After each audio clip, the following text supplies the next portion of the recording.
where we sit now with deepfakes and AI, etc. But before we get too much into that, I mean, what do you think's missing today? I think creativity at the moment is the key, and being really good at using the tools. What would you say to people who maybe looked at AI or looked at X, Y, Z and said, oh, it's just a trend, it will die next week? I think they're massively wrong. I don't think it's like crypto. I guess, is it a doomsday scenario before we started, where I could have, in theory, not actually invited you? I could have used whizzy AI tech to create this Stuart. I think that's going to be a future problem, and I don't think it's as far away as even 2 years. I think we've seen with certain hacks happening out in Hong Kong, Singapore, where people are being invited onto calls with their entire board, and that call with their entire board was deepfake. Did you know that 93% of you are not subscribed? So if you could please do me a favor and you're enjoying the show, then subscribing would mean the world to me, and it would allow me to grow the show and continue to get larger and larger guests and continue to bring what's missing in marketing today. Thank you ever so much for joining me, and I'll enjoy the episode. Hello, my friends. I hope you're well. I hope you had a good day, evening, or night. Today, I'm with Stuart talking about what's missing in marketing today, of course. And also, I guess to an extent, Stuart, it's about where we sit now with deepfakes and AI, etc. But before we get too much into that, I mean, what do you think's missing today in marketing? Well, coming from Origin Secured, we're always going to say trust and verifying trust. I think one of the things we're seeing with lots of marketing agencies, lots of companies, is this model of make as much noise as you can, say whatever you want to say, no one can really prove whether it's true or not, and hope that it catches before you get caught out. And I think that's the biggest issue we see with marketing at the moment, is bringing the trust and the verifiability back into it. I mean, because we were alluding to, I guess, is it a doomsday scenario before we started, where I could have, in theory, not actually invited you. I could have used whizzy AI tech to create this Stuart, you know, which I haven't done, by the way, for the record, anyone watching. But there is going to be a potential world in maybe 5-10 years, or maybe, you know, technology moves quickly, so it could even be as little as 2, if not 1. You know, is that kind of where it comes from? Do you think the lack of trust, like actually confirming that, yes, I am talking to Stuart today, and yes, Stuart did actually come on the podcast? I think that's going to be a future problem, and I don't think it's as far away as even 2 years. I think we've seen with certain hacks happening out in Hong Kong, Singapore, where people are being invited onto calls with their entire board, and that call with their entire board was deepfaked, right? And I think they got away with like $20 million, whatever it was, in that particular one. So I think that's coming. I think that's going to be sooner rather than later. And I think we're seeing that online, where you'll get images of people like Martin Lewis or whoever saying something that just isn't true, or supporting a project that is a scam. So I think that's coming. But I still think just traditional trust, right, is a problem. How do I verify that I've worked with the MOD, as an example? How do I verify I've worked with this organization? How do I verify I've worked with this person? And I can make loads of noise and say loads of things about it, but I don't have maybe a podcast to prove that I've done it. So I think that in that sense, we have to find a way of enabling people to verify that information, but without risking all of the personal data that goes with it. I mean, I wasn't actually going to start here, but I think it's important for me to start here. Someone like me, right, who has been on the internet for, I'm going to say, shy 10 years. I might be in deep trouble when it comes to AI tech and AI training and deep fake stuff, right? Like, what can I do in your view? What, to protect yourself? Yeah, I think is very challenging. I think our product will go some way to helping that. But even still, even with kind of Origin secured verification on top, all we're doing is verifying whether something is real, right? We're not necessarily proving something's fake. And I think you can argue that if it doesn't have that stamp of approval on it, or you can't verify it cryptographically, then it's highly likely to be a fake. But it still doesn't stop someone pulling their phone out on the street and recording you. That's still you. But it's going to be very, very hard to detect the difference. More, I guess, as I think about it more, is it actually more down to an integrity and trust thing? Like, someone looking at it, you might look at it and say, well, I know Colin. I've known him for however long, 2 years, let's say 3 years, right? I don't think, my gut tells me that's not him, because he wouldn't come across that way. He wouldn't say it like that. He wouldn't, like, why is he involved in that? That's weird. It doesn't make sense. Like, is that actually maybe the defense? Maybe, but I think if you look at the way things happen in the media and the press, it's typically not the approach that most countries take. It's very much kind of, someone's appeared on an online platform doing something they shouldn't be doing, and they're instantly vilified regardless of whether it was them or not. So I think there's an element of education and adaptation that we need to go through as a community. Absolutely, that will help. I think technology will assist. I think that will go some way to proving it as well. I think it's really going to be education. I think we need to teach people to be safer online, and to be able to identify when something might be a fake, which at the moment I just don't think we do enough. I think we rely heavily on third-party organizations who we think represent security, and in some ways they have been secure, but when you've got trillions of dollars flying around markets every day, if you carve off even 10%, even 1%, right, these are huge numbers. Fraudsters are going for them. So I think we need to adapt and find new ways. Do you think maybe as marketing, or as maybe as like just a medium to small size business, what can I do then? What can you do? I think, again, having things like this will help. I think having endorsements from organizations will help. And again, going back to what Origin Secured is about, it's about having endorsements, right? How do I verify that I've worked with this organization? How would you verify you worked with Origin Secured? Well, you can have my video with you online. But outside of that, it would be a case of you could put my quote up on your website. But again, how do I verify that was real? You might have to get one of your customers to come and talk to me. So I don't know if we actually have an answer to that question at the moment, other than we know with Origin Secured, we can cryptographically prove you've worked with us, and you don't have to pick up the phone and call me to get me to prove it. So it's difficult, right? You know, Absolutely. I think everyone thinks trust and brand, and you know, like I'm a big advocate for trust and brand, and I think that the only really, like to quote Gary, the only thing that matters, or the only thing that will be left, will be brand when everything is commoditized by AI. Yeah. But will even that be left? Because if you look at some of the AI tools that are coming out now, I mean, we're looking at them. We use AI throughout the business. And I know a lot of companies say that, but genuinely, from cursor all the way through to the front end, products like Replit are coming out. You can take an existing front end and you can copy that, and it might take you 2 weeks, maybe a month with a couple of half decent devs. So you've spent millions investing in this product, in this brand, and then someone comes along and just copies it as a carbon copy. And if their marketing skills are better, if their social media skills are better, if they're better at hacking that kind of influencer side, well, where's the value then? Like, is it more valuable to have a really good kind of marketing team, or is it more valuable to have a really good brand? I think they don't always go hand in hand. You can have a really great brand, security, integrity, strength, and it can be destroyed in minutes. I think that's difficult, right? Isn't it? I think that's, I hate to use Bud's term, but like that's where personal branding comes in. Yeah, because like if I'm saying and I'm endorsing something, yes, it could be AI'd, but then as I say, maybe it is that. Like as I sit here and think about it, like maybe it is just that because of my track record. Because like then people, I guess the question there though is it then down to the person consuming it to make the decision? Well, that's kind of the approach we've taken, right? So the approach we've taken is it's down to the individual to choose who they trust and whether or not they believe that's true, right? So we can have, and we'll get into the tech more later, but we can have a series of endorsements for yourself, right? So we could endorse you cryptographically. You could be endorsed by the passport office, right? Or by an ID service provider, or by the DVLA, or by your bank or your solicitor. All of these endorsements build up trust over time, right? And the more of those you have in sequence, in the right time frame, the more people will trust you. And I think a big question on top of what you've asked is, if we're moving more to a solution where you need kind of integrity and trust built over time, how do people break in at the beginning? Because at the moment, the big reason that companies do that is they're trying to make a name for themselves. They have a great product, they've got a great idea. It's not always fraud. Often it's just a small company trying to make it. We need to be able to create environments where those companies have an opportunity to prove themselves. Because if we just say, well, you have to have brand integrity and you have to have a history, and you have to be around for 5 years, etc. Then it's going to stop that from happening. It's interesting because I'm rapidly approaching like 6 years full time and 10 years like doing the thing. And I'm like, oh, it must be really hard for people starting out. But like genuinely, like when I was starting out, AI wasn't a thing. Yep. And that's the big conversation with AI at the moment. It's like completely obliterating those grunt jobs that people did as junior editors and junior tech people and etc.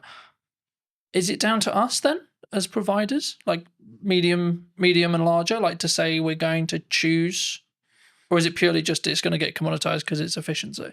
I think there's going to be a huge amount of commoditization. I think there's going to be lots of consolidation, right? More importantly, there'll be lots of consolidation. I think standing out from the crowd is going to be challenging. I think it already is challenging, right? If you can have the best product in the world, but if you can't get the message across, or you can't convince people what it actually does or how it does it, it's not going anywhere anyway. I think we need to create more of a fair opportunity for smaller companies. And I know that the government have got lots of programs in place. We're working with the MOD at the moment. They've got loads of programs in place to try and fast track SMEs and give them opportunities to deliver. I think we need to do more of that. And I think we probably need to have better controls over, well, how are these contracts won? How are they tendered for?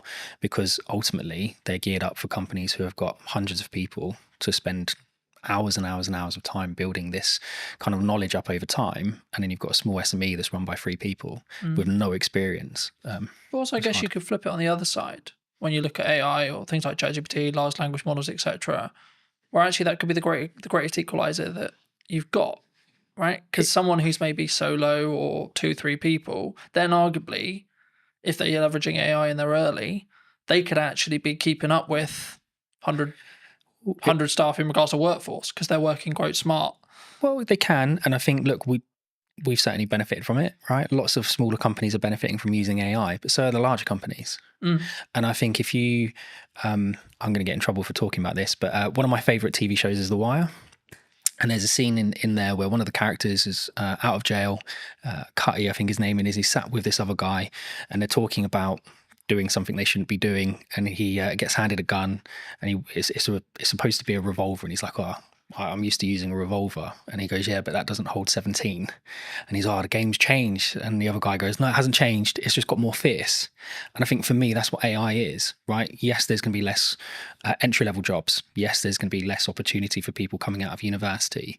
It doesn't mean anything's changed. The industry's still the same. It's just more fierce because the competition isn't now just with someone, one of your peers. The competition is now one of your peers who can control 4 or 5 AI prompts and do the work of 12 people rather than doing the work of 1. And so, yes, these companies will benefit smaller ones, but I think you're in a more fierce environment because those larger companies have access to just the same technology. Do you think it comes? I mean, there's kind of like, there's 2 strands here. Number one is like the larger companies is like turning a ship, right? A massive ship. When I'm a speedboat, I can go, woo, you know. But I think the more important, I guess, question is around, number one, how agile you can be as a company, but also number 2, it's the mindset, I guess, in some ways, because I think like with the commoditization of automation, technology, etc., like we could go down the mindset of, okay, we're all gonna be out of jobs. Bye-bye, farewell, right?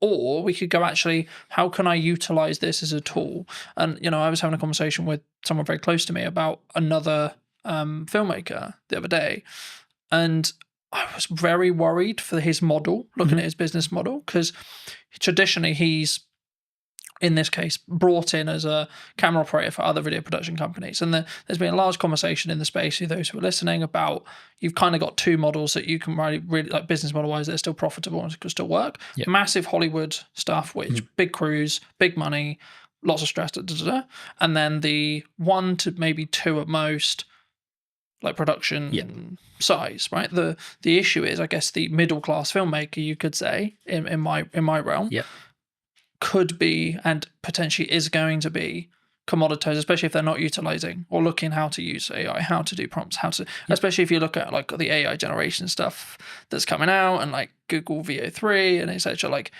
I looked at it and went, oh, right, okay, I need to talk about strategy more then.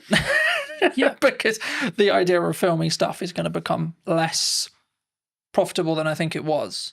Yeah, potentially. And again, playing devil's advocate to the other side, does it become less profitable, or does it just shift into a different community? So is it now not the middle class filmmaker, right? Is it now opening this up for everyone to be able to access it? And actually you get more creativity out of it because there are people who are learning to use those technologies at a younger age and more efficiently.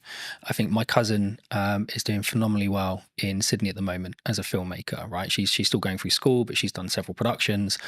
She came up with this phenomenal idea about a particular singer, and she's been talking to their team about being able to produce a particular song. The idea behind it is incredible. you won't get AI to produce the idea, right? Not yet. That might come in the future, but at the moment, AI is just really, really, really good autocomplete. Lots of people are going to be really upset with that, but it is, right? They're just predicting tokens. We're not yet at a point where it is finding new ways of doing science, right? It might find a new mathematical way of folding a protein, right? But that was always there. It's just able to run more permutations. But it's not going, I've got this great idea for this film, and I want this, and I want that, and I want the other, and I want the other, right? That's still really a human kind of product. And I think, do you think that's where the opportunity lies then? 100%. I think creativity at the moment is the key, and being really good at using the tools, right? I still think there's going to be lots of jobs. I think they're just going to change. I think you'll have less entry-level jobs, not necessarily a bad thing, but you might just have lots of people who are really, really good at doing the prompt engineering. That will become a big job in my opinion. What would you say to people who maybe looked at AI or looked at X, Y, Z and said, oh, it's just a trend, it will die next week? I think they're massively wrong. I don't think it's like crypto, right? I think my co-founders and I always disagree on this, especially one Mark. He's very optimistic on the crypto side. You know Mark, and he loves it. I'm still very much of the opinion that there's been too much happening with the mainstream cryptocurrencies from a dark web standpoint, right? From a criminal historic standpoint. So the AML piece and the KYC piece can be incredibly challenging if you can trace it back on the blockchain to criminality, because really you should be taking that as proceeds of crime. So I think there's a major issue with that. I think the difference between that and AI is AI genuinely has solutions, right? You can take someone who spent the last 20 years of their life learning how to spot tumors in lungs, right? They might have a really good accuracy, 80-85%, and then you can train an AI model to 92-93% accuracy in 3 or 4 months. That's a huge jump, right, for us as a species, in my opinion. So I just don't see AI dying. If anything, I think it's going to become more and more integrated. And I think actually what we're going to see is that AI is going to become smaller and smaller and smaller. And I don't think it's going to be long before it's fully inside your device, not in the cloud. It will be inside your device. You'll have your own private AI, and it will learn you more and more and more. And this is why Origin set out to do what it does, right? As more and more information is being collected, you need to secure that in a better way. You need to be comfortable that your data is yours, that you have control over who accesses it. And if they do manage to get access to it, that you can revoke that access. And if someone is storing your data somewhere, you've got some level of encryption yourself over that data. I think that's much more important as a conversation. Is not necessarily is AI going to be a great tool, 'cause it's not going anywhere. Is how do you secure the data? How do you scrub the PII out of it? I think, because I know that, you know, other large language model providers, I'm sure, have done similar. But I know OpenAI, owners of ChatGPT, got into some hot water because they basically, what it seemed like was they were basically ignoring copyright law completely. And they just went, oh, look, the internet's got loads of internet and information on it. Let's just take that. Thank you. And I don't believe that could be undone now. We're kind of in the wild, like we're in the Wild West in that respect, as in like ChatGPT knows everything and they will know everything forever. Yep. And again, there's only so much data in the world, right? So forget kind of some of the data that people think is proprietary for their organization, right? Where they might have taken 4 or 5 pieces of information and done something cool with it to produce another metric. The actual data, there's a finite amount, right? OpenAI found that out really quickly. You can still download pretty much the entire website scraping, and you can pay to download that online, right? There's several companies that offer that as a service. Anthropic will have done it. Google would have done it. Apple would have, all these organizations, if it's not just specific to OpenAI, every single company has done it. And I think at that point, there has to be a kind of really important question being asked is, how are you protecting your information? Not just from a copyright standpoint, but even from, we were talking about this the other day. So M&S, their hack, right, which was social engineering, well, how secure is me sending a 6-digit passcode to your phone? The phone's not linked to your identity. It's not linked to anything other than you've told me that's your phone number. And yet this 6-digit code magically makes it secure. I think that's a big issue. And if I can now use an AI, and it doesn't have to be open AI, right? The safety protocols are there, but you can use any of the open source versions like Llama, whatever it might be, run it locally on your own machine. There's loads of tools out there like anything LLM that will allow you to do it. Well, I can now connect that online and I can say, right, go and find the maiden name for Carlton's mum, right? And give it access to Facebook, give it access to LinkedIn. And what we were saying before about kind of marketing, whoever makes the most noise, whoever's connected to the most people, well, you don't know who half those connections are on LinkedIn. Yeah. So now if I can connect into you through all of these fake accounts that are being kind of managed and hosted in really not very nice environments, then suddenly your maiden name of your mum is not a security kind of question. Yeah, it's actually a security risk, right? First name of your dog, whatever it might be. School, so on. Yeah. So I think that's really dangerous. And so we need to move away from just usernames, passwords, and security questions. And we need to move more towards contextual permissions. And it's one of the things that we do at Origin, which is create context around access rather than just you've got a username and password and know that my favorite and no artist is whoever. One of the things that a lot of people are talking about online right now that I wanted to kind of put your brain on is AI influencers. Do you think they're happening? And do you think they will be the future? Because a lot of people are saying, well, how would you 95% of people aren't going to care that it's AI, even if they know, even if you can tell. I don't think anyone would be able to tell. I think there's already influencers out there that people have said are AI. I think the big one that I found quite amusing, we had a big chuckle of it. I think one of the adult content creators worked out to be an AI generated model. And I just think that's hilarious, right? That these people are paying for this personalized service and they've got no idea that it's not even a real person. And I guess the question, like you said, would they even care, right? The illusion is there that they're receiving that personalized service. And I think it's the same for all of us. If you had the choice between ringing up the bank and them saying, press 2 for this, describe your problem, and just go around in that never-ending loop, or would you like to talk to an online chat agent that's an AI model that you know is not real, is not a real person, but at least is conversing with you in real language in real time? Which would you choose? I think, I mean, as someone who uses AI, and we both I'm sure do, in depth, I think for me, I think it's about understanding what the contextual relevance that you want from it. Like for me, if I want to analyze information and data quickly, AI will be a better solution in me asking you to, so I have all this data, Stuart, can you create this and this from it? Well, you're gonna go, no, that's totally a pain in the ass. But when it comes to like emotional or creative decision stuff, that's where I think human connection will still come in. And I think that's going to be the thing that people maybe need to focus on. And that's why, like, I found it really interesting since launching the podcast and it having a hybrid element. People are, I guess if you want to go like strategically around it, like the show up rate is higher for in person than it would be online, right?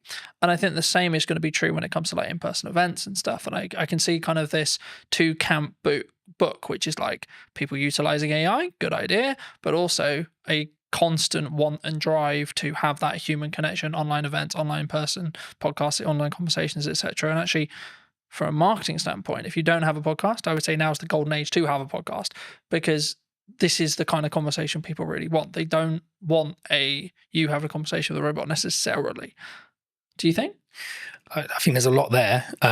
So if we go back to, I think in-person meetings are becoming popular again, right? We went through that stage. COVID was a nightmare, but even before that, lots of people were like, oh, it's much easier just to do it online. I was like, yeah, it is, but you don't get the same feeling, right? You can't gauge someone's reaction properly unless you're sat in a room with them. And I think there's a lot to be said about the environment, right? So the environment today, I can say something and it's not just your facial expressions, but I can feel the environment. If you say something wrong, you can feel it change. If you say something funny, you can feel it change. And I think you lose that online. I think we'll start seeing people doing more and more in-person meetings, more and more in-person conferences.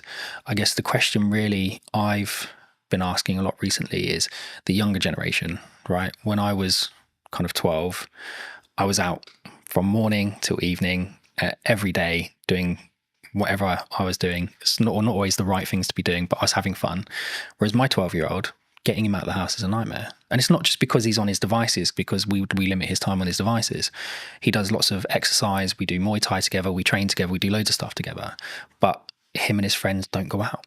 Like there aren't loads of kids in our area playing outside, and it's the perfect area to be doing it because it's quiet, there aren't many cars, there's loads of open spaces. So I don't actually know where it's going to go, if I'm honest. I think it really comes down to this next generation and the generation after. How do they interact with each other?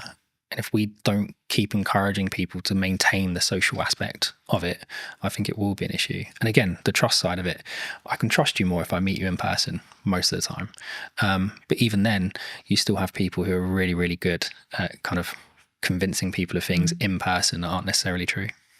I remember a handful of years ago, I did a talk as part of a business panel at a local college. For obvious reasons, I won't mention which college, and the consistent thing that came through all of the feedback that we gave to these students, like we all gave little talks on our business, gave some context, then we did an open Q&A, and the constant thing through all of it was, you need to work on your communication skills. You need to work on your communication skills. You need to work on how to articulate. But I think sometimes especially someone who talks on content a lot, who does content a lot, who's constantly trying to do that 1% to improve how I come across, the words I use, when I pause, etc. I guess to an extent I take for granted the fact it sounds really weird. I know how to communicate, right? But I do. It's even the little nuances, like how I do a stupid noise, or how I pause, or when I pause. I mean, is that something that, like, and if so, like, if that's, we need to either invest that in our children or put that into like schooling level, and or when we're in the workplace or looking for careers, etc. I mean, is that something that's, do you think, weaker as humans? Obviously it's a broad stroke, but do you think it's something that we all need to improve on? I think it's a muscle, right? Communication's a muscle. I think being social is a muscle. That's not to say people who suffer from any anxiety aren't right to feel the way they feel, or that there isn't an underlying issue there. But I think a lot of the time it is a muscle. And I think the only way you can exercise that muscle is to push yourself past the comfort zone and do it. And we aren't pushing people to do it, right? I think we've got to an age where someone can self-diagnose as having a problem, and then we go, oh, okay, well, we won't talk about it anymore. Like, it suddenly just stops the conversation, and suddenly it's not, well, that's the end of it, right? Well, I think that's a problem. And I think that goes back to what you're saying before around kind of school-age children. Yeah. I think my wife and I foster, right? And we've just had a 2 and a 4-year-old that will be leaving us shortly, and we've had them since March. And when they came, like, the little girl was nonverbal, the little boy had some issues with kind of speech and understanding and some other bits. And in the last 6 months, my wife's done an incredible job getting them to a point where you wouldn't really know that they're that far behind. Like, they're not as far behind anymore, right? If you were to put them into a mainstream school when the little boy's starting soon, yes, he's going to need a little bit more help, but he's not that much further behind. But it's because we didn't just go, oh, okay, well, they've had a hard time, so that they get a pass, or we think they might have some anxiety issues. No, let's get them outside. Let's get them on the climber frames. Let's get them interacting with other children. Let's explain to them repeatedly. No, it's not just about saying, oh, kind hands if they do something they're not supposed to do. No, that's not right. Explain to them why, and spend that time educating them. And I think we don't do that with kids at the moment, right? There's so much, people talk about all the time, but there's so much power with the kind of the child. And there needs to be some power with the child, absolutely. But you've also got children walking into schools stabbing people, right? That's a problem. I'm not saying we can solve that with Origin, not at all, right? But I think that's how far back we need to go. I think we need to start at schools. I think we do schooling wrong. Does that come from boundary settings? I mean, like the statistics from like a quote broken household is ridiculous, you know. Like, mine is true in that respect. You know, I didn't have my dad around for 20 years, and since about probably a month ago, 2 months ago, I spoke to him for the first time in 20 years. Mate, congrats. Right? How did that make you feel? Big deal. It was just like, it is what it is. You know, like, I wasn't there to be like, right, I'm going to, and I wanted to make sure that when I did it, it wasn't coming from a place of anger. It's like, right, I'm going to pull 20 years. And it was, right, okay. But I did it for a point of view of, I need to make sure that I do this so that I don't regret if I'm told he dies. I did my best, I tried. And I think, but then also I've set a boundary to say, this isn't a fully open door as well. And I think for me, that's come from years of building on it. And that's why I asked you about, that's why I guess the question of like, do we naturally have boundaries, either in work or from parents to kids as well? I think we spend a lot of time teaching people how to drive, right? Lots of time teaching people how to drive. We spend a lot of time teaching people how to communicate at work, right? You can't say that. You can't say this. You have to say it this way. You have to say it that way. We don't spend a lot of time with children teaching them boundaries because sometimes the parents haven't been in a position to learn those boundaries in the first place, right? Not everybody has the same start. I had a similar experience with you. Didn't see my dad for a long time. And I did go in different directions, and I was lucky enough to meet my wife who kept me on the straight and narrow. And I didn't speak to him for a long time, and he passed away. So before we had a chance to reconcile, whether we would have not, I don't know. So I'm really pleased you managed to get through that. But there's a lot of people that don't have that kind of, they don't know themselves enough, right? They don't have the same strength of character. They haven't gone through the same experiences the same way and come out the positive side of it. I think we encourage people, and TikTok and the others drive me mad because it's 10 ways you know you've got ADHD and 10 ways you know you've got this and 5 ways you know you've got that. And we're just creating excuses all the time for the behavior. And so boundaries, I think we all know where the boundaries are. I think a lot of the time we just choose to ignore them. Is that personal though? Because my boundaries and your boundary may be different. They should be, right? Otherwise it'd be boring. They absolutely should be different. But I think there are some basics that we should be able to agree, right? Certain spaces are private. Yeah. Certain words shouldn't be used. Certain things are unkind. Certain things are kind. Well, it's just mutual respect stuff though, right? Like, oh, absolutely. Like you don't need to be, just because I think you may be acting in a manner that's maybe unkind or etc. That doesn't necessarily mean I'm better than you by saying that you're being a dickhead, for example. Do you know what? I was on a train recently and there was a gentleman using his phone in the quiet carriage, and there was a gentleman sat opposite him, an older gentleman. And I've never known how to turn around and say to someone like, why you got your phone on? Why are you listening to it loud? Why are you not using headphones, etc., etc.? Because it always comes across as really aggressive, right? And the old guy just literally just leant over and went, "Excuse me, I just wondered if you'd seen that sign." And the guy looked up and saw his quiet carriage and he went, "Oh, sorry, mate," and left. And that was it. There was no big like hurrah. There was no shouting. And I thought, well, that's a mutually respectful way to approach that situation. Would he have approached it the same way if it had been a 13, 14-year-old teenager listening to his music loudly? Would the teenager have responded the same way the man did? You don't know. But I think we should approach things in a respectful way. And again, that boundary issue, mate, that's a hard one, right? There's people that have spent their entire lives working on that to try and find a solution, and they still haven't figured it out. I think I keep coming back to this whenever I talk about something like this, and I keep coming back to it's self-love, self-development, self-you. It's reflective of you. So, but from that perspective, I guess it's kind of down to you to do the work to then see the different reality, if that makes sense, right? And I think for me, that's sometimes where people struggle, where they for whatever reason they want to bury it, they don't want to deal with it, they don't, etc. And I think everyone has a level of trauma. It's I don't know using that word, but the level of trauma will either make or break you, and then it's up to you to see how you deal with that to then move forward. So I think I'm smiling because it actually brings up a really good example. You remember you'd go to the gym, right? I want to lose weight. You go to the gym, you're trying to lose weight, and the guy go, well, if there was a pill you could take that would make you lose weight, everybody would take it overnight, right? But it doesn't change the fact that you need to create these habits and these kind of self-motivation that drive those behaviors, right? Because this is really important. And then we had Ozempic and Manjaro and all these other things come on, and people have utilized it. And I think it's a great tool. If you need to kickstart that process and you're nervous or anxious about going to the gym because of how you look, great, kickstart it with that, but don't rely on it. And I think we've created an environment where I feel depressed, here's some tablets. I feel anxious, here's some tablets. I feel overweight, here's an injection. I feel this, go do that. I hate going to the gym. I hate working out. I'm not someone who enjoys it. If I haven't eaten properly during the day, I will throw up. It doesn't matter how much I train, right? My body just absolutely hates it.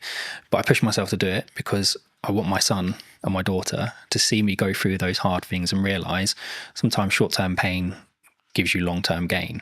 It gives me an extra 5 years with them. then it's important. And my dad was 41, 42 when he passed away, and I hadn't spoken to him for a long time. So I don't want to be in the same boat. I'm only 3-4 years away from being in that age category. So I'm going to do everything I can to. Do you think we need to not live with regret then? 100%. And if we can take actions that are maybe uncomfortable today to mean that we're not going to be regretful in 5-10 years? Yeah, I've lived a lot of short-term pain for long-term gain. And if you ask my wife, she'll tell you that it's been kind of lots of long-term pain for not very much gain, but actually we're starting to see the fruits of our labor. And I've got lots of friends who I've grown up with who haven't always taken the same approach. There's 1 or 2 of them that absolutely have, and they're smashing life and they're doing really well. But there are still an incredibly large number of people I know who are living month to month, and whether that be just kind of taking out finance on a new car because they want another car, or they're not taking those kind of short-term pains of, well, actually maybe I'll just hold this car for another 5 years. Nothing really wrong with it. The plate might be, I don't know, my plate's a 17 plate, right? I've got no interest in selling my car. I love my car. I've had it for a long time. Yeah, but you don't get the, oh, that's a cool car. Oh, well done. You got a new car. Tick box from your social circle, though. No, you don't. But again, it's that confidence of being able to say, well, I don't need it. And again, you go back to what you're saying before about boundaries and how you're brought up. Lots of people don't have that. And again, from a trust standpoint, well, who's going to give it? Right? Because you do need a parent or someone you trust in your life to give you that validation. And if you're missing it, you're going to be looking at it from all the wrong people. Do you think we come from a place of like strong, I guess, I'm just thinking of the best word to describe it, but like for me, it's like we can only think about this way because we come from a sense of privilege. Yeah. Because I'm always aware, for example, like, and not to like dwell on what's happening in the world right now, but there's areas in the world where like children are starving.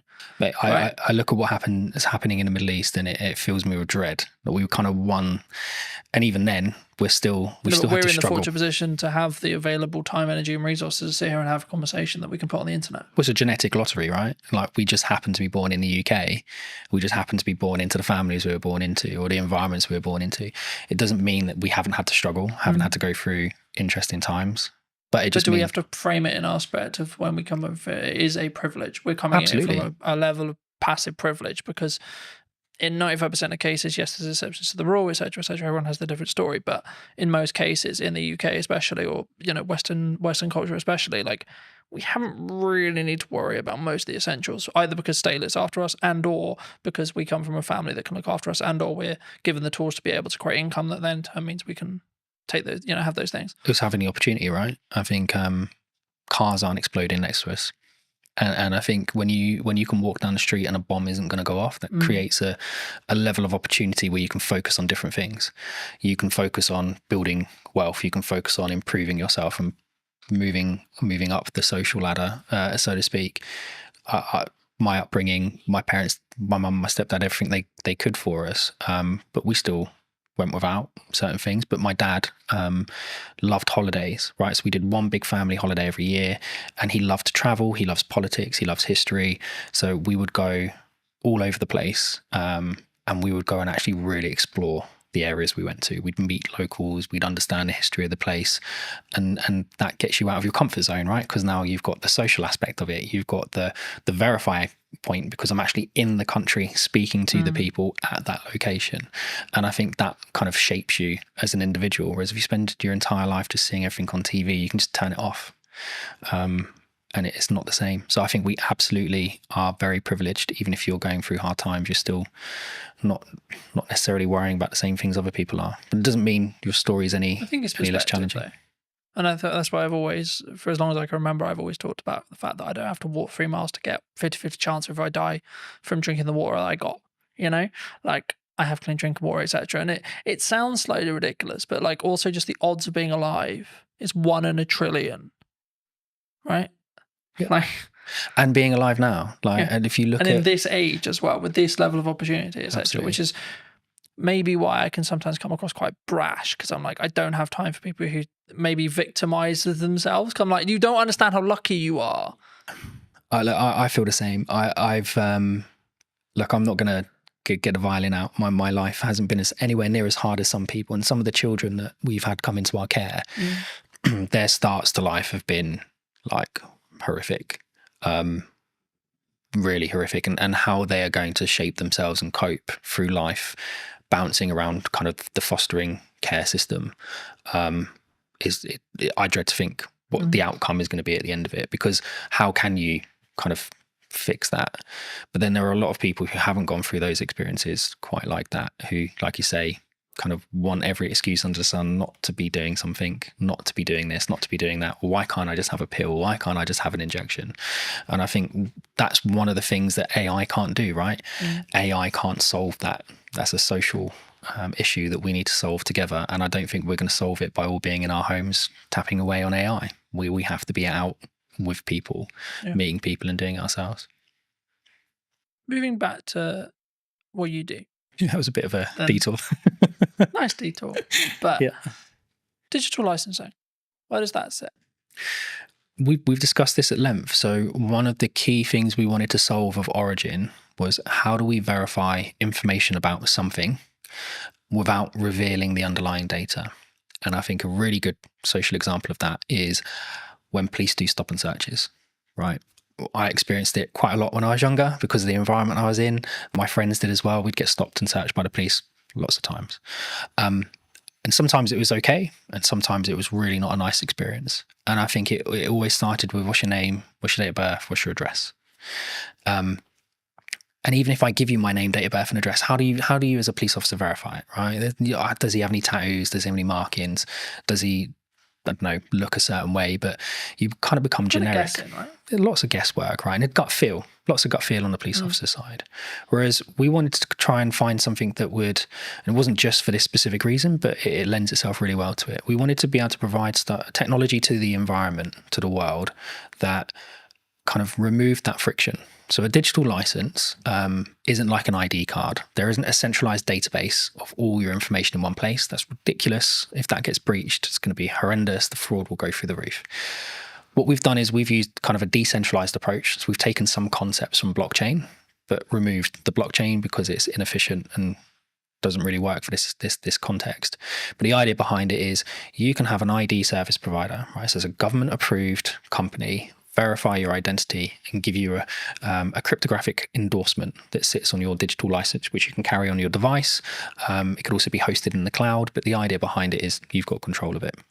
So now if I was to come and stop and search you, you would be able to present that credential to the police without revealing your name, your date of birth, or your address, but the police would know to a degree, he lives within a 5-mile radius. There's no outstanding warrants. He's verified that is his identity because he's done it with a biometric check on his thumbprint. And we can see that biometric check that's linked to that IDSP hasn't been changed on that device.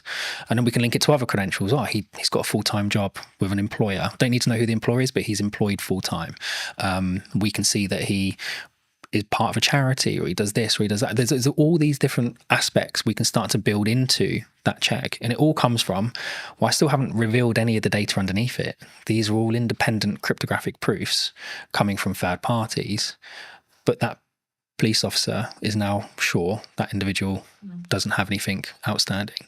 And I think that would help. I'm not saying it's going to solve the issue, but it certainly would help remove some of the friction. And if you then start to expand that out to kind of the business world, so if we're looking at things like, how do I onboard employees in a fast and efficient manner whilst maintaining their privacy? So one of the tools that we're doing for the digital cleaners license is we do the right to work checks. We do a modern slavery check by making sure that the bank account name matches the name on the ID. Real basic check, but lots of organizations don't do it, right? And that's one of the flags for modern slavery. We then can go and endorse all of your employment history, right? And again, we're not the verifiers. We're not verifying the data. We're not storing the data, right? But we're going off and having those independent third parties endorse you. Same for your certifications, your training. And I think in that environment, when you're dealing with disparate workforces where English quite often is a second language, not your primary language, these people, they kind of get left behind, right? They come along with their paperwork and they have every right to work. They have every intention of working, but it might take 5 or 6 meetings and 10 or 11 copies of their documents. Now, where's all that documentation going? They've got no idea where it's being stored, no idea who has access to it, no idea what copies are out there. but we're expecting them to just continuously do this. And if they're now working 3 jobs, we're extrapolating that 3 times over. So for us, it's about digitization, yes, but without just copying the existing paper process and doubling the problem, right? You have to do it in a different way. That would fix the problem we opened with? What, going For back? someone like me, for example, who, let's be honest, if deepfakes become mainstream in AI, someone points an AI with that mindset, I'm screwed. Yeah, I think there's definitely a way of being able to verify something's real. But again, there's then nothing stopping someone from creating an AI deepfake and just putting their endorsement on it anyway. Right? They haven't had to do the work. Like, the AI has done all the work. I think it will become more important for organizations and in fact probably more important for creators to be able to verify that's their work. Right? I was the one that created that first. Here's my endorsement. In some ways, from a maybe not a legality point of view, but kind of a copyright plus model, I guess you could say. Yeah, absolutely. And I think one of the things we've seen with the endorsements is, and you'll get it all the time with correspondence from the BBC, right, or for Sky News or whatever, our person on the ground. Well, that's great, but I don't know who that person is. I don't know their credentials. I don't know where they're from. I don't really know if they're from that country. I don't know what their background is. Whereas if you were able to say, here's the credential that's been lent to this article, well, now I've got, well, yeah, he's got an IDSP verified in that country that he comes from that country. He's got a university credential that says he went to that university. He's got an employment credential that said he was employed there at these points in time. That's not to say people can't build those profiles up at a state level if they really wanted to go to that level, but it becomes much harder to do, right? The threshold for access to fraud becomes really, really high, because when we're actually taking these interactions and monitoring them, we create an encrypted hash of the interaction, and that gets stored on what we call event chains. So not blockchain databases, but the event chain is a point in time. And so you can't go back in time and put something on the event chain in the past. It has to be done in time. It's temporal. And so in order for someone to perform a high degree of fraud, it's going to take them 5, 6, 7, 8 years to build that profile up. And they will have to do it in multiple chains simultaneously.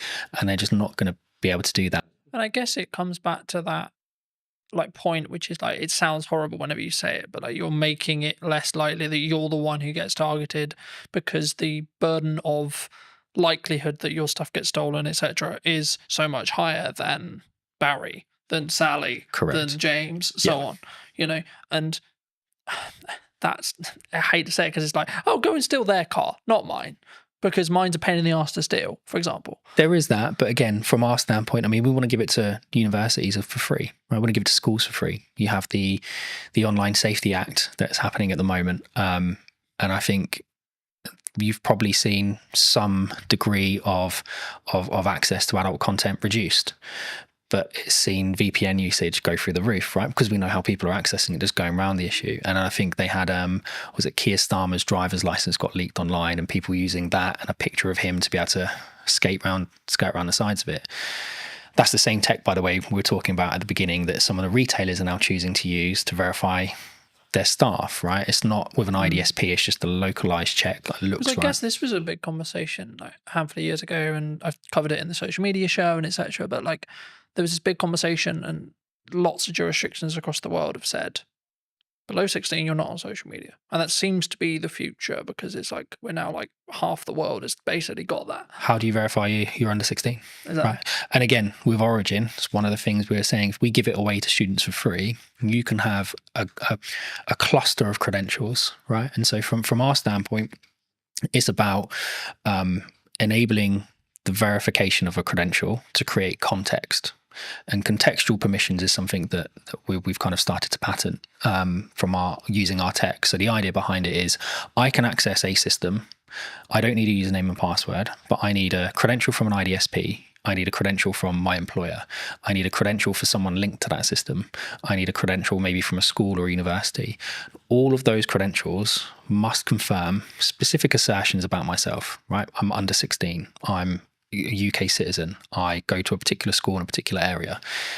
That means we're putting the control of the people that need it, schools, etc. But we're not then enabling people who have bad intentions to come along and manipulate that system, because they would have to manipulate it in 5, 6, 7 areas at the exact same time. So now if you want to access the internet, well, you could have your Origin handle with all of the credentials on it, and we would know straight away how old you are, right? And parents mostly can be trusted. So your parent could create a credential for you, but if that doesn't match your school's credential, well, then that's going to create an issue. So you don't have the permission to access that that service or that particular piece of content. And that for us is really important. Context is much more important than just, well, we think you might be over 18 because you click the button. Yeah. For those people who have enjoyed this conversation, who maybe want to see more of the content, delve into a little bit in more depth that what you and the team are doing, where can people reach out? They can reach out to us directly, so they can come to us via the website, or they can reach out to us on social media or LinkedIn. I think we're starting to put more video content out there. So going back to what you were saying before, about kind of verifying trust, how do you prove it in the marketing world? Well, for us, it starts with video, right? And yes, there are deep fakes out there, but from our standpoint, I mean, we're able to verify our technology in our videos with our technology, right, which is important. We're certainly seeing kind of proof of concepts with the MOD gain lots of traction. We're talking to OFDIA, the Office for Digital Identity and Attributes, about shaping kind of how the UK consults on digital identity. And I think all of those aspects are important. So it's not just about us. I think people should be looking at digital identity as a whole in a much more holistic way. And reach out to us, reach out to the IDSPs, reach out to everyone. I think is something that people need to understand more, is that digital ID is more than just, here's my JPEG of my passport and driver's license. But yeah, reach out to us on social media or online. Just before we wrap up, I mean, obviously you have worked with us in the past and you've done some video content. I mean, now the other side of it, maybe a year on, how was that experience? What was the things you maybe learned from? Except, like, how was it as a whole? Like, not putting words in your mouth, but I'm actually curious because obviously we haven't touched base since actually doing it last year. And I mean, was it how you thought it was going to be firstly from the perspective of what we did, but then also, like, was there any byproducts that actually came from like working with us specifically? I think we realized really quickly that video was the best way. Yeah, 100%. And I think working with you guys and working with Lucas for the day, it kind of got into our minds a different way of thinking about things. And we were just on the cusp of really understanding how to talk about our product and how to talk about our technology. And by focusing on the video approach, and we've now released several other videos that we've kind of produced in-house, it kind of got us to where we are now, which is we know what our narrative is, we know what the story is, we know how to describe our technology. Whereas a year ago, we were still kind of trying to work out what it was that we were. And we were early to market, so lots of people trying to explain it to investors, trying to explain it to customers. It was a challenge. So no, mate, having that time with you and Lucas massively helped us kind of crystallize what we were trying to do. And then over the next kind of 2-3 months, I think that's when we nailed it. But it come off the back of the original filming we did, which was phenomenal. Yeah. What would you say to people who are maybe looking at what's going on in the economy or etc., and maybe on the fence about maybe utilizing marketing right now, or like, because the traditional kind of known thing is like, when things get hard, you cut marketing. Yep. Honestly, I'm probably not the best person to answer it, but I'll answer it as best as I can. I think you absolutely have to have a presence, right? You have to. Unfortunately, at the moment, it's about noise. Right, we spoke about it earlier. The more noise you make, the more you get noticed, the more the algorithm picks you up and the more it promotes you to the top. And it goes back to what we we're saying as well about the SMEs, like, how do you get spotted? How do you get noticed if you have to have that kind of credentials proving you've done something? I think consistency, right? And we had this chat about podcasts a year ago. I think it's something like most podcasts end after 11 episodes, something along those lines, right? So 11 weeks, 11 months, whatever it is, that's the kind of podcast limit. People go, oh, it's not growing, right? You have to push past it. And it's the same with the marketing. And yes, some people are really fortunate and they do growth hacking and all of a sudden they're a viral sensation overnight, but that's not the norm. And I think the only way you can build your message is consistency. You have to be in person at events. You have to be putting stuff online. You have to be writing articles. You have to be talking about it. You have to be meeting new people and spreading the word. So I don't think marketing just stops with video. I think it's something much more holistic. And it's something that you have to consistently do every day. And we have a great marketing team. So Hannah does that for us, and she's excellent at it. If you were going to wind the clock back to speak to Stuart 10 years ago, 15 years ago, what advice would you give that Stuart? It would probably be trust your gut. I think we've had hiccups along the way with everything that we've done, right? Whether that be businesses my wife and I started, with raising children, with kind of investors, whatever. There's always going to be a hiccup. Something's always going to come up that you weren't expecting, but you have to trust your gut. And even if that is completely in the opposite direction to what everyone is telling you, sometimes you just have to go with your gut, because at least at the end of it, you don't have the regrets, right? If you listen to everybody else and they turn out to be right, that's great. But if you listen to everyone else and it turns out to be wrong, you're going to spend the rest of the time going, oh, I wish I'd listened to my gut. I wish I'd trusted my gut. So I think take people's advice on board, listen to it, kind of take the best strategies, build them together, but ultimately trust your gut. Yeah. Thank you so much for the time, Stuart. You too. Cheers, Carl. And if you did enjoy this episode and would like to see more like it, then I would love to hear what you think in the comment section down below. Why not subscribe so you don't miss next week's episode? And I'll see you very, very soon. When you truly become comfortable in your own skin, that's when you become a more potent, authentic, and influential communicator. Why do you think storytelling is important? The storytelling is 100% something I focus on. It's just a part of a larger puzzle now, or a larger body of work. But stories are important for so many reasons, man. What is the excuse that we make for the reason why we don't do the thing? Have the podcast, write the book, run the business. So the 5 habits, number 1 is transform your internal story. The second is ask conscious questions. The third is unearth your charisma. I think it's really interesting, right? Because a lot of the conversations I've been having the last couple of months has been around done is better than perfect. I'm a multifaceted human being. I'm not just one thing. And often labels can lead us, man, to shrinking, playing small and saying, I am this. But what if you're more than this? Did you know that 93% of you are not subscribed? So if you could please do me a favor and you're enjoying the show, then subscribing would mean the world to me, and it would allow me to grow the show and continue to get larger and larger guests and continue to bring what's missing in marketing today. Thank you ever so much for joining me, and I'll enjoy the episode. Hello, my friends. Welcome back to a brand new episode. Today, I'm going to be talking to Ravi, who talks all about communication and actually why is it important. So that's going to be what this conversation is going to be about. But welcome, Ravi. How are you?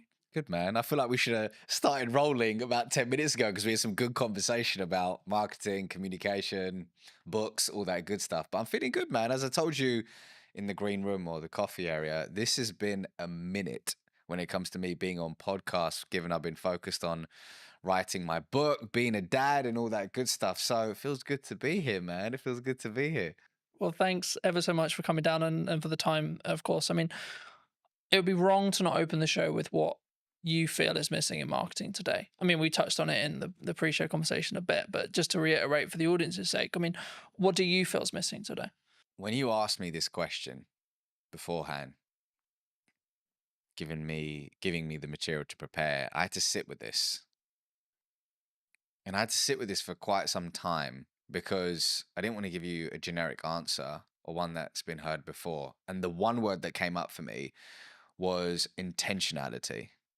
And actually, that's not just in marketing, that's in life right now. Intentionality. I mean, if you just scroll on social media, log on to LinkedIn, log on to Instagram, whatever it could be, there's an addiction to instant gratification, meaning, okay, I want to grow my follower account now. I want to achieve XYZ now. And as a result, I may put out AI content, which feels perfect, which feels like it's going to connect with people. But the truth is there's a disconnect because perfection doesn't exist, man. Perfection doesn't exist, and imperfection equals connection. And our intentionality behind things, our death grip on our desires, and the instant gratification that comes with it, it's just leading us to this place where, and it's funny to say this, the bar is so low, in some senses, that the number one way to stand out is by tapping into human connection. I think it's really interesting, right? Because a lot of the conversations I've been having the last couple of months has been around done is better than perfect. And I think that sometimes we look at the podcast idea we have, we look at the event idea we have, we look at the business idea we have, look at the book idea we have, etc. And we think, yeah, I'll add that to the list. Yeah, I'll put that on my to-do list. Do you think people need to is there a level of just you need to start doing stuff? Like you need to just choose one of them or two of them or three of them and say, I just need to do that?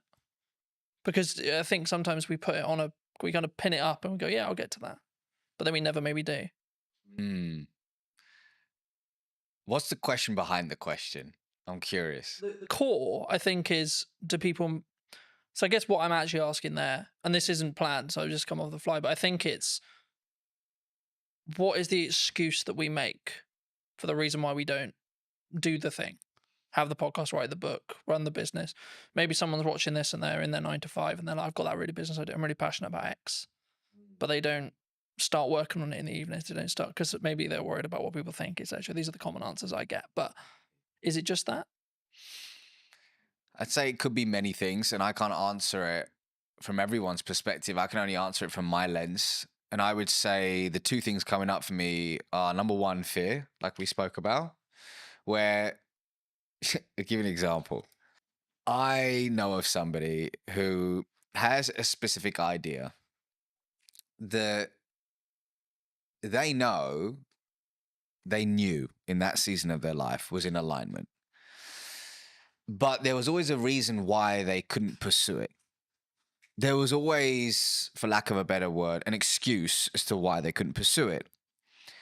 And that excuse gave that individual the reason why, I can't do it now because of X. I can't do it now because of Y. But what those excuses and what that narrative was grounded in was fear.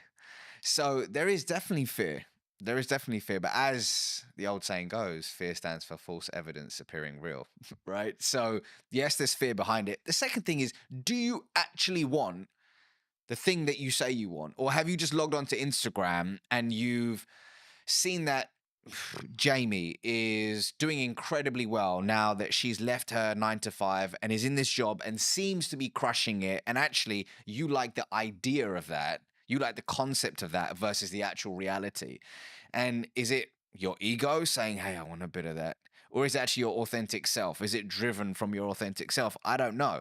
But I think those are the questions to ask ourselves, because the truth is when you, this is my truth actually, when I'm deeply aligned with something, it has a meaning behind it, which means the imperfect action, the work or whatever it takes to achieve that.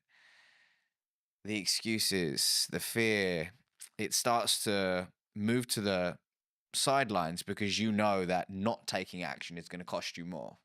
I think that's key. And I think people listening need to consider, is it keeping up with the Joneses, looking at the trend, etc. And that's why you want to be an entrepreneur.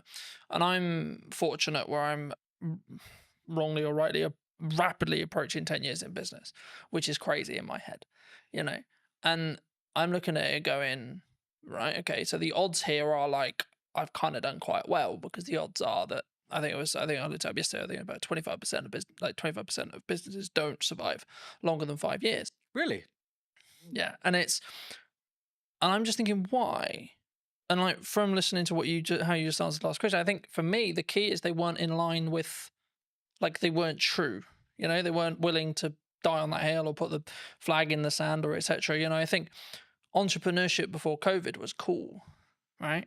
Because, or even during COVID, when there was loads of money floating around and it was, quote, easier, I think that's when people looked at it and went, yeah, that's cool, let's do that. Oh, work-life balance, oh, free, oh, I make lots of money, and I get all the time, and I get all the freedom. But now we're in a world where what most people I talk to, and I'm sure you've had it as well, which is like, well, this is just normal. This is what real business is.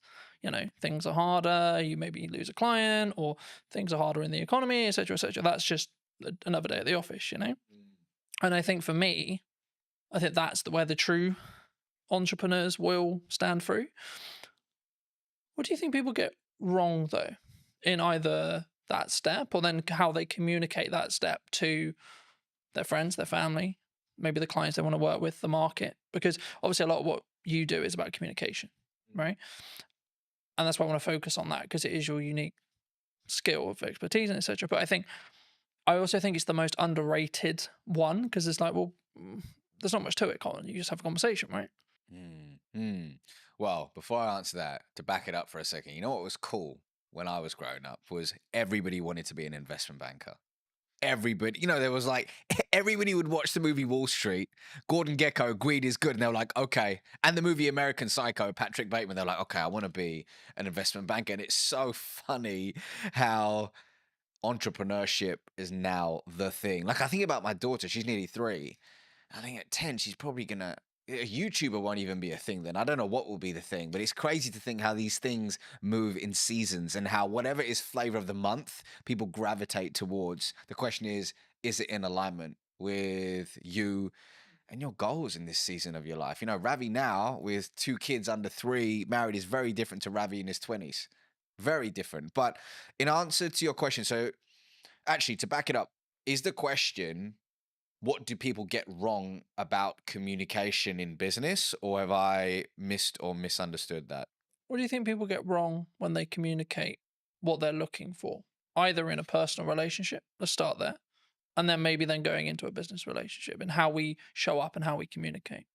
When you say what you're looking for, meaning how they communicate their desires to the external world, I think, actually scrap that. I believe that often we forget to look within before we communicate our desires to the external world. And I think it's important to, in today's noisy world, just find solitude, regulate your nervous system, and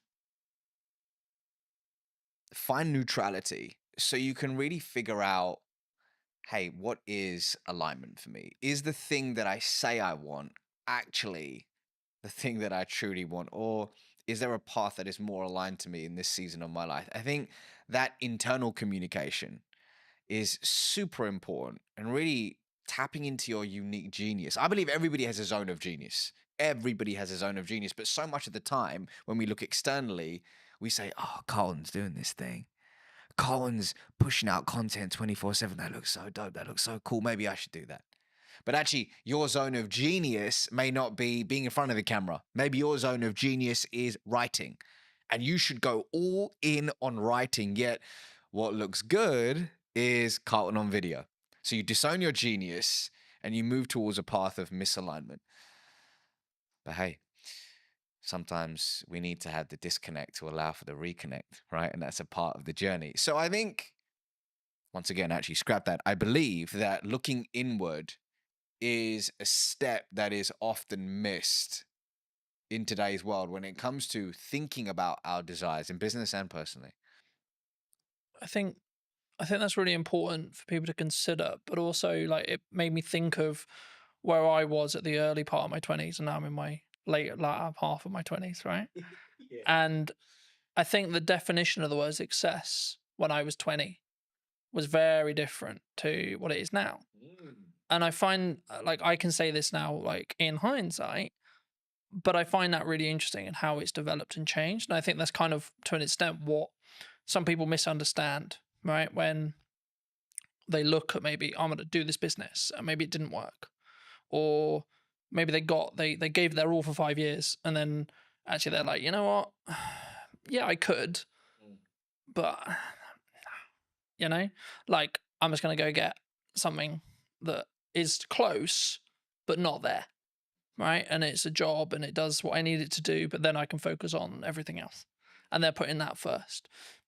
Do you think that people sometimes struggle to, I don't want to say the word abandon what they used to call success, or what their definition of that used to be, but do we need to, as we move forward in the seasons of our life, do we need to constantly readapt and constantly be okay with changing what success means, do you think?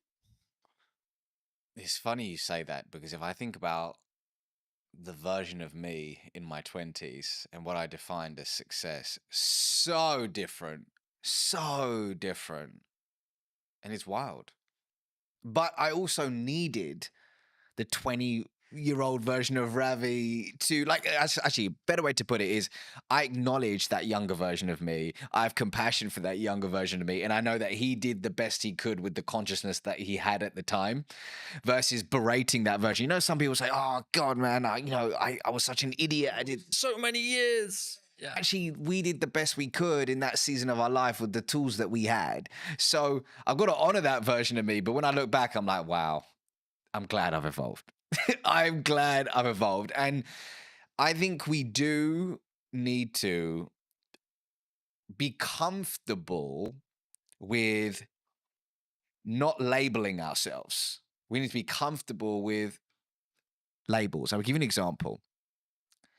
Somebody could say, I am an entrepreneur. I am an entrepreneur. And on the face of it, great. Gives that individual a sense of belonging, pride, identity, brilliant.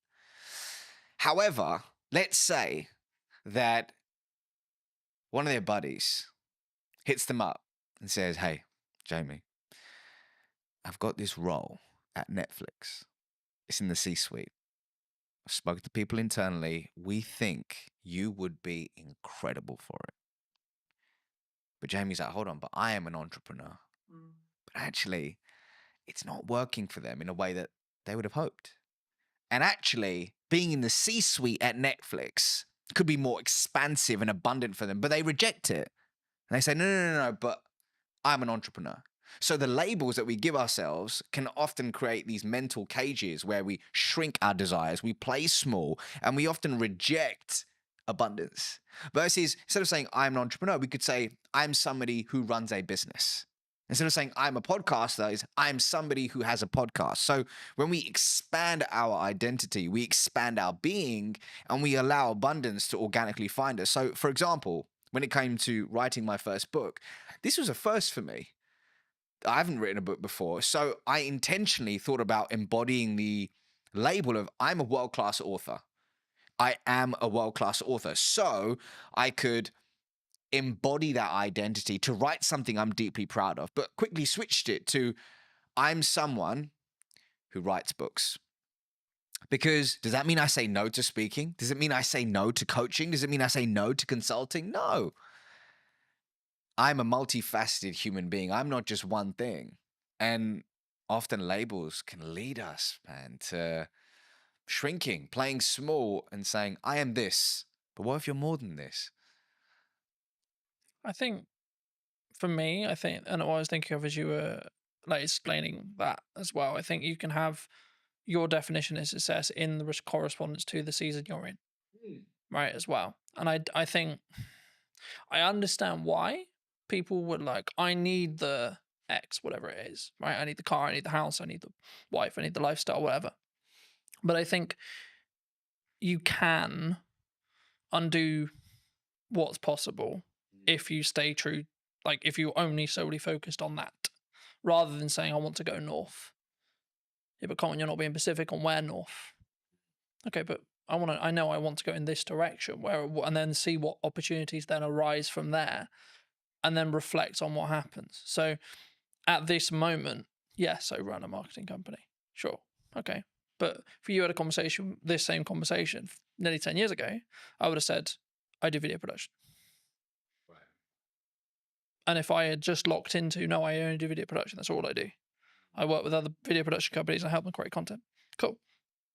Then it would have pivoted or changed what horizons I could have met or gone to. And what I found was that people, they tie what they're doing and their self-worth to it together. And I think that can be sometimes the issue. Massively. Because then you're tied to, like using your entrepreneur example, then you're tied to, oh, what if I'm not an entrepreneur? Now I'm lesser, right? Because that kind of implies you failed. And then to you, that means actually me as Colton has failed, not the company has failed, or not the company served its purpose and it got me to the Netflix role or etc. Colton has failed. Colton will not be able to win. Colton will not be able to be, quote, successful. Do you think we need to, is that a inner work thing that we need to do? If someone is listening to this and going, shit, that's me. They've tied what they are to them and their own kind of self-belief, self-worth, self-love. Two things are coming up for me. Firstly, picking up on something you said earlier. Something I talk about in the book, inside of Habit 1, is about being fixed on the desire, but flexible on the path. So let's say somebody says, I just want to generate more revenue. Broad, but more revenue, okay? And they have the idea that the path to get there is landing net new business. They build this whole team around it, but all of a sudden, this beautiful opportunity arises with their existing client base. If they are fixed on the path and go, no, we're just going to acquire net new business, and they reject this abundant opportunity, they may not reach that idea of more revenue. But the idea of pivoting, being open to the infinite possibilities to reach that said desire, which will evolve, and it's okay to evolve it, is super key. Yes, that requires inner work. But going back to your question about self-worth, I used to work in investment banking. And one of the reasons why it took me a long time to hand in my resignation notice back in August 2016 is when I left that world, was I had pinned so much of my identity and self-worth to I am an investment banker. I'm somebody who works in an investment bank. So much pride, status came from that, which stroked my ego, and it was beautiful until it wasn't. But that experience, I'm so grateful for it, man. I'm so grateful for it. And it was, I believe that everything, this is my belief, that everything's happening for you, not to you.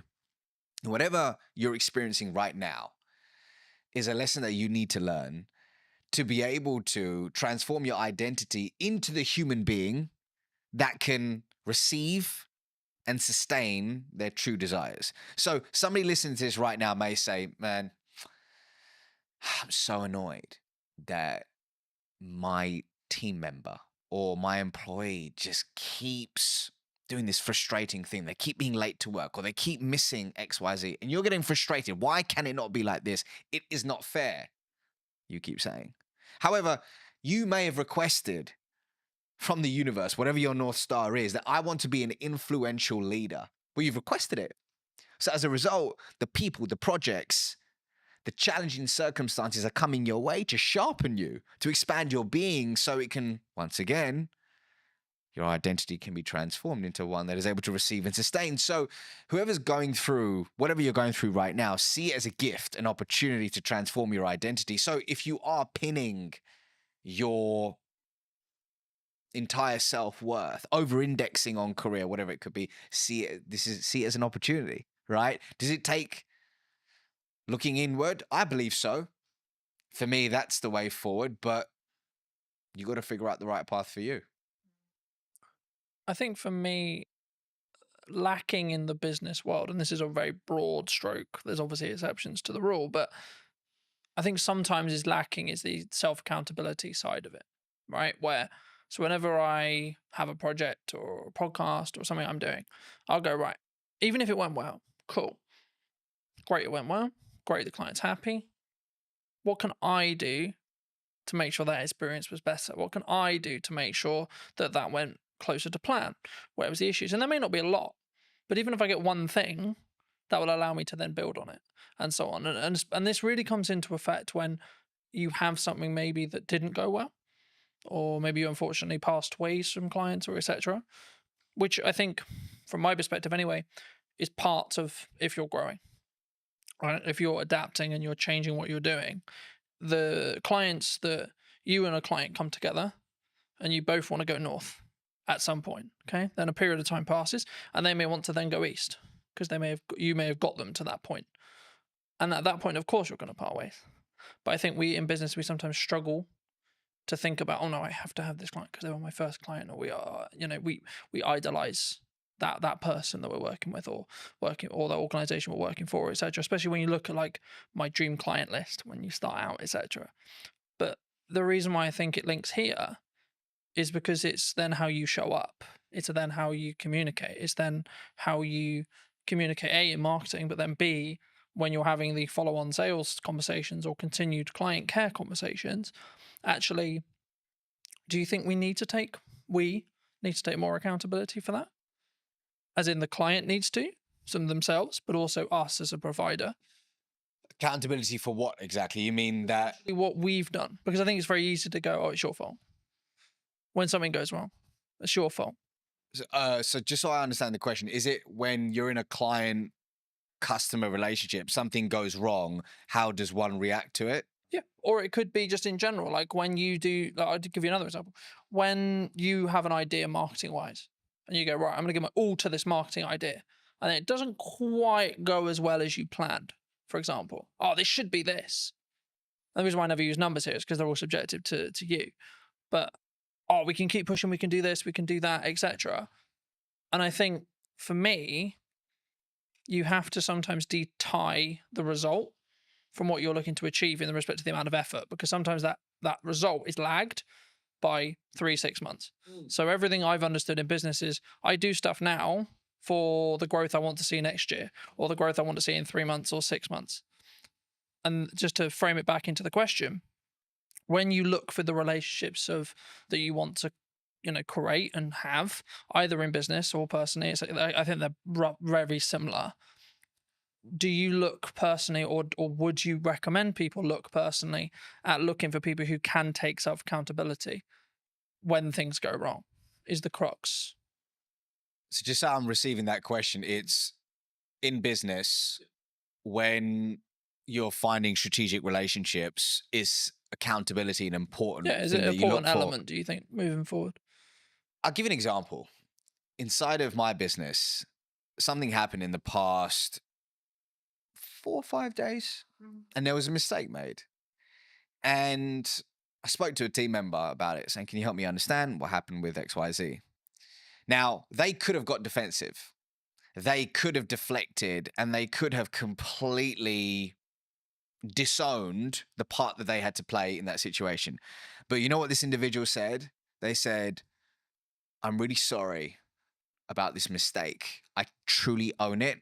And here's what I'm going to do to ensure it doesn't happen again. And they provided a solution.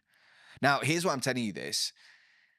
That was the most beautiful response, which told me the story about the following story about this individual, that they have a character of intention. And it told me that moving forward, I can deeply trust them. And something I talk about in this book is that when it comes to trust, one way to establish it is through the 3 C's: connection, character, competence.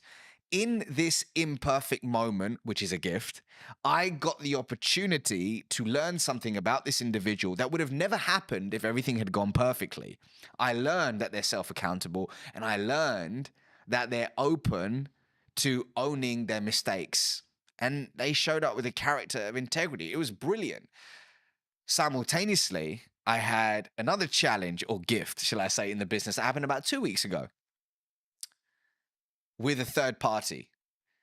That didn't occur, which told me a different story about the individual in question. It told me a different story about that company. And it really has left a sour taste in my mouth. And I probably won't be partnering with them in a different season of my life once this project in question is over. So it's everything, man. Accountability in that sense is everything, because it leads to trust. And I don't know about you, but I don't have a meaningful relationship in my life that isn't built on trust. Yeah. I think for me, of course, everyone's really happy when it goes well, right? But the reason I wanted to go there is because of what happens when it goes wrong. Yeah. And I think what someone does, what a person does, what you do, will tell you a lot about A, the person, or B, where they hold that relationship, right, with you, if it's someone else. And I think that's why I always look at, okay, let's look at what I could have done better, but then let's maybe look at where the other elements, because everything is a two-way dance, right? But I think in some ways, whenever we bridge that across in business as a whole or in personal, maybe we don't necessarily go into each relationship when it's a new business relationship or a new partnership, etc., without the, I don't want to use the word baggage, but the residue maybe from previous relationships. I mean, do you think that people don't give themselves the time to reset sometimes?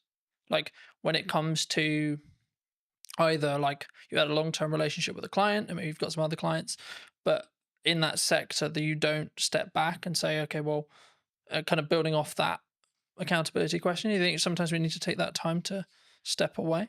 Can you give me an example? Yeah. So let's say, for example, I worked with a client for a year, Okay. and for whatever reason, our relationship has ended. And I could, and again, it's kind of a level of privilege, of course, that can come from it, because if you're in the position where you can step back, it means you've got enough financial resource to survive at least for a period of time. So there's a nuance to the rule, of course, but if you can do that, do you think you'll show up better for the new clients in your next season, or the new business, or the new opportunities, or the new content when you can take kind of step back? Because I think I talk a lot about self accountability, but it comes from a place of I can give myself that space to say, okay, this is where I went wrong. And maybe if it's because I'm trying to mend a relationship with a client, perhaps, or maybe it's actually a relationship has ended, or a new one is about to begin, and I want to look back and see how I don't. Maybe the issues were, okay, how can we set up this relationship so it's more likely to be successful by learning from the past? The definition of reactive behavior, in accordance to the spiritual wisdom of Kabbalah, is engaging in any behavior that is grounded, and I'm paraphrasing, in fear, lack, or scarcity. So if we are operating consistently from a place of fear, lack, scarcity, we're engaging in reactive behavior. And I think, rather, I believe, a lot of our day to day, especially when we're flying through our day on autopilot, meeting to meeting, doing X, Y, Z, we can unknowingly slip into reactive behavior. We can unknowingly and unconsciously end up having unconscious conversations, and we don't leave the space to look within. So in your example, let's say if somebody has lost a client and they haven't really sat back and said, okay, let's look at the facts here. And what part did I have to play in that? And truly owning it, then they're going to make the same mistake over and over again. And they won't have the opportunity to transform their identity into the person they need to become to achieve said desire.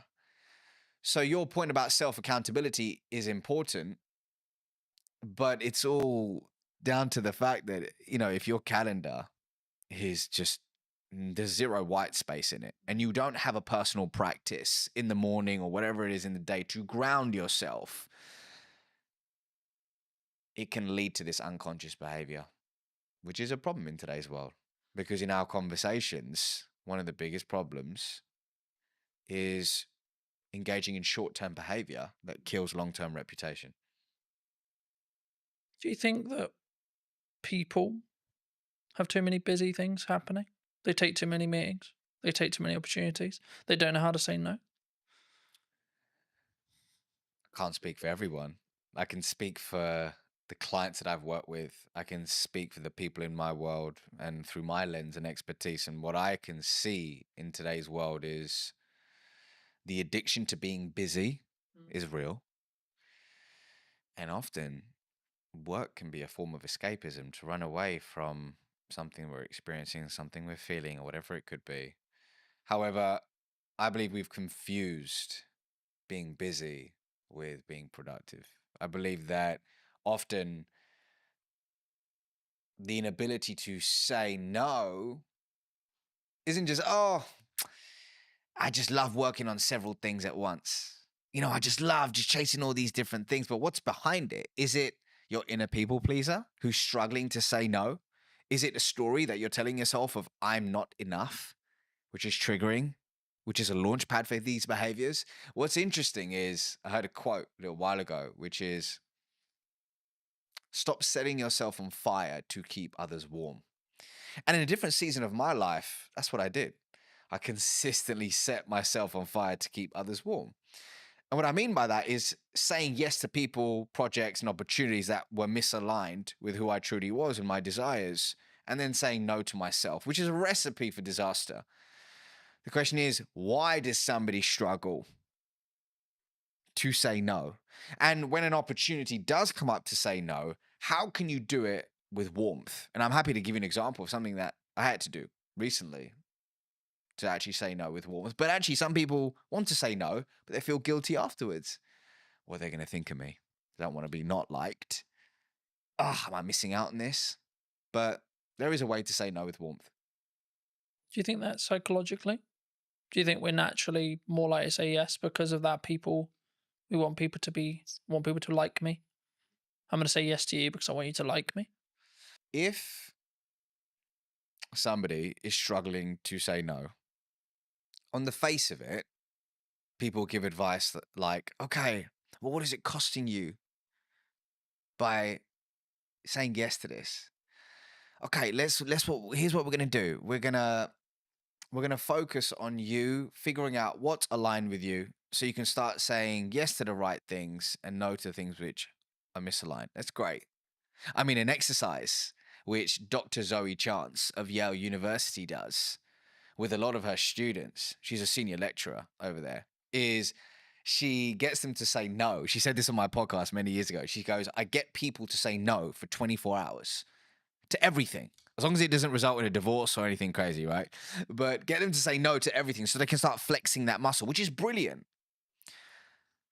And that's great on the face of it, looking at all those things. And then there's going slightly deeper is, okay, but why do I struggle to say no? What is the story that I'm telling myself? Is it true? How long have I told myself this story? How do I reframe this story? How do I find positive evidence to start stacking evidence for the new story I want to tell myself? How do I reinforce that story? And is that work, that messy inner work that often people don't want to do? But for me, when you commit to a journey of introspection, that's when the beautiful things happen. And that's when organically becoming no doesn't necessarily make it easier, but it feels aligned. And you start wanting to do the inner work because you know the fruits that come with it. I think for me, it's a mindset, right?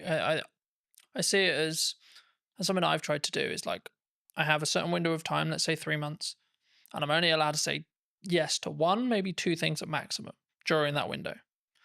So is this really worth those two shots? Yes or no? You know, and I think it's not like something you can like if it's a job offer, etc. And like look and go, okay, is that going to help? Am I the right fit for the client? And sometimes I'll go, I don't actually know. That's when you explore more, you have more conversations, etc. But the key for me is making sure that whenever you do work with a client, or whether you do a body of work, write a book, run a podcast, etc., that it sticks into what you were starting to talk about at the beginning of today's episode, which was, is it authentic?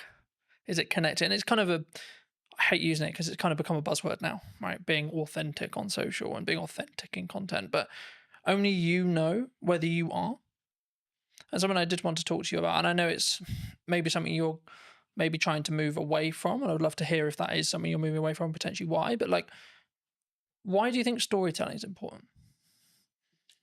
Well, actually, storytelling is the fourth habit in my book. So the 5 habits are, number 1 is transform your internal story. The second is ask conscious questions. The third is unearth your charisma. The fourth is tell stories that inspire change. And then the fifth is become the trusted guide. So to hit on your point, storytelling is 100% something I focus on. It's just a part of a larger puzzle now, or a larger body of work. But stories are important for so many reasons, man. But let's take it back to the work of Zoe Chance for a second, Dr. Zoe Chance. So in her body of work, she highlights that human beings all have a gator, an alligator, and a judge within. Now, behavioral economists will liken this to system 1 and system 2. And what she says is the gator is the fast, instinctive, and unconscious part of us, where our emotions live, that drives 95% of our decisions on a daily basis. The judge, like a judge in court, is slower, more deliberate. It requires conscious effort to make rational decisions. So the judge, or rather the gator, is automatic. The judge requires conscious effort, and the gator is more dominant. Interestingly, the gator is the first responder in Zoe's eyes. The gator is the first responder. And what it's doing a lot of the time is actually filtering what information we should pay attention to. And it's rationalizing, or rather, the judge is rationalizing the preferences of the gator. Here's why I'm telling you this, is that a lot of the time we lead with facts, we lead with figures, and we lead with data. And it's not about not using them, it's about understanding the context and when to lead with them. But for me, what we need to think about is how can we prioritize the needs of the gator so that we can then appeal to the judge. And one of the most potent ways somebody can do that is through impactful storytelling. But the $1 million question is how do you tell a good story? So from a lot of the work that I've done, whether it's training teams at Oracle NetSuite, T-Mobile, Sherwin-Williams, they all want to know, how do I tell a good story that inspires prospects, customers, and people to take action? And through my work, came up with a checklist. I call it the Acorn checklist of what really a good story in a business setting needs to have. There's several things. There's hundreds of things that it could have. But if I just had to pick 5, it would be these things. So A of the Acorn checklist is actively interrupting somebody's trail of thought.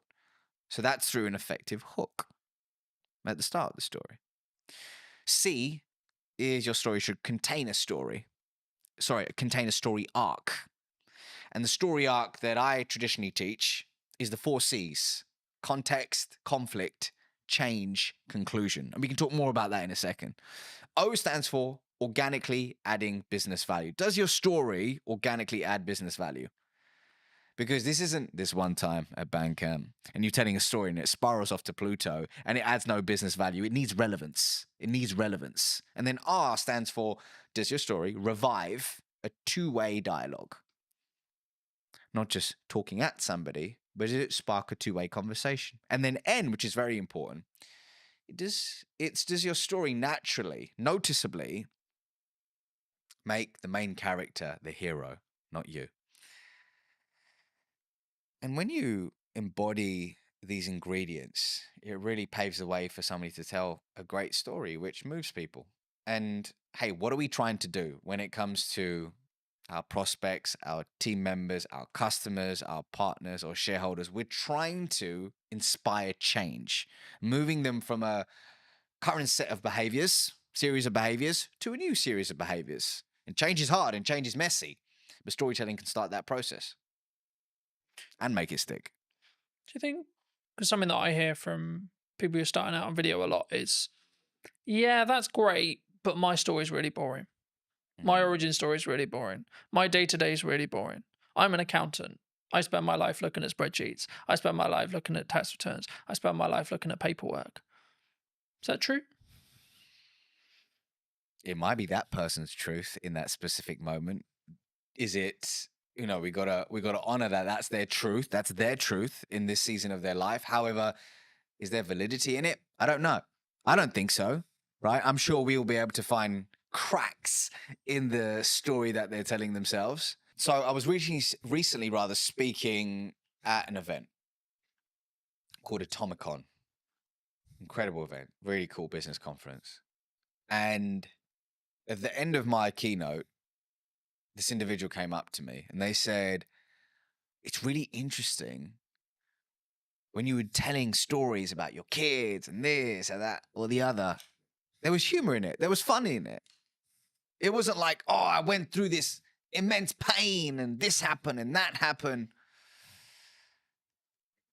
And that's what I struggle with. I was like, what do you mean? Tell me more. And they said, well, I'm struggling to craft my origin story because I don't have this huge moment in my life where, oh my God, I was down and out. I was at rock bottom and look where I am now. And for me, that's a recipe for disaster because it can leave you in analysis paralysis and forgetting that often the beauty is in the imperfect moments, the relatable small moments. When I came out on stage that day, I told a story about my daughter and how she was mimicking breathwork that I was doing in some season of my life. And as a result, it made me realize that how I do whatever I do in my life, she's going to mimic it. And my job isn't to tell her what to do, it's to show her who to be. That was the crux of it. But that came from a seemingly insignificant moment in my day-to-day life. So I think what it boils down to is creating a story bank. And I have a process for that, but creating a story bank where you're collecting these insignificant moments, figuring out which one of them can be transformed into a story and testing them versus sitting there trying to think of that one story and then going, I don't have it. I'm going to wait for it. And then just doing nothing. So everybody has a story to tell. The question is, do you have an intentional, going back to our question at the beginning, do you have an intentional approach to finding them, identifying them, and then delivering them in low stakes scenarios to test and tweak and iterate for high stakes scenarios? It's a real process. I think it's something that you'll adapt as well. Like as you move through the seasons, right? Like you might not talk about the current season or the season you just come out of, but you potentially will talk about maybe season 1, season 2, season 3, etc. And I think for me that allows you to tweak and adapt and show that you're a non-finished article as well. Building off that, like my level of success at 20 was very different to now and will be very different in 10 years. And I think that's the constant thing. And the thing that kind of goes through the core of that is, what's my improvement today?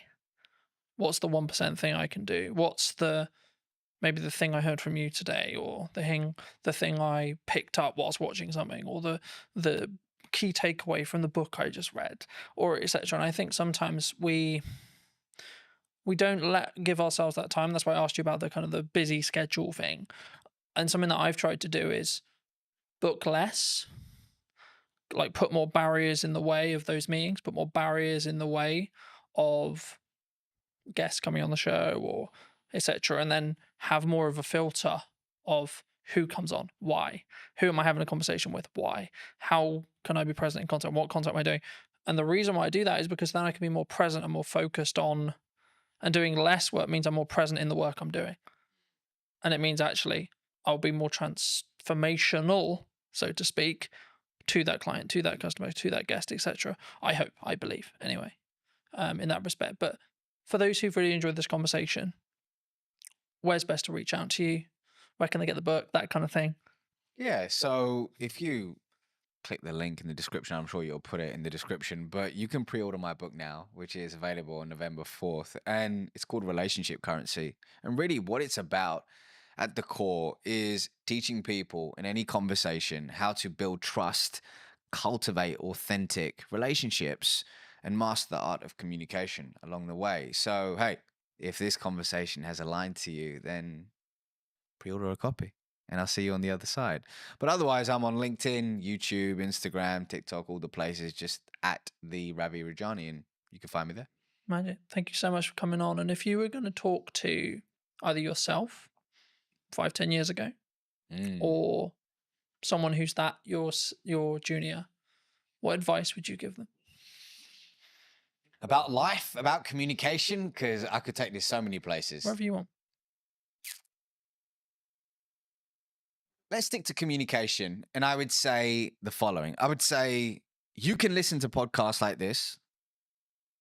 You can watch videos, you can absorb books, courses, and all that good stuff.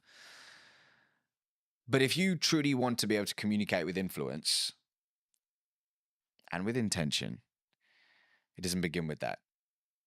It first begins with a journey of introspection.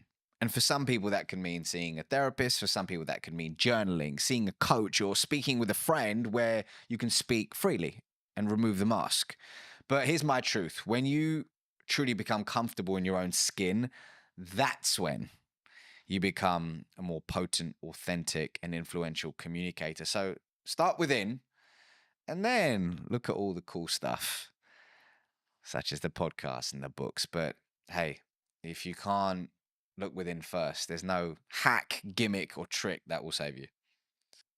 Thank you ever so much for the time, ladies and gents. I hope you took value from this episode, and thank you for coming and Thank you. spending the time with us today. And I will see you very, very soon. If you did enjoy this conversation and would like to hear what's missing in marketing, probably tomorrow or today, then be sure to be subscribed. I'd love to hear what you think in the conversation down below. And I'll see you very, very soon. What would you say to people who maybe are on the receiving end of the obsession? I think you've got to be a part of it yourself and experience the ins and outs of the day to day, rather than just when the person comes home and they've had a bad day. I think that's true in anything that you do. You know, marketing or fitness or writing or driving or whatever the skill is that you're trying to build, with consistency and with showing up when it's harder is when it will work. I think what you touched on there is a really common misconception in marketing. I'm not a fan of it. I'd much prefer the in-person world. If you were going to speak to either yourself or someone 10 years your junior, what advice would you give them? So I'd say take the risk, take it sooner. I waited too long. So I left it and I left it and I left it, and then I went, okay, I am going to do this now.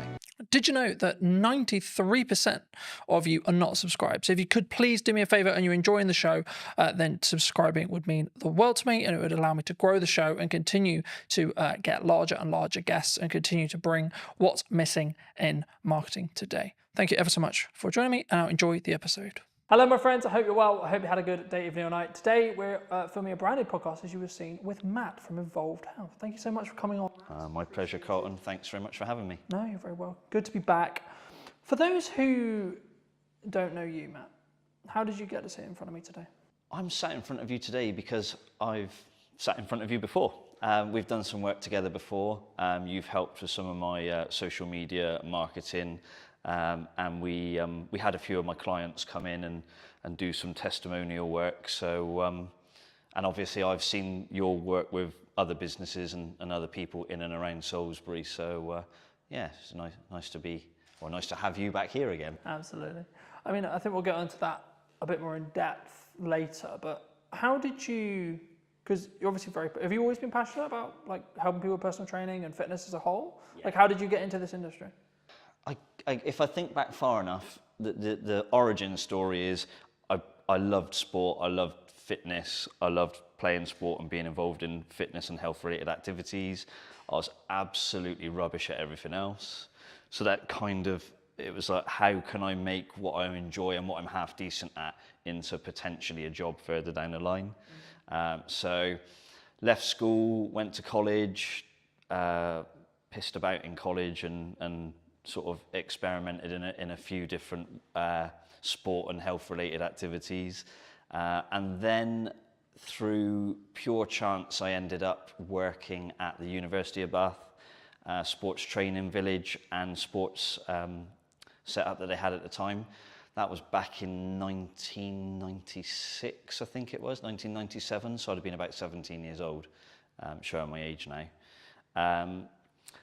Started off there, ended up living there on campus in a sports house with the Great Britain Olympic swim team, and being part of that campus and being involved in the university gave me a massive exposure to high performance sports, a lot of different athletes from a lot of different sports and disciplines.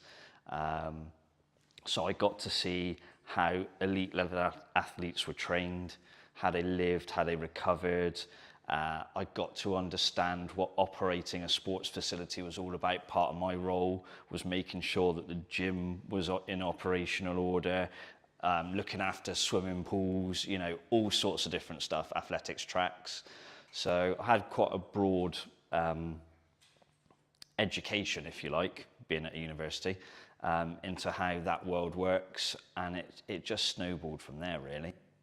Was there or is there, should I say, because there's obviously still athletes who are around that you may train and work with, you know, but is there a kind of commonality in respect to the mindset?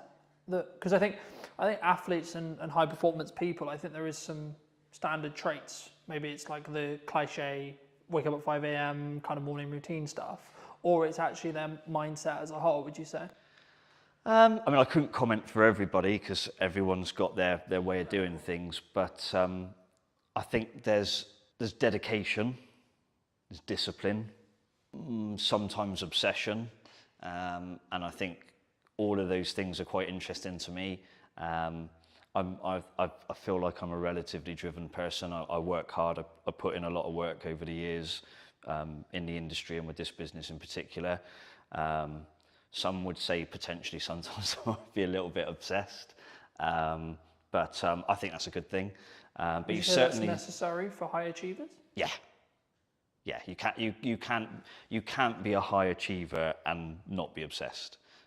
You have to throw yourself into whatever it is you're wanting to do or build or grow or be a part of, and if you're going to deliver a highly successful business or an environment, depending on what aspect you're working in, I think you have to be obsessed. I don't think it works if you don't. Not at that level, anyway. What would you say to people who maybe are on the receiving end of the obsession, right? So maybe they're with someone, their partner, their mother, etc. Like maybe when they're starting out and it's their parents, or maybe as it develops into a full-fledged business, what kind of can that support person do? Because I think for obsessed people who are very driven, like we get it, but sometimes that they don't get the attention or the thought process when it comes to, I wouldn't say how to deal with an obsessed person, but how to support that's a person in that respect. Of course, in your own experience. Yeah, I mean, first off, I'm not a parent. I don't have any children. But what I do know from the backgrounds I've worked in is sometimes the obsession starts from the parents, and the kids or young people are pushed into something, and the parents, I mean, you know when people used to say pushy parents, I think actually sometimes those parents are just obsessed with creating an environment for their kid to thrive, and sometimes that's awesome, and sometimes it can be, you know, sometimes terrible. So in terms of how to support someone who is obsessed in trying to deliver high performance, tricky one. I think you've got to be a part of it yourself and experience the ins and outs of the day to day, rather than just when the person comes home and they've had a bad day and they, Is use the phrase uncomfortability kick and the cat stress almost. that kind of comes from that? Is that normal though, for a high achiever? Is that a sign or a byproduct of them being high achieving? Stress. Yeah, like so from a partner's point of view, or etc. Like in that respect. I think there's elements of stress for sure. They will be stressed about delivering an outcome on a performance. You know, if they're trying to compete, they want to win. They're stressed in the build up to a competition, can be stressed at the competition. And then there's the stress if the competition doesn't go so well. So yeah, stress definitely plays a part. Obviously, I've not competed myself at a high level. I've experienced and lived around those that have, and more often than not, I think the stresses are positive, like the person has responded to it, but I definitely saw a couple of occasions where maybe it didn't.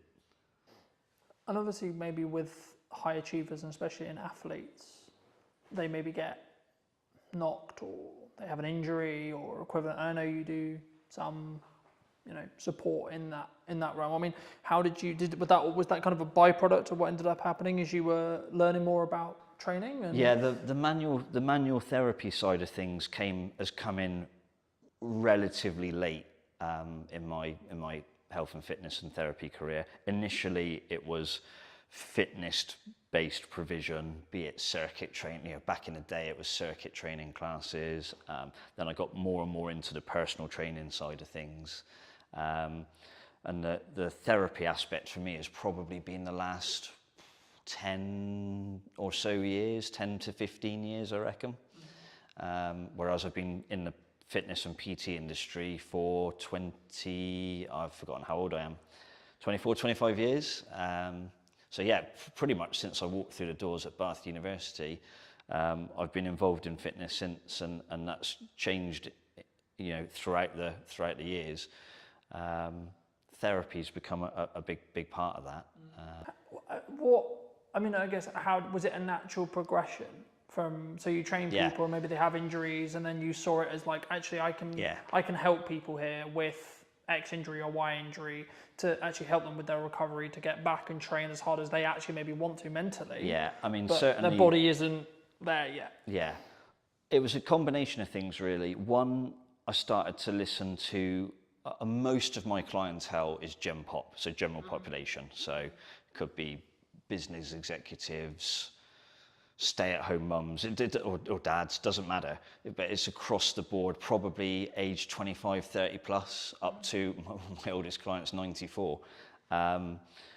So they would always mention niggles and aches and pains. And it was like, right, how can I train around it? How can I train through it? And then I was like, hang on a minute, why don't I just try and help them deal with it more directly? And because of the nature of my client base, the need to be able to do therapy work was becoming more and more clear to me. So I'd say around about 15 years ago, I really started to delve into the therapy side of things. And 15 years later, that's probably a fairly significant part of Evolve's business now. Do you think that's one of the things that makes you unique in comparison to, say, another personal trainer, another gym, another etc.? I think when I first came to Salisbury, for those that don't know, I didn't grow up in Salisbury. I wasn't born here. An opportunity came, where are we now? Probably around 2014, 2015 maybe, to start getting involved here in Salisbury. So what I realised through that is a lot of places had personal trainers. There were some gyms around. Sadly, there are fewer gyms around at the moment. That's another story. And I realised that nobody was really creating an environment where it was seamless. So you could be down here in the gym, maybe having a therapy type workout. You could be upstairs on the treatment table. You might have ligament damage that needs hands-on treatment and things like that. So the ability to put the two things together is really, really important, because as a professional then, I can manage and help the client through a myriad of different options. So I can be involved in their fitness training, I can be involved in their therapy work, I can guide them on their stretching and flexibility, and it all has a carryover. It's better for the client because you've got one set of eyes keeping an eye on things. I'm not saying I can be all things to all people, but it does assist. But also from a finance perspective from the client, you know, if you have 1 or 2 PT sessions a week, then you've got to go to an osteopath, then you go to somewhere else for a massage. Most people know what these things cost these days. That's serious money on a weekly basis. Whereas within a visit to here, they can have a PT session. They might need just a few minutes of hands-on work or some help with a stretch. And they've spent a fraction of what they would spend if they had 4 or 5 different professionals helping them. So it's almost trying to create a multidisciplinary environment, but the one person is delivering that multidiscipline. I think for me, like, that's maybe the unique selling proposition of what you do, but it allows that synergy. So if there is an injury that happens, either unfortunately with during training or like outside of training, and then when they come into training, then it can be maybe tackled like faster or potentially better, you know, in that respect. But do you think, I mean, I guess then, the next question I was going to go into was like how consistent or like how focused should the average person be on fitness? Because I think as a whole, it's always been a part of my life, but I think maybe I'm unique. I mean, we're looking at, like, I don't know the figures off the top of my head, but the numbers are like constantly changing, constantly adapting, and I don't think for the better in respect to obesity and other such concerns in that respect. And I think, is it a shift? Is there a like from what you're seeing, or is it still maybe it's upper middle class, it's the people who can afford it, it's, you know what I mean, is it because from my perspective it was always quite snobby, oh, you work out, it was always that for a long time. I think what's changed is the media. So you look at anything in life now, the media get their claws into it, and that can be good or bad. There's definitely an increasing problem of lack of physical activity in schools. I can remember when I went to I can just about remember when I went to school, primary school and secondary school. I was lucky, I had great PE teachers, I enjoyed sport, and the provision was there to do it, and we did it for a few hours a week. But talking to clients now who've got kids in certain schools, and they barely get an hour a week of like taught physical education or the chance to just explore different sports. And I think these days, a lot of that seems to be happening outside of school. And then it becomes choice. Then it becomes, can the parent potentially afford it? If you're in a school environment, it's kind of delivered for you, to you.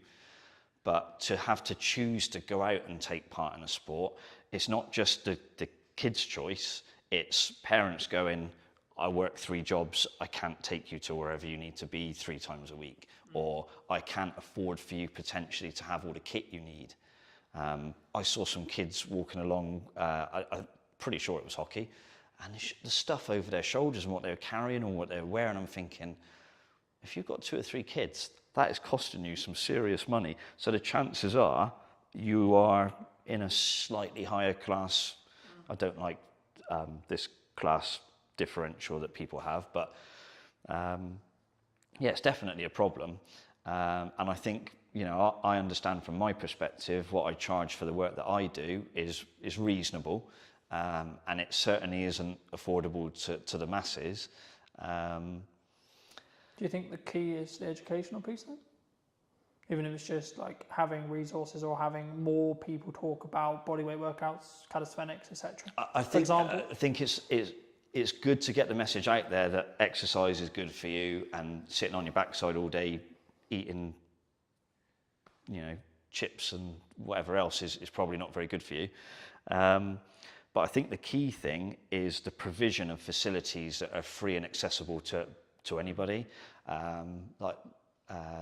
These parks now where they're starting to put exercise equipment and like bars that you can do pull-ups or hang from and stuff like that, they're awesome, and we need more of those, but we also need people to understand how to use them. So we probably need to find some sort of community scheme where people who are big on calisthenics and outdoor workouts and almost like parkour and stuff like that, if you've got people like that who are helping kids from quite a young age get into that, then there's probably going to be a natural progression as the child gets older to, I want to carry on doing stuff like this, I want to go to the gym, I want to play in a team, or I want to partake in an individual sport, but I'm prepared to put in the work to do it. These are all the things we need.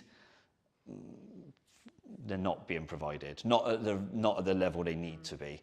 I'm quite lucky, I'm fairly well travelled, and a lot of places I go, you go to places and they've got outdoor, again, environment comes into it, climate, things like that. But even countries where the climate's a lot like ours, they've got outdoor parks, they've got outdoor physical activity. We're a long way behind in this country in certain areas, and that needs to change, and fast. Do you think, like, because for me, it's number one, it's a priorities thing. Number two, it's a mindset thing. Like, there's one thing having the education. Once you've got the education, you've then got to have I'm really busy, but I need to do it anyway, right? Because I look at it from a perspective of, I'm very fortunate where I'm younger and I've had a level of fitness in my life for a very long time. But I understand that if I want to continue to be able to do the job I do, I need to be in better physical condition than... Yeah. So I can continue to do it for 10, 15 years. Absolutely, but what I'd say to that is, if you get the exposure from a young age, and it's a positive exposure, not, oh, I hated PE, they made me do PE in my pants and socks or whatever. I can remember, you know, back in the days when I was at school, if you forgot your gym kit, it was plimsolls and pants and socks and off you go. There's no way that's happening now. It wouldn't be allowed. You know, it's if you expose somebody to a positive health and fitness related activity from a young age, and you can do that consistently for a while, then the likelihood is you don't have to worry about mindset, motivation and things. It's almost inherently in there, ready to go. There will be people who went to school and hated PE and hated exercise who have grown out of that, and some will have gone, actually, I need to look after myself and my health because I've got a family now. And there'll be other people who go, well, I hated it at school and I hate it now. And we've got to get those people back then. If you were going to give advice to maybe those people who hated it at school, who maybe haven't done what they should have done, maybe they know they're not, like, because I don't think you say to anyone who's like not in good shape, I don't think helping the problem is, haha, look, you're fat. Or, oh God, no. That's not, you know, that's because they know. It's not like they see themselves every day, you know? Sometimes you've got to have hard conversations. Part of my job as a personal trainer is sometimes you have to have very difficult conversations with people, and in the best way possible, you're trying to explain to them that the situation they're in is not a healthy one, it's not a good one, and there's a desperate need to change. In terms of mass information, I think you've just got to say to people, like, hands up if you want to die young. Not many people are going to chuck their hands up. Yes, please, Matt. Yeah, do you know what I mean? You know, I can't speak for everybody, but most people are going to, well, of course I don't. Who wants to live as healthy and as long as possible? Probably most people. Yes, please, Matt. Yeah, exactly. So if we can say to people, look, there's still time for things to change, for you to have those positive experiences, and ultimately it's going to massively benefit you.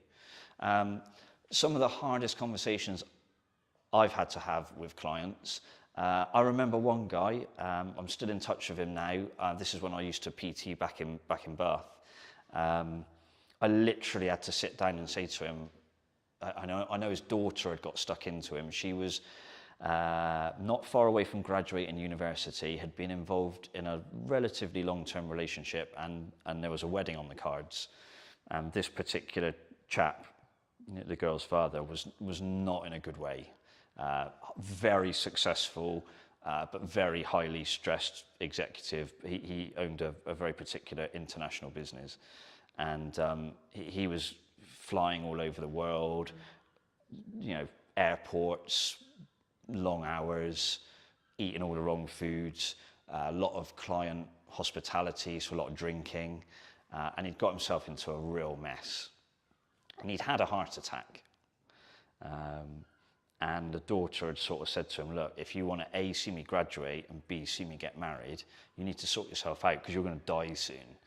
And I think when it comes, you know, if you're a father, I can imagine your daughter looking at you and saying that's got to be a gut punch.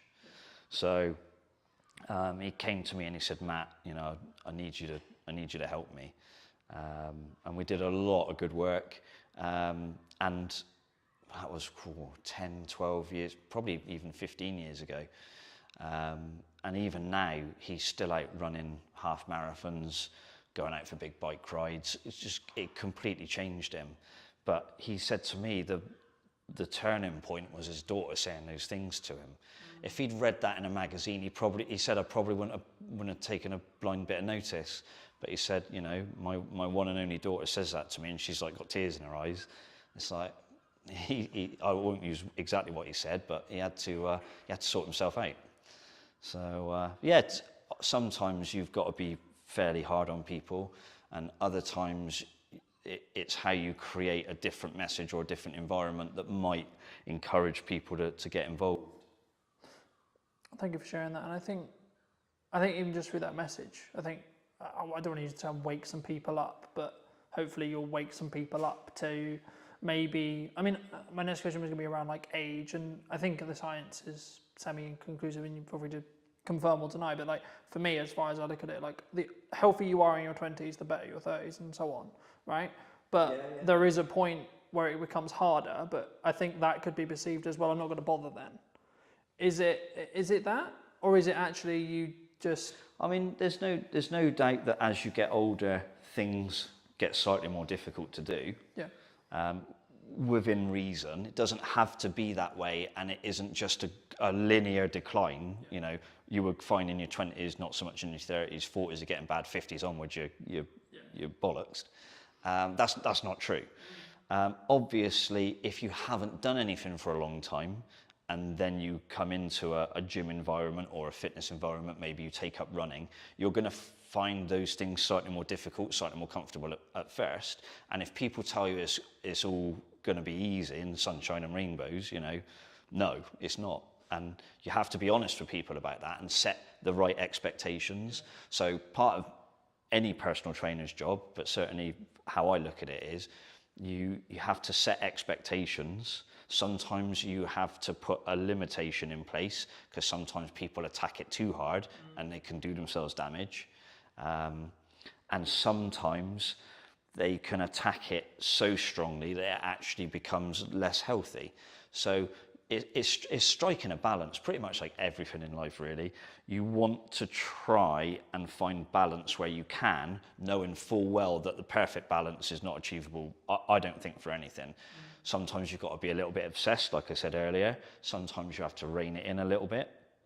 But it's just finding that balance and working with the person.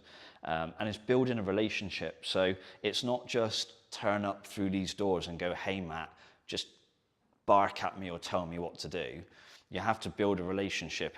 There's an element of trust both ways. You know, the client needs to trust that I'll provide them with safe and effective exercise or safe and effective therapy treatment. And I need to trust that when they leave here, they're not going away and doing 10 times more stuff that maybe they shouldn't be doing, or their lifestyle is bad because they go, oh, I can offset it by going to see Matt, so I can carry on drinking heavily and eating all the wrong food.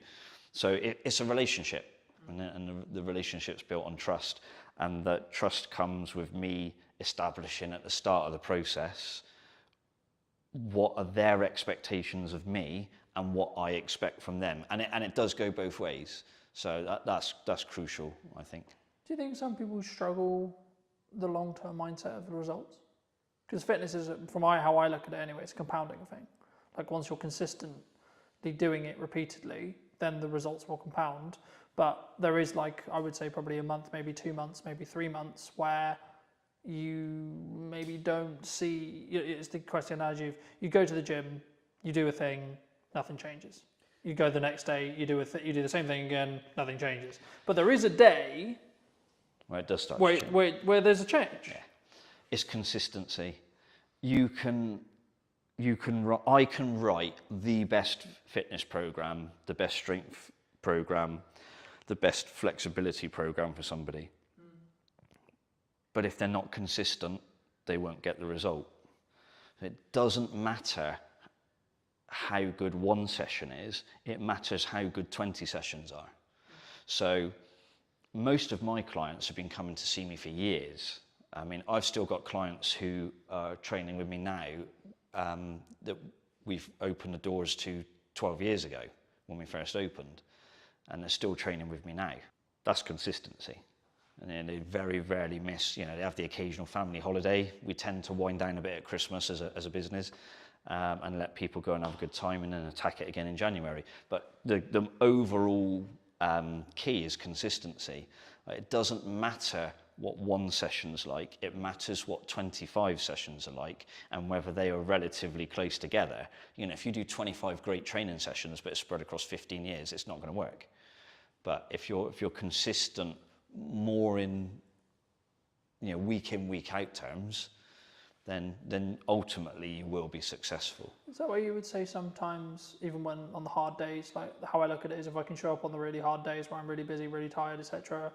Not like really tired as in exhausted. Yeah, like, you find like I've shown up. It's not the best workout, but it's still a workout. Yeah. And it's building that momentum. Or would you say that like you need to then focus on recovery there?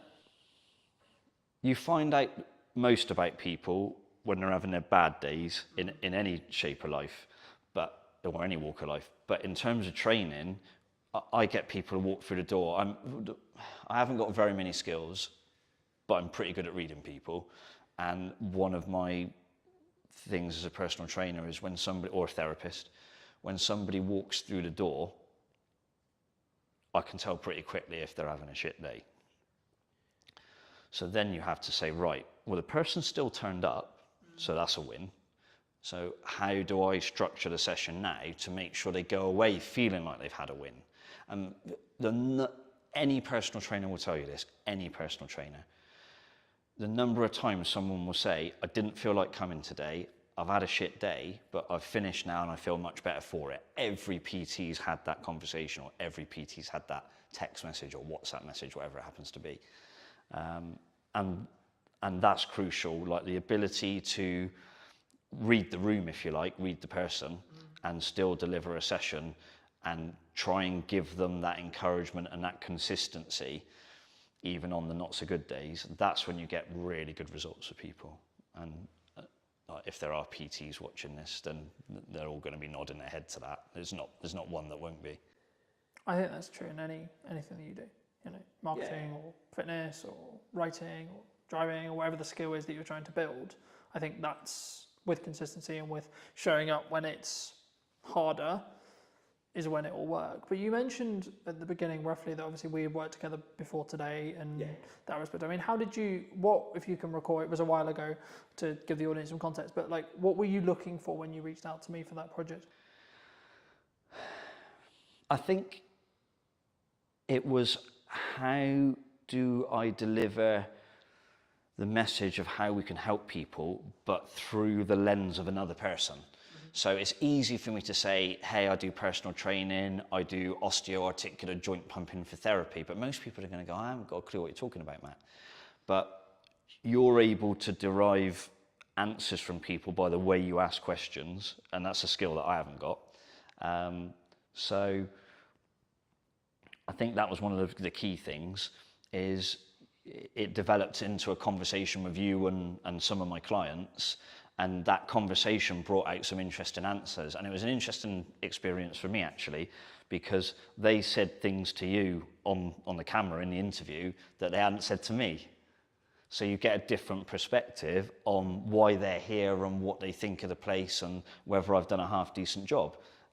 Hopefully it seemed to be that's what they thought, which is good. But the key thing for me was the ability to extract information from them that I hadn't got myself. Even though I know the person and I know what they're trying to achieve, the way they explained it to you was different, and I found that really useful. And that kind of then helps you think, well, how do I put that message out further down the line? So that was pretty cool. What, I mean, either since or in general, like, how do you look at marketing in the current landscape? What do you think people should do? What do you think people shouldn't do? Is it a time, obviously it's nuance related to the business, of course, but is it a time, I mean, a lot of people are saying the creative industry is struggling, people are saying the economy's hard. I mean, in the nicest way possible, I've heard that for nearly the 10 years I've been in business. I've always heard that. So I don't want to be this way, but I'm like, but what's really going on? You know what I mean? Because for me, there's always something going on. There's always something going on in politics, there's always something going on in geopolitics, etc. But right now, at the time of filming, what are you looking at from a marketing point of view that you think is really going to work, or you know, are you leaning into more referral based stuff? Are you maybe like keeping your costs lower because you are seeing the climate, or are you going the other way? I'll try and unpack that. I think the key thing is be transparent and be honest and upfront about what you do and how you do it. Don't bullshit people. Like I can't deliver, I don't know, think of someone who's in incredible shape, who's on TV a lot. Can't think of a name now. But if I said to all of my clients, you can have that in 3 weeks, I'm telling some porkies, yeah? So be honest with people about the process. Explain to them that, yes, you can achieve some brilliant results and sometimes life-changing results. And it might not just be the way you look, it might be the way you feel, it might be the way other people view you. It could be all sorts of stuff. But be honest and transparent about what you do and what you can deliver. Most of what we've got here at Evolved has always been referral based. I mean, you know, because we've had this conversation previously, I'm not a big marketer. I don't do, what is it, sponsored ads or Facebook, whatever it is. I wouldn't even understand how to set one up. So on that side of business, I'm probably not very good. But I came here to Salisbury, I knew two people. And we've built a business that does 80 or 90 sessions a week between myself and my colleague Charlie. We've been here 12 years. That's referral, that's not marketing, that's referrals. It always has been, and I suspect it probably always will be to a degree. I think the challenge for me and how I grow Evolve now is I need to market to the people who don't know I'm here and that people can't refer to because they don't know we exist. You know, you can only get referrals from people that know you're here. So I should probably try and get more people to understand that we're here. You know, if I had a few quid for every time somebody comes and said, I didn't even know you were here, Matt, until someone told me about you, I'm like, oh, I really need to do something about this. But yeah, I think marketing for me now is being able to explain to people what we do and how we do it, and saying to people, do you want to come along on the journey, as opposed to come and get fit in 6 weeks, which I hate that message in the fitness industry. It's rubbish. I think what you touched on there is a really common misconception in marketing, that people think it's either referrals or it's word of mouth or it's ads or it's content or it's this or it's that. The reality is all that content's going to do, all that marketing's going to do is apply fire to your word of mouth. Yeah. If you have good word of mouth, happy days. Yeah. If you've got bad word of mouth though, you can kill your business very, very quick because it's just going to make things better or continue things moving faster in whatever direction the business is currently going in. So what I say to clients when I start working with them, and I think we had this conversation when we initially started thinking about working together, I said, okay, well, are you moving the trajectory you want to work in? One, and then two, how can we utilize video content that's scalable that allows you to then do that upon scale, right? So instead of you having to trade one-on-one time with each person, you can say the stuff you want or get your clients to say the stuff you want on camera to then be like, okay, cool, this is what real people think. And social proof, which is what you're talking about, getting your clients to talk about it, is infinitely more valuable in a marketing context than you saying it. Yeah, exactly. In the nicest possible way it is, because in the same way with me saying, I'm going to say video is a good idea because I have a monetary tie to whether it's good or not. Yeah. In the same way you're going to say PTing is a great idea because you have a monetary tie. We don't even necessarily do this deliberately, but we're naturally going to because it's our natural sales process, marketing process, however you want to articulate it. And that's why hearing from clients, that's why we ask people about marketing, is really interesting and really important because then to an extent they're making the decision all on their own. Yeah. And I think for me, as the landscape changes, as the economy does what it will do, I think and it's more of a mindset thing and seeing how people either want to shift or don't, because, and I guess actually this is a question of, in your case, do you actually need to market? I would argue you don't even need to market because from what it sounds like at this stage right now, at the time of recording, you're close to full capacity, if not full capacity. Yeah. And you don't really have enough space or staff or both to scale. No. So actually, should you market? Yeah, tricky one, isn't it? Yeah. Maybe, finding maybe good. If you want to create a waiting list and you're trying to develop another product and you want to keep things going, but you wouldn't market in the same way as if you were trying to fill a new class, for example. Yeah, finding good people in the industry locally is quite difficult. So it is something to factor in. Because I think for me, it's a key on whether it's a scaling issue, and that's why I think any marketer listening to this, they need to ask the clients they're talking to and the people they're talking to, what does their client, the person they're doing marketing for, helping with marketing, what do they actually want to get out of it? Yeah. Because there's one side of it's like continue with the reputational gain that you can gain from doing video, sure, but that's a way of doing it. And then it's a bit more punchy or a bit more maybe paid ads or etc. would work if you were trying to fill a class in quick time. But actually in the position you're in, for example, you wouldn't want to do that necessarily. I mean, again, that also kind of changes to an extent of what stage you are in business, which we'll come back to the next question, which is like, do you think businesses like have stages? In the respect of like when you're starting out, you're constantly looking at growth and then you maybe get to a size and you're like, oh, actually, hold on, maybe I don't want to grow beyond this? Either speaking about what you've done or in general? Yeah, I think it depends on the type of business. This is a people business, it's a service-based business. Can I produce 10 of me to look after thousands of people? Not really.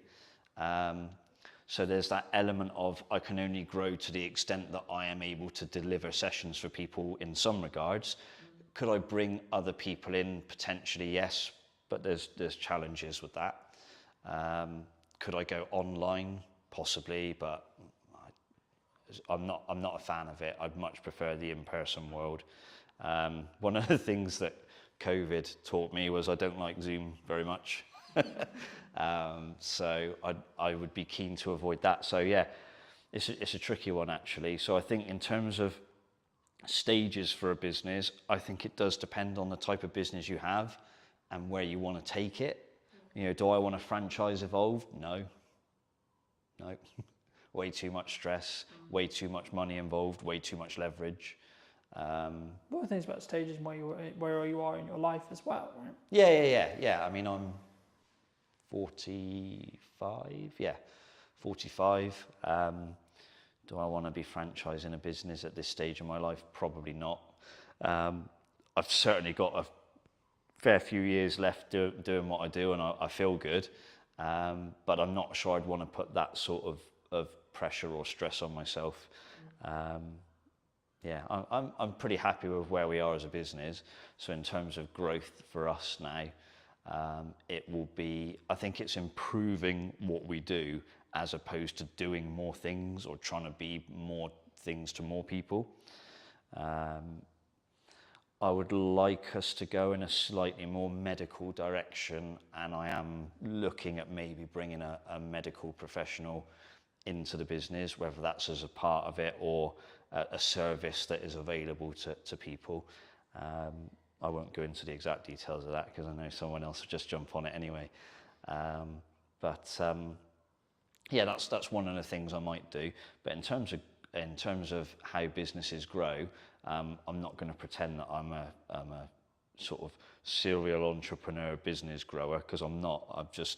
I've worked really hard at this one thing, and I've tried to be consistent. I tried to do the right things by people, and it seems to have worked so far. You know, we've been, as Evolved Health, it's been 12 years now, and hopefully a few more years yet. But no plans in terms of trying to launch a huge business. I think those days have passed now. Is there anything else you want to mention before we wrap up? Being in Salisbury has been quite interesting actually, because it's a very different dynamic to where I was previously in Bristol and Bath. Obviously it's a little bit smaller. Everyone in Salisbury tends to know each other. And so for me as a outsider, it was relatively challenging to grow the business initially because people didn't know me. But thankfully, because my work seemed to resonate with people and I seemed to do a good job, the business has been able to build and grow. But I think if you're a young person trying to start a business in Salisbury now, I don't think there's ever been more opportunity, but I also don't think at any stage it's ever been harder. You know, whether it's, you know, don't get too political, but you know, there's a lot of financial pressures on businesses the last few years, and they're only going to get bigger potentially by the sounds of it. I still think there's too much red tape in business, and that needs to be looked at. But also, I think there's a scarcity of space and facilities for people to start businesses. You know, if you want to go into town and rent a building there, you have got to have some very serious money behind you.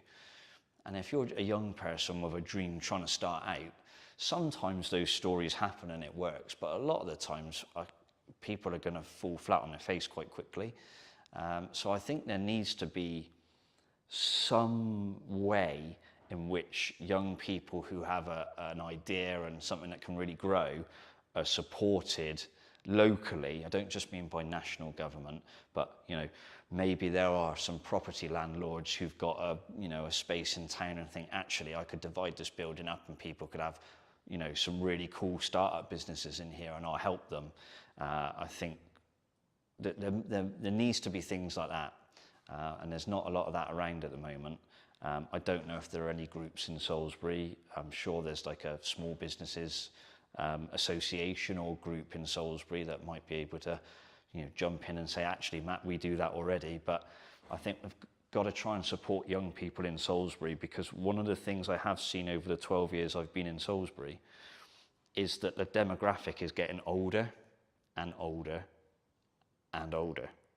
And young people now leave Salisbury, and I've seen it in the time that I've been here. They disappear, they go to Bristol, they go to Southampton, they go to London, wherever it is they've gone, but they're not here. And that's because they don't see opportunity. And I think that's really sad. I mean, like I say, I'm an outsider, but Salisbury's my home now. I live here now. I've lived here for a couple of years or so. I eventually got fed up of commuting to and from Bristol. But I think we need to make sure that we create an environment for young people. And I don't just mean fitness-wise. I mean any business. I think the local council need to do more. You know, the local Salisbury, Wiltshire Council as a whole could probably do more. On a national level, I think they've got to look at things like business rates. It is seriously expensive. You can have business rates that are higher than the rent you pay on your building. That to me is insane. Like, that's just stupid. So I think someone somewhere needs to get a hold of that. But yeah, anything to try and make the city, I should say, more vibrant would be a really good start. And there are a few businesses coming into Salisbury now, and in the town centre, different food and restaurant businesses and a few other bits and bobs. So there are some positive signs, but a lot of these people are older and have got money behind them, or they're chains potentially. So something for younger people to say, you know, we want you to stay in Salisbury, we want you to build life in Salisbury, build a business, yeah, and, you know, stop seeing it disappear 50 miles down the road. It's, you know, maybe I'm wrong, but hopefully someone else sees this and goes, he's right. But that would be my one thing for Salisbury, having been here a long time now and sort of seen a few different things. For people who may be interested, really enjoyed this conversation, they want to see more of you, they want to connect with you, they want to reach out to you, how best to do that? One of the best ways is probably on the Evolved Health website, which has got various contact details. We're on Instagram at evolved_health. I hope I've got that right. We've got Evolved Health Salisbury is our Facebook name. And if someone decides they just want to rock up and knock on a door, that's not always the right thing to do, because I might be with clients, but we're based down on Churchfields. We're in the Glenmore Business Park. There's normally an open door policy, so if someone wants to come and say hello, they can do. Or if they don't want to reach out directly through me, they can contact you and say, is it worth having a chat with this guy or not? Absolutely, would always be the answer. If you were going to speak to either yourself or someone 10 years, you're a junior, what advice would you give them? What advice would I have given myself 10 years ago? Yeah, if you could talk to even maybe longer, when you first moved to Salisbury 12 years ago, what advice would you give to that Matt? With the hindsight and with the knowledge you now have sat in front of me today. Take the risk. Honestly, take the risk. I'm quite pragmatic, so I tend to, I analyse a lot. Probably one of my faults is I overthink things. So I'd say take the risk, take it sooner. I waited too long. So I left it and I left it and I left it, and then I went, okay, I am going to do this now. And I should have done it sooner. So to anybody else, take the risk. To myself, Matt, you should have done it sooner, because it's been brilliant. But yeah, take the risk. Thanks so much for the time, Matt. My pleasure. And if you did enjoy this video and you would like to see more like it, make sure to be subscribed. Leave me what your thoughts and comments were down below, and I'll leave Matt's information down in the description as well as always. And I'll see you very, very soon. I've built the business off from the start, starting from in my bedroom to getting a smaller office now into quite a big unit that we have now, and it's just grown and evolved over the years, and we're lucky to be in this position today. Do you actually make people want to buy? A great looking website as well, a good homepage, something that's going to engage the customer. Maybe on their first visit, they might not necessarily purchase anything, but if you end up having a good marketing strategy in place to collect emails, you'll send them on the journey that we've got set up for them, and they might not buy until the fourth or fifth time, but at least we have a thing in place where we can make it the best chance possible. But I think, is it just like you have to keep that momentum to, I guess, be successful on social, would you say? Yeah, consistency is key, because obviously the more consistent you are, the more views you're going to get, the more followers you'll end up getting. Cool. Hello, my friends. I hope you're well. I hope you had a great day, evening, or night. Today we're with Ben talking about how to actually run an e-com store, what role social media plays, but also what's missing specifically in marketing. Hello, Ben. Hello. How are you? I'm very well, very hot at the moment. It's not the best day to do this, but here we go. We're here on a Saturday, working. So good on us, I guess. For people who don't know you, what do you do? What are you known for? What are we like? What is the kind of infrastructure and like the business model? So I have an e-commerce store, and I have been doing that for the last 6 years. Specifically, I sell pre-loved terrace wear fashion. So looking at brands such as Stone Island and CP Company. You can't go to the football without seeing these brands anymore. And that's just where I've built the business off from the start, starting from in my bedroom to getting a smaller office now into quite a big unit that we have now. And it's just grown and evolved over the years, and we're lucky to be in this position today. Do you think you're quite I guess I was going to say like a new way of looking at this kind of business? Because I think traditionally you would have like a clothing store, right? Like the TK Maxx is the world equivalent, right? What made you want to, and was it always the plan to have a website rather than, and do it through, online sales rather than necessarily, right, we're going to have a 2,000 square foot or £2,000 a month, whatever it ends up being, like retail location to sell our product? Well, the perspective for me was that you're going to pay £2,000 a month for a retail store as it is, and that's without building up any customers, and that's very much limited to who you can target as well. So having a retail store, not everyone's going to travel hours down to come and see you without a reason, but whereas if you have a Shopify store which costs $39 a month, you can get anyone all over the world to have a look at your store. So that was always the passion and drive for me, to spend $39 and then I can have everyone shop. But of course, with an online store, the conversion rate's a lot lower than you would if you have someone coming into your store, because you kind of get that feeling of, I really want to buy that, and you'll probably buy it in person, whereas if you look at it online, you'll end up just cutting it off and not buying it. How do you, maybe on the website or like, we'll get on a social, I'm sure, but like, how do you actually make people want to buy online? Because I've always been like, unless you're like the Amazon, right, and I've got a specific destination or a specific thing in mind, I'm going to go click, done. But if you're not that, how do we get people to sort of go to the website and then actually make a purchase? Because I think that's the struggle. Because, you can push traffic to a website, but it's then how do you convert that traffic into baskets, into sales, into, people actually buying the things you're selling? So it's all to do with sort of like specific stock buying as well, making sure we have the right products available, because if at the end of the day, if you've got a store full of stuff that people don't want, they're not going to buy it. But if you buy the right things, it's going to look great. A great looking website as well, a good homepage, something that's going to engage the customer. Maybe on their first visit, they might not necessarily purchase anything, but if you end up having a good marketing strategy in place to collect emails, you'll send them on the journey that we've got set up for them, and they might not buy until the fourth or fifth time, but at least we have a thing in place where we can make it the best chance possible, because not everyone on your website is going to buy something. That's just kind of standard. So do you think it's more about someone hits the website, maybe they look at something, then they'll come back, then they'll come back again, and then the fourth time, then they'll buy something? More than hit the website, buy. Yeah, unless you're specifically looking for a certain product that we have, people just tend to, because I don't really release my drops before, I don't show people what we're going to drop. So a lot of people go on there to see what we've got, and they might not necessarily want anything, but they all still go on there until they find something they want. So they might not kind of find anything for the first couple of weeks. But because we've obviously built up a lot of cash flow in the business now, there is always something available for everyone. So we make sure we cater for every single size, from anything from size small to 3XL. And so there is something for everyone, but not everyone's going to check out, and that's just kind of what you got to put up with. I guess in some ways, is that then I like a strategic strategy around like retargeting with meta ads, or like reminding people like, hey, through email marketing, like abandoned cart stuff, like is that the focus then? Like, is that where you see maybe the return customers, or is that or that could be a focus for maybe an online business that's maybe struggling to make their website like work? Yeah, Would you so say? I would say other businesses, make sure you focus on retention marketing, making sure that the customers that you do get, they make sure they return and have no other reason to shop with another store. That's standard for online businesses. Email marketing as well. People might still be shopping around for that sort of stuff. They might have just forgotten who you are, which is pretty standard. Be like, hey, we're still here.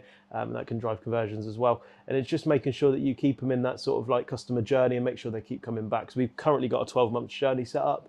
And at the end of the 12 months, if we can't retain the customer, we will stop emailing them. But that's kind of how we've retained our customers over the years.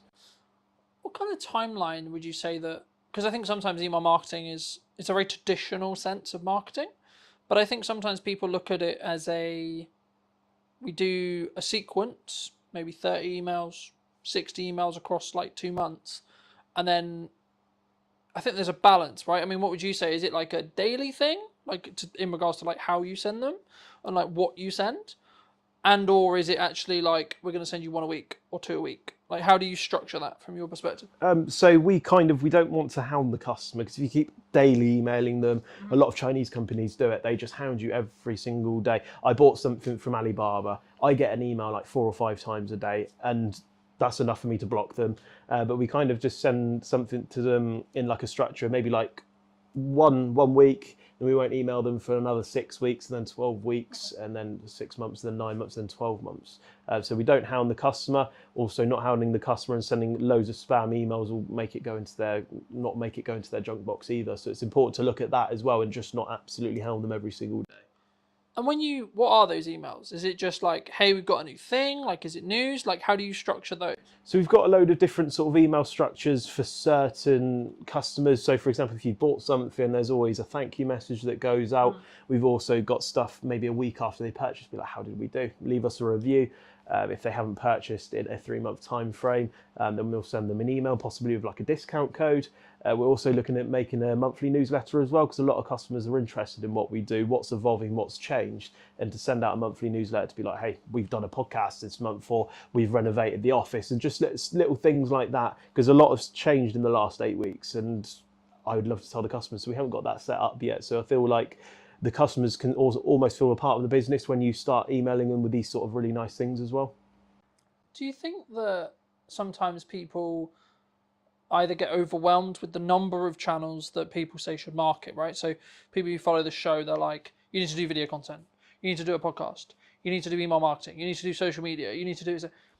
Would you say people get easily overwhelmed? Yeah, like with so much going on with social. Yeah, and the marketing channels they could be on. It's quite difficult because there's so many social channels and so many places you can market to nowadays. And I feel like if you primarily focus on Instagram and TikTok, all of the content you post on TikTok, you can also post on Instagram as well. They were the two that I really focused on and got good at, and also built up the following on. But obviously there's places like Twitter, which not a lot of people in my industry use, which I don't use too much at the moment. You've got Facebook, there's loads of other places. YouTube as well is a really important one, which not a lot of businesses do. And I feel like the reason people get overwhelmed is they try and just do it all on their own. And when you start outsourcing these things to people, work it for the first 2 years, get it really good, but it's good to the point where it's too busy, outsource it. And that's what people do. They get themselves overwhelmed because part of growing a business is starting to outsource things to other people. For example, Elon Musk, did he do everything to earn his $1 billion, or did he outsource a lot of his sort of things that he needed to do? And that's kind of the direction that I've took. People don't want to spend money in their businesses. They don't want to spend £800 a month for a social media manager, but that £800 that you spend on the social media manager makes you productive in other areas in order to grow it elsewhere. And that social media stays really high because you've got someone paying £800 a month for a £4,000 return on investment. I think for me, and I'm sort of focusing on this as well, and I've since we had the media day, which I'm sure we'll get onto later, like I've looked and I've been very fortunate where the podcast is doing really well. So I'm like, okay, great. But it's now eating up time that I could be spent servicing clients, talking to clients, being a marketing and sales person, right? And I think for me, like, is it comfortable to be like, hey, I'm going to spend $1,000 or I'm going to spend $2,000 a month on like scalability for the podcast? But I'm like, actually, what potentially could it give me in regards to new clients, opportunities, etc. if I do that. And I guess the conversation sort of comes back to is social media just a momentum thing? Because if you look at the podcast now, at the day of filming, we've got quite a lot of momentum, right? I think the last numbers I did were just under 235,000 or so across 5 platforms. For us, that's pretty good, right? But I think, is it just you have to keep that momentum to, I guess, be successful on social, would you say? Yeah, consistency is key, because obviously the more consistent you are, the more views you're going to get, the more followers you'll end up getting. And obviously if you've just stopped dead for 6 months, a lot of the people that were watching, because the way the algorithm works, you're just popping up on their feed based off of what they sort of search for. And if you're not creating new videos, they're not going to get shown, and people are going to just slowly forget about you. So the most important thing about social media is staying consistent. And this is the problem I had. The business was growing so much that I didn't have time to do social media. So that's when I got into contact with you, and I was like, let's just do a media day and get 40 videos in advance, and then I don't have to worry about it for a month. And then I can do 8 hours or 16 hours per 2 months on content, whereas instead of stressing about it, trying to do it myself, trying to edit it and everything like that. So it's definitely a big time saver for me. Do you think that people, what's consistency, right? Does it have to be, in your experience, does it have to be daily? Does it have to be weekly? Does it have to be we're going to do, because I do basically daily non-negotiable. And then when I can, I try to do 2, 3 or 4 posts per day, every day. But also that's with the caveat of saying, if I'm traveling to do the podcast, or I'm traveling to do this and travel, so last week at the time of recording was the first day in London, and maybe I got 2 posts. Now, that's pretty good when you consider I wasn't at home at all. But for some businesses, they'd be like, how did you even get 2 posts out because you were traveling, or the business was really busy, and etc. Is it just preparation? Yeah, I would say there's lots of things out there which you can use to kind of schedule your posts in advance. So if you know that you're going to London on Wednesday, on the Tuesday evening, schedule your post to go at 12 o'clock, 4 o'clock, 6 o'clock or whatever. But I feel like for businesses, you don't have to post daily. You can post weekly. It depends what sort of business that you have. So if you have a podcast, nobody's going to expect you to watch a podcast every single day and make an edit and make it work. But some people would work weekly. But for someone like me who's trying to sell a product and needs to be seen on the face every day, I think daily is good. You don't have to post 2, 3, 4 times a day. That would be better. But at the end of the day, you need to put your time into perspective, and also the cost of the content as well. To get 2, 3, 4 videos out a day would end up getting quite expensive, especially if you outsourced it as well. And that's also very time bound as well, especially to keep up with that's 120 videos a month or posts. It depends what sort of you're trying to achieve with it all. For me, I see it as you've got to work smart and hard at the same time. And because of the nature of the podcast, it's an hour conversation. I can extract probably, if I really wanted to, maybe 10 to 15 clips that I can edit. Then I can chuck AI involved and get 20 to 30. So there we're talking, I've got nearly a month of content if I just wanted to squeeze it. The reason why I found it's really working with the weekly shows is because people are now starting to get into the rhythm of there's going to be another show next week. And normally I haven't really built a schedule yet. I probably will, but for me it's actually around Saturday there's going to be a new episode, because by the time I run out of clips and I've done the week of work, client delivery, etc., I've then got a position where I've edited the new show's ready, so then I can start marketing that show. But I think sometimes, and this is kind of what I was alluding to about all the platform thing, do you think people get shiny thing syndrome sometimes? Maybe they'll see what we're doing on Instagram and TikTok, for example, and going, oh, that works really well. Oh, I have to be on Instagram and TikTok, even though they've just decided to commit to LinkedIn for a while, or they've decided, etc. Do you think, or maybe not even just looking at social, maybe they're we're going to do email marketing really well. Do you think that people should sort of commit instead of go into depth on, we're going to get really good at this one thing, rather than we're going to try and do, we're going to build up this side model and we're going to do this. And the same in business, to an extent, it's we're going to have a coaching model, then we're going to have, we're going to sell products, and then we're going to do events, and then we're going to do consulting, and then we're going to do marketing, and then we're going to do media days. And so, do you think that's a bit, can that be, because obviously it's good to diversify, but when does that get too much? I guess the question comes, do you think? Well, if you put it into perspective, if you leave a plane on autopilot and jump out, it's going to run out of fuel. So to focus on one thing at one time, to make sure it gets to where its destination, the plane theory is, making sure it gets to its destination before you do another project. So I would always say focus on one area, get really, really good at it, and then look at other things as well. Because if you don't master that thing, you're never going to become really good at it. So if I just focused on LinkedIn, and then I just left it halfway and I thought, nah, I'll have a look at that in a couple of months, and I started focusing on Instagram, you're going to lose the touch that you started to build up on LinkedIn, because people that saw those daily posts that started to really enjoy what you do, they're not going to see that content anymore, and they're just going to be like, oh, that's a shame, and I'll go and look at someone else that is doing it every day. That's the mistake that I made with YouTube, and that was just more of a time thing for me. I started doing these videos, just vlogging my day, what I'd done in the office, and a lot of different things that we get up to in the business. And I'd done that consistently for about 2 months, which built up a lot of traction. A lot of people were there, ready, interested, and it just got too much, because the time thing for it as well, because you spend probably maybe 45 minutes worth of clips every single day, which isn't too much of a problem, but it was the 2, 3, 4 hours a night that was editing it. But I could only keep it up for 2 weeks, because you're trying to run a business around it as well. So I feel like if people stay consistent and get really good at that one thing, to the point where you could pay someone and outsource it to keep it all going, that's where you want to be. Because I feel like if you put half-assed effort into something, you're never going to get that full reward that you could potentially get out of it. Yeah, I agree, but I think it's also like you have to, it's how you show up as well. Like that changes how you show up. Because I think for me, like if I'm very focused on, so like for between now and the end of the year, only things I'm really marketing, like I have 3 main strands really, but the third one isn't really, it kind of happens passively. The first is the podcast, the second is the event in September, and then it's the service. But the service is a byproduct of everything else. So actually, I don't really need to market the service anymore. There'll be the odd video that's very specifically led towards that, but it's less important now because I've got infrastructure and I'm really far ahead regarding the podcast. So it actually allows me to go, when I'm really busy with client work and when I'm really on client delivery, actually takes the pressure off a bit, because I don't need to go, oh shit, I need a guest for like Wednesday so I can get it edited and ready for Monday. I can just go into the archive. And I think for me, one of the first conversations we had was about creating a content surplus. I mean, how do you look at it, I guess, outside of, for maybe people who are maybe starting out, obviously there is an option to bring someone like me in to go, here's 40 something videos from one day, cool. But if people maybe aren't ready to do that, how would you say they could create a surplus of content?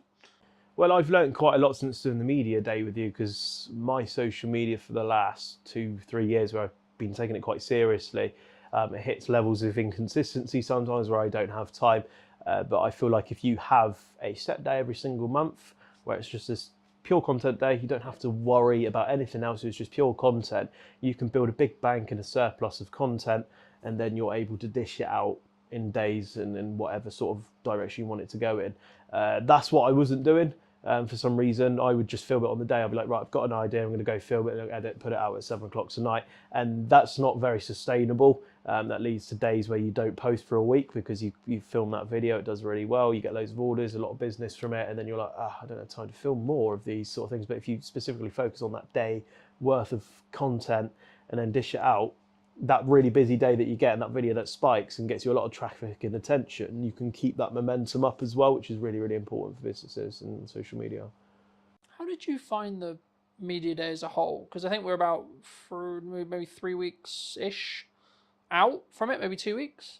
How did you find it? Really fun. I think it was great. I love being in front of a camera. I've always used my little DJI camera for my sort of videos in the last year or two. And to have something more professional, have like 3 massive cameras looking at you, it was just something really fun and different for me. And as you've said to me before, it's not for everyone. A lot of people find it quite daunting, but I really, really enjoyed it. And it really does, you know, when you put it out on social media, how professional it looks and how like people think, wow, that's really, really cool. He's doing like a proper sort of setup now. And for the cost that it does and how much you break it down per video, it's definitely worth it, 100%. How have you found the videos? Because obviously we're now in a position where I think 4, 5, maybe 6 have actually gone live, right? I mean, how's your community's feedback been? Like, how have you personally found them?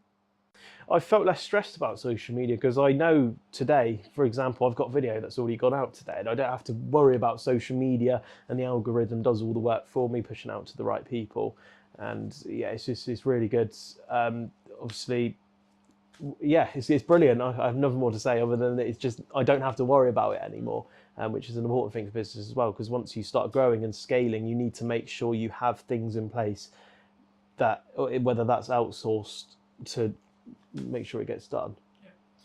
Do you think that it's about, I guess in some ways, when you've got that bank, it allows you to then be more present with, in some ways, the other tasks that you need to do, right? So because you've got that bank, you're like, actually, cool. I don't even need to, it's not even partially in your head at all, you know? Like, it's, I've got all those pieces of content. I know I'm good for social media content. Okay, cool. What's the next problem I need to now fix? Because I think as business owners, we spend a lot of our lives just fixing problems. That's our job, really. That's what I try and do for clients. That's, of course, what you'll do within your business as well. But is it allowed you, I guess, in some ways to be a little bit more tunnel vision on the other problems that you have? Yeah, so in the last 6 to 8 weeks, I got a consultant into the business where they basically go into your business, find things, improve it pretty much. And it's allowed me to really focus on these tasks. So social media did take up a lot of time for me, editing and stuff like that. And I thought, to me, that was a priority because that was the only sort of channel that drove organic and all the sort of people that actually landed on my website before I even looked. I don't even know why I didn't look at like paid ads. I've never looked at paid ads, and I've built up the business to where it is 6 weeks prior, all through social media and also live stream shopping, which we'll touch on later. And I've only just started doing paid ads. I've only just started doing email and retention marketing, which are really, really powerful tools for businesses.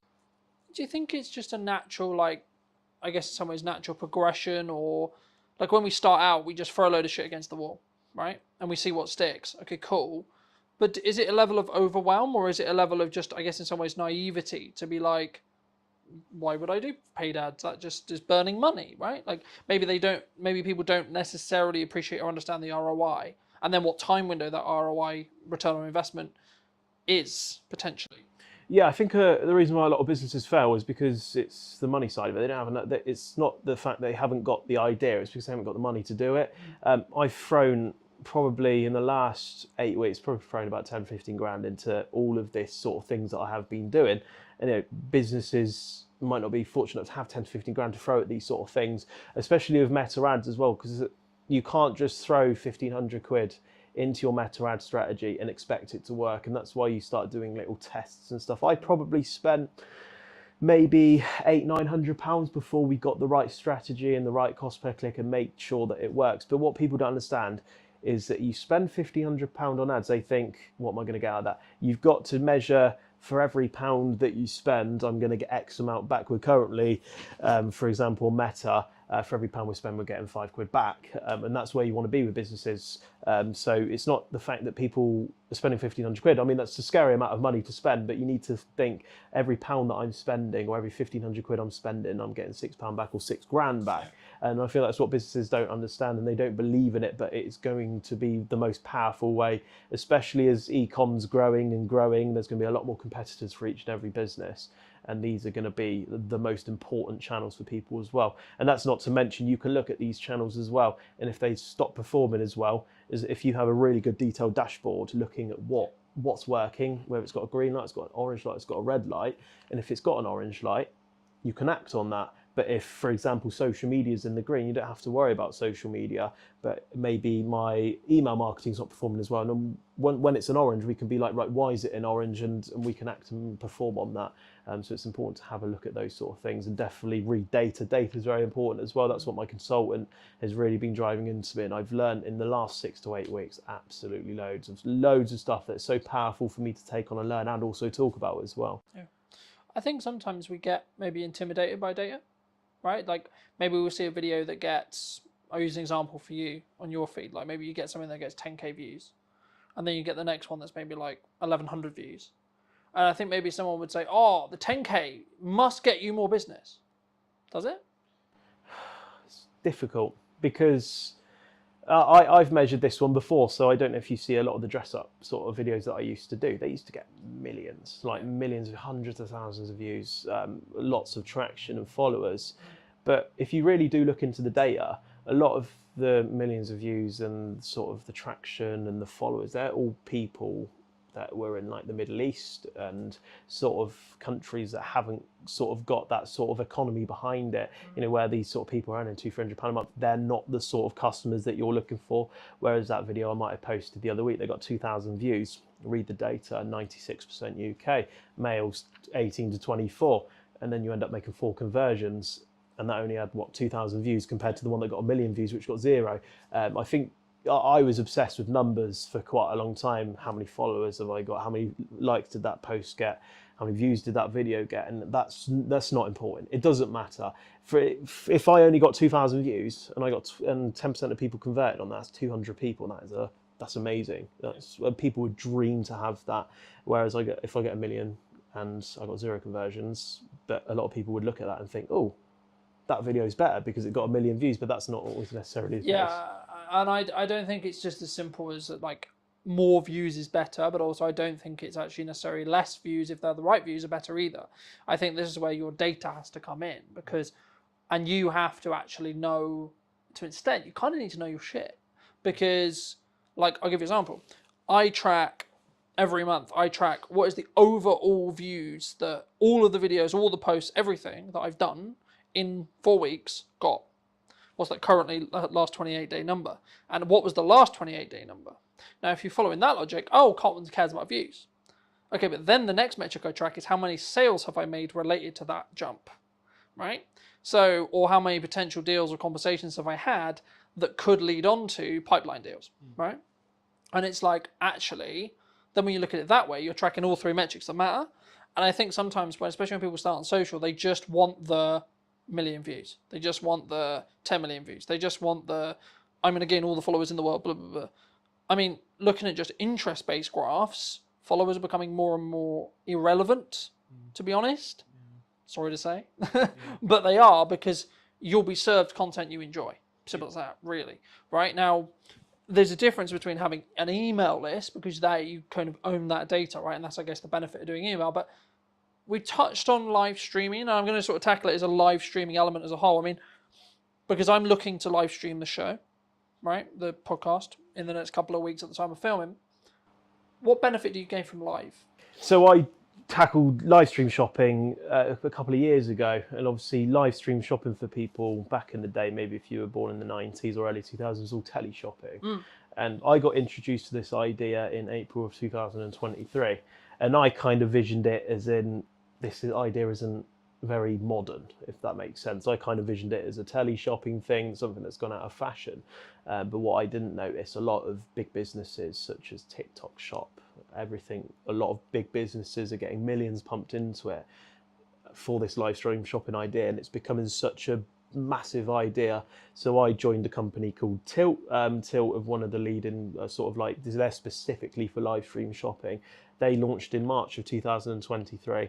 And I joined in April of 2023, and I've built a lot of my business off of live stream shopping. It was actually at the point where my website was doing 0 because I was so focused and driven off of the live stream shopping, and that was more than paying all my bills every month, etc., that I just kind of lost interest and focus on the website, which is my long-term sort of plan. So probably maybe like a year and a half or 2 years ago, my website just plummeted. Everything I worked for earning these 5-figure months just went down to £1,000 a month. It literally just went to 0.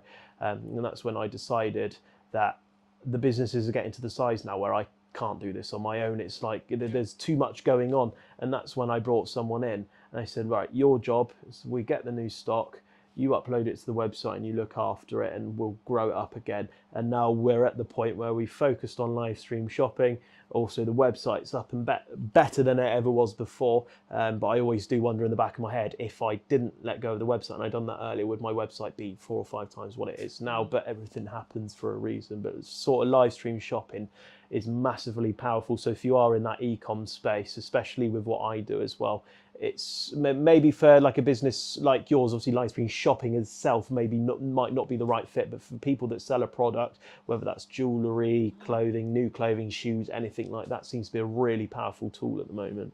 Something which I'll be interested to see, which I don't know the answer yet because I haven't done it, but towards the end of this month at the time of filming, I will have had some live podcasts. Like I'll be filming the live sessions, and my thought process behind that is, at the moment I've got like I said to you before we started, this won't be out until September unless I pull it through and let it skip the queue. It won't be out until September. And the reason why is because I've like worked really hard the last course of the next month to get ahead. So I have the consistency, so I can always have a podcast every week. But the reason why the idea came from the live stream side was actually I could actually have a live show here because I'm filming all the episodes anyway. I'm setting up all these cameras, I'm setting up all the tech. It could work. And actually there might be and purely from one of my growth plans is to build the YouTube channel so it can become its own revenue stream. But if you want to gain watch time, one of the best things to do is live stream, right? So if I've got, let's say, a double podcast day and then some solo content on the end, I could do that in a 2.5 hour live stream, right? Now, it will take me some time, but also if you use programs like Restream, for example, and I'm not in a position where I'm in contract, so I can basically stream wherever I like. I could stream to Twitch, I could stream to LinkedIn, I could stream to TikTok, I could stream to Instagram, Facebook, YouTube, all these things all at the same time. So maybe each stream maybe only has 2 or 3 views, but across all of them, I maybe will have like 100 or something, right? Or as I build consistency, it will grow. And I think for me, like especially as a service-based business for me, like you're right, live shopping in TikTok style is like purely product-led. But the thing which I think people maybe misunderstand or misappreciate about service is how you show up, and being the expert will be the reason why you will choose to work with me, will be the reason why the next client will choose to work with me, etc. And how much is that lifetime value of the client going to be potentially? You know, actually it could be pretty significant when you think about it that way. So actually spending the time, energy, resource and potential money to upscale what you're doing with your content could be the reason why someone chooses you over choosing someone else. But before we move too far away from like your live sales, live product sales, would you say, if you're happy to share, like what is your percentage between your revenue from a website versus the live side? Well, I don't mind going too much into numbers about it because I think with the way HMRC is going now, it's going to be all on there anyways at some point. But we're kind of averaging on year. We're looking at doing about $250,000 on just live stream shopping itself, and that's every year, which is still going up. So I think this year we're looking at doing closer to 400,000-500,000 sort of on that live stream shopping, and that's a massive amount of money to, commit into. Maybe I think we probably do about 10 hours a week on live stream shopping. We don't even do that much. There's a lot of big businesses now that they specifically hire people to go 8 hours a day on these live stream shoppings, and I personally myself know they must be bringing in absolutely millions. So where the website is now, I would say that they're going to be quite level. I think the website's just beneath it where it is at the moment, but with the website and the momentum, because this was all organic, but once the sort of like the meta ads are completely perfect, the retention marketing's big, the email list is going to grow, it's going to end up being up there. But then that's not to say that live stream shopping could evolve even more and grow. I think they'll end up going pretty level, but whether that's live stream shopping on top or my website on top, I don't know at the moment. But I would say that they both play a massive part in the business, and just having them two alone is enough to make it a really big sustainable business.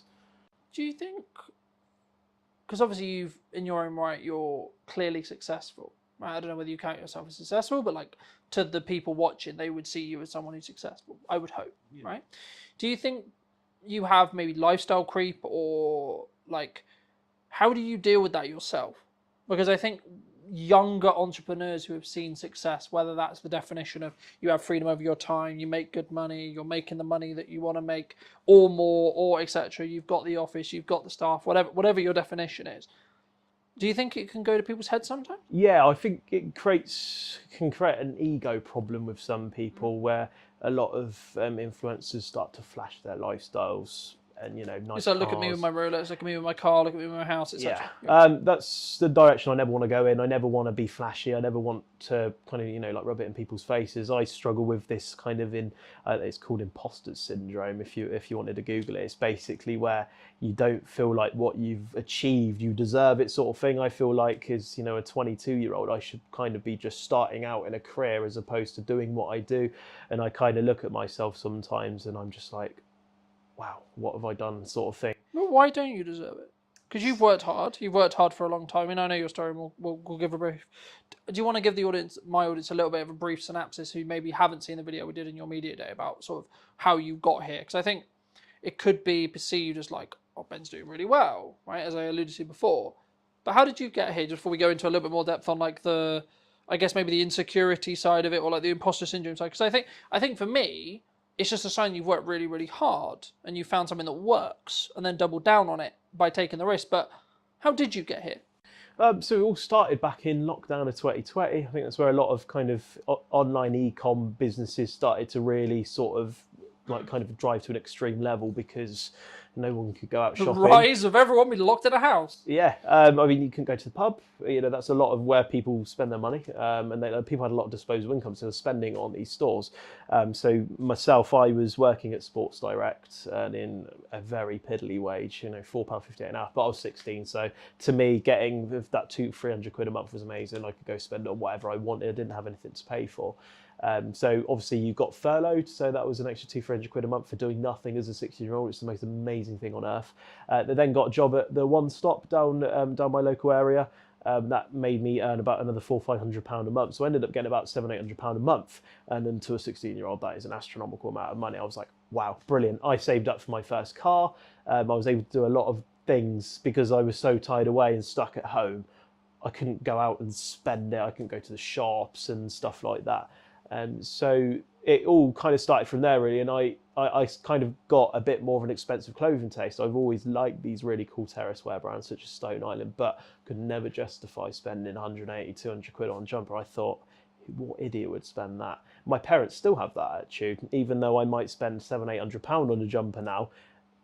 It's kind of perception at the time.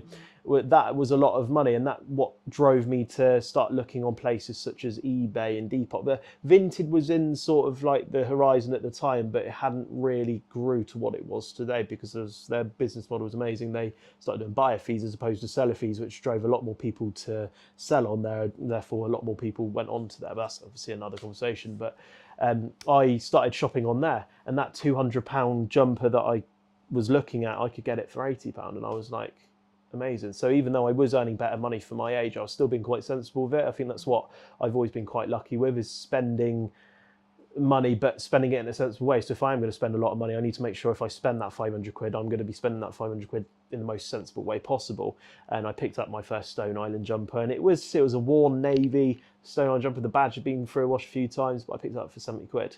And when I put that on, I was like, this is amazing. I've got that £200 feeling for the price of like the third of it.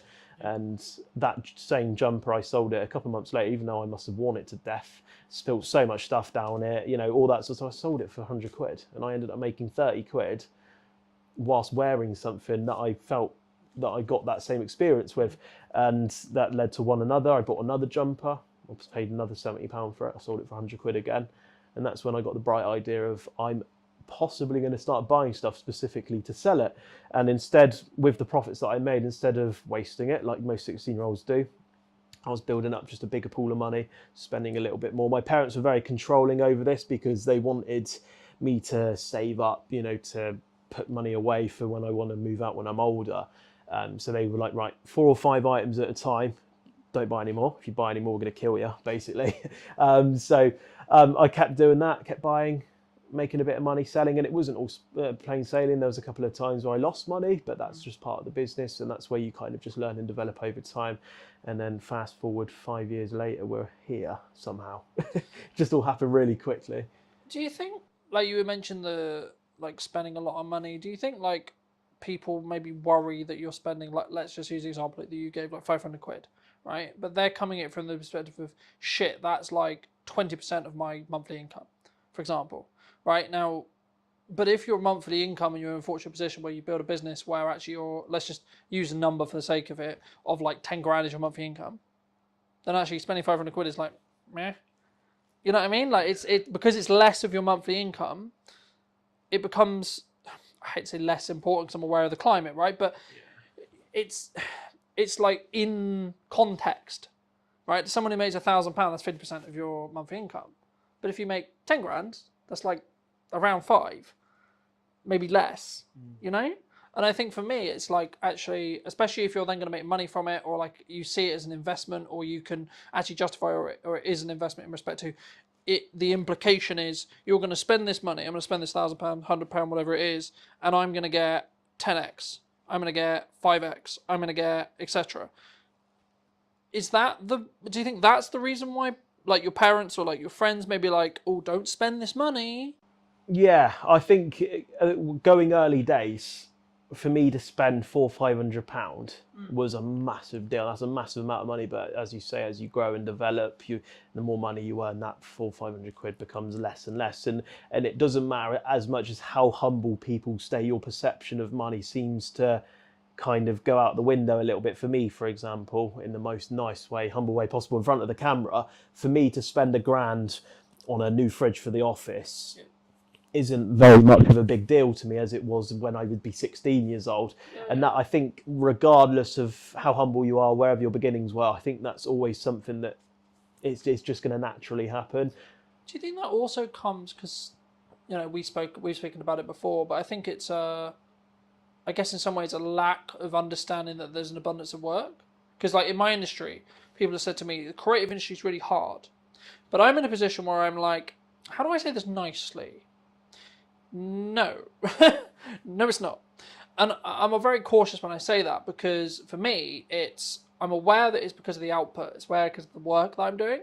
But it's also because, for me, to an extent, it's like, I know what works with marketing now. Yeah. And I'm clearly doing something right. So it's like, let's just keep doing that.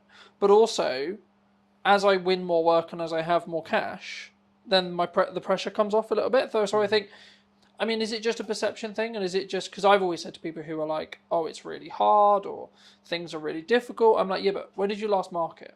And they're like, oh, 6 months ago. I'm like, wow. Yeah. Hate to point the finger, but no shit. Yeah, Do you think it's just a perception thing? Yeah, perception. It's just kind of because I know now that if I want to spend 50 grand a month on stock, to the average sort of like person, they're going to be like, oh my God, if you spend 50, what if you lose that money? But I know now if I invest that money, I know what I'm going to get back out of it. And I think that's just something that you learn over time in business. So if you have a service business, if you spend X amount in marketing on ads, for example, you know that for that investment, you're going to get X amount of revenue back from it. And if you get that perception over that sort of thing, then you kind of relax a lot more.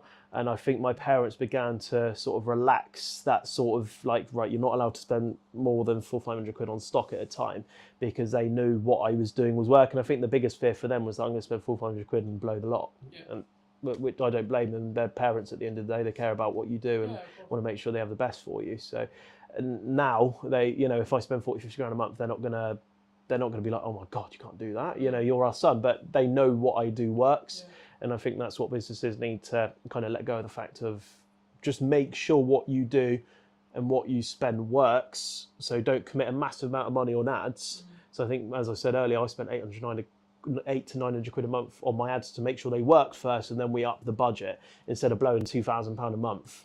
That's kind of the way to go with it, really. I think, especially in ads, it's like test, rotate, test, rotate, test, rotate, sure. But like moving a little bit back to what we were talking about maybe the lifestyle creep, or in the position where I guess in some ways, because to me, I'm sat here going, why does he feel imposter syndrome? Because for me, it's maybe like you're outside your comfort zone. Okay, but then you're just outside your comfort zone. That's just, okay, just stay there for a bit, do it for a bit, and it'll be in your comfort zone. You know what I mean? Like, for me, I find that interesting. I don't want to delve too deeply because I'm aware that like we're on the show, but like for me, imposter syndrome is just you're doing something that you haven't done before, so the evidence in your head is like, oh, okay, this is new. Oh, this is difficult. Oh, this is challenging. I'll give you an example. At the time of filming, last Thursday, new studio, new people, but not new people, I knew the people, but like new studio, new space, new costs, new podcast, new idea. Wasn't really feeling comfortable about it, but I pushed through and did it anyway, And I think those 2 episodes are really, really good.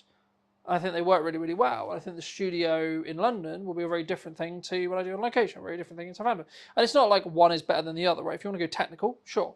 But also, in the nicest way possible, like the one in London's worth, like I pay more for it.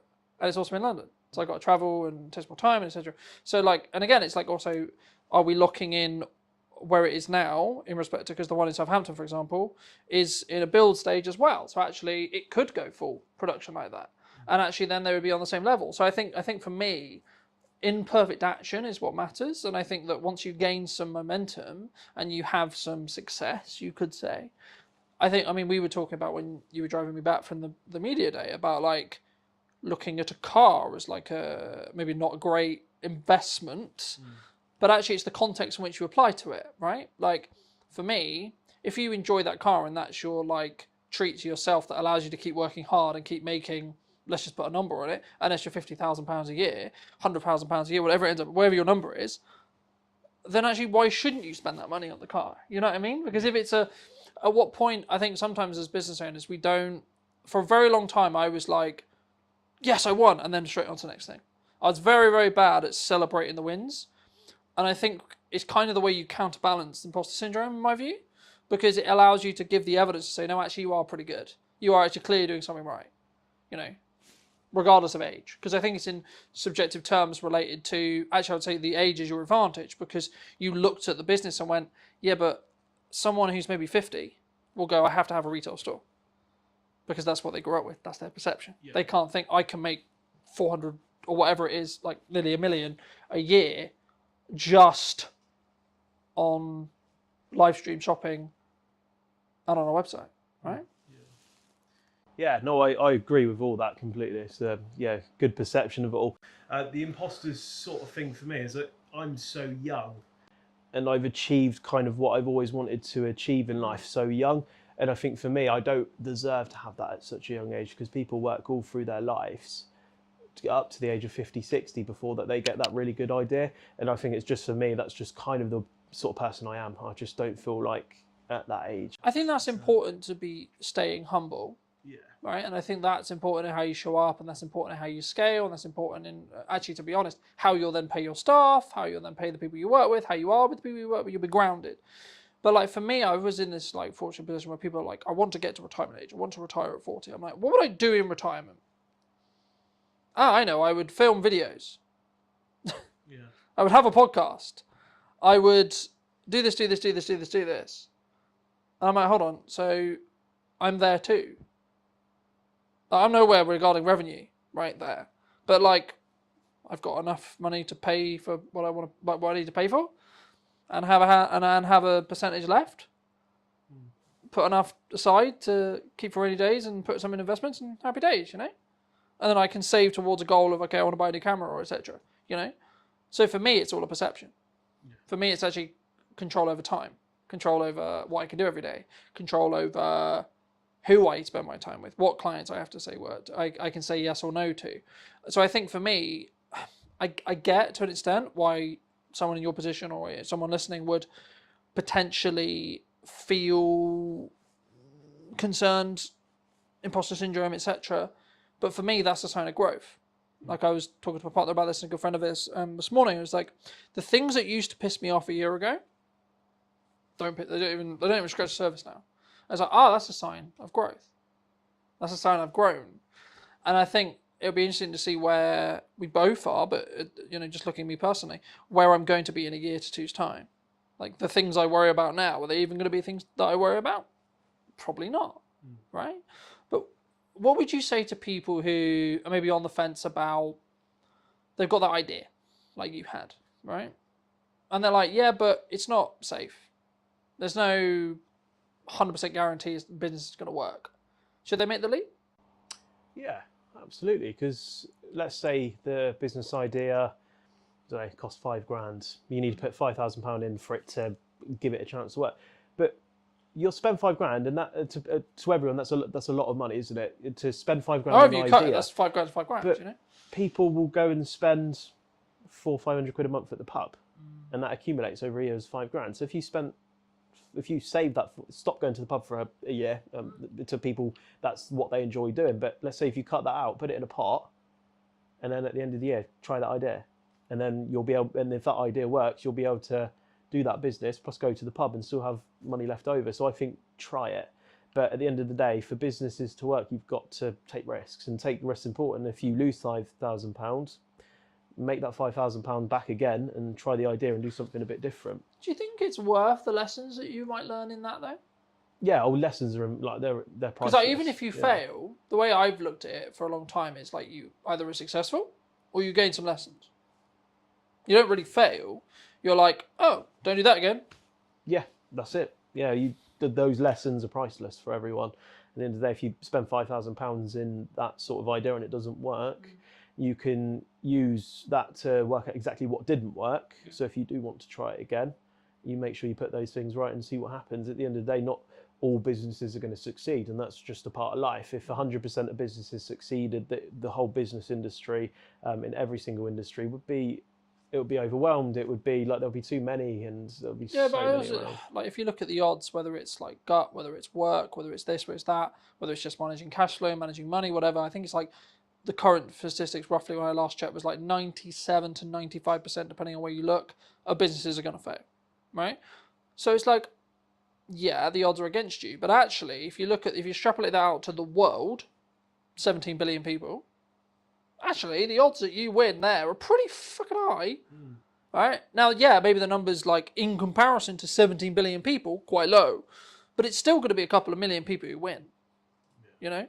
Yeah. And that's in the lower scale of that. Let's say we go 1%, you're still looking at close to just under 1 billion, right? Of people who will still win. The question I guess I would have to the audience is, do you want to be in that 1 billion who has the freedom and the time and the ability to be able to be, quote, extraordinary, or do you want to climb the corporate ladder? Do you want to have the job, right, and then the 3 holidays, the 4 holidays, live for the weekend, live for the holiday, or have the freedom over your lifetime, energy, resources, etc.? Yeah, for me, the sort of like the only worry that I have about running a business, and at the moment it's working brilliantly. It's on like 180% trajectory this year. We want to up it. One thing that's always in the back of my head is like, what if it fails tomorrow? But that's when you sort of put these sort of like data analyst things in place where you can read this data, and if it does start to but you'll see it beforehand. That's it. Yeah, I think that's what people worry about, is the fact that you'll be able to tell that these things are going wrong, and you can always put it right. So long as you have a good structure in place for if it does start to go on a bit of a downhill, you can just pull a lever and it will just go straight back up again. For people who want to connect with seeing some of the content you do, check out what you do a little bit more, where's best for people to reach out to you? Instagram, also on my website as well. You can have a look, you can fill out a form, chat to me. We've got a landline number as well if you want to chat to me on the phone. More than happy to chat to you on the phone. But yeah, my Instagram is Heat from the Spire. It's HEATFRM, all in one word. And obviously on the website, and everything's the same across all platforms as well. But best place to go is Instagram and my website for sure. If you were going to talk to that 16-year-old who just flipped his first product, made a little bit of money, maybe a little bit insecure, what advice would you give him now?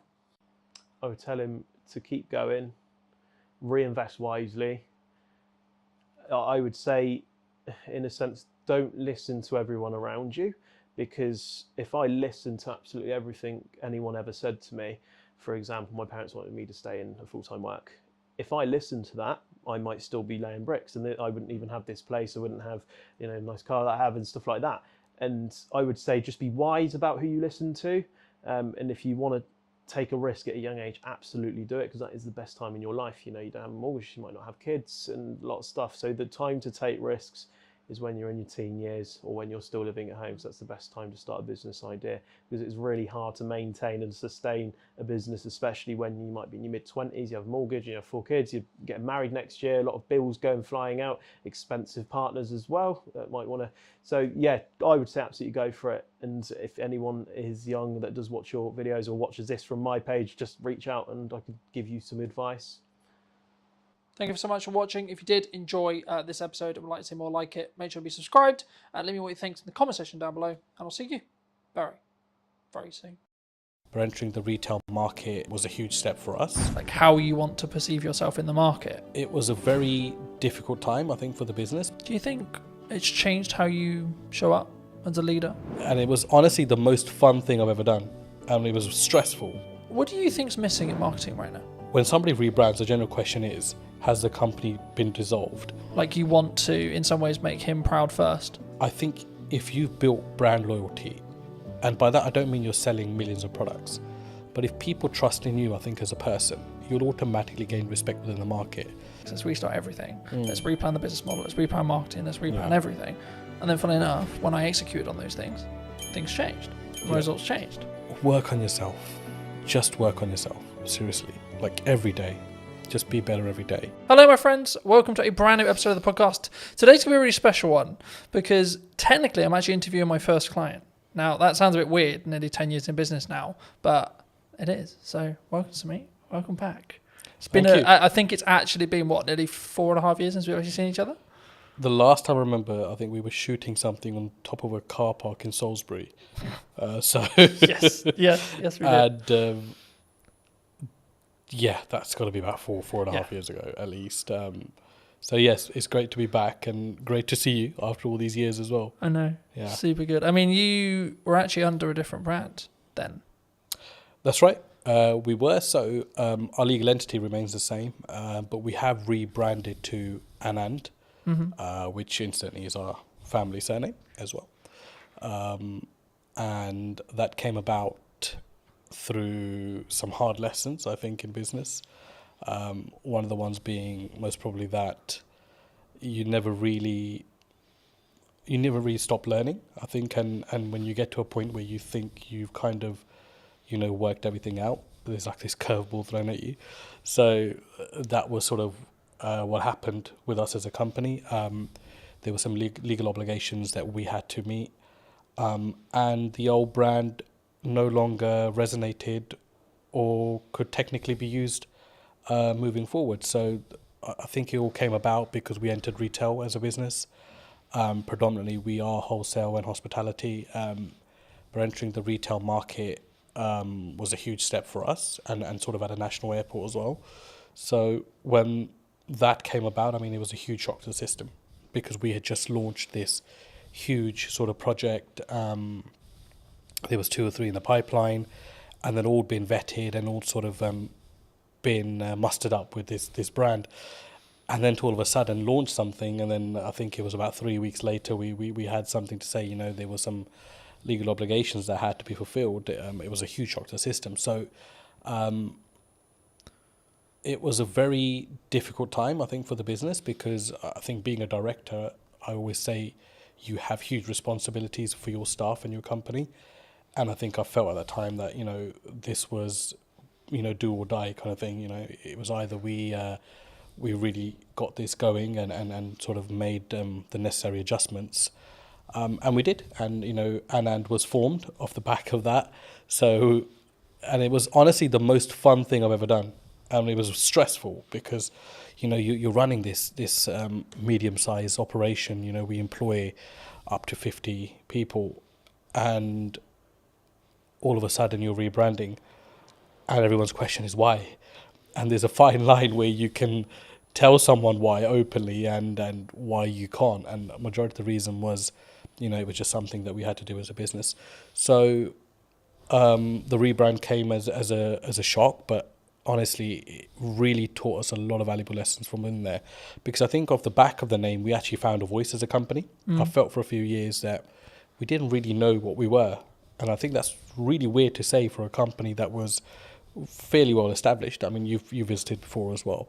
But I felt with Anand, all of a sudden we're back to this blank canvas, right? And we're creating everything in reverse, which is the worst way to do it, don't get me wrong.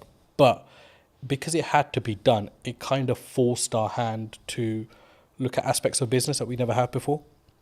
All of a sudden we're engaging marketing companies, we're engaging branding companies, we're engaging companies that help you find your voice. I didn't know those things even existed. And all of that came off the back of my mentor saying to me, look, this is one of those times as a businessman where you either go big or you go home, right? And for me, it was like, we got to go big here. Like, I've invested too much time in this. Like, I've invested too many years, those sleepless nights, everything, to just, pack up and be like, yeah, we're done here. No, we're going to go big and we're going to spend big. And sometimes that's not the best solution. But we kept a control of that, because spending big wasn't just throwing money blindly at stuff. It was really taking our time, really looking at companies that met our ethos, but also companies that we felt genuinely wanted us to do well.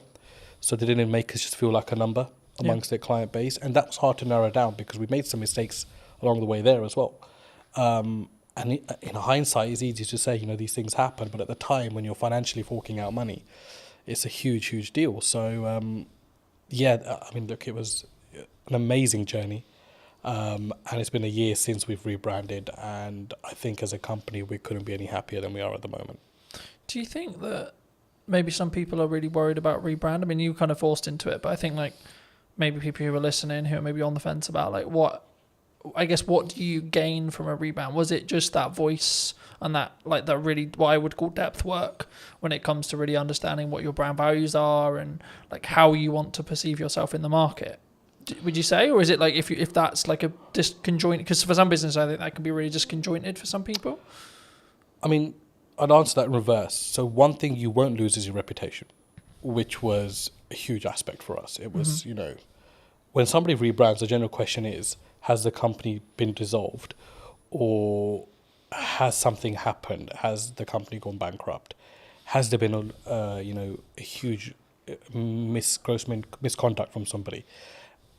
And the thing is, you've got to get past that, because naturally as an individual, we would think that. And you've got to put yourself in the public domain as well as a director personally yourself and think from both sides. So for me, I think if you've built brand loyalty, and by that I don't mean you're selling millions of products, but if people trust in you, I think as a person, then you'll automatically, especially a small to medium-sized business, you'll automatically gain respect within the market. So we didn't realize how much respect we had amongst our clientele until the rebrand happened. And I think that's what carried us through. So I think there's this illusion that if I rebrand, I'll lose customers. And that's a general worry, because, of course, you need your finances to run a business. And your clients are your clients. You spend years and decades working with them, whatever, right? But those relationships can be ruined at the drop of a hat as well. A split second bad decision. So I think what I've learned the most is that if you are genuine and you are genuinely there for your clients, and if they're not just a number to you, which is how we do things at Anand, then you will be absolutely fine, because people will carry through. And that's what I noticed, that all of our clients said, we don't care if this company is called ABC tomorrow, but we want to work with the same leadership that we're working with within this company. And that's what made me realize that, not that I didn't know people were important, but it made me realize how important the team that we had were and how dedicated they were. And that all stems from, I think personally, from you as a director and what your attitude is within the business, how you look after people, how do you go about daily life, and how much of those people matter to you as well. And that kind of proved to me that, those things mattered a huge deal to us as a company, and it filtered right through. So I hope that answers your question. No, absolutely. I mean, I think for me it's important to appreciate where you've come from, but also then understand sometimes we have a growing pain, right? Yeah. So it's we're shifting into a new brand, we're shifting into scaling up, etc. But one of the quotes that you gave me very many years ago that has really stood apart, that I wanted to remind you of, but also ask you to apply some context to, is people are loyal to their needs. Yep, absolutely. How did you I guess that's a life lesson for a lot of people, but where's the story behind that? So I think I've been in business for about 10, 15 years myself, and I can't put a number on it now, to be honest with you, but it's been a very long time. And one of the things that you realize very early on is that it's very much a dog-eat-dog world. As much as you think you might be out there to set the agenda straight or to start this new loving relationship with every single person, it never works out that way. And we realized very quickly that as a business, after surviving the first 5 years, a lot of people are just loyal to their needs. When those needs are met, they will either move on or they'll no longer engage with you. And I mean, that's absolutely fine. You know, it's a natural thing to happen as well. But to put it into context, I mean, if I look at how we operate with our clients at the moment, I don't think there's a single client that can say that, you know, if their volumes drop with us, that we change our attitude towards them. Mm-hmm. Whether it's the smallest client on our sort of, you know, accounting system, or it's a big renowned sort of company, it makes no difference to us. We work personally with every single client and every single person that we work with. And that might mean along the way you have to accept that once their needs are fulfilled, that they no longer will engage with you. But to put it into sort of context, that quote at the time came from, you know, it was one of the things that we've always steered away from as a company. Don't be those kind of companies, or that company that is all over a client when it's hot. Yeah. And when it's not, they don't want to know, or they don't want to help them out with anything. And there are some clients that we work with that, you know, we did millions of pounds of business with before. And all of a sudden, you know, they have engaged another company. But there are times where they still engage us when there's an emergency, and we would never turn them down, because you've got to remember that whether they've moved on as a client to another supplier, they were also once your client and made up the DNA of your business to be what it is today. So yeah, I mean, it's something you have to get comfortable with, I think, in business, and grow some thick skin around that, because people are loyal to their own needs, and it's just the way of the world. For me, it's something that sort of, at the time, I think when you initially told me, I didn't really get it. Yeah. Right? And now I can say, like 6 years, 7 years down the road, Yeah. I get it. You know? And I think for me, it's one of those things where it may not even be deliberate from that person, that client, that customer. Yeah. I think it's more around, actually, sometimes you just, like, there's only so much value you can add to that customer, client, etc. You know? Absolutely. And people have personal lives, and it's well, you know, it's easy to say, you know, don't involve your personal in your work life, but it's a very difficult thing to do as well. So sometimes we do forget that people might have stuff going on in their own lives.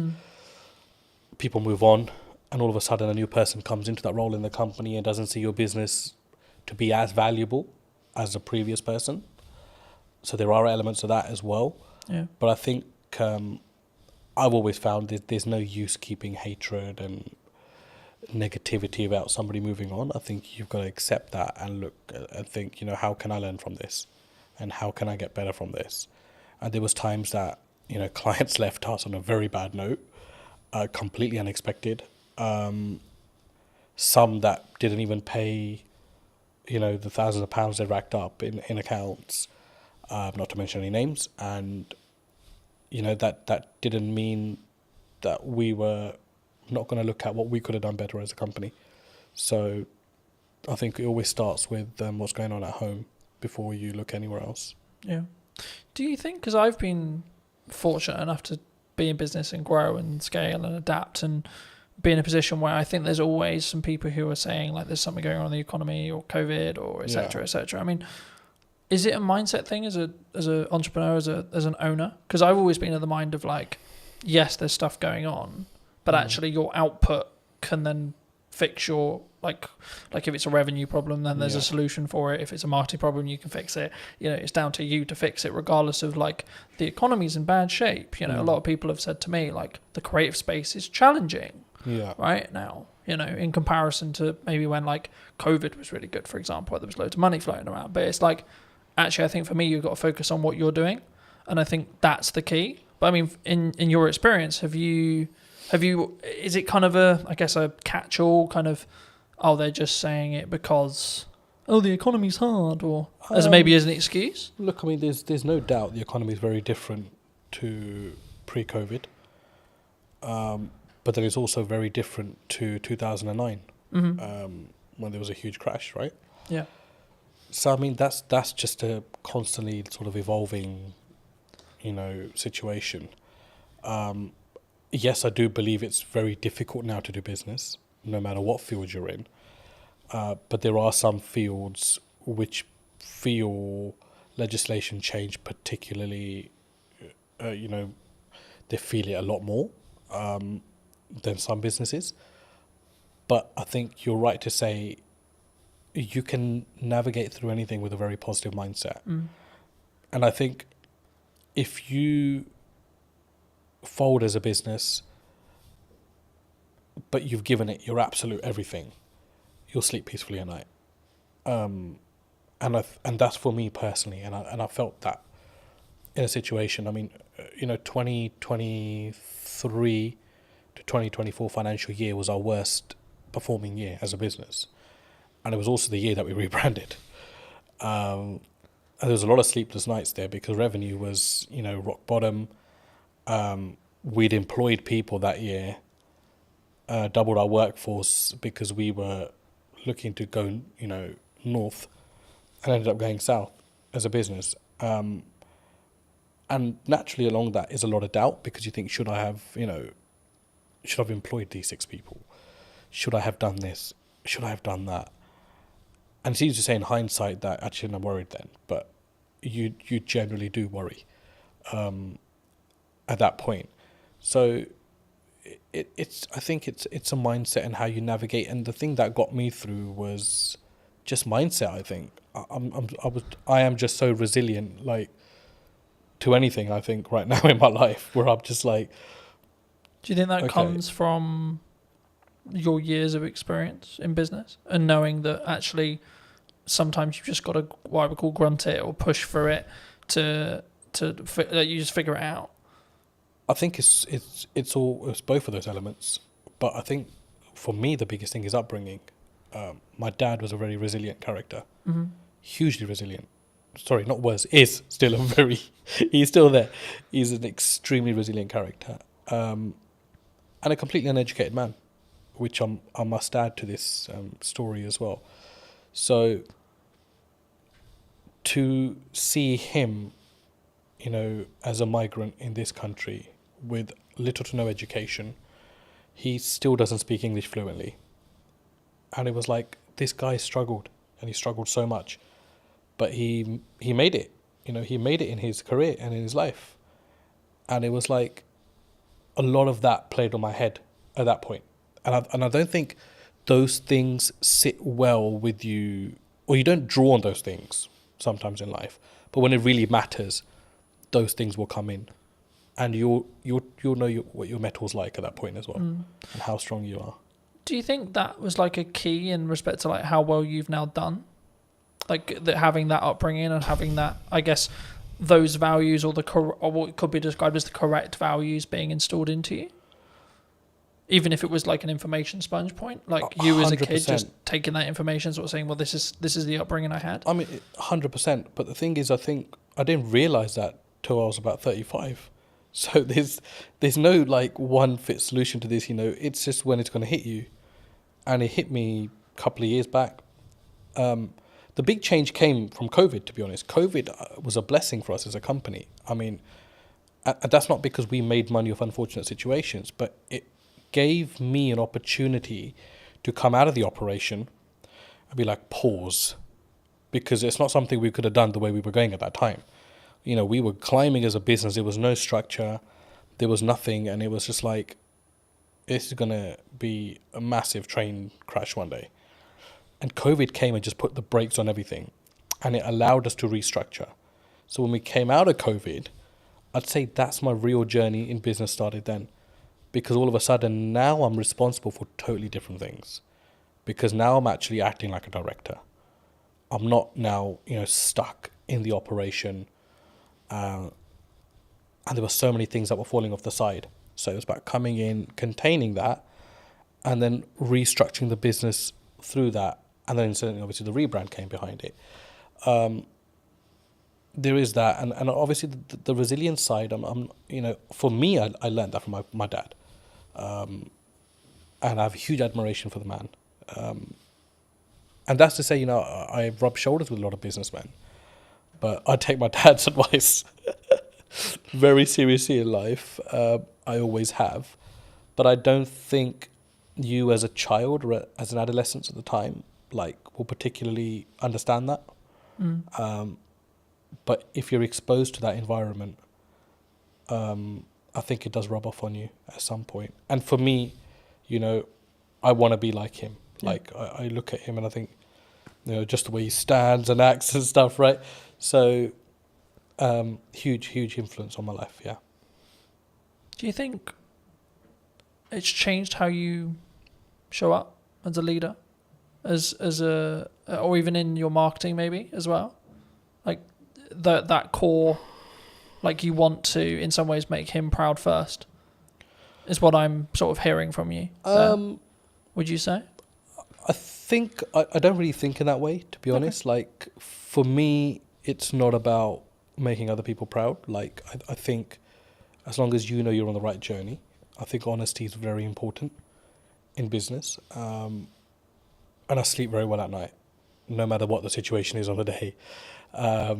Everybody knows me, knows that once this guy is out, he's out for the night. So, and I think a lot of that comes from your ethos, and there are many shortcuts you can take, or there is the difficult untraveled routes that you can follow as well, or create yourself along the way. And I think I'm more sort of on that journey of testing my limits and also just not stressing out, you know, along the way. And there are times where you obviously get stressed within business, right? But I think as a director, you've always got to have that sort of facade where everything's okay.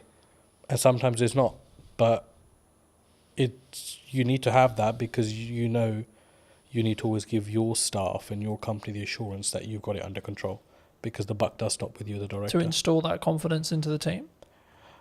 I'd like to think they're confident without that, but I think what's your problem as a businessman should not rub off onto your team, because it's for you to deal with and put those things right. And I'd like to think we've created enough leaders now within our organisation that those sort of mistakes won't be repeated again. But that, again, is no one's fault. That's your responsibility as an owner or a managing director of a company.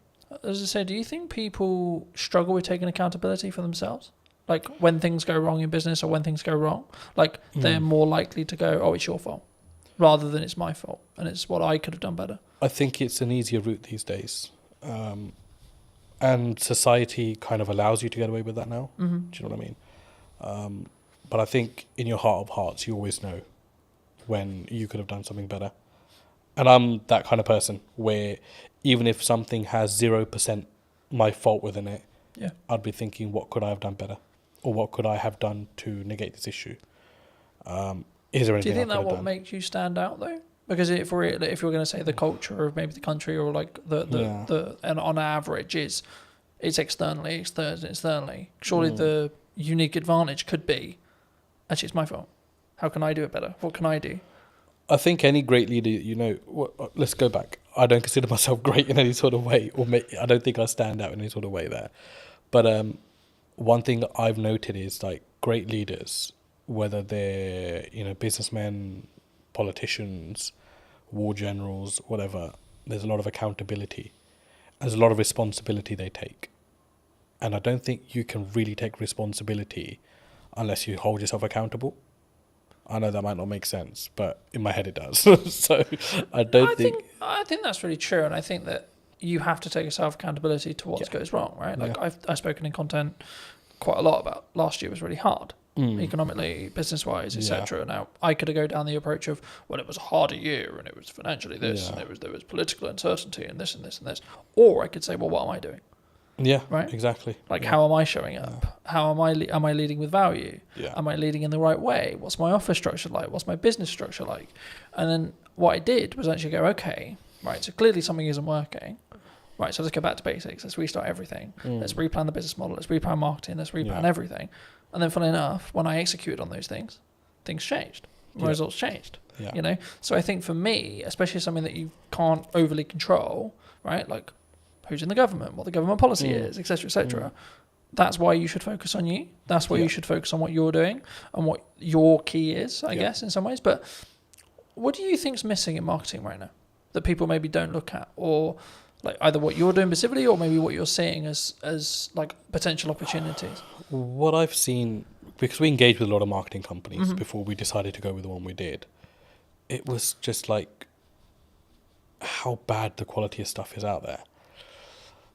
And I don't know whether it's just that people settle for, whatever's kind of fed to them, or don't challenge back enough on things.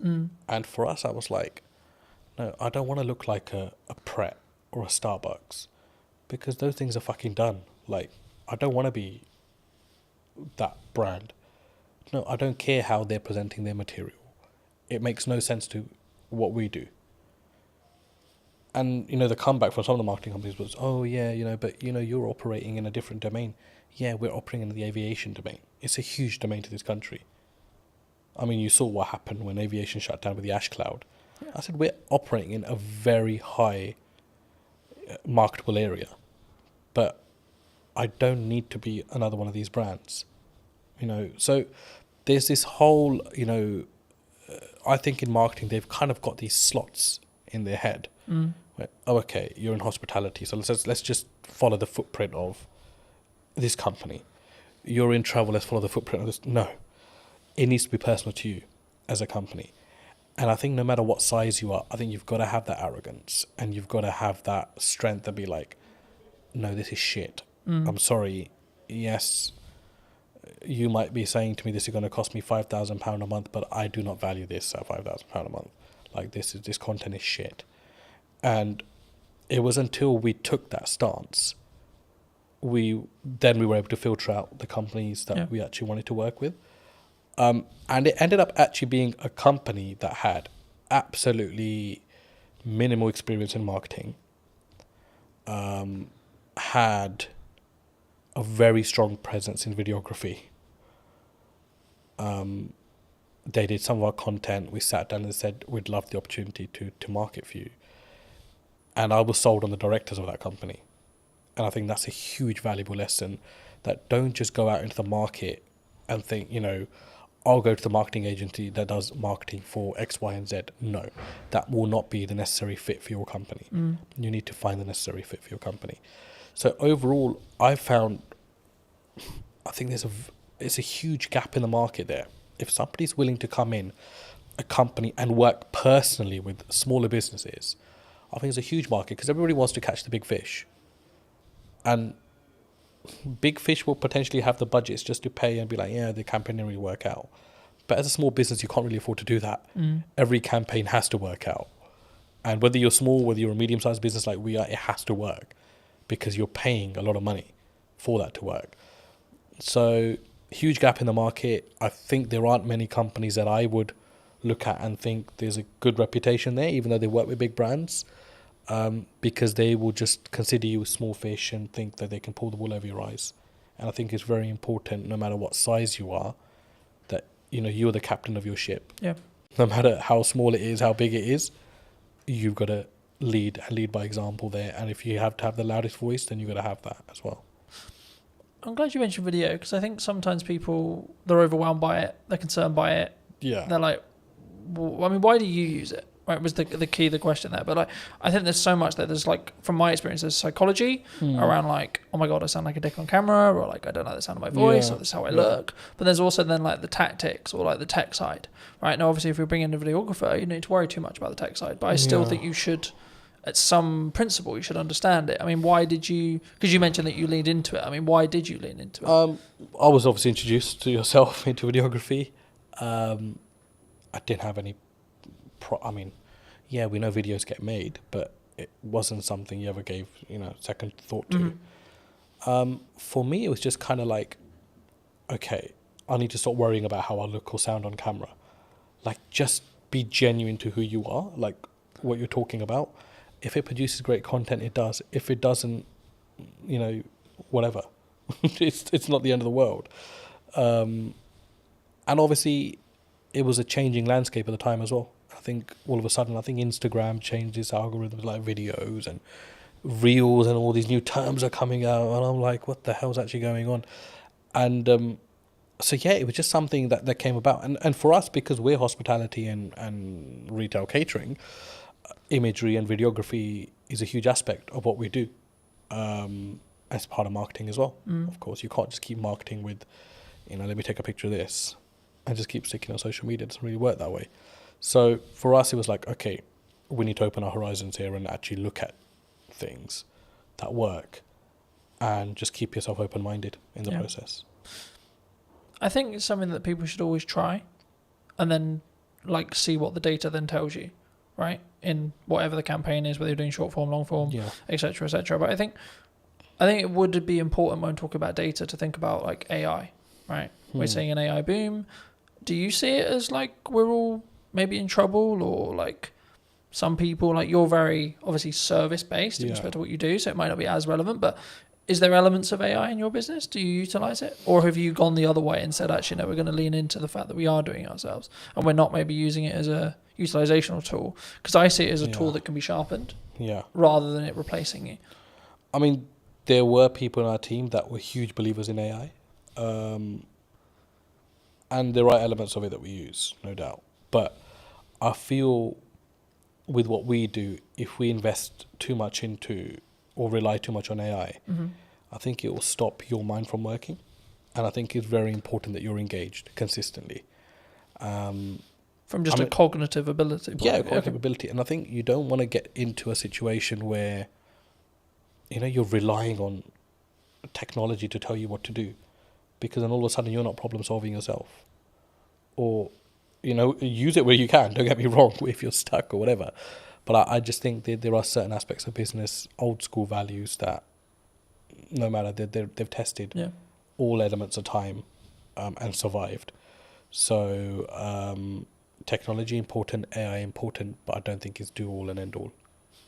No, I think that's a really important reflection. I think it can be, and I'm using the analogy of you sharpen the knife and then use it, right? Because I think it's a tool, and we need to be careful with how we use the said tool. But like for me, I'm also building habits around like doing more physical reading, right? Because I'm aware that if I use AI, my cognitive ability may become less. So I'm like, how can I actually increase my cognitive ability with effort and energy, right? And I think for me, that's the difference, and that's why I think like you can still be sharper. But were you always maybe looking at, like, because I think when we look at maybe the arbitrage, or maybe we're looking at for an advantage as a whole, were you always someone who maybe looked at technology and saw the opportunities it could give? Because I think sometimes people, they sort of put their defense mechanism up and go, no, you know, we're not going to use it. We're not going to do that because it's scary and new. You've got to use technology. It's not, I mean, a side story, but a family friend, I mean, he owns about 20 to 30 industrial units in West London. And he's a landlord on all 30, and he accumulates rent of all 30, is the managing agent of his own estate, charges his own service charges as well. So huge business. And in COVID, he had an issue where his bookkeeper caught pneumonia and was hospitalized. So he called me and said, you know, I need some help with software and accounting. And I remember driving to his place thinking, there's just going to be so much advanced systems here because it's a huge business. So I don't really know what I'm going to be able to advise him on. When I got there, I was completely shocked that he had no accounting system, no software, and he was doing everything manually. To the point where he was even adding up sums on a piece of paper, or his ledger, physical ledger. And I was like, and these are not small figures, you know, 7,200, 9,229, you know, and he's calculating all this on paper, and he's got this account running per he's got a book per tenant running, and I'm like, shit, there's no way they can't be a mistake in this. Like, there is absolutely no way. So his first job for me was, I want to move all of this onto an accounting system. Yeah. And I looked at it and I thought, like, that is just madness. Like, it's absolute madness. And I remember setting up Xero for him. And I mean, I'm no Xero professional, right? We have a team that runs our accounts and stuff, but he wanted this to be a personal favor. So I remember shifting all of these physical ledgers onto an accounting software. and the sums were wrong by like thousands. So his first comment to me was, I need to recover this £62,000, which is owed to me in rent. When we actually shifted everything onto a ledger, the figure was about 225,000, which was owed to him. So it's like nearly 3 times what he thought was owed. And that was his change at the age of 62 towards technology, that I need to adapt. And that was the point where he was like, no, I Was it an can't. eye-opener for him? Sorry? Was it an eye-opener? I think it opened. Like, how did he react? I think it when opened everything that he had within him, because he was just like, he goes, I don't even know how many years I've been losing money for, which is the main thing. And he always had tenants, I said, and came to him like, this rent figure is wrong. And he was like, no, he's adamant it's right. And I was like, an accounting system will put all that to bed. All of a sudden, the queries went down by like 90%. People stopped querying their bills because it was all automated. Each tax code was set. Every expense was set. And I mean, that was like, okay, there's also no time limit to when a person can wake up and see that they need to adapt to technology. And coincidentally, he got very ill last year himself. So he had his son come in and take over the business. And it was a very seamless handover because everything was sorted. So you could easily, you'd have to spend some time kind of understanding what's going on here. But it was handed over with something in place that you can just pick up and go with it. Yeah. Opposed to like, why is this or why is that or why is that? Everything was annotated. So yeah, look, you have to adapt. I don't think you can as a business. I mean, we didn't start using software till quite late into our life, business life as well. It was like 3 or 4 years in, we were creating invoices off Excel and that kind of stuff. And I was like, this can't be the way. And then slowly we've adapted to stuff. There are things that I think are really unnecessary in business as well. You don't need technology for absolutely everything. But yeah, basics like accounting and stock management, staff management, telematics on vehicles. You've got to have that. I mean, we had one of our drivers had a terrible crash last month, and the police wanted to know, what speeds were both vehicles travelling at, and we were able to prove that because we had the telematics. And the third party wasn't able to do that, which, favoured us as a business because we were able to prove that we were within, or our driver was within the speed limit. Didn't harshly brake. So technology is a lifesaver in certain places, and you've got to have it for the basics of your business. Yeah. You're specifically, obviously, a very niched business in Yeah. regards to the sector that you serve. Have you always been that way? And if so, was that a very conscious decision from day one to be like, I'm going to serve this? Nope. Aviation just came about, to be honest. Well, I say it came about, but I kind of think you set your own destiny in some ways. We were so busy trying to survive as a company, but it was just like customer focus. Yeah. Make sure the customer gets everything they can from you, even if it means you're losing something. Just give your customer absolutely everything and make them feel special. And we do that till date. So in some ways, business is a funny thing because you can never say, I set out to do this and it happened. Because I think you've got to, like, a lot of things happen around it and you end up taking a different route. So, I mean, I discuss aviation a lot, but we work heavily with construction. We work heavily with tech companies as well. And we have a huge footfall in the city as well. And none of those things were ever targeted. Like, I don't think we actually knew what we wanted to do when we started business. We just knew we wanted to serve food and, have a business as such, right? So it was like, okay, how do we do that now? And I think along the way, your business will adapt. Things will come up. You'll see value.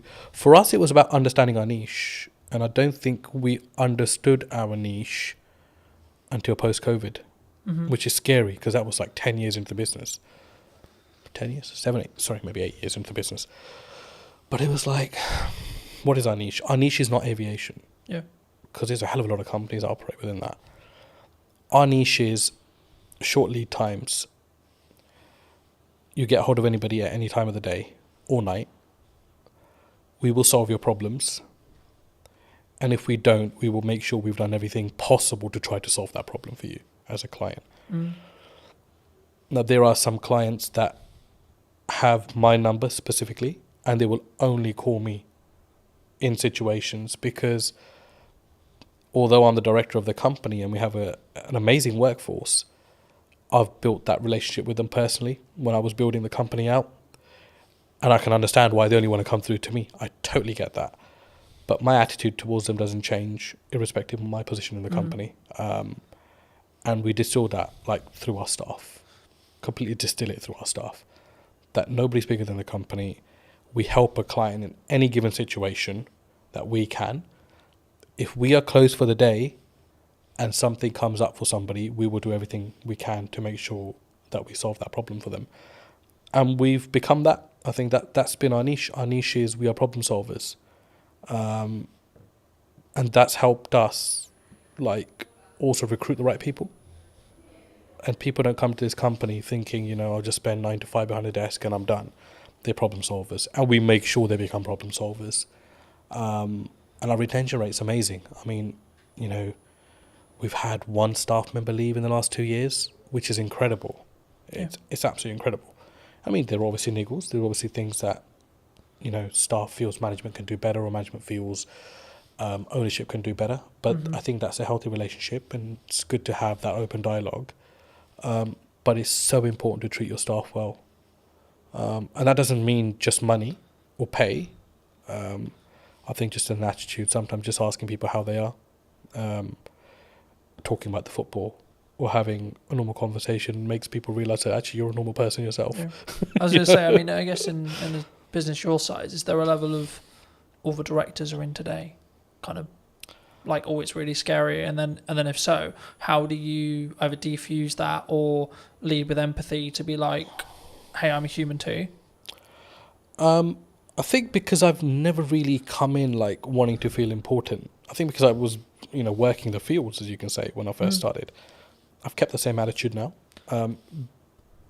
If someone's a new starter or hasn't been around or hasn't got to know me because of the size of the business now, so they don't probably interact with me as much, they're put to ease by the older staff because they're like, this guy is actually really calm and really chill.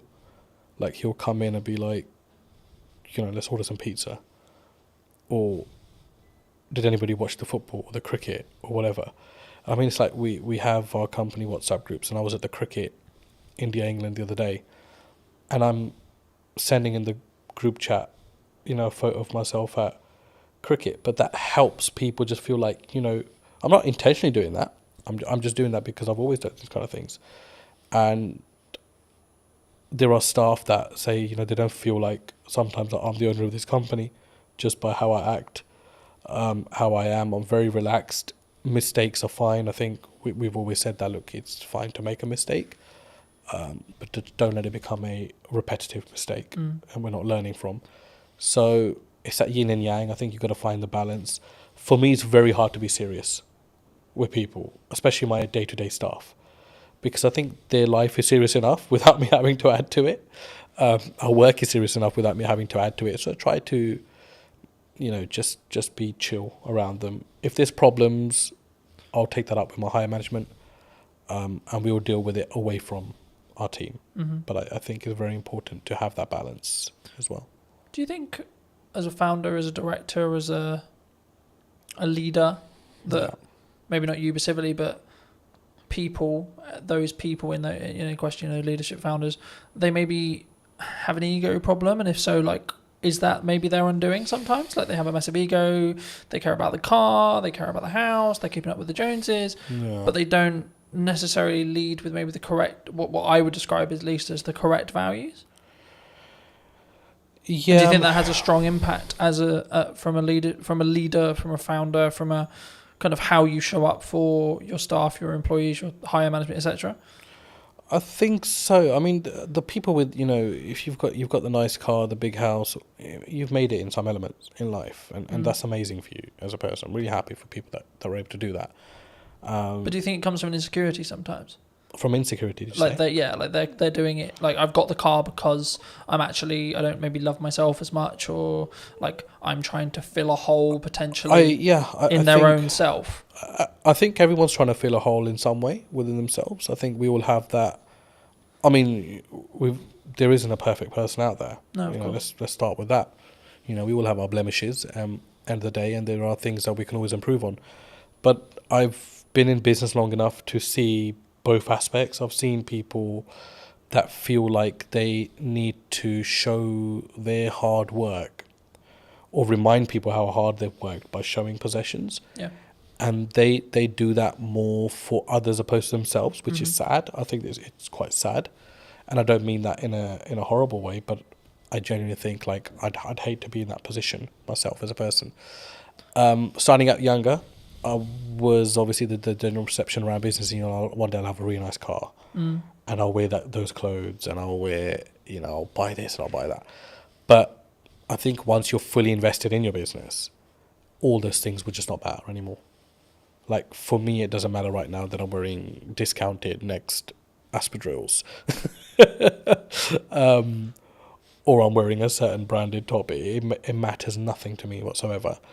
Because is it more about the quality of the person then? I think... Or the quality of the founder, the quality of the leader?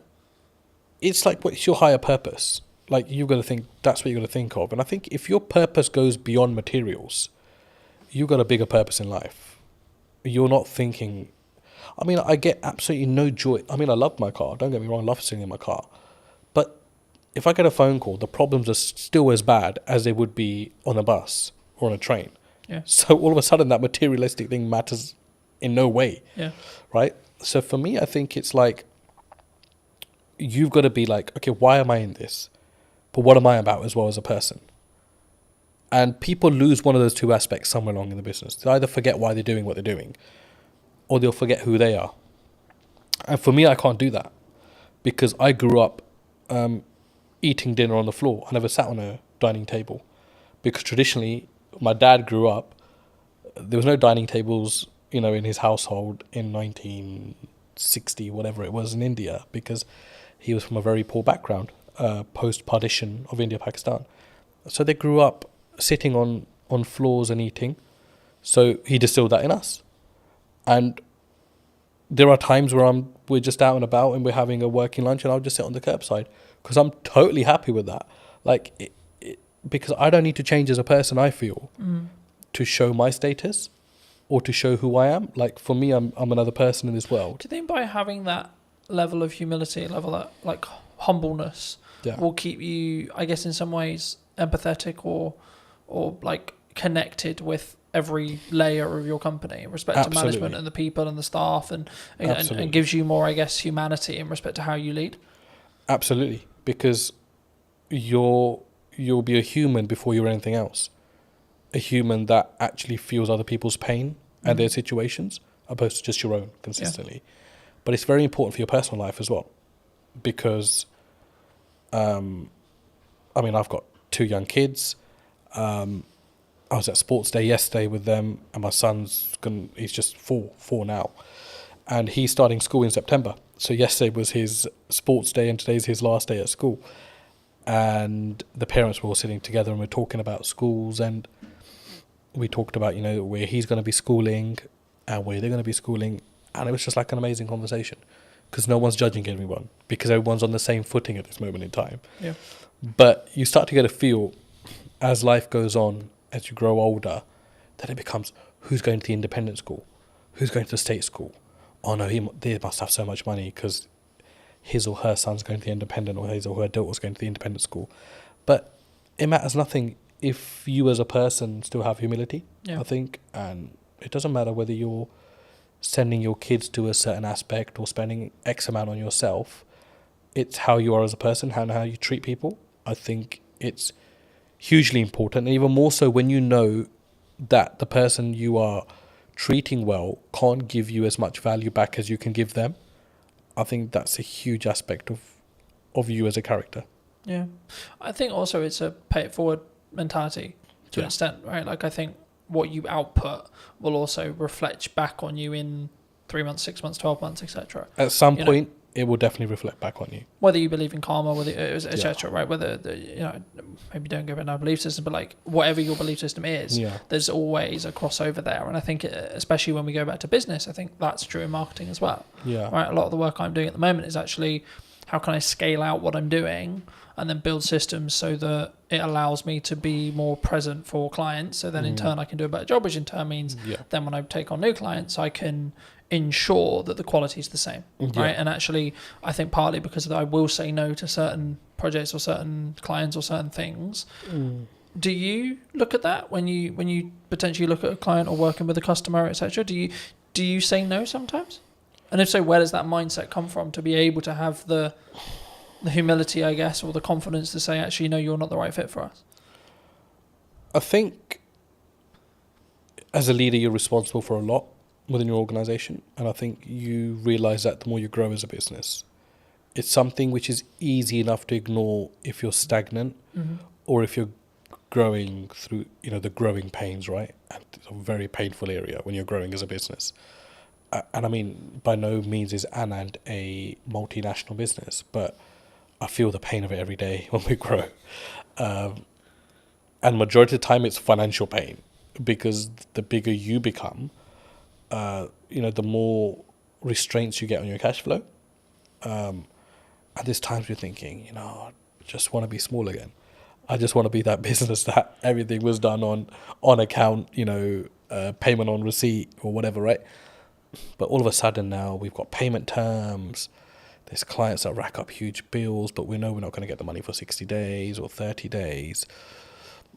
And, there's clients there was a client that came in, and we're absolutely wonderful with each other now, but they started and they, said, we won't pay you for 90 days, but we'll give you this much business. And everybody was like, oh, that's an amazing deal to be done. And it was somebody from our team, actually, because when I consulted him, and he said, there's absolutely no point to take this business on, because if this client's going to be giving us £150,000 a month, we won't have that for 90 days. So all of a sudden we would have racked up something like $500,000 in 3 months. Or this business would have racked up $500,000 with us and that's a huge risk, because we only get paid 150,000 out of that 450 after 3 months. Yeah. And then it becomes that again. And then it becomes that again. And if that goes down tomorrow, we're going to be losing $500,000 as a business. And that's not just the revenue, there's the cost that comes with it as well. Yeah, because you have to pay out the cost anyway. I think sometimes when people look at business, they maybe don't appreciate it, right? They'll see them with the nice car, they'll see them with the new studio, whatever it is. But I look at it and go, oh, that's a lot of money. Yes. My God, that's a lot of costs. Yeah, of course. Right? And I think it's how, I guess in some ways we develop as people to stomach those costs as leaders. Definitely. And I think it's got to be your attitude as well. Yeah. I think you've got to, I do not think that there is a company in the world, I do not think there's a single company in the world that should ever come to you and try to take advantage of the size of your business. Yeah. Or play on the vulnerabilities. But unfortunately they do, because that's the way the world works. And that's where I think you've got to show your mettle. Like, how much do you value yourself as a business? How much do you value your services as a business? But be able to back that up with quality as well, which is a fine line, right? And that doesn't necessarily mean you've got to have the best product in the market, but absolutely deliver on everything that you say you're going to deliver on. If it costs you to deliver on it, you deliver on it irrespective. You don't just shortcut and then leave yourself exposed in the market for having a bad reputation. But I think it's self-belief. But I know that doesn't come when there's no income or little income, because only self-doubt's there at that point. But my last 2 years in particular in business have taught me, got to value yourself. Yeah. And that doesn't mean you go and shit on people's parade, or you go and mistreat clients, or if somebody comes in trying to bargain with you that you mistreat them. You just got to hold your firm in a polite way, but you've got to know what your business is about, and you've got to know where you're strong and where you're weak, and you've got to be able to make the right decisions. And sometimes the first decision is not always the best decision. Yeah. But leave the ball open where you're still able to have dialogue with clients. There's times where we made, mistakes. We've misjudged, and we wouldn't be human if we didn't. But it's how do you react to that? Yeah. How do you go back and manage that? How do you have the humility to say, we got this wrong, but still be able to have that relationship with your client? I think as well, and I had a very fortunate conversation a couple of weeks ago about this, and it was like we just worked with a brand new client, and one of the things they said to me about why they chose us or me, however you want to perceive it, is that because I was the most expensive out of the ones they were talking about, and for like maybe a newcomer or etc., that sounds weird, right? Because it's like, why would you win the work but you're the most expensive? And I think from what they told me, it sounded like it was like, well, I've got the gonads, I've got the balls, or whatever you want to call it, I've got the confidence to say, no, this is how much my work, this is what I'm going to commit to price wise, but then also I'm going to follow it up with the value that I'm going to lead with as well. Huge. Do you think sometimes people get really like challenged on price? Always. You're always going to be challenged on price. And then how do you deal with that? I guess with them with the conversation, like, is there certain scenarios where you're like, no, we're going to maybe negotiate by this much, but our final price is non-negotiable here? I think there's two ways to do it. I mean, I've been on the opposite end of the spectrum where I've bargained just for the sake of taking on the business, and I've negotiated myself into positions that are like the least favourable in the end. But it's easier said than done as well. But I think you've got to know your costs, know where you sit, know what you're trying to achieve out of that deal, because sometimes you take on a deal with the hope that it's going to lead to bigger and better things, which is fine if you know your market. And that doesn't necessarily mean that it's going to happen in that way, but it's a calculated risk. Do you think sometimes you have to take something that's maybe not ideal client, if it is just I need to make this money? Or would you still say no? For us, I don't think we really have that, because we're quite niche in what we do. So everyone that comes to us generally needs us, or we need them in some aspects as well. But there are, you won't know until you start working with someone, I always say. And the ones that you think are going to be troublesome end up actually being the better clients. And the ones that you think, because they're a big brand, sometimes extracting money can be an absolute pain, which is why relationships are very important. And you've got to go above and beyond. A business deal is not just, here's my service, I've provided it, here's my invoice, you pay it, thank you very much. It's all the stuff in between, the dialogue, the things that you don't cost. It's impossible to cost a project, you know that. Yeah. To the T. You can't do that. Because we never add our own time into that, really, if you think about it, as a business. And even if you add your own time as a calculation, they'll still be like, oh shit, I'm still spending too much time on this business. But it depends what your end goal is. If your end goal is like, I just want to be done with this client, get their money, and I don't care whether they contact me again, then that's a very different mindset. Or if you want to always leave you never know when a client might need you, that's a very different mindset as well. I think when you've done 30 years, you're really invested. You're really embedded in the business. The risk that you face when you've been loyal to a company for that long. I've always been of the view that like content will work, email marketing will work, networking will work, going to a trade show will work, but only if you do one. That business gave me a solid foundation. I understood the basics of most areas of business. I experienced working with logistics, with marketing, with operations. I look at how many views did I gain between 4 weeks ago and now. Don't get me wrong, we've done that loads. Email marketing was one for us. I can focus on three main things. The podcast, client delivery, and the event. Yeah. That's it.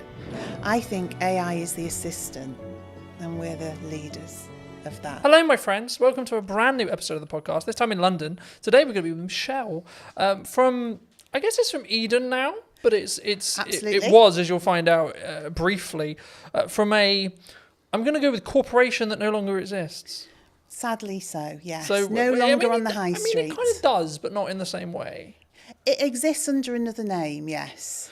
Should we stop being elusive and should we We, just go we should into- definitely stop being elusive. It's W.H. Smith's. For those of you that didn't guess, it's W.H. Smith's, yes. How does, I mean, I'll start here. I mean, how did it feel? Because obviously you were correct me if I'm wrong, but you were a regional manager.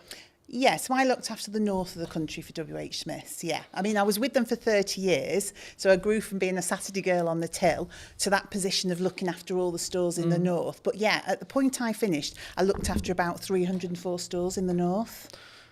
And what made you make the leap? Did you transition out? Like because I think when you're in a position like that, maybe the money's good, maybe or was it just like, oh my God, not this again. I hate the inside of my car. I don't know really, because I think when you've done 30 years, you're really invested. You're really embedded in the business. You are earning really good money and you're super comfortable. And the reason you're comfortable, and this to me is the sort of the risk that you face when you've been loyal to a company for that long, you've kind of got into the zone of corporate muscle memory. So I didn't really have to think that much anymore. Yeah. So I was earning a good wage. I was doing a job that I liked for a company I was really invested in. But ultimately, I'd kind of lost the ability to be myself. The company had changed, I'd changed. And it was just time, I think, to find something that was me. I guess there's a natural kind of, sometimes there's maybe a disconnect. Like you were who you were then, you grew 30 years and then you wanted to go this way, but they wanted to either downscale or go that way. I don't know if it was a case of they wanted to go this way and I wanted to go that way. Because in all honesty, I could probably have done another 20 years for them. Because genuinely, I was really embedded in the business and I loved it. I loved the people. I mean, you literally know everybody when you've done 30 years. You know every store, you've been to every place. But I just sensed that it wasn't going to be right for me in the future. You know, I think you just get a knowledge of, I've got all this experience, I'm getting my own mind, my own voice more, and that needs to be somewhere else for it to develop and grow. Yeah. It's not going to develop and grow here. Or I can stay and carry on doing what I've always done for another 20 years. So was it, I guess, in some ways a personal development shift for you?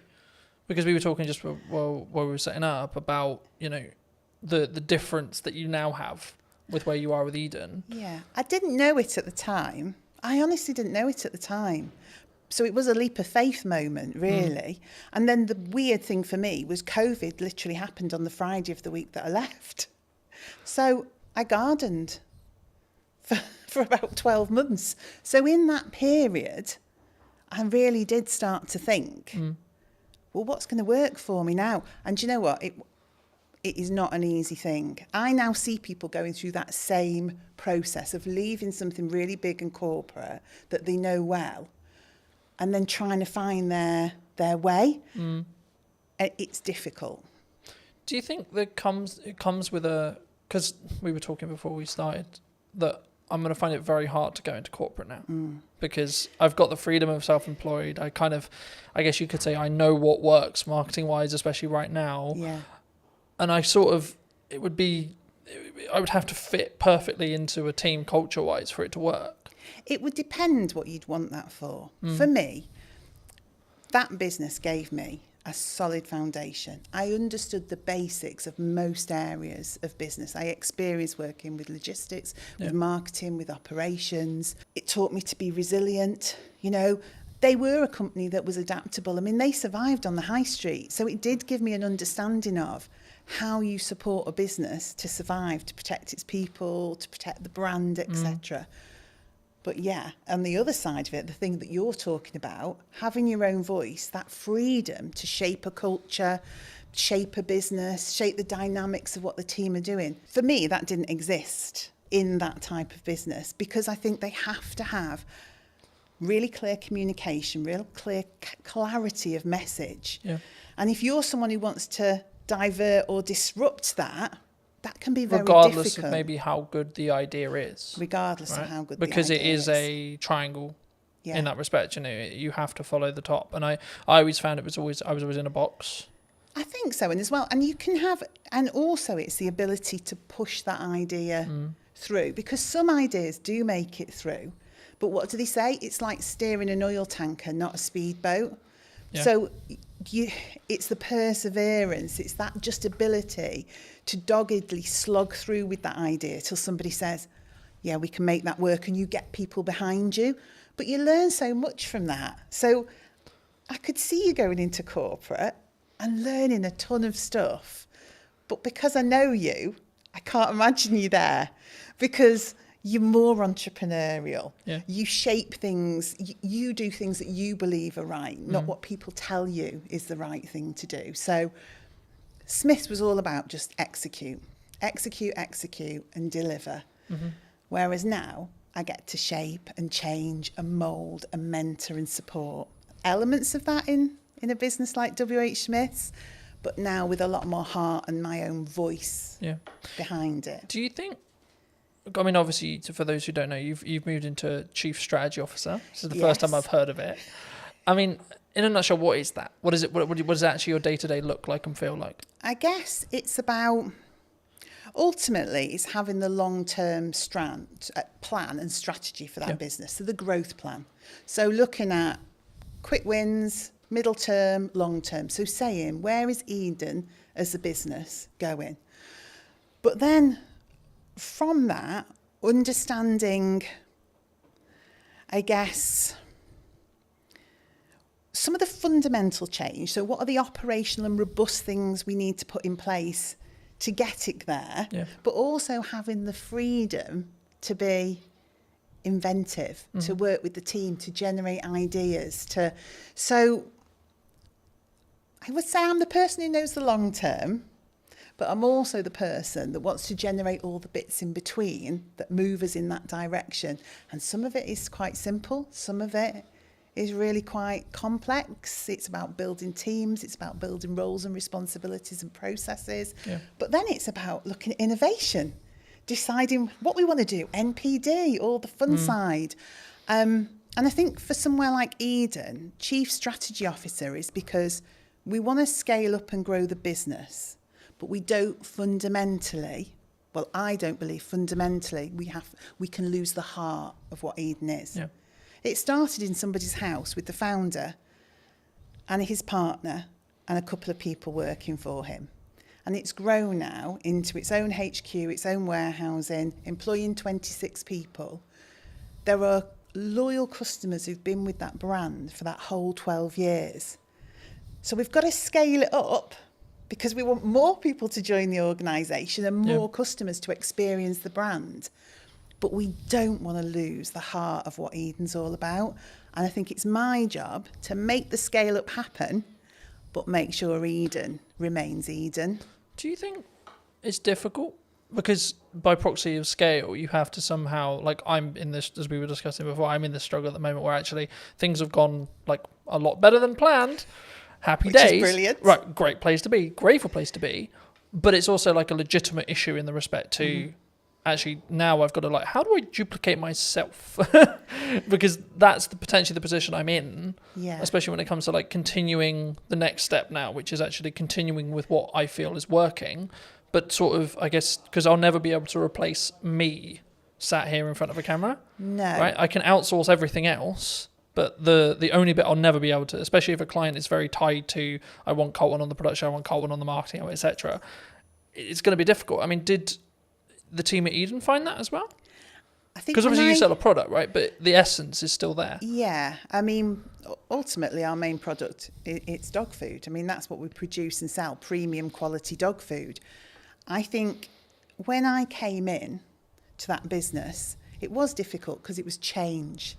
It was somebody saying, what you've done till now has been brilliant because you have organically grown this business with people from the local area, not experts, just people with a passion for pets, a passion for the brand. And then I had to come in and say, that's absolutely brilliant, but we need some roles, some responsibilities, some routines, some best practices. We need to get back to basics. We need the foundations. And that was the change people found difficult. So that freedom to just almost do whatever you want, whenever you want, had to be pulled in for a while we established some core basics. But once we'd done that, once we'd got the right people in the right place doing the right things, once we operationally were robust, when we'd done our risk management piece that said what are those critical points of failure that sit within this business, then people could see, oh, actually, I can still operate the way I did before with freedom and creativity and innovation, but there's more support underneath. Things don't crash off a cliff. Actually, the structure's there now for us all to be able to do the things that we're really fundamentally good at, which is connection with the customer, the love of pets, the love of the brand, getting out word of mouth, spreading the word of Eden, knowing that the business is fundamentally running well. Yeah. Whereas before, the business could have been struggling and we wouldn't necessarily have seen it. So we wouldn't have been able to make the changes we required to keep the business in a good place and on track. Yeah. Do you think there's you, with your role, I think you'll look at maybe like the overarching strategic side of marketing. Yeah. But what are people missing right now in marketing, would you say? Because there's a I lot of think buzz some- around yeah. people saying like, oh, there's you can't get in, you can't have a podcast, you can't do content, you know? I think sometimes maybe it's not what are they missing, but it's have they sat and thought about the brand and their audience and what they want to achieve? Or are they just trying to follow trends and what people tell them they should be doing?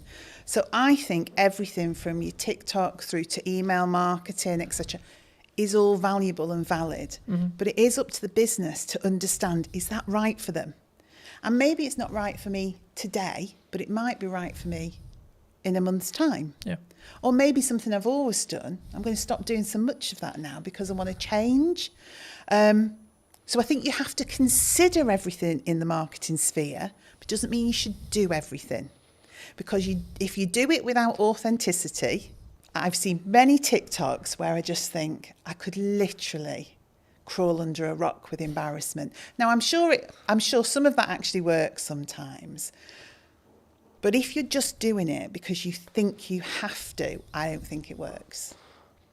I think for me that's really true. And I mean, I guess the follow-on question was going to be around like the shiny thing syndrome. So to give you some context, I was out on a run yesterday. Yes. And I was like, hey, I should have like a teaching platform and it should be on a subscription base. I was like, no, Colton, that's a good idea, but no, because I'm focused on like two main things right now for the next, like probably to the end of the year, more likely, which is the podcast, right? And then the event, right? That I alluded to before we started. And the event's in September. So the reality will be like after September, I'll just be planning the next one and continuing with the podcast. Yes. Do you think people run into a challenge when it comes to like, they get some momentum with something and then they go, oh yeah, but this shiny thing over here is really cool. Yeah, and it's and also if you're looking at your competition quite heavily, if you're looking at the marketplace and seeing what people are doing, you don't know if what they're doing is actually successful. But internally, you go, they're doing that. It looks great. I mean, of course it looks great because they make it look great. Yeah. It doesn't mean it works. Doesn't mean it's successful. But it's so true to say you can just be pulled off. I mean, I say to my team, I know it's a really old analogy of all of us pushing the boulder up the hill.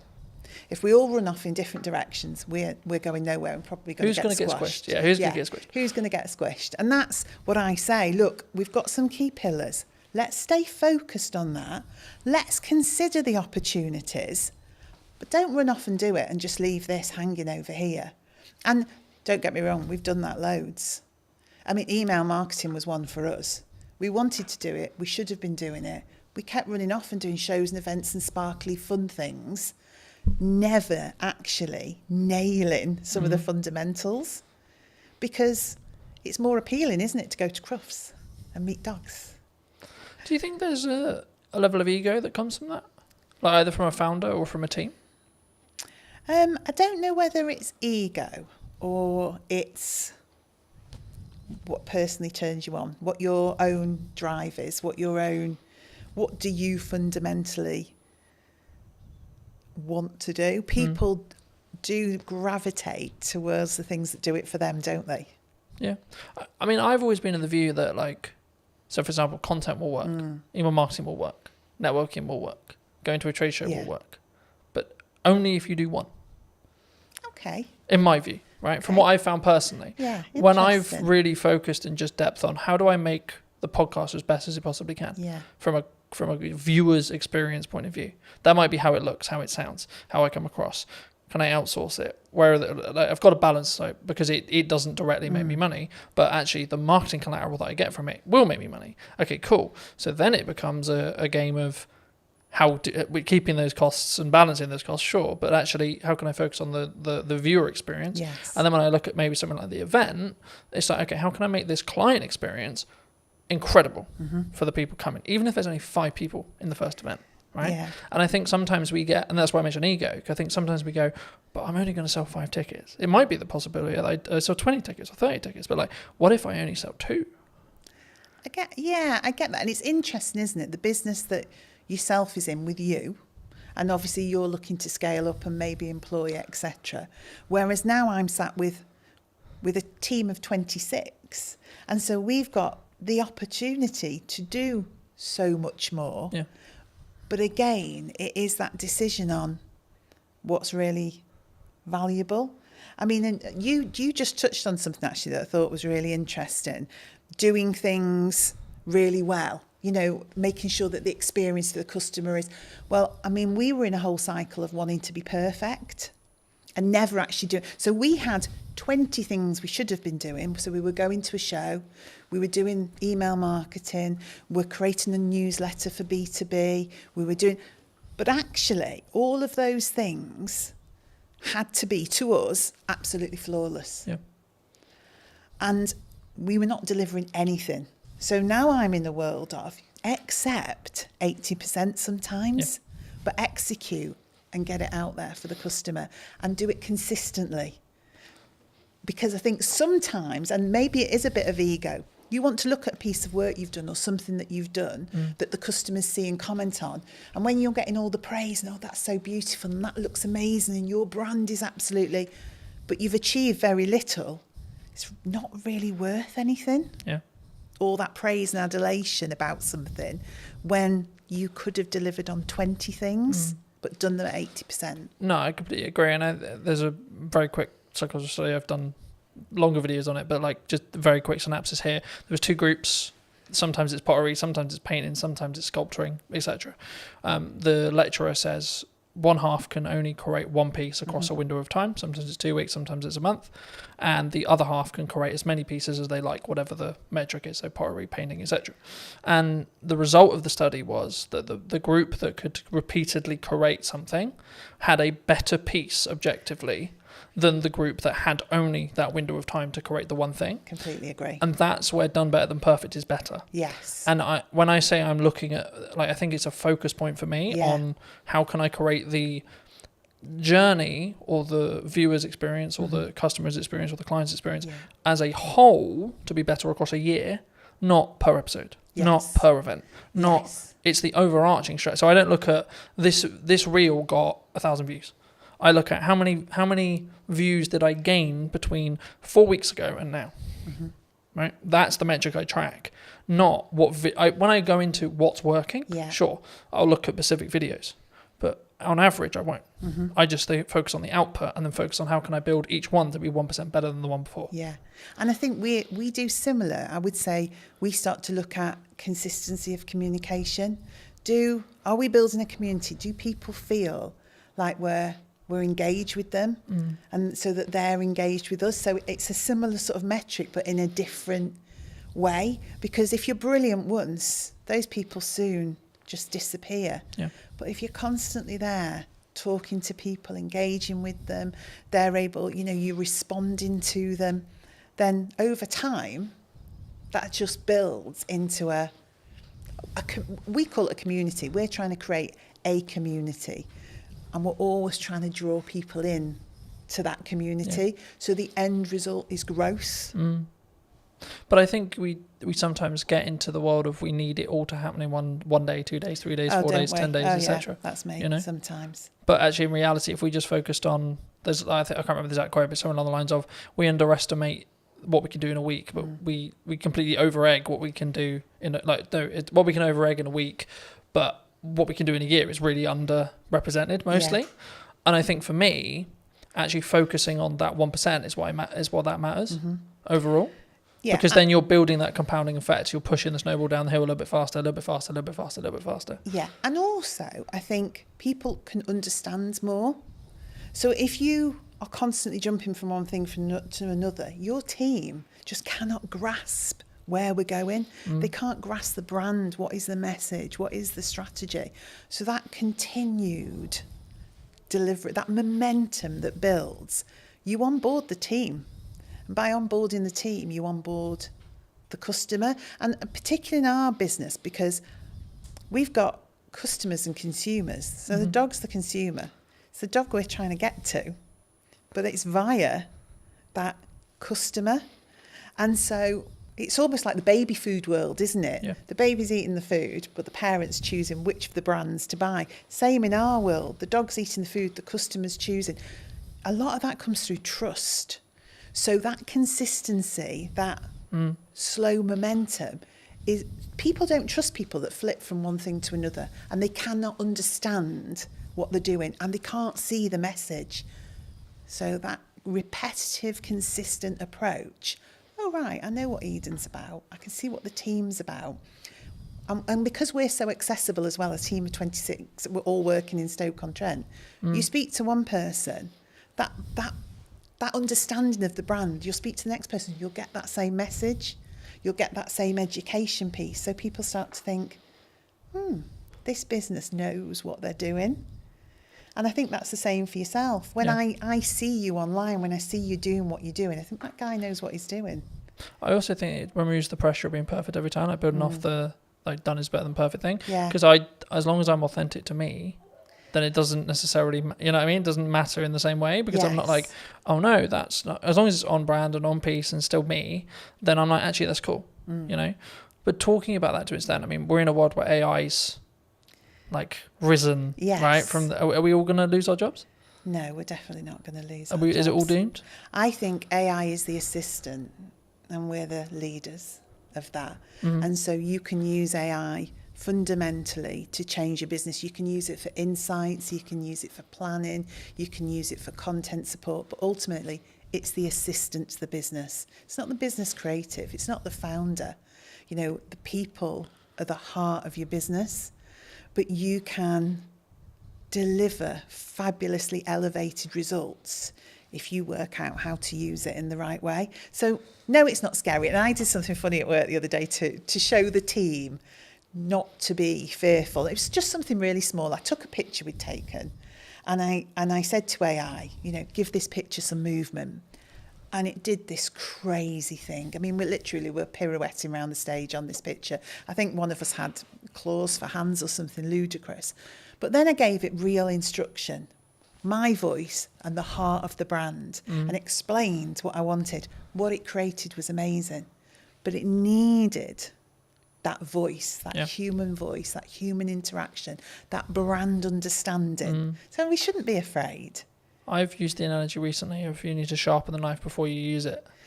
Very good, You know, in the same way with AI, you need to teach it what you want it to do and not just write me a social media prompt, enter, right?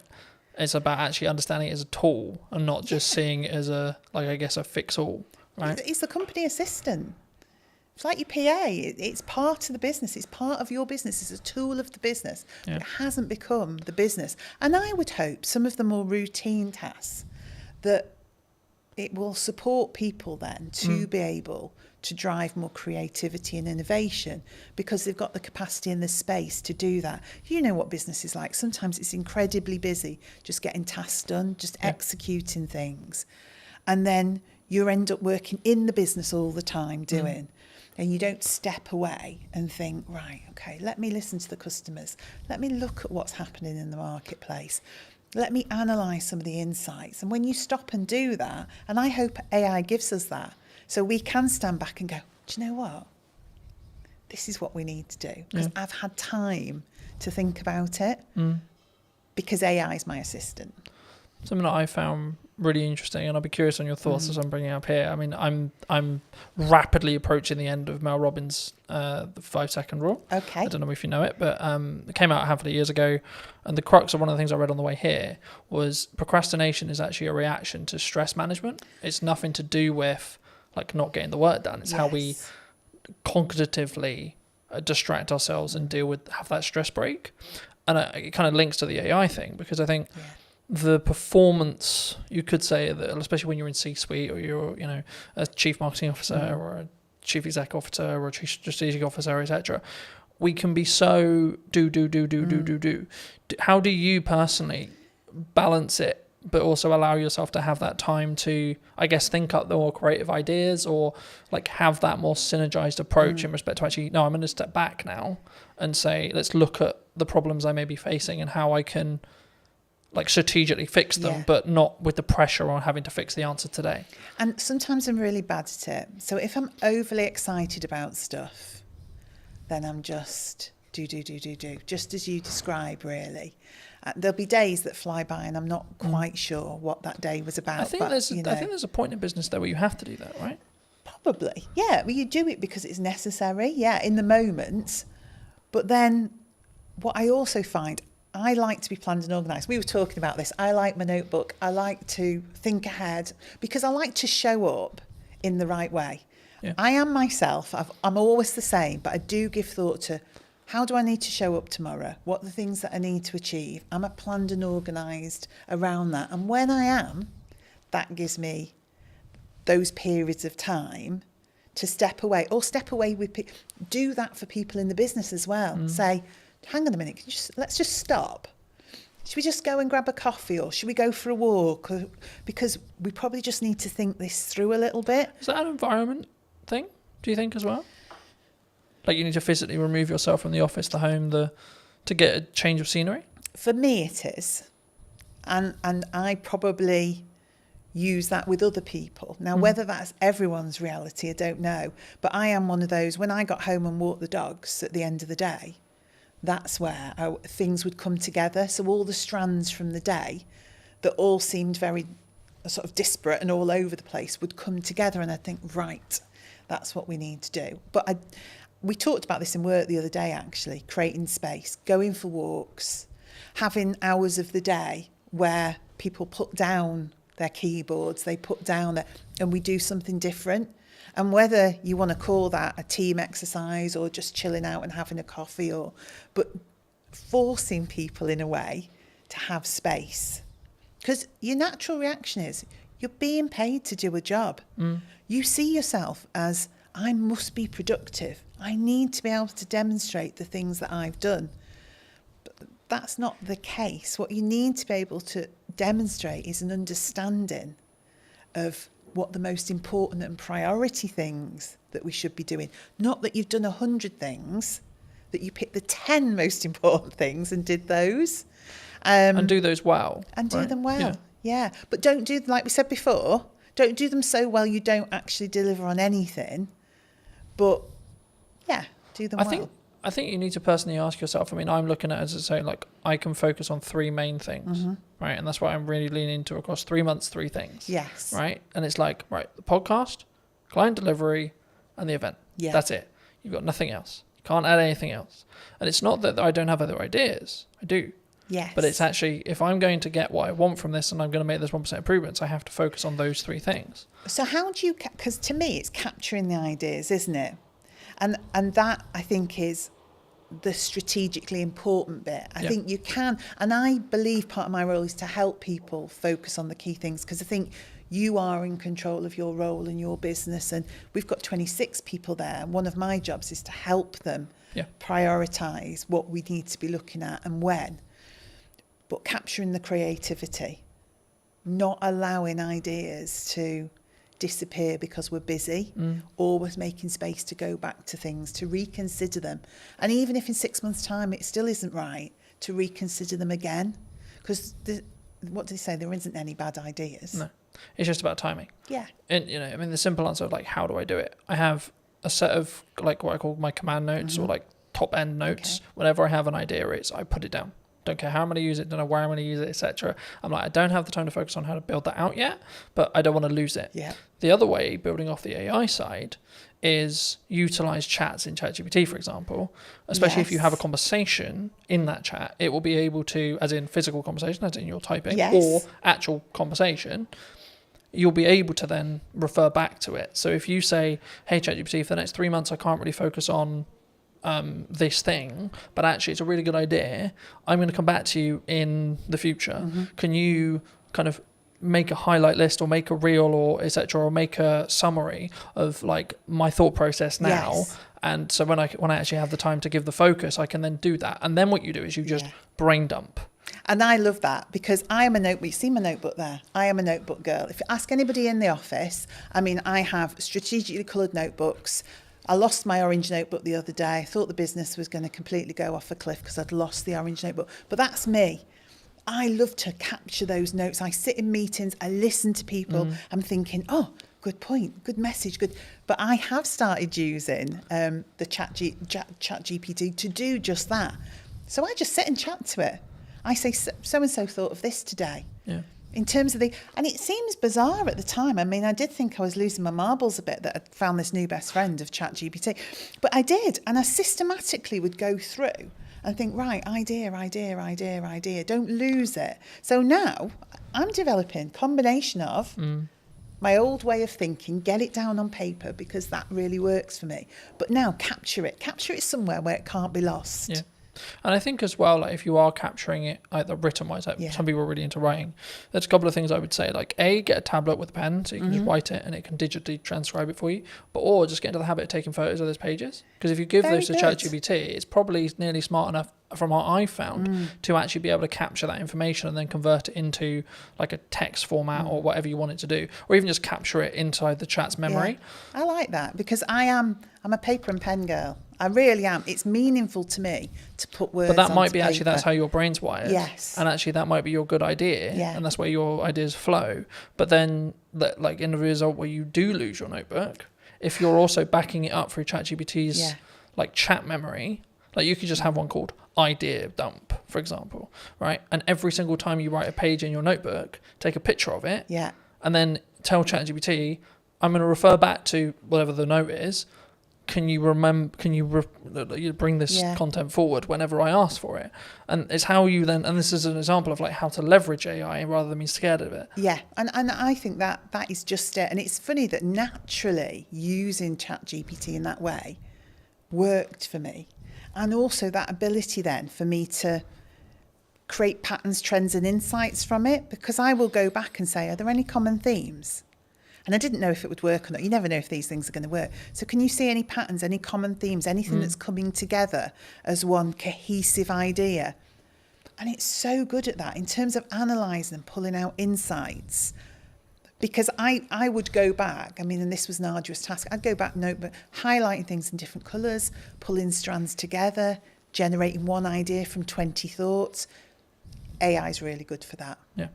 But again, I think it's an assistant tool. I don't think it's going to necessarily replace us. I mean, the trend sort of changed and it became this, someone who's utilising AI is going to take your job rather than the AI itself. And I think that's a more positive or more real reality of what we're going to have in the next 10 years, I think so. to be honest. And things change, don't they? Things always evolve. You know, industries change, the way we work changes, but our minds are amazing. We've just got the power to adapt and do things in a different way with the support of that new way of working. But I found because it's taking the grunt work away or allowing me to document things, etc., I then can have the more creative thinking process because my bandwidth is like opened up in that respect, and I can sort of play around a little bit more with what works and what doesn't, and like what ideas work and what, and I can ideate them a little bit deeper. Yeah. I think one thing that came to mind then, and this is why I think being the strategy officer is important, is probably one thing we need to think about. One thing I think about is everyone in the office is using ChatGPT or something similar, but I have to keep our voice as the Eden voice and the Eden brand. So that's what then becomes important in terms of us and the team. Because again, we could all go off with our voice thrown into ChatGPT. What it gives you back then starts to become But I think it's a mirror, right? Yeah. And I think when we blame it, oh, it's a bit robotic, oh, it's a bit this, oh, the words aren't. It's like, well, you put it, you did the prompt, you did the. Yes. But I think, I mean, as a more generalised question, I guess, do you think that we don't look at ourselves in accountability-wise as an not even necessarily AI, but as an overarching kind of like as a person when we see something maybe goes wrong, like more generally?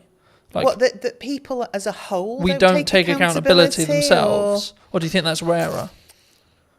It's easier to go, it's your fault. Yeah, we don't always want to take accountability. If you're asking if we do, I think you know when you're accountable for something. Yeah.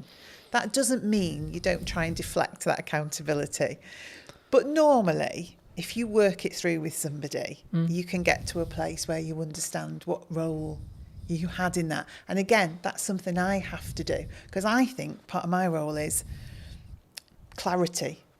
And I think clarity is caring for people. So getting people to a place where they do understand their accountability and they do understand. There's also needs to be a proven place of safety, right? Well, yeah, definitely. But that's how it should be, isn't it? It should be a place where because it isn't like hands up, I made a mistake. Oh shit, my job's gone now. No. It's actually no. Hold on, we're all going to make mistakes, and that's okay. How do we learn from it? It's we've made a mistake. You know, we have done. We've put tons of effort. We're relaunching it again, but we did a try before you buy campaign, and we got quite a few little bits wrong in that. Mm-hmm. So that campaign did not deliver as it should have done.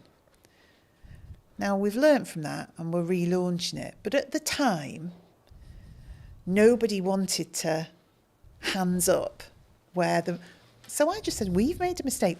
This team here, we're the project team. We didn't do it well enough. We weren't aligned. We weren't working together in a way that we were picking some of these things up. So you may have had that ultimate last part responsibility to deliver on that or to create that but actually fundamentally it was a project. Yeah. So we all bear the responsibility. But let's go back and say, what was your part? What was your part? What was your part? So next time we do it, we've got clarity. Yeah. Clarity is a form of kindness. If you don't give people clarity, what you're saying is, I want you to keep making mistakes. So ultimately, at some point in the future, this is going to blow up and you're going to be in a whole heap of trouble. Where it's much better to say, oh, that's not quite right. What can we do about that? Yeah. Or I just want to have a chat with you because I've just noticed. That's much better. A way of having accountability than waiting for something to crash and then saying you did that. Yeah. Do you look at it as in your role, because obviously you work with a larger team, mm-hmm. So I'd be really curious, do you look at it and go like, do you come at it from a perspective of like, are you okay? Like when you work with someone one-to-one, like if they are making mistakes, because it's like you good? Like what's going on? If it's out of character. Yeah, I don't necessarily say I always would do the you good, because different people respond in different ways. But I like to be in touch with the team. I like to have sat with people before we get to that point, so I know a bit about them. So some people want to share more than others do, but fundamentally, you know the dynamics of the team, and you can see if they're having a good day or a bad day, if they need a bit of space but a business, and also SME, I have to say, one of the things I noticed about being in a small business, it is a lot more personal and emotional to me, because I know all those people. I know their dreams, their passion for their role, but equally, that's really positive as well, because just as you described, there are days when I can say, hang on, that's not like you. Or do we want to just take 5 minutes? Or actually, is there anything we can do today? You know, is there anything you just... So, because I feel differently about a small business. I definitely feel it. There's a lot more heart in a small business because that connection is so close. I'm so close to the team. I'm very close to the product. I'm much, much directly closer to the customers. Yeah. So those decisions you're making, those things you're doing are much more personal. So I would say it's made me more thoughtful.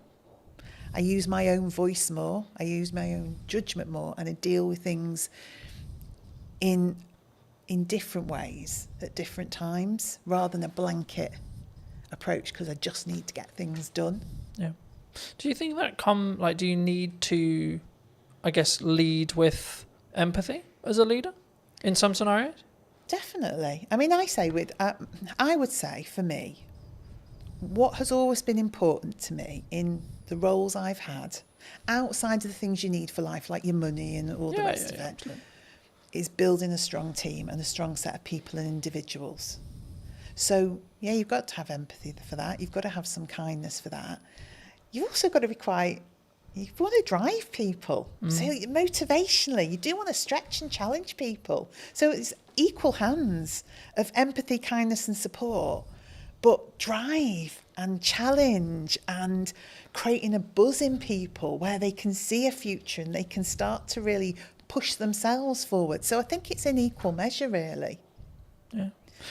I think sometimes we don't necessarily look at the empathized way of looking at it. I mean, I think we'll wrap up soon, but do you think people are purely just, you're here to do a job? Like, could that be the approach? Like, it can be very, like, I'll use the term like maybe domineering or led or like very pushy in that respect. Like, you're here to do a job, get the job done. It definitely could be, couldn't it? And I think we all have to admit there are times where you just want somebody to get something done. 100%. And actually, is it more of an ebb and flow? Yeah, In some scenarios, you need to lead with candor and you need to lead with empathy. And in other scenarios, you're like, come on. Yeah, because you're also thinking sometimes the mentality of just get it done is because you know what the impact of that is going to be for other people and other things if that isn't done. Yeah.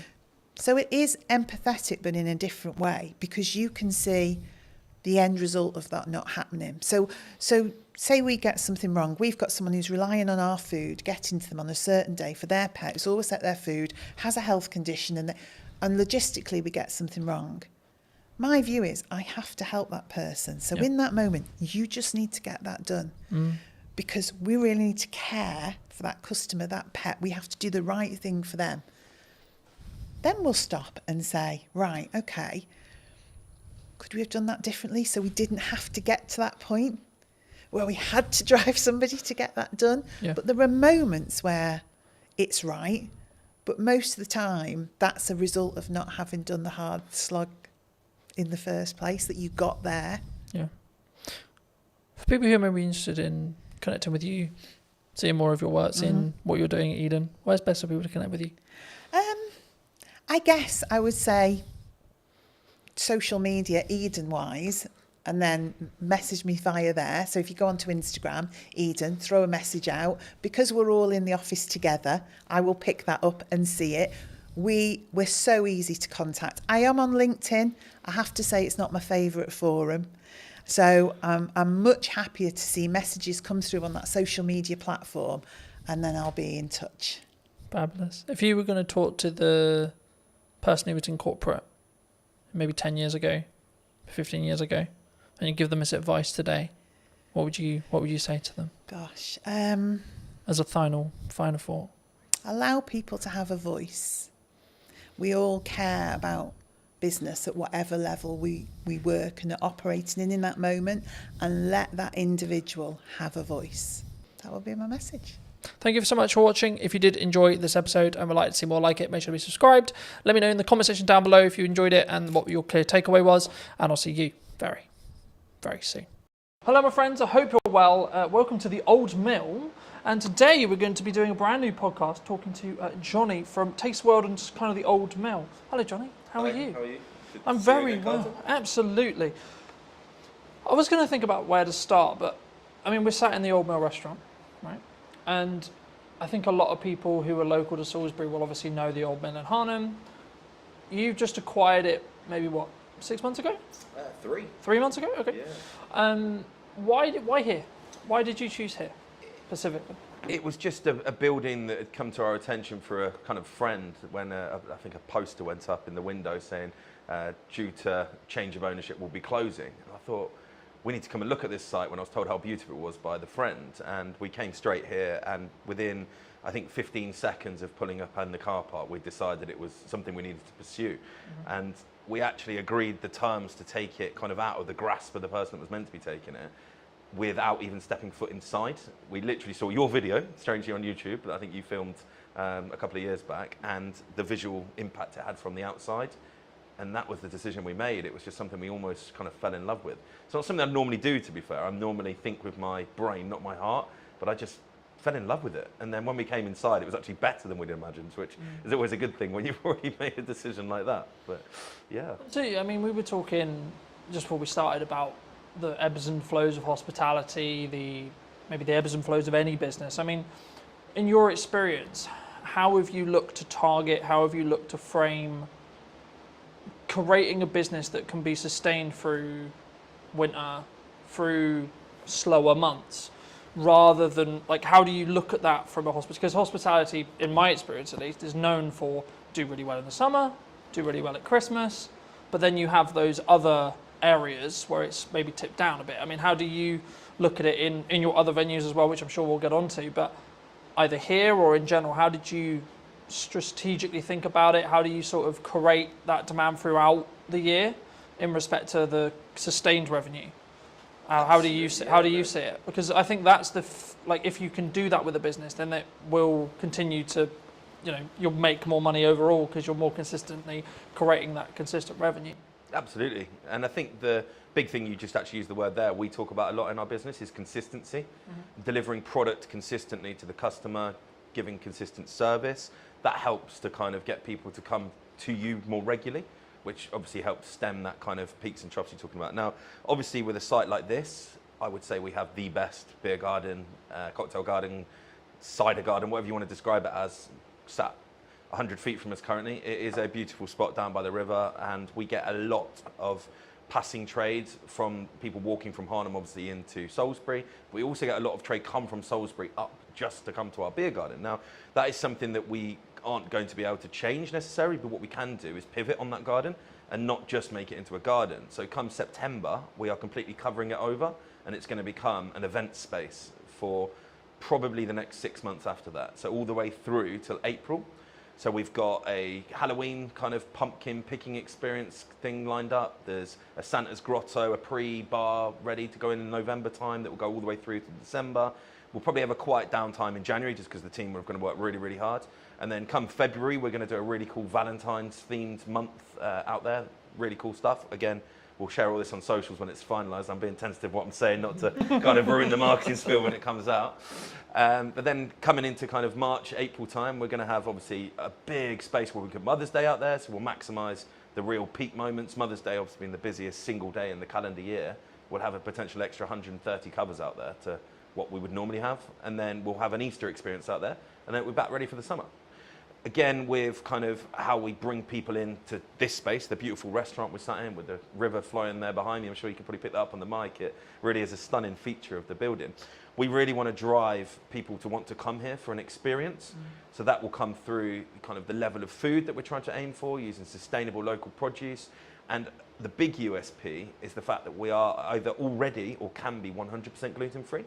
So that's something we're really going to be targeting over the next sort of 3 to 6 months, is doing packages wrapped around the bedrooms and dinner experience for those with celiac disease or those involved in gluten.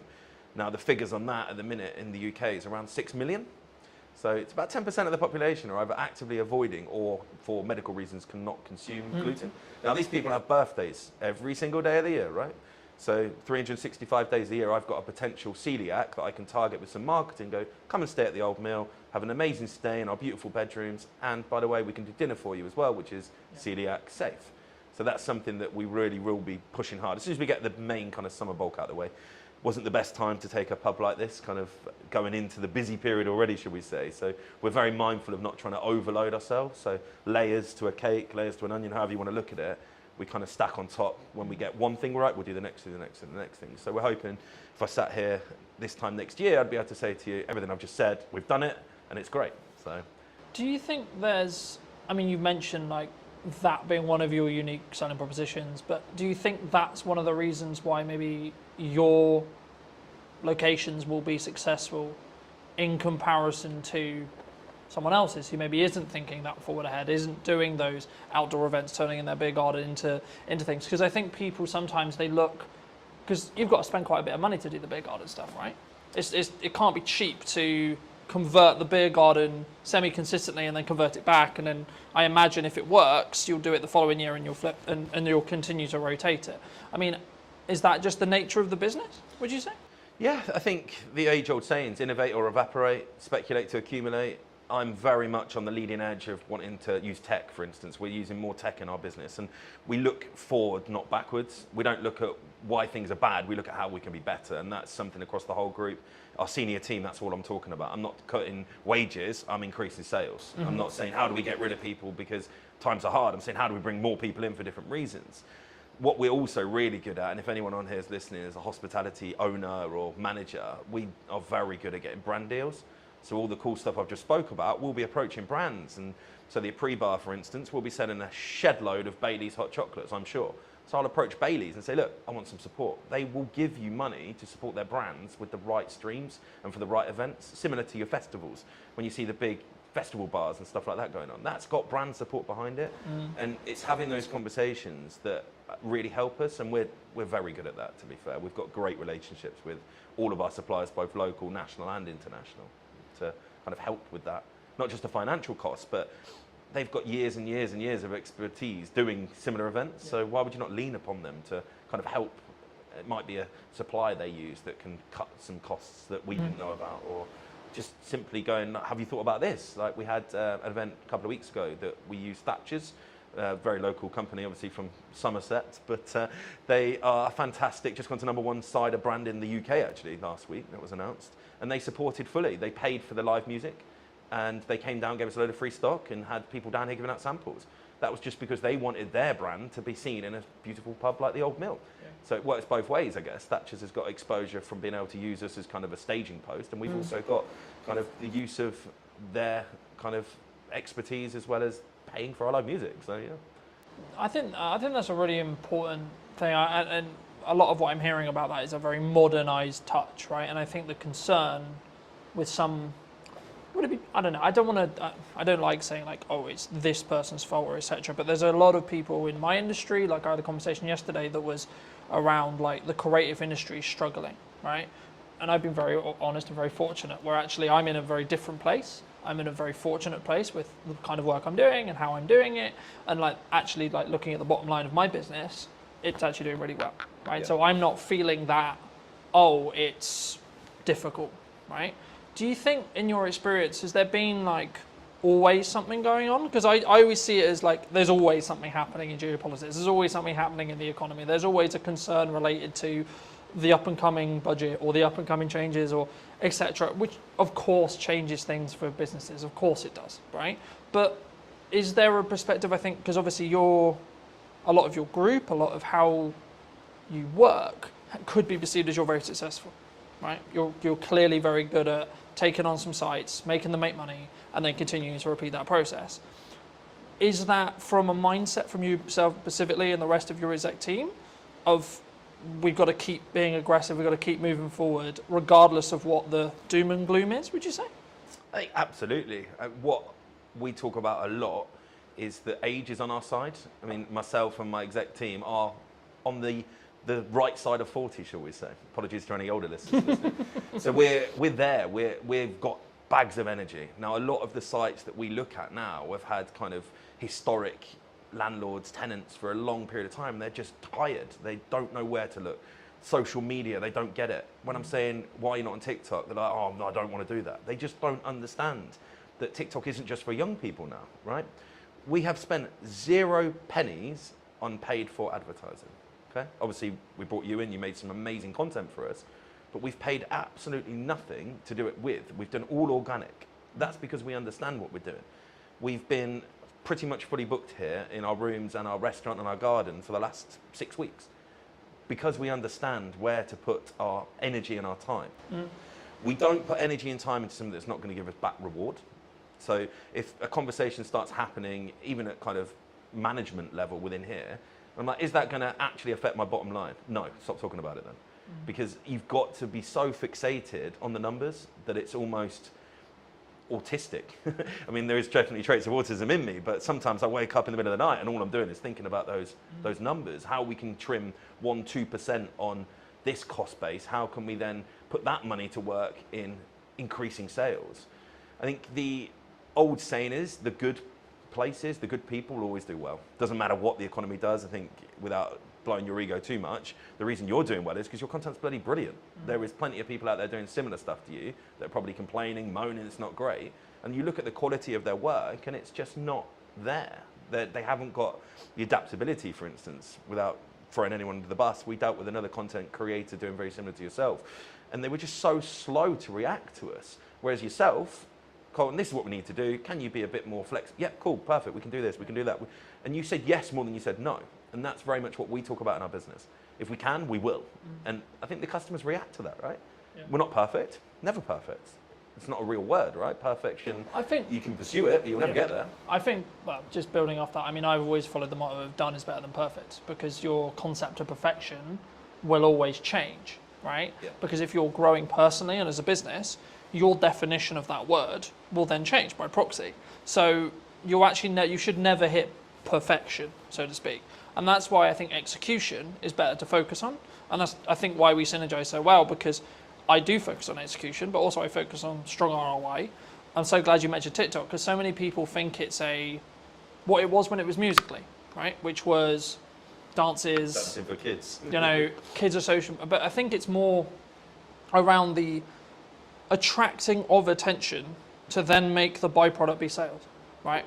Instead of we're going to just look at the pure ROI when it comes to sales of we do this, then we pay it on ads, and then we get a higher return. Because when you do paid ads, you can track that cost a lot because you can see the metrics behind it. When you do organic, it's slightly harder.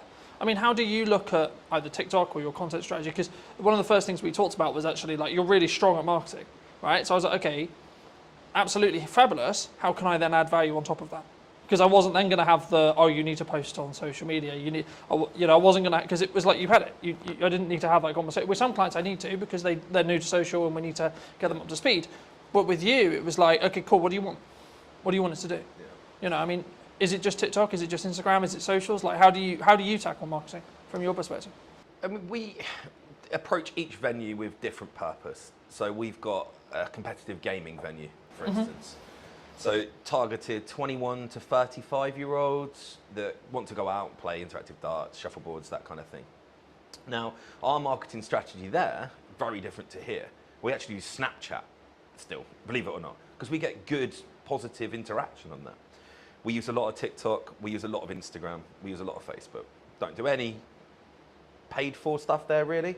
It's a lot of get influencers in, come and play some darts, film it, put it on your Instagram for us. That gets us great results. It really, really does. Somewhere like here, where our target base audience is 35 and upwards, we're actually using Nextdoor app. We're using Google. We're using TripAdvisor, because these are all social media platforms. They don't get spoke about, but that's what they are. So we'll have a really strong focus for, say, a month, where we work really, really hard to get lots of reviews focused on TripAdvisor.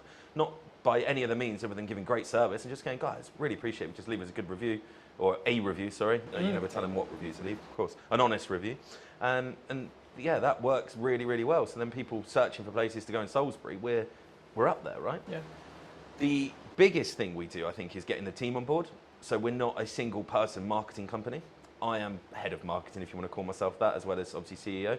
That's where I like to spend most of my time because it's where you see the excitement. But I think here we've got 6 social media admins. So they're tasked, right, today's your day. This is the plan. Execute it, because as good as your stuff is, your captured pictures are only going to be live on the day you did it, right? The best stuff we see is what I call the instantaneous, the random stuff. We had a dog swimming in the river yesterday. Unless I ring you up and go, can you come and snap a picture of the dog that's now swimming in the river? You're never going to get a picture of that. Yeah. We post that online and we get such good interaction. We're not into just posting food. You'll probably see that from our marketing. People get bored of that. I don't want to follow someone that's just showing me a great fish and chips. It'll be the best fish and chips in the world. Once I've seen it 5 times, I'm cool, it's fish and chips. There's only so many ways you can angle it or change the lighting or the backdrop on it, right? So we'll post customers. We've got Doris is coming to celebrate her 70th birthday. Happy birthday to her. That kind of stuff can only come when your team is kind of in with the vision. So we'll do regular monthly catch-ups with all our social media admins. We'll do then probably every 3 months an in-person one. So we'll bring them all in, and it might be yourself I ask next time, right? Can you just come and do a piece on how you get great filming angles, great lighting angles? So they all understand they're never going to be as good as yours, but they don't need to be when we're putting out as much content as we are. Yeah. And I think that is something that I really understood, and probably the biggest thing we change when we take properties. I mean, yes, this is beautiful. Yes, we've spent money on it. Yes, we've elevated it. But circumstantially, this building was beautiful before we took it, right? Why are we now busier than it ever has been? I think because our marketing's better. I think before, when we looked at it, their last post was 2 months previous on their Facebook, on their Instagram. I think we took it in February, end of February. The post that was last on Facebook was advertising Christmas carols. It shows you the difference on where we're at. If you go on our Instagram, our Facebook, our TikTok, our websites are kept up to date to the day, you'll know exactly what we're trying to be, who we are, and then hopefully, when you come in, our social media, our marketing reflects what you then see inside. So I don't want to become a fake presence. There's quite a few restaurants I can think of that look amazing on socials, and you get there, you're like, wow, you've just taken a picture of the corner of your restaurant that does look nice, and the rest of it's not real. So we'll do a lot of kind of walkthroughs. I think the other day I just live filmed, walk straight through the front door, down the alleyway, through the garden, no editing, no filtering, just here you go, guys. This is what you can come to if you want to. And that, I think, gives an honesty. Yeah. I think that's the best word to give it. You're not trying to sell anything. This is what we are. Do you want to come? If you do, great. We'll see you at the other side of the door. But if you don't, cool. It's also not for you. And we're very, very good at that, actually, to be fair, identifying who our customers aren't, because not every customer's for us. If someone walked in here and they wanted to have a £10 meal on a Friday night, we're not for you. There's plenty of places offering a fantastic meal for £10 in the Salisbury area. But on the flip side, if you were looking for a fantastic Chateaubriand on a Friday night to enjoy with a fantastic bottle of Malbec, we're the place for you. And you should come here. You're not going to get that if you go to the £10 meal place around the corner. So it's understanding where your market pitch is, not trying to be for everybody, because it's impossible, but the people you are for, really being strong at that and having that kind of full team cultural mindset that all of my team will know who we're for within probably a parameter of what age we're aiming for, what service we're aiming for. They'll all know that our USP is gluten-free. And I think that's really, really important, because I can't just sit here now spouting all of this and then not relay that to my team. And again, we're not perfect. We're definitely, particularly in this site, 3 months in, it's nothing. You're really still learning everything at the minute. We're learning our customer base. We're learning our team. Still a weekly training for all of our team. In 6 months, would I expect 99% of customer visits to be at the level I'm talking? Absolutely. And anyone watching now that came here and didn't have that, please contact me on the Facebook and we'll put that right, because that's another thing we're very good at. If we're not right, let's put it right. If we know it was something that we did wrong, we need to do everything we can to put it right. If someone came, they just didn't like our menu, that's okay. Really sorry we weren't for you. Hope you find somewhere that is, because we're not going to be for everybody. But if something's kind of not to plan, shall we say, identifying that, having the touch points during the visit to identify why you're here is best practice. But having then the touch points after visit, we have feedback emails that go out. I've got business cards that go out with my personal email on it to everybody. If you've had a great time, let me know. If you've not had a great time, let me know, because we want to know. Even at the scale right now, when we employ 165 people across 10 venues, we are relatively big. I still understand the importance of being customer-centric in my role.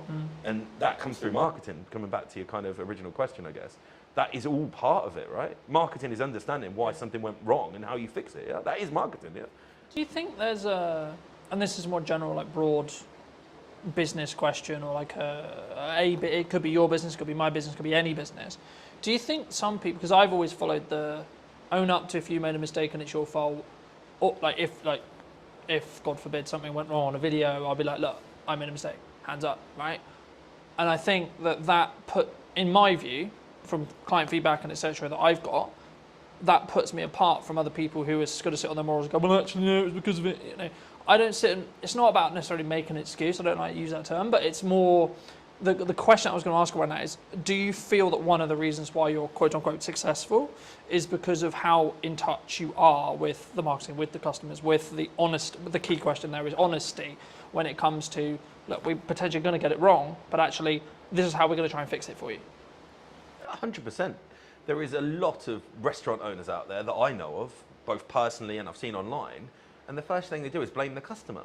When a customer comes out and says, oh, I didn't like that, what do you know? I'm a chef. And it's like, that's not the response. If you do genuinely believe you were right, as I say, really sorry, wasn't for you, hope you find somewhere that is. That's the response we give.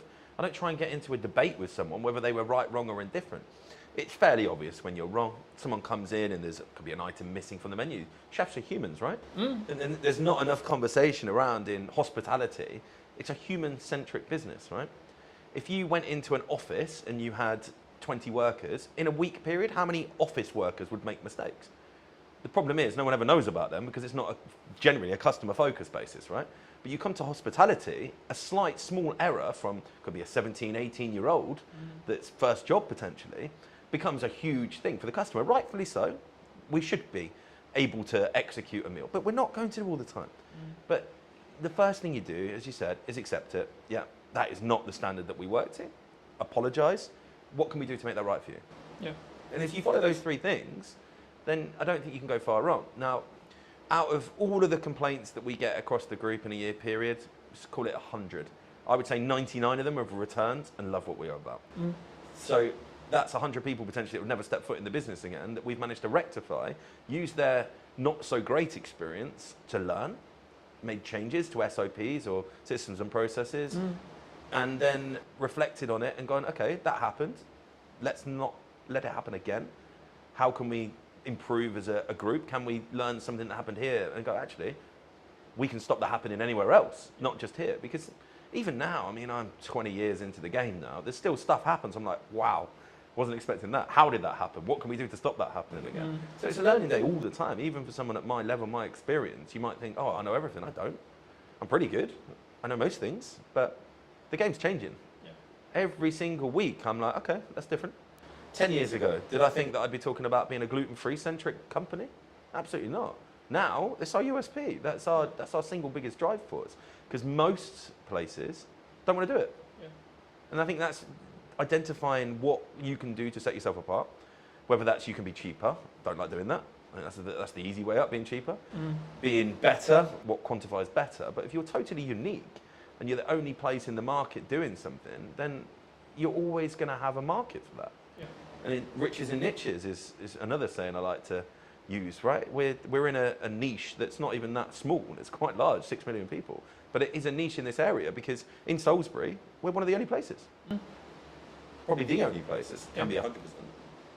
I think that's really unique. I think it's sort of, to an extent, it leans back into what do you want to do incredibly well at, right? And I think I've always tried to pride myself on, I may not be the oldest videographer in respect to being in the game or the biggest marketing company or etc., but I will give as much effort and as much energy as I can to create the best content that is tied around what you, whoever it may be, the client, is looking to achieve from that video, that set of videos, etc., whatever we're doing. But from your perspective, why, maybe not necessarily just me, but why do you look to invest in video as a whole or marketing as a whole? Because you said earlier in the interview, your team does a lot of marketing, right? So I guess the question from potentially the audience is then, okay, well, why do you then spend money to get a professional in to create those, what I'll call showpieces?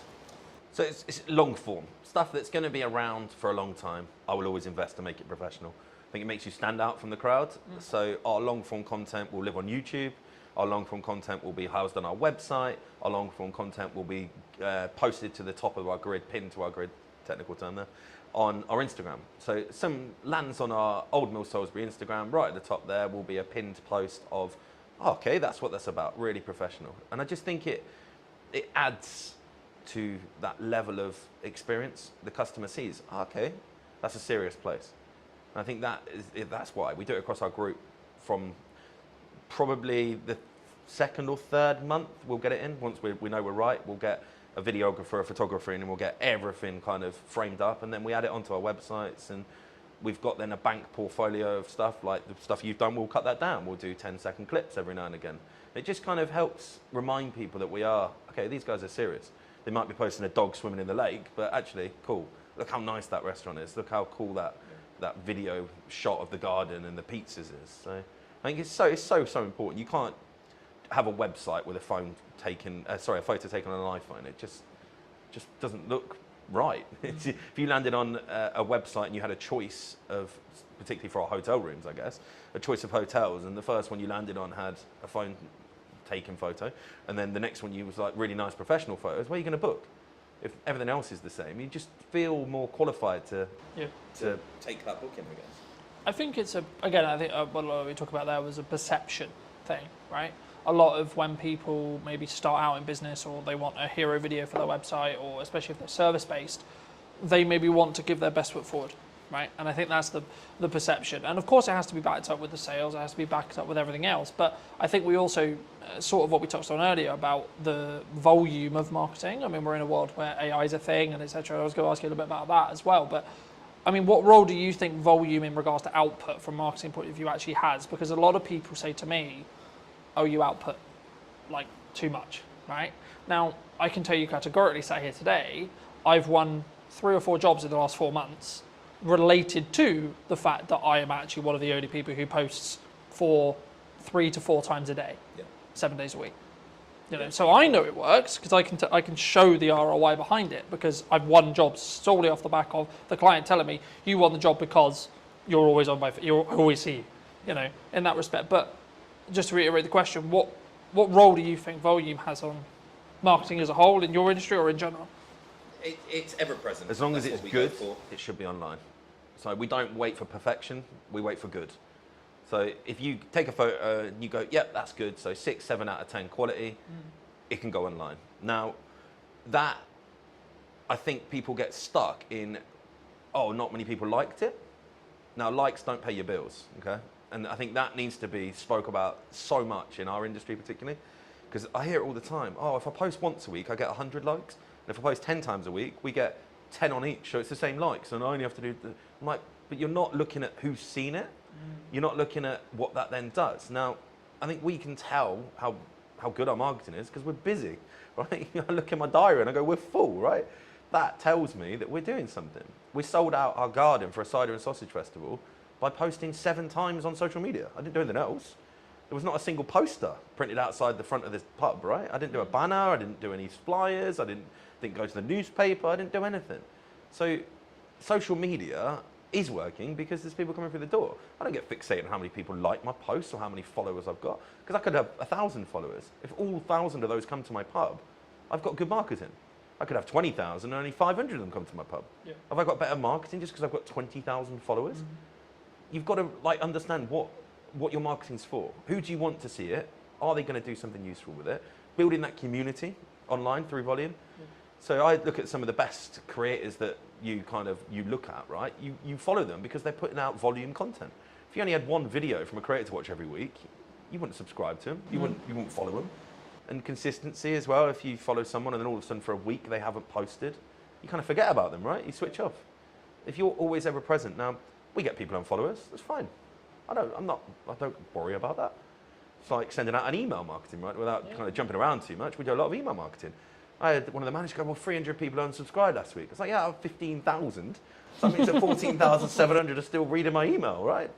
Am I bothered that 300 no longer want to interact? Or no, if it was 5,000, we might go, actually, was that email a bit missed? But it could have just landed at the wrong day. Could have been, it might have been they'd had 3 other restaurants email on the same day and they just had a mass free. You can't fixate on numbers when it comes to the social media aspect directly. You need to understand, are you busy? If you're doing an event on a Tuesday, Wednesday night, do people come to it? Because if they do, and that's your only marketing, and your marketing's working, right? Yeah. Obviously, when you start paying for it, we don't tend to do paid stuff if we don't need to. I'm not a fan for giving Meta and Zuckerberg money. If I don't need to in full, why am I going to start paying for marketing?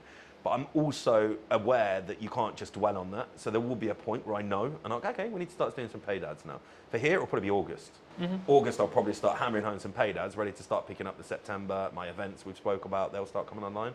But right now, our organic marketing, showing people, look, garden's sunny today, there's people out here, come and join us, is working really, really well. I mean, I don't know my exact numbers on here, I probably should have known them before here, but I reckon we put 30 pieces out on our socials last week, roughly.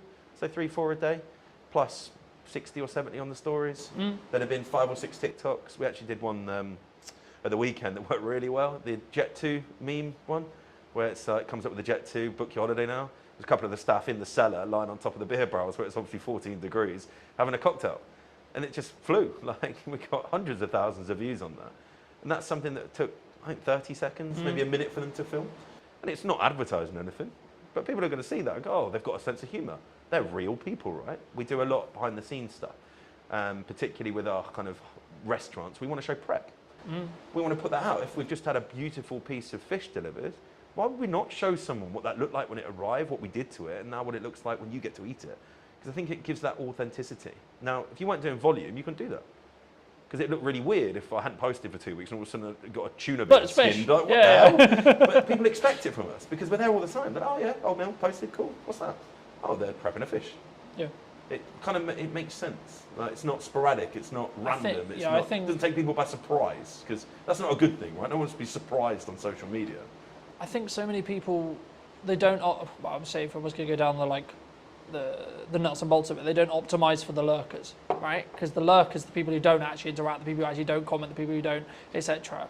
Like, oh, I got no likes on that. Oh, I got 2 likes on that, etc. But like, how many views did it get? How many impressions did it get? Yeah. Actually, and then, as I say, like, what then is the knock-on effect to actually seeing your business, right? And you're seeing people come through the door talking about that post, talking about, oh, etc. It's about being human, especially in a world with like where AI is a thing, right? That people is concerned about. I mean, maybe it doesn't affect your industry as much, but do you feel that, like, are you using it? Like, firstly, are you using it if you're open to share? And then secondly, like, is it something which you were scared of, or was it actually, hold on, this is actually a supercharger for us?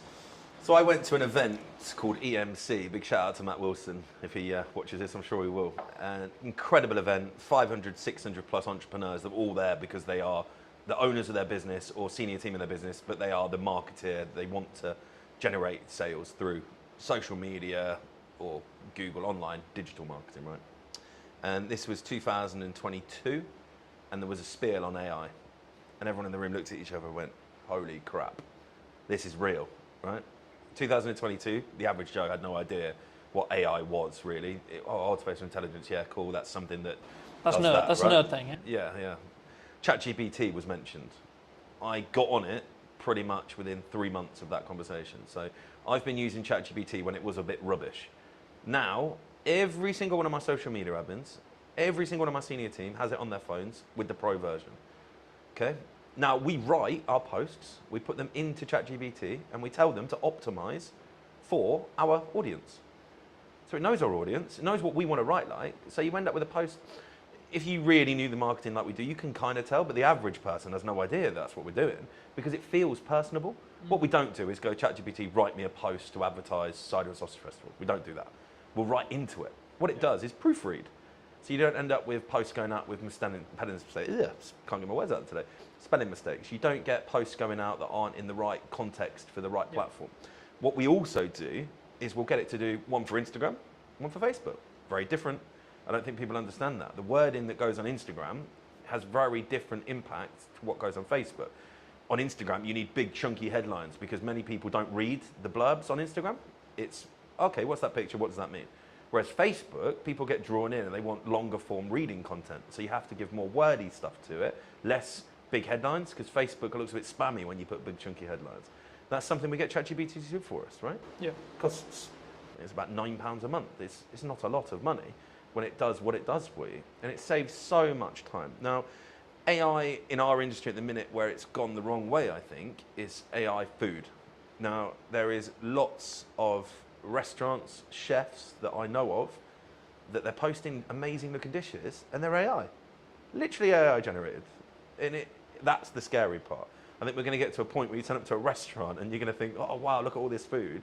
And it's nothing like what they're preparing because it's all generated by AI. Now that is scary for me because it's that good. But surely that would be a disconnect from the authenticity side of it. It will, right? but Like, it will drag if people I see in. someone on social and I see this dish, and then when I sit here, maybe actually literally here, I'm like, hold on, that doesn't match. Yeah.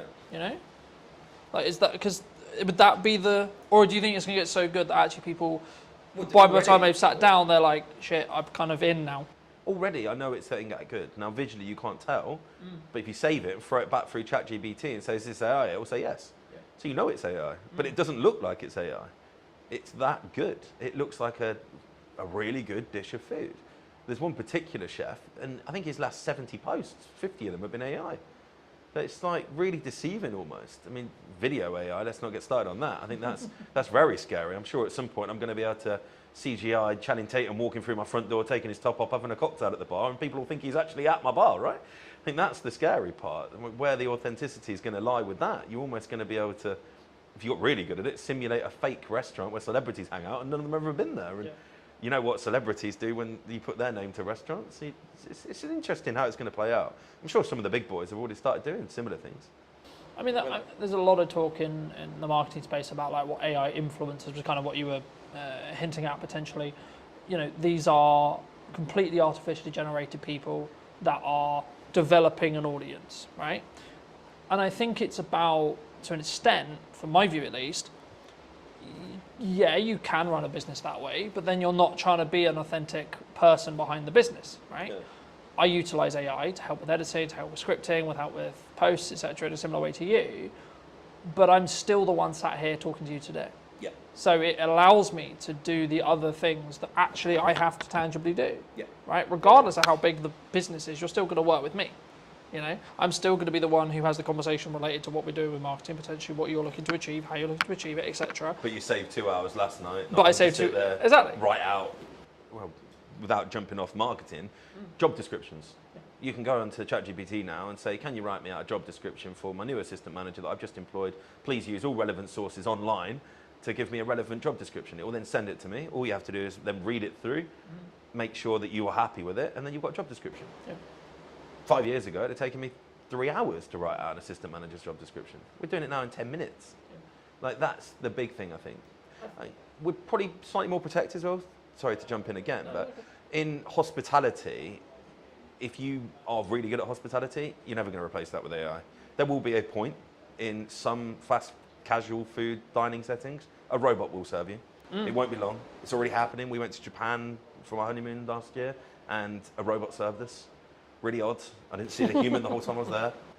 Took my order, brought my food, cleared my table. Literally came over and said, have you finished, sir? I said, yes. Said, please put your plate on me. So you put the plate and it goes off. Really odd. That is not too far away. But no hospitality. Hospitality for me is escape from AI, escape from technology, escape from digitalness.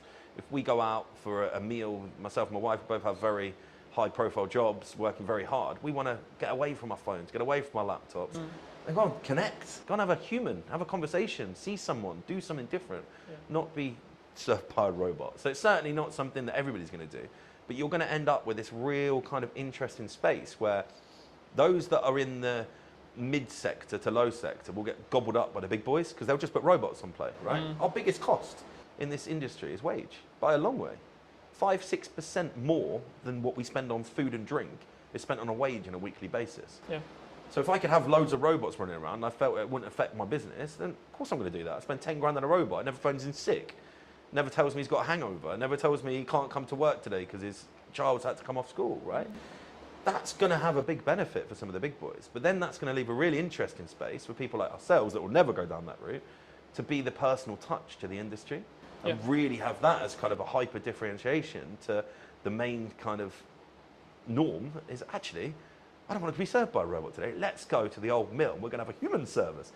And I think that's only 5 years away. I know it sounds pretty crazy concept, a human carries on. I think 5 years away, your big chain fast food places, maybe not the full service, but I imagine the food will be brought out. I imagine the tables will be cleared by them. It will be kind of a little system running around with little lines on the floor, and all the tables will be symmetrically placed in square grids, and there'll just be robots running up and down, and you'll probably have a few humans to oversee and maybe say thank you when you leave. And that's scary. But I don't think it's the same environment though, as you were mentioning. I think it's that it's horses for courses, you know. It's one is efficiency for efficiency's sake, and it's kind of the cheap and maybe the middle potentially it blends in when it becomes really efficient.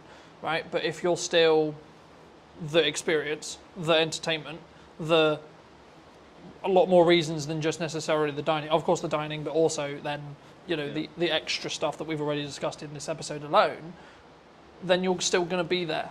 You know, you're still going to be the reason why someone comes through the door for that because they want to hear how X member of staff has got on, because when they were last in, they talked about the fact they were actually studying on the side to do whatever it ends up being, that those micro stories, those people connection stories. And I think AI is an accelerator if you choose how to use it, but it shouldn't be replacing you. I think you should use it in the same way you would sharpen a knife before you use it to cut, right? Yeah. In the same way you should train AI to do the jobs that would be grunt, would be, I can edit this podcast in third of the time now because of AI. I press one button, it does most of the transitions for me. I need to check it, just double check it. I need to do that nuance, but the bulk of it can be done with one click. You know, and I think that's the opportunity, right? A lot of people in my industry are pushing back against it. Go, oh, I'm not going to do that. But why? That's the question I'd ask them. Why? What are you scared of? Yeah. Because if you're not doing it, you're going to be left behind. And I think we've touched on the fact that we're kind of going to separate ourselves in the higher space where personal touch is going to be so important, but we can also charge the price that allows us to afford keeping the team on. Where the restaurants are going to struggle is where they step back from, oh, I don't want to use robots, but then everybody else that starts using them will be able to then reduce their price point or not have to put their prices up. You're going to have people stuck in the same sector as the robots, doing the same food with the same ambience, the same everything else, but they can't get the price up to the level because they look expensive comparative to the, sounds crazy saying it, the robot restaurants, right? I think that's something that I would be very worried about if we didn't think ahead. Like we were talking about this 5 years ago. I actually had the very conversation with our kind of POS software provider. I wanted it to be as intuitive as possible because I don't want my team to have to be taken away from serving customers. But also I think it gives you that focus, right? Like if you know you've got those processes that are being optimized by AI for your socials, etc., that you can then focus on, okay, all right, we're talking to Johnny today. I can focus on what I need to do for the prep. I can use ChatGPT to help me with the prep, but then I can just solely focus on this. So it gets the technology out of the way in some ways. So my job specifically, it gets the technology out of the way. In the same way with you, there'll be elements with your team where technology can help when it comes to taking orders, etc., etc., etc. I can see a world where a human still serves you, but they're wearing a microphone that can capture the order request, and then it can go to the kitchen instantly, right? Rather than, and then maybe I'm being pedantic, right? But it saves that 20-second walk. And then the person can focus on actually, oh, how are you? You know, that customer service element, and not worried about what would you like, sir? Yeah. You know? And they can focus on the recommendation of the wine. They can so on, because they're not thinking, oh my god, I've got to remember this thing from the start of the conversation, back to when I go to the kitchen to tell the team what to actually create. You know? And it removes human errors. Yeah. Unfortunately, whether you want to admit it or not, AI makes less mistakes than humans, right? And again, without jumping around, there's a reason why they're looking at AI doctors, right? Because they're going to have information on the medical science in the world, and every doctor that's ever made a thesis on anything is going to be available like that to AI. The best doctor in the world can't do that. And I think that's you've got to embrace it. Can't be scared of it because you'll just get left behind because it's happening. I mean, I don't want to go too deep, but when the www boom came in the early 90s, everyone, no, it'll never happen, it'll never happen, it'll never happen. That was a slow process because everyone had to go out and buy computers, you had to have internet, you had to have all of that, right? The only thing stopping AI going probably 10 times further than it is today is the human mind saying no. The technology's there. We've all got iPhones, Samsungs, Pixars, whatever you've got in your pocket, right? You can do it. It's just the embrace, right? Yeah. And the more we use it, the more it learns, the more it adapts, the quicker it's going to go. And in the improvement in ChatGPT in the last 12 months is scary, right? Yeah. And I think especially in the leading kind of industries, you're going to see a big shift to AI being the only thing they do. And then that will feed down and down and down, right? And yeah, we understand it. We've been speaking about it since 2022, right? We've had it there in our back mind. What can we do to improve and, as you say, be more efficient? QR code ordering is something that we use a lot of because it brings back the time. Yeah. If someone's sat in the garden, gets their time back, they don't have to go and stand at the bar and queue. They just order on the QR code, comes onto the till, it's printed, it's paid for, we can take it out to you. That saves so much time, right? But also in then, you're actually creating a better customer experience, which determines they're more likely to come back, which determines they're more likely to enjoy their time. Yeah, so of course, when it works, right? That's the key factor is you've got to make it intuitive, you've got to make it seamless, you've got to make it easy to use, not friction. It should feel like you're doing them a favour, not the other way around. And I think that is how you frame it. Guys, we're using technology because your life's going to be more enjoyable, you're going to have a better experience, not we're lazy, we can't be bothered to serve you. Because it's not that. Like, it's just, I think using it to your advantage. I mean, you're editing software for your videos, I think it's the prime point there, right? Yeah. Is your video any better now because you say? Probably not. You probably do it the same, right? But you've done it in a third of the time. Yeah.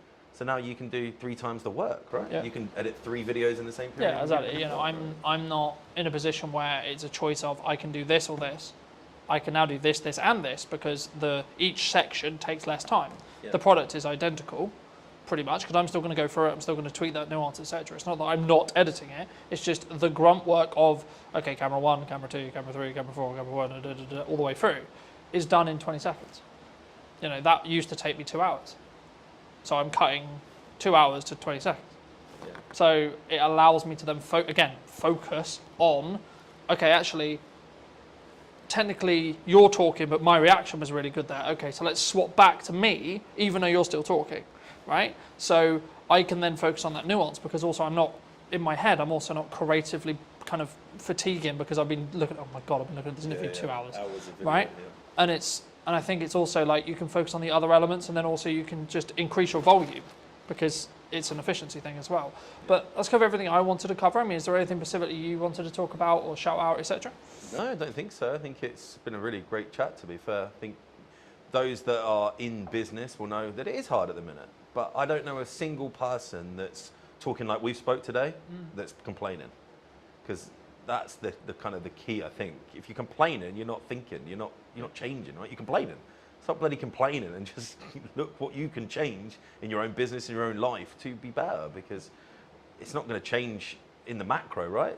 Complaining is not going to stop the Labour changing any of the crazy wage bills they want to put on us. It's probably going to happen again in April, right? We all know that.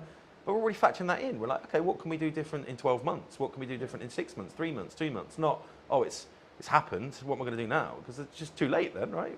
You get to the point where something's already gone wrong. It's, what can you do, right? It's... You know, I think it's also about focusing on what you can control, outside of like the government's going to change what the government's going to change. Yeah, cool, it affects you, but you can't control what they're going to change necessarily. Like really, yeah, you can write to your MP, yeah, you can try and lobby, etc.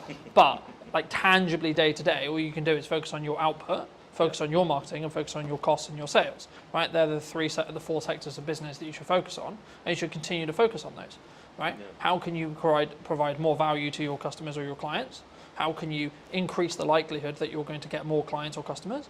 And then how can you retain or make more sales from the ones you have, right? So whether it's adding more value or thinking about a model differently or adding a retainer service, so you've got more, as we just opened the episode with, looking at a returned income rather than project gap, you know, and actually if you've got some retainers, especially as a marketer, then you can take on the odd few projects as well. So then you've got an even better month, but your baseline is going to be at a certain level because of those retainers. But then also it removes the stress, so you can do other elements, like you can focus on your marketing more, you can focus on your systems more, etc. I mean, what would you say to people as a final passing bit of advice, maybe who are, or yourself 10 years ago, what advice would you give to that person if they were going into business today? As a business owner, I think it's very easy. Put all the systems and processes and people in place so that you don't have to work in your business. Because if you're in your business and you're doing all of the stuff, there could be AI that gets it to do all of the stuff you don't want to do, but you need to be having conversations that bring sales in. You need to be having conversations that are getting new customers.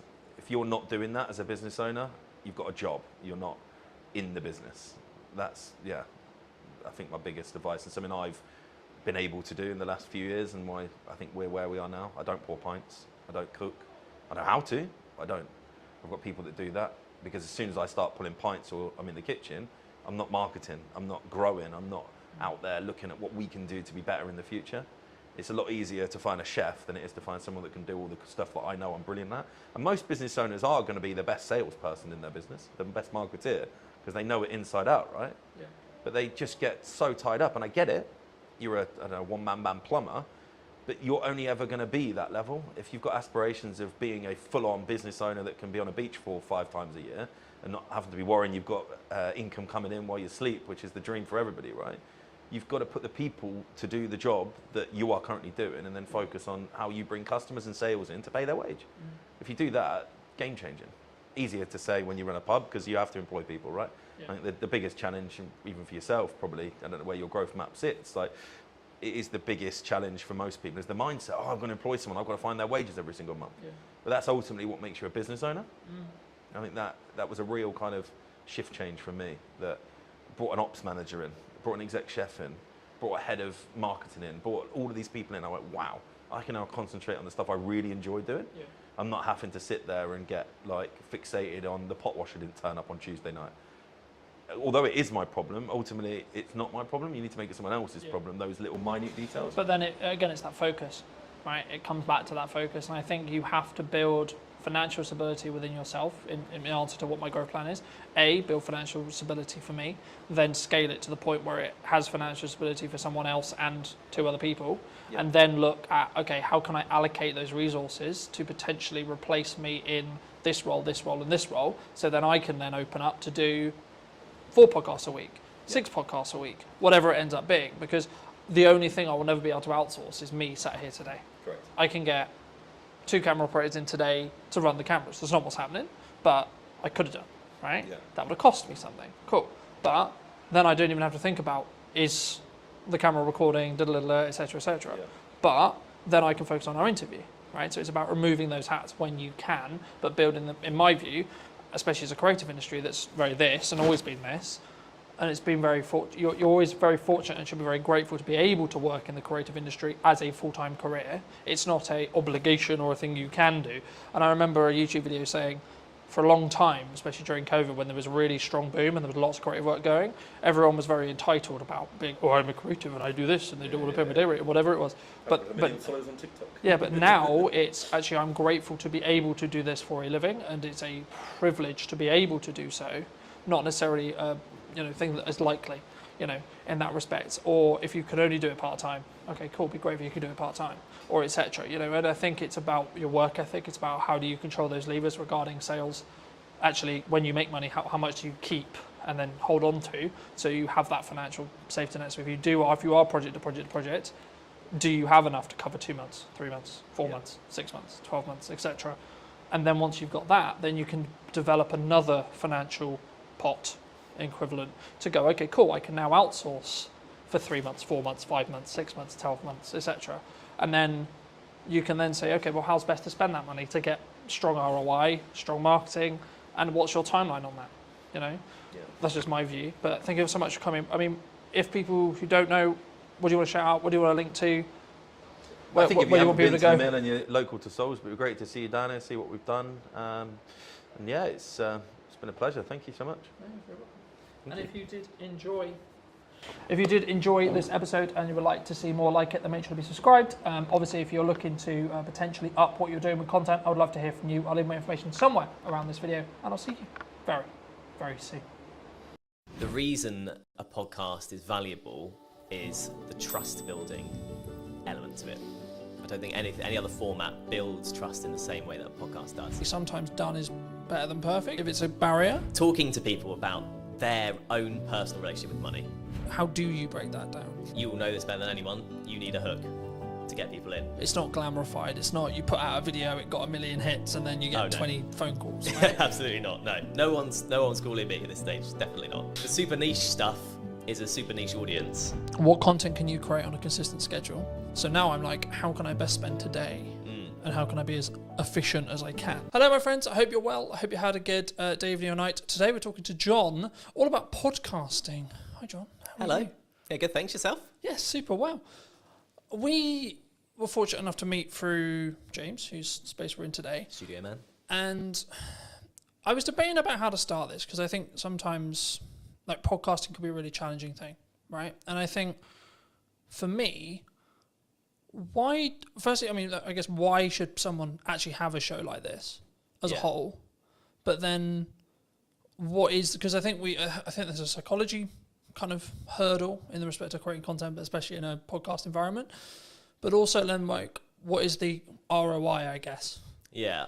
Would you say? I think it's the format dictates that more than anything else. Mm-hmm. So the reason a podcast is valuable is the trust building element to it. I don't think any other format builds trust in the same way that a podcast does. For a couple of reasons. First of all, you are sort of having a long form chat. So you can go into subjects way deeper than you can in other stuff. Sometimes even videos and documentaries and stuff. If you're watching a documentary, there's kind of like a point at which you need it to move on. With a podcast, you could sort of effectively ask questions forever. And if it's good content, it keeps going. Do you think it's the first or easiest step into content creation, would you say? I think audio only, yes. Mm-hmm. simply because of the barrier that is video in terms of skills and everything, and you've got to think about camera setups and everything like that. Whereas if you do audio only, so easy to get a mic, so easy to talk to someone online, virtual on a video call.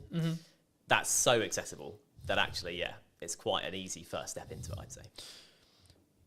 Do you think you're limiting yourself though? Because I don't know whether I question audio only, unless obviously you're on the platform, but when you're looking at maybe social posts like LinkedIn or Instagram or Facebook, is there is there an audience, would you say, for audio only still? Yeah, definitely. Because I think the thing in terms of marketing, like you say, and promoting the show, without video nowadays, it's hard to get it out there, definitely. But a lot of people, myself included, view the podcasting format as something you listen to while you're doing other stuff, while you're hoovering, while you're driving, that kind of thing. Yeah. So I think it's definitely still there, and I don't think that's going away. Would you say then it's more of a step by step? So someone could start audio and then where's step 2? I think so. Yeah, I think so, because for depending on who you are, if you're a business, it's a bit different. If you're an individual, you kind of learn the time required to sort of get to each step. So once you start on the audio step and you're like, actually, it's taking me too much time, it's not worth it for whatever reason, it's not for you. If you then introduce video purely for clips, so you film the whole thing but only use clips, then you can see what time the promo takes, and then when you go to a full video, you can see how long that takes. So I think that's why you'd do it potentially in that step if you're coming at it from a completely new perspective, if that makes sense. And then, I guess you then can grow to the Diary of a CEO style, full form trailer-esque piece, right? And I think sometimes we get so, and this is true for any marketing, not necessarily a podcast, but it could also be true of a podcast.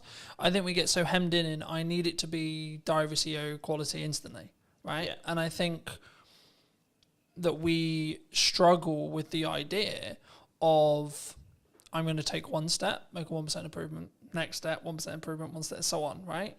And I think for me, especially with what I've done with marketing, it's always been so this is the results I've got previously from this output. Okay, but what happens if I double the output, right? And it's constantly that testing period. I mean, in your experience with podcasting, how would you recommend people, or how would you look at working with a client, because I know that's some of the work you do, to actually help them actually work out, should they have a podcast, but then secondly, what are the nuts and bolts of their podcast in regards to topics and theme and etc. and or does that matter now? Yeah, so I think in terms of the sort of nuts and bolts, you kind of have to have the reason why you're doing it first, then you go into the nuts and bolts. So like I said at the start, the reason why is the building trust element.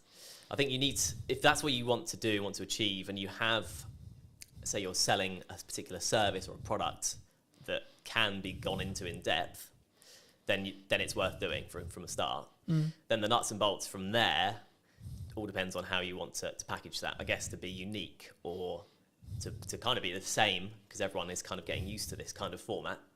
So there's options on the table for sure. I think there's obviously that psychology thing that we've talked about a little bit as well, but I think for me, I didn't overthink it. I was like, I enjoy talking about business, I enjoy talking about content creation, I enjoy talking about marketing. And I've evolved it, and it sort of changed, and depending on the guests will kind of tailor the conversation slightly. But I also don't overthink the conversation, because I trust in myself as an interviewer to ask, I guess, poignant questions, or what naturally comes to my mind. And I think sometimes when we look at content, it's not in this box, right? I watched a video this morning talking about the fact that one of the reasons why they're not, the person in question wasn't on YouTube, was because he was constantly concerned about, he sells video production, so it has to look good, has to sound good, and I followed the logic of, yes, sure, but actually sometimes done is better than perfect if it's a barrier. Do you how do you, when you look at either, and I'm sure we'll get onto the podcast you're launching, but when you work with clients, or when you're maybe looking at your own podcast, how do you balance that line of, okay, it's done, but actually there's these things that that could be better? Do you hold a podcast back? Would you reshoot a podcast? Where's your line? Yeah, I think you'd want to know that before even starting, frankly. If you want it to be polished, and the client's a big company, for example, you want it to be polished, you start from there. That's kind of the level is set effectively. And going on from there, in terms of, if it looks scrappy, there's kind of growing evidence that a scrappier look still appeals on the right platform. I was reading recently about TikTok and how people, or watchers or users of TikTok, prefer the raw content, the raw sort of footage and stuff. So someone literally picking up their phone and talking, there's no kind of green screen, no one's putting any effects or whatever.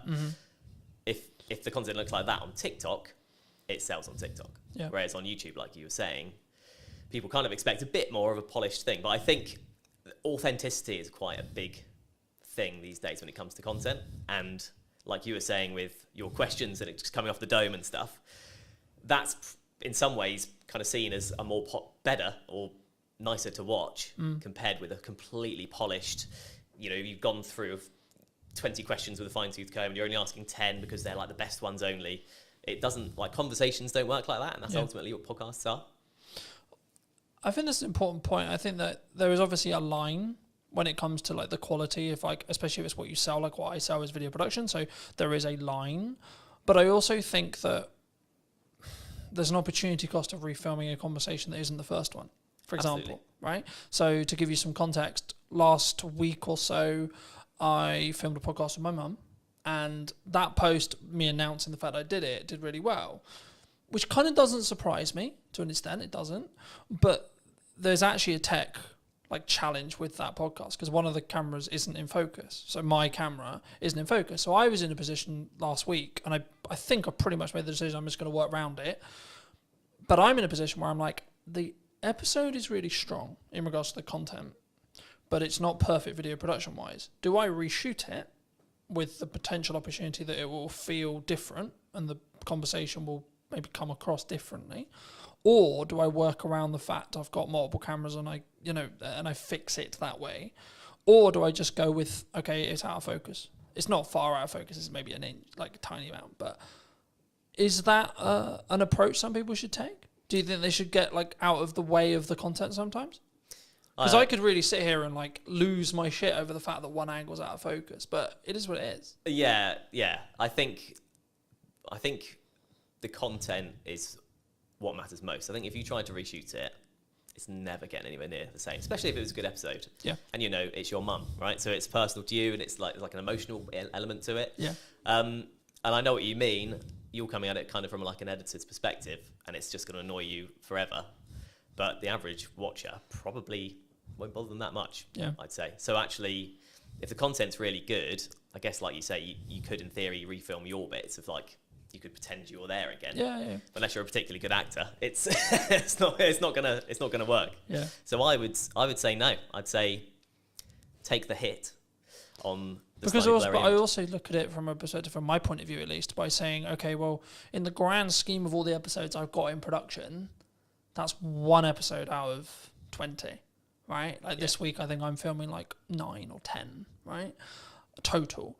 And I think for me, it's the action will always outweigh that, and maybe that one with my mum isn't perfect from a production point of view, but the conversation, the content's really powerful. Yeah. So I think that's the thing people need to focus on. I think that's when, especially when they start, I think they get in the way. They get in their way sometimes, and they're constantly it needs to be £40,000 of production. It needs to be this, and I only use £45,000 because Stephen Bartlett's known for what he did with Director of CEO and how he then scaled that to the point he did. But I think we don't look at the journey sometimes that Stephen went on specifically. If we're going to use him as an example, anyone with a big podcast, we don't look at the micro testing that happened through the journey to then get to the point where they're at today. I mean, have you confirmed where you are with the podcast? Where's your podcast?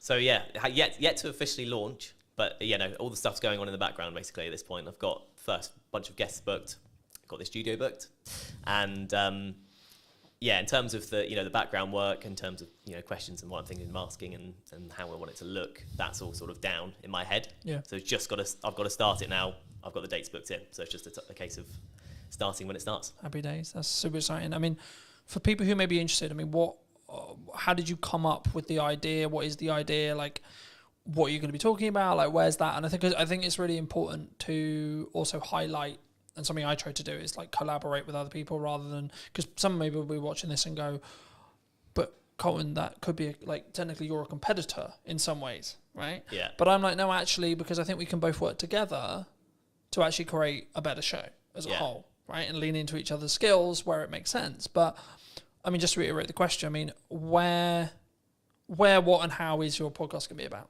Yeah, so it's called How Do You Money? And that's that's the idea. That's the sort of opening question somewhat. So it doesn't actually make grammatical sense, obviously. But I think most people can get from that. It's talking to people about their own personal relationship with money. Strictly not an advice show, because I'm not an expert with money. And it's purely human interest. So I'm talking to people about their money habits. Things like how often do they check their banking app? Mm-hmm. When you ask people these questions in day-to-day conversation, it's amazing how different the answers are. How people in relationships deal with money between them. Everyone does it differently. And so like the crux is that twofold. First of all, in the UK, we're just not taught what to do with money in school, college, university, whatever. Do you think we should? Yes, Like absolutely. that should be in school? Absolutely, yeah, because it's a fundamental life skill. As you know, we had a short conversation about money at the start. Yeah, absolutely. So yeah, I think it definitely should be. But at the moment it's not, right? And so I think as a result, two things happen. Number one, everyone makes up their own way. Second of all, people are too scared to talk about it because there's no official guidelines Do you think from the start.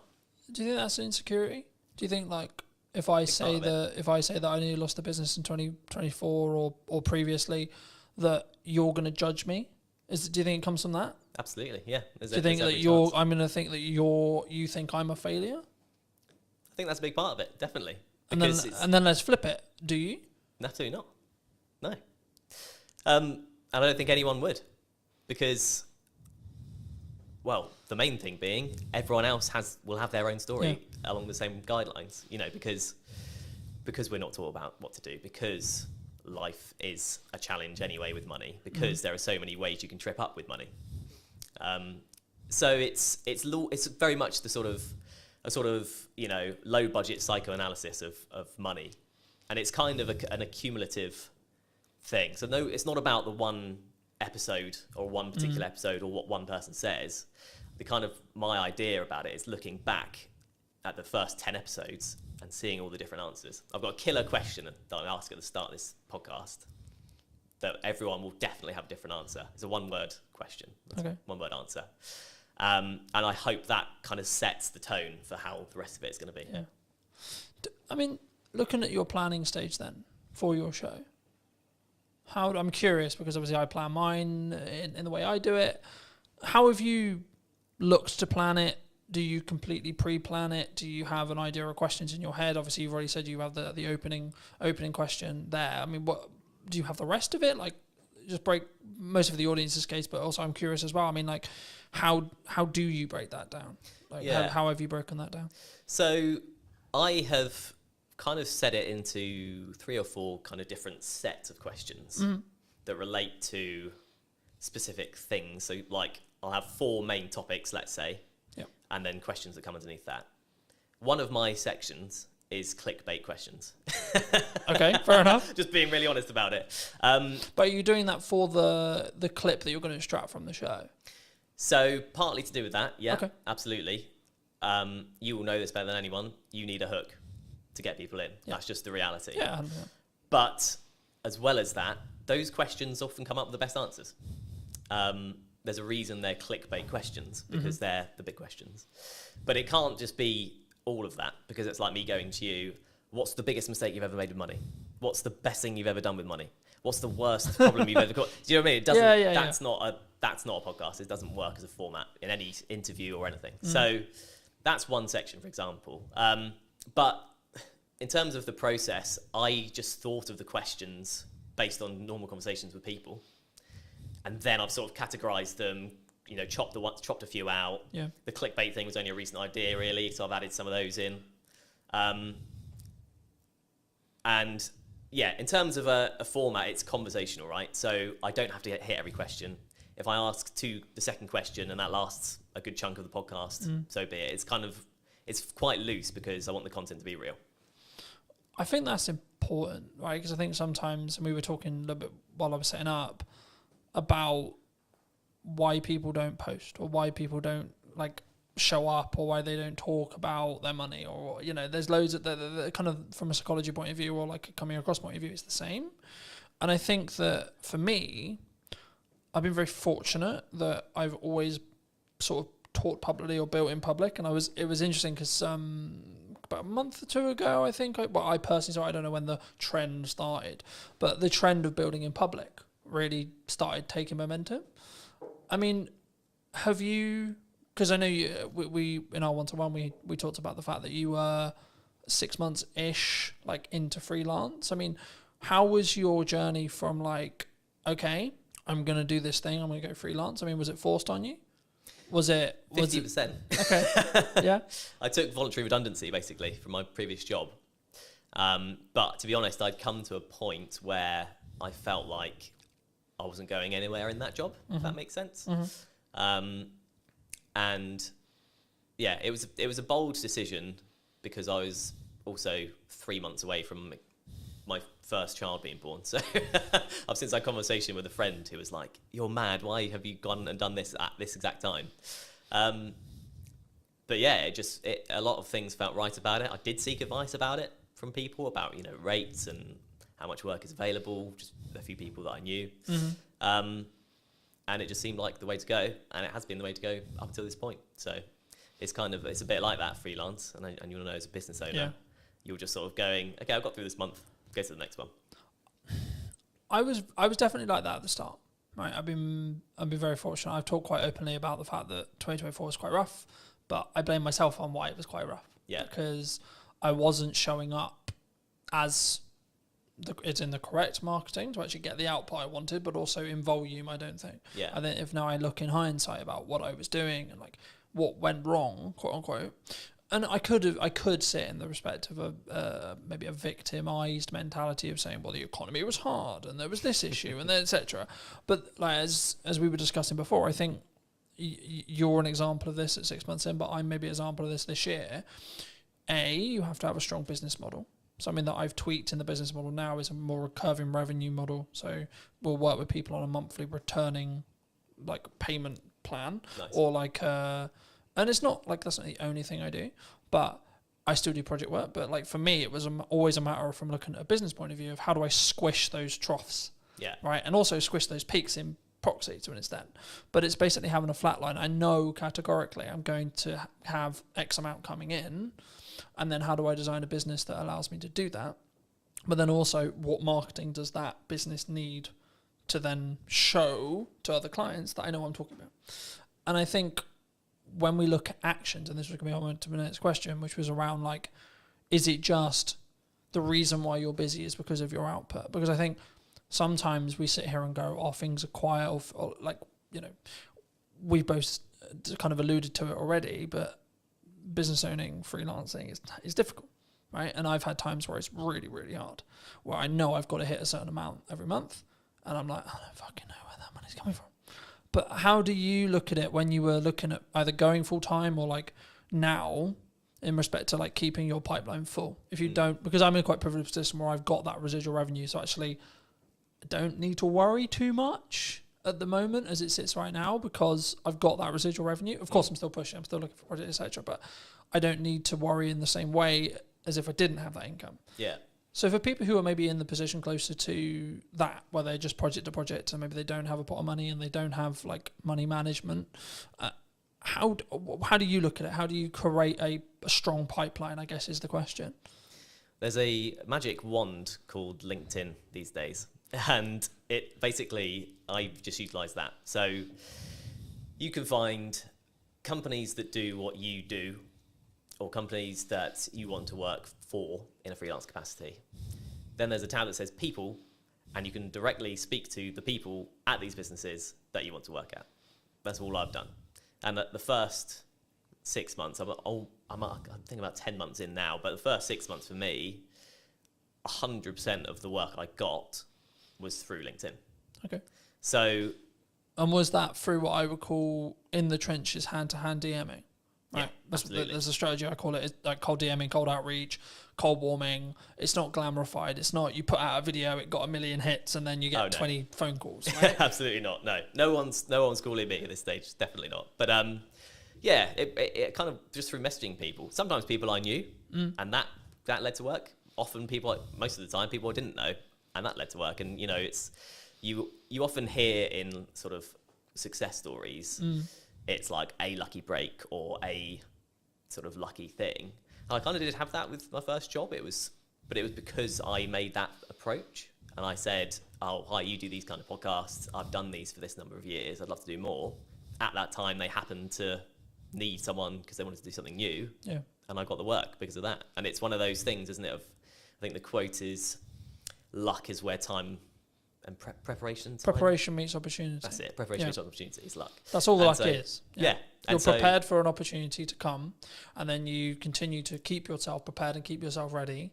Like we're recording this just before, about a week and a half before the kids break up for school, right? A lot of people in business look at that as, oh Christ, everything's going to go quiet. Everyone, which understandably, they're going to spend time with their children, they're going to go on holiday, etc. I read a post the other day, there was something on the lines of, things are quiet, right? Things like the creative industry is struggling, like these kind of terms. And I was like, okay, that might be true. And it might be actually we're coming into the summer holidays, etc. But that's then an opportunity for you to A, output your marketing, B, look at maybe cold outreach or what you're doing there, and then try and set some stuff up for September. I mean, do you see, like, are you, because I remember when I was just project, especially when I was like tighter on cash flow, it would be this rush to get money in because I knew I would have 6 weeks where things would be a lot harder. Are you either financially planning wise or pipeline wise or etc.? Are you planning for that to be slower, or do you expect actually there's going to be a percentage of businesses that actually just keep going and work around everything? Yeah, I just feel like at this stage, I don't think I can really plan for it, if that makes sense. The planning is outreach. Yeah. Just message people, talk to people I know, people I've worked for before, people I don't know, people I want to work for, all that kind of thing. So yeah, I'm not at that stage yet where I could do that, but there are opportunities sort of on the horizon where I may be able to do that. So it's one of those, really. I don't know exactly how that planning would look like for me right now, if that makes sense. Yeah, no, absolutely. I mean, I think, and this is kind of like a bolt-on question to marketing or networking and how you tackle those things.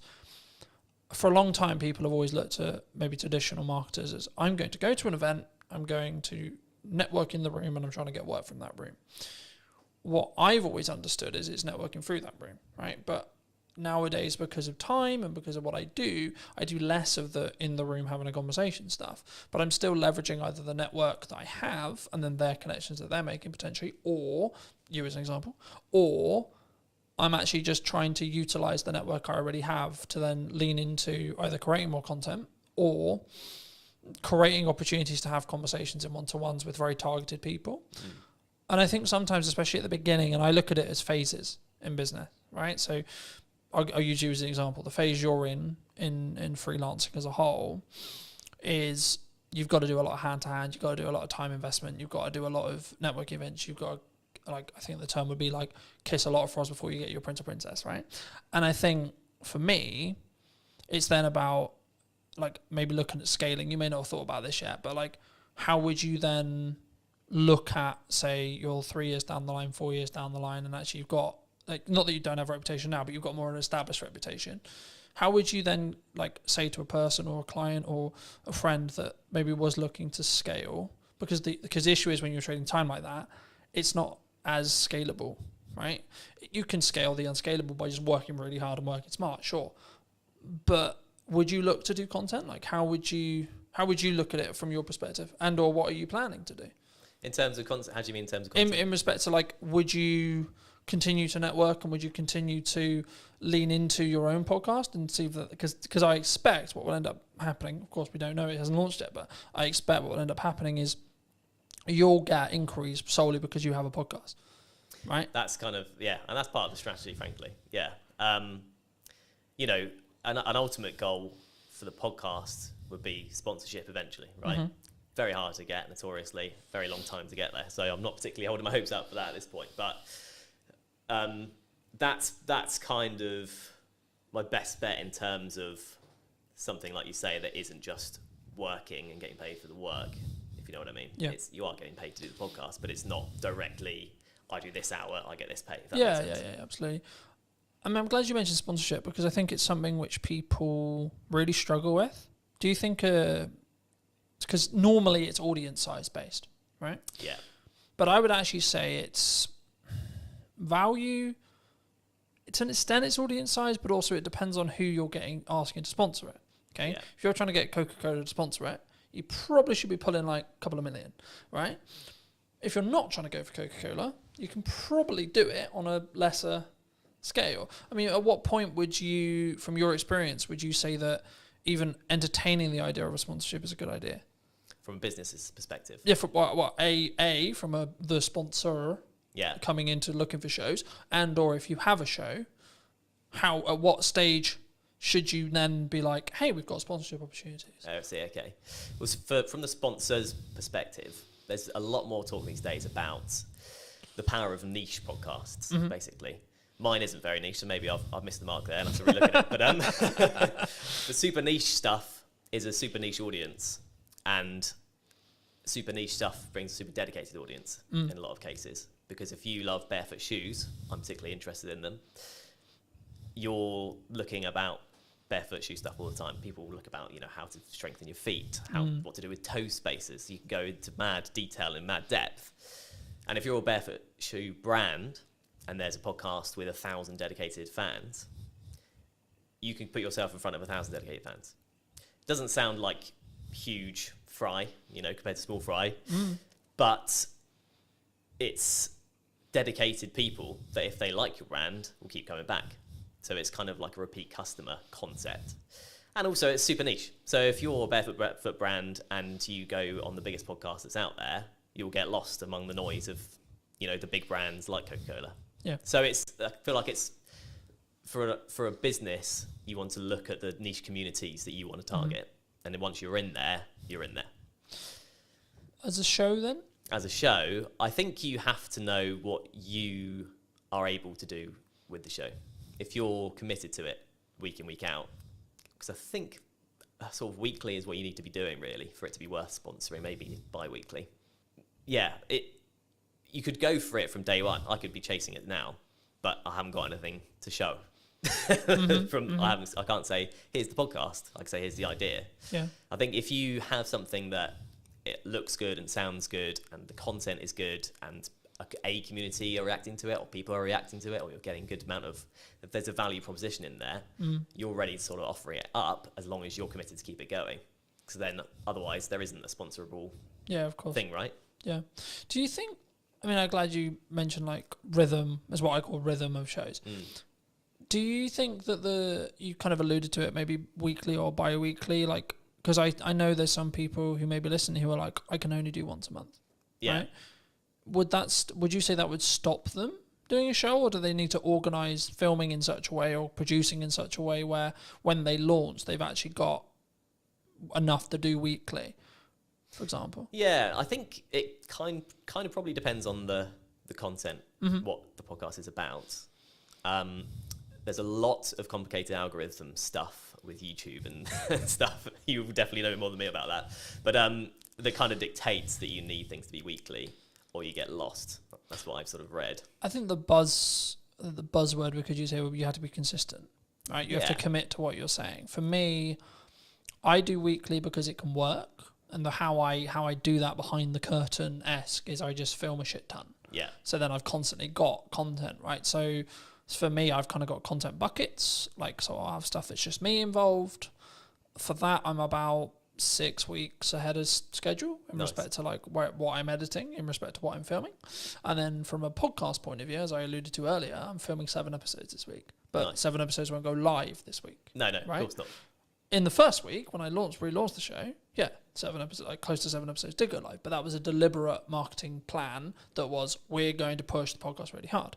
Now, I'm doing clip generation through AI. I'm doing clip generation with me, and it's a yes and strategy rather than a yes or strategy. Because I think so many people, they look at, we could use ops clips, we could use an editor, we could use this, and they don't say, what if we do and, right?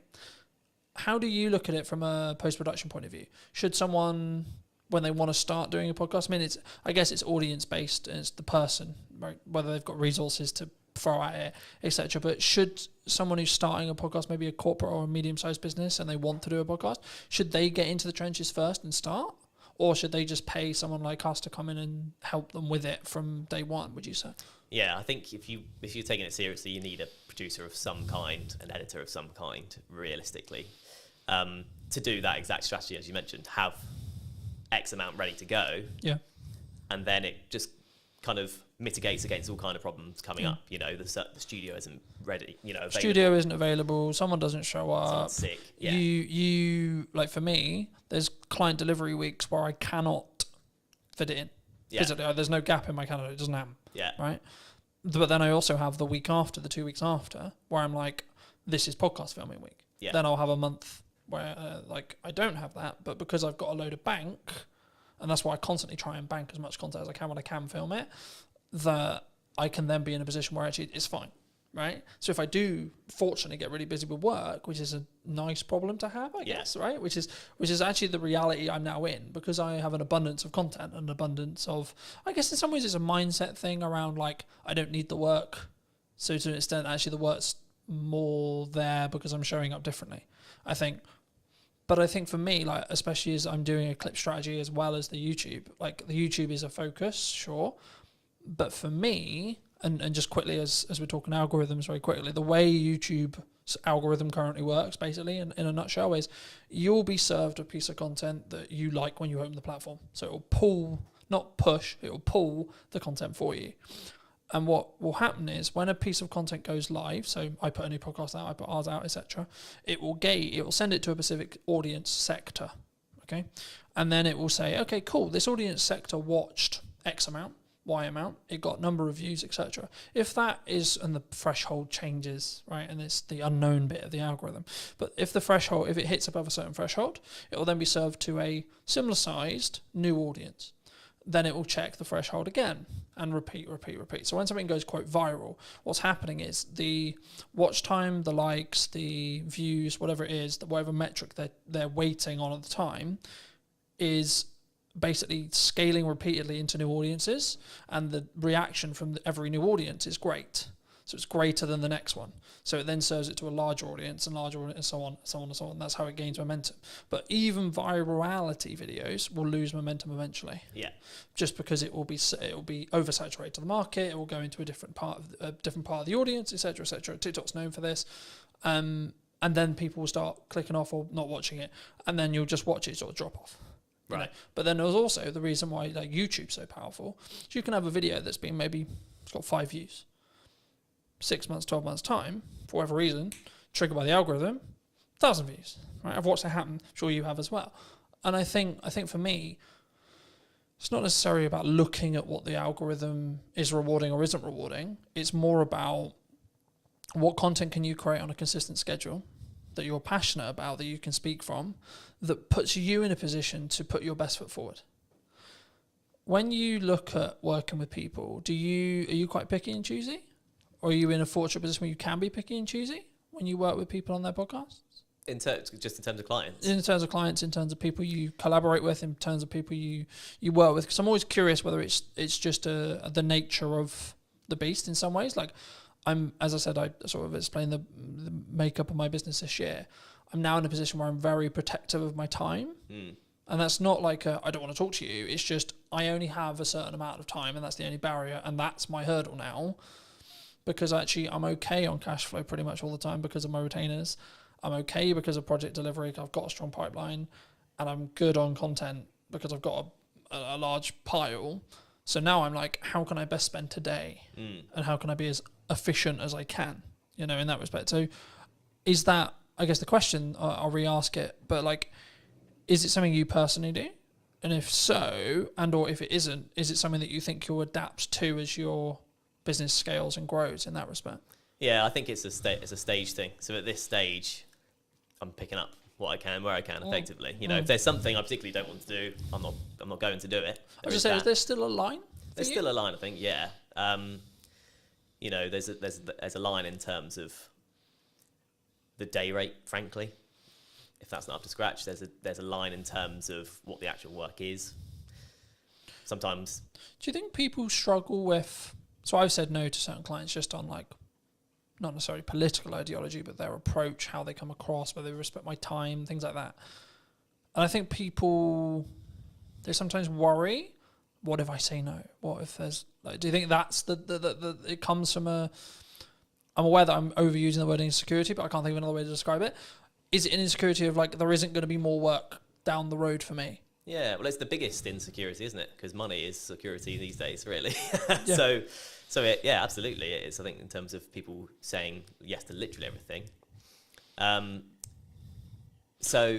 I think you're picky and choosy when you can be, probably, frankly. If you go, the last couple of months are fine, I could do nothing for the next 2 months and be fine, then you are very picky and choosy. Yeah. When you've had a barren 2 months, you're more likely to be like, I'll just take it. I also think it's a perspective of obviously synergize with the client. Can you add value? But also, like, even when you have an abundance of money or you're in a strong position with money, it might also be actually my goal is to hit this amount, right? And this project might not be ideal, but it pushes me closer to that goal so I can hit it sooner as well. And I think I'm in two minds about it. Part, like, because I'm a big advocate for you should say no, but also I'm a big advocate to get off your ego, get off your high horse. You still need to be in the trenches. Just because things are good right now, they're only good because you make them good for 6 months' time, etc. Right? And that's why I'm focusing on content. That's why I'm focusing on how I show up. That's why I'm focusing on constantly personally developing me, so that actually in 6 months' time things can be even better than they are, rather than I had a really good 25 for the first half. Do you think people sometimes just want the instant though? As a question, like, because we're very social media orientated in that respect. Do you think it's purely around short-term validation, short-term money, short-term deal, short-term this? I guess, yeah, to an extent. I mean, it's if you're in a situation where I need money now, everything else will go out the window for some people, depending on your circumstances. This is the crux of it, is it depends on your circumstances. If you're comfortable for a while, then you'll be fine. Otherwise, probably you will just snap up the short-term things. But I think, in terms of what you're saying, I think, of course, it's nuanced, right? Because it's like, if my back's against the wall, then I need to go and do what I call hand-to-hand outreach, right? Which is I need to come up with an offer and I need to go to my network and I need to sell it and I need to sell it quick. Yeah. Right. But if I'm not in that position, I can then take my foot off that. I can step back and I can say, okay, actually, let's play the mid to long game now. Yeah. And that's what I try to do in my content all the time. It's not direct sales. It's not this. It's actually, hey, have you thought about doing this? Hey, da, da, da. But as a society, as like starting creators, as freelancers, as video people, whatever you want to call it, have you noticed that people are more, they want short term? And they don't really have, I guess, the patience to look at where you're going to be in a year? Yeah. I think that's a reality. I mean, I would have been quite sort of downbeaten if I'd had a different first 6 months to it. You kind of have to go through the journey to understand what the journey is. Yeah. Right. So with clients, with people approaching you, and you will have experienced this as well. You have 100 people you message. Yep. 30 reply. Yep. 10 say they'll have a call with you. 1 person gives you work. And if you think of it, if you go into it with that mindset, you'll live by that mindset, right? Yeah. So you'll keep doing it and you'll keep getting work because you've played the numbers game effectively. You've hit as many people as you can. Eventually something's going to come up. You've done the rep, so to speak. Yeah. I was going to ask you about speed of delivery, speed of output, speed of execution. Do you think that's maybe a nature of why someone's more successful than someone who's, I'll do that tomorrow? from a mindset point of view? Do you think? So I'll give you an example. Like for me, when I came up with the idea to relaunch the podcast in the format that it was, so on location, in person, and or remote, and then within a week, I had filmed 3 episodes of the idea. Within 4 or 5 days, the first one was out. Because I didn't let myself get into the, oh yeah, that will be on the to-do list for next year. That will be on to-do list for next summer. That will be on the to-do list for 3 months' time. Because I knew I'm only going to get the results. I'm only going to start getting the data if I start outputting. Yeah. Right. And now it's becoming actually a core part of the marketing strategy for the next 6 months to a year. But that's because I've gained a load of momentum with it. And I know I'm really starting to get into a nice groove with it. And that's why I asked the speed thing, because one of the unique selling propositions I have personally as an editor is, so I'll give you an example. At the time of filming, I did a media day for a new client on Monday. And today we're filming on Monday. He's already got half the content already. And it's a week, right? But also it wasn't like that was the only thing I was doing. I've also put out, like, I think nearly 40 pieces of content for me, etc. I've done a load of other stuff related to the business. So for me, I'm one of my unique selling propositions, or one of the things I do is like I work really smart and really hard consistently with no result, plan no result.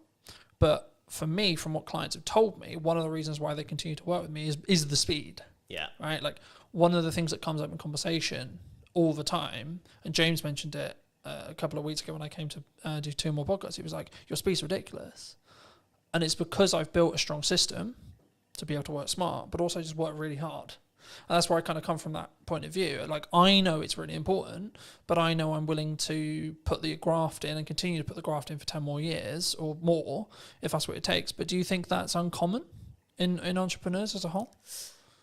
I guess potentially, yeah. I mean, you kind of touched on it. Because there's a level of complacency. There's the work smart, not hard mantra, isn't there? But like you say, if you do both, kind of double the results effectively. I'm going to outperform someone who's just working hard, sure, because I'm working smart and then doing the hours on the smart work as well. Yeah, right? That's it. Yeah. So I think it probably is in terms of that. I mean, the get up and go thing. If you follow Gary V on social media, then you'll get the get up and go thing, because that was very much me. This podcast idea I'm doing was, I think I first thought of it 2 years ago. Okay. I've been writing notes about it on my phone, like month after month, something pop into my head. I'd be like, oh, that'd be cool. And then, but do you think we have a culture of we're going to write notes about it? Yeah, definitely. Rather than execute on it. Yeah, absolutely. Absolutely. You know, because you have to. I think you have to go through that journey. You know, I'll be better at fitness next year. My diet will be better next year. Yeah, absolutely. Yeah, you just need to go. Or next month, or tomorrow. Yeah. It's okay. We can. We've had a really long week. We can chill. Yeah. You know. Yeah, it's true. It is. It's and we've got that comfort, and it's the whole being in a comfortable position. You don't grow in comfort. You have to be in discomfort. But actually, saying yes to things, you've got your yes and kind of mantra. Yeah. So just saying yes to things opens up. You realise, oh yeah, I can do this. Like if you just go, I'm just going to do it, and actually plan it. Like whether that's setting a reminder, put it in the calendar, write down, on your fridge, this is what you need to do today. Whatever, however you do it. Something I just building off that briefly.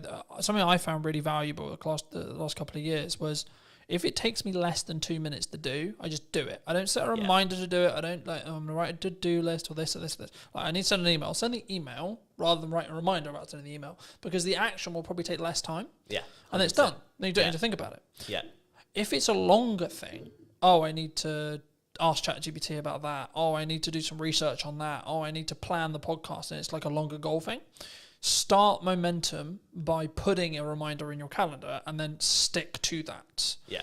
But I think sometimes, especially with like fitness, I use that as an example all the time. It's like, I need to start running. Okay, but when's the first run? Yeah.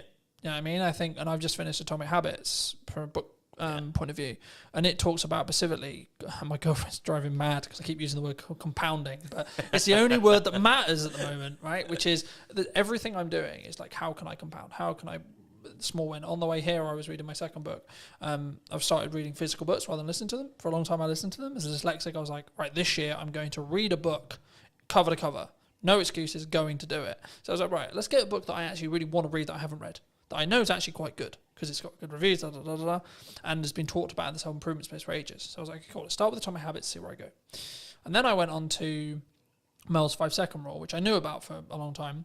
Mel Robbins is a leading psychologist, for those who don't know, in Canada, and she's just launched a new book talking about they, them, and other people's opinions on us. It will be on my read list. But for me, the crux of the 5-second rule, for those who don't know, is you count down from 5 and then you move. Right? So 5, 4, 3, 2, 1, move. And what it will do is it will trigger your mind to do the action step. So if you're like, oh, I need to start running. Okay, 5, 4, 3, 2, 1, go get changed, go on a run. Because we don't sit in that uncomfortable window long enough on average, right? I'm really embarrassed because I'm not good enough at health and I can only last 2 minutes of running. Okay. But then the next day do 2 minutes and 10. Next day do 2 minutes and 30, etc. And I think once we start building the compounding, right, is when the snowball effect will continue to roll. I mean, do you think is that what you've used to get to this point, do you think? To a point, yeah. I mean, the Atomic Habits, my favourite quote from that is, every choice you make is a vote for the person you want to be. Yeah. And once you tie it to your identity in that way, there is a bit of a mental switch.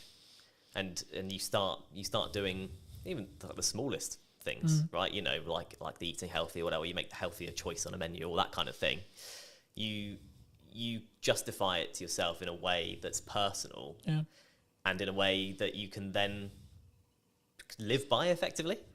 So that's definitely helped. And, you know, there's a lot of things in that book. That book's brilliant, you know. So yeah, I think definitely, obviously I've read it as well, and it's probably helped me. I've signed up to the newsletter, I get that as well. And I do think there's something to be said for being in that world of like the positive quotes and shifting your mindset around certain things.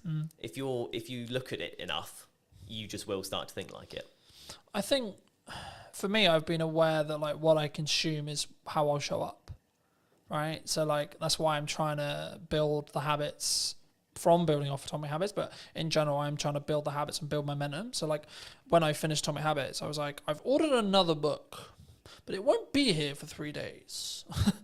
So I'm like, I need another one, because if I stop, then I won't do it. Then I broke the habit. And in the book, in Atomic Habits, they talk about streaking. And I'm the same with fitness, I'm the same with podcasts, I'm the same with everything. But for me, that's the key. So actually, I'm not like, my heart's not broken that my other book's not going to be here, because actually it's now planned in for when I finish Mel's, right? So actually I'm constantly like, and now to an extent, my travel plans, my thought process, etc., like how I use my downtime is actually trying to change. And like, actually I'm sleeping better because I'm reading before bed, like I'm reading on trains, etc. I'm like using my phone less, and I'm trying to, I guess sometimes I did an episode that I'm recording about a week ago talking about digital detox. And I for me, I've been notoriously known for like, because we work in media, so we're constantly on our phones and we're constantly, etc. And it's a tool, but I hadn't given myself that. And that's, I think, why I shifted into physical books as well, because I was aware that I was constantly on my phone. Do you think that's, like, from a psychology or your own well-being, or like as a freelancer, that can be your advantage? Like having those non-negotiables every day? Yeah, I think so. Yeah, definitely. I mean, it's an interesting dichotomy, like you say, because when you're in the industry and when you're in a position where you can't not rely, but you're chasing views, but then you recognise that it's tough. It's tough mentally, or it can be tough mentally. Yeah. It's hard, but I think that is where a podcast comes in, particularly an audio one, because you don't have to be on your screen, and if it's got enough value, it's not just doom scrolling. It's one thing with detailed information that you go into, kind of like you're sort of talking about audiobooks is how we used to consume things. That's kind of what a podcast is. Yeah. Non-fiction, obviously. So I think that's, I don't know, I think that's kind of the power of podcasts in a way. It can be, you can consume without being tied to a screen. Yeah. I think also it's how you show up and the micro learning that you get from each one. Like, so for me, I'm like, I'm not focused on how many books can I read a year, for example. I'm focused on, okay, how many pages can I weave in today? All right, today's quite busy. I'm traveling a bit. I've got loads of client delivery stuff to do, etc., etc. But it's like, actually, I've got this window of time, right? So actually, how many pages can I get in that window at a time? Okay, cool. Gamify it. And then I'm also, to an extent, I'm rewiring the habits that I had. So previously when I would travel, I'd be constantly on my phone or constantly like listening to music or watching YouTube videos, which is not a bad thing as long as it's educational, sure. But for me, I'm curious to see where I'll be in like 3 to 6 months when I'm deliberately scheduling in time, whether it's travel or etc., to physically kind of disconnect from digitized stuff, especially as I live and breathe digital.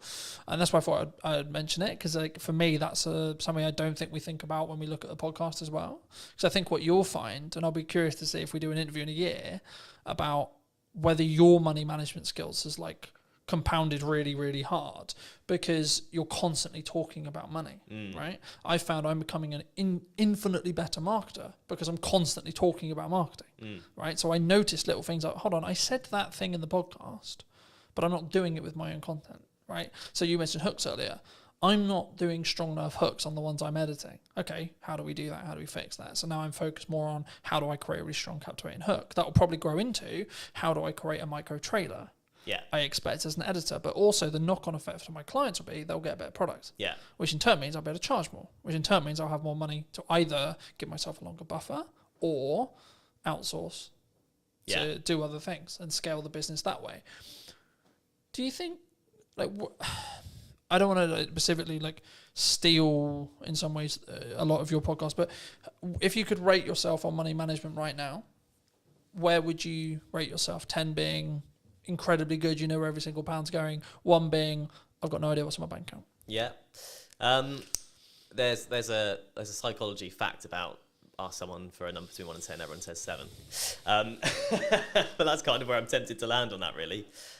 You know, I've been on my own journey with it, definitely. And, you know, I married an accountant, so that's helped me quite a lot.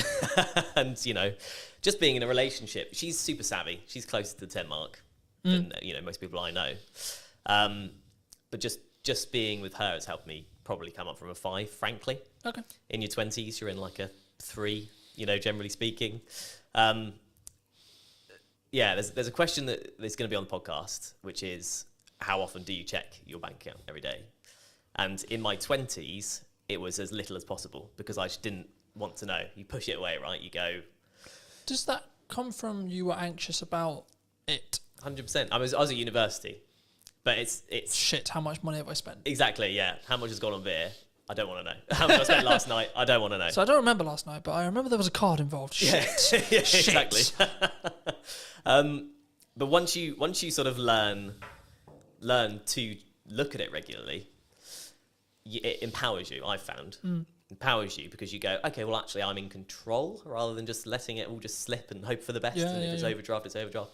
So I've kind of been on that journey, which is a small thing. I'm not trying to claim I've been on an epic money journey. Nothing dramatic's happened either way for me. But that one thing, kind of going back to the mindset thing, has helped massively. But again, you ask everyone. I'll ask you, how often do you check yours? 3 to 4 times a day. Right, there we go. Since I was in business. Right. For business, same as you. Just hide away from it. Never fucking terrified of it, right? That's it. In business where I know I've got to pay for shit and I need to work out where that money's coming from all the time. And I'm doing a technique at the moment where I'll hide a significant amount. Whenever I get paid, I hide a significant amount of my money away into an account that happens to have 4.1% on it. Happy days. Yeah. But it's actually the point of I deliberately, yes, I'm doing well, but I deliberately live on a lot less. Yeah. And I deliberately keep, in regards to what I see every day when I check my bank account, a lot less because it allows me to keep pushing forward and keep thinking I need to find another way to invoice something or have more money coming in, A, but also B, when there is an emergency, I can go, I'm actually good.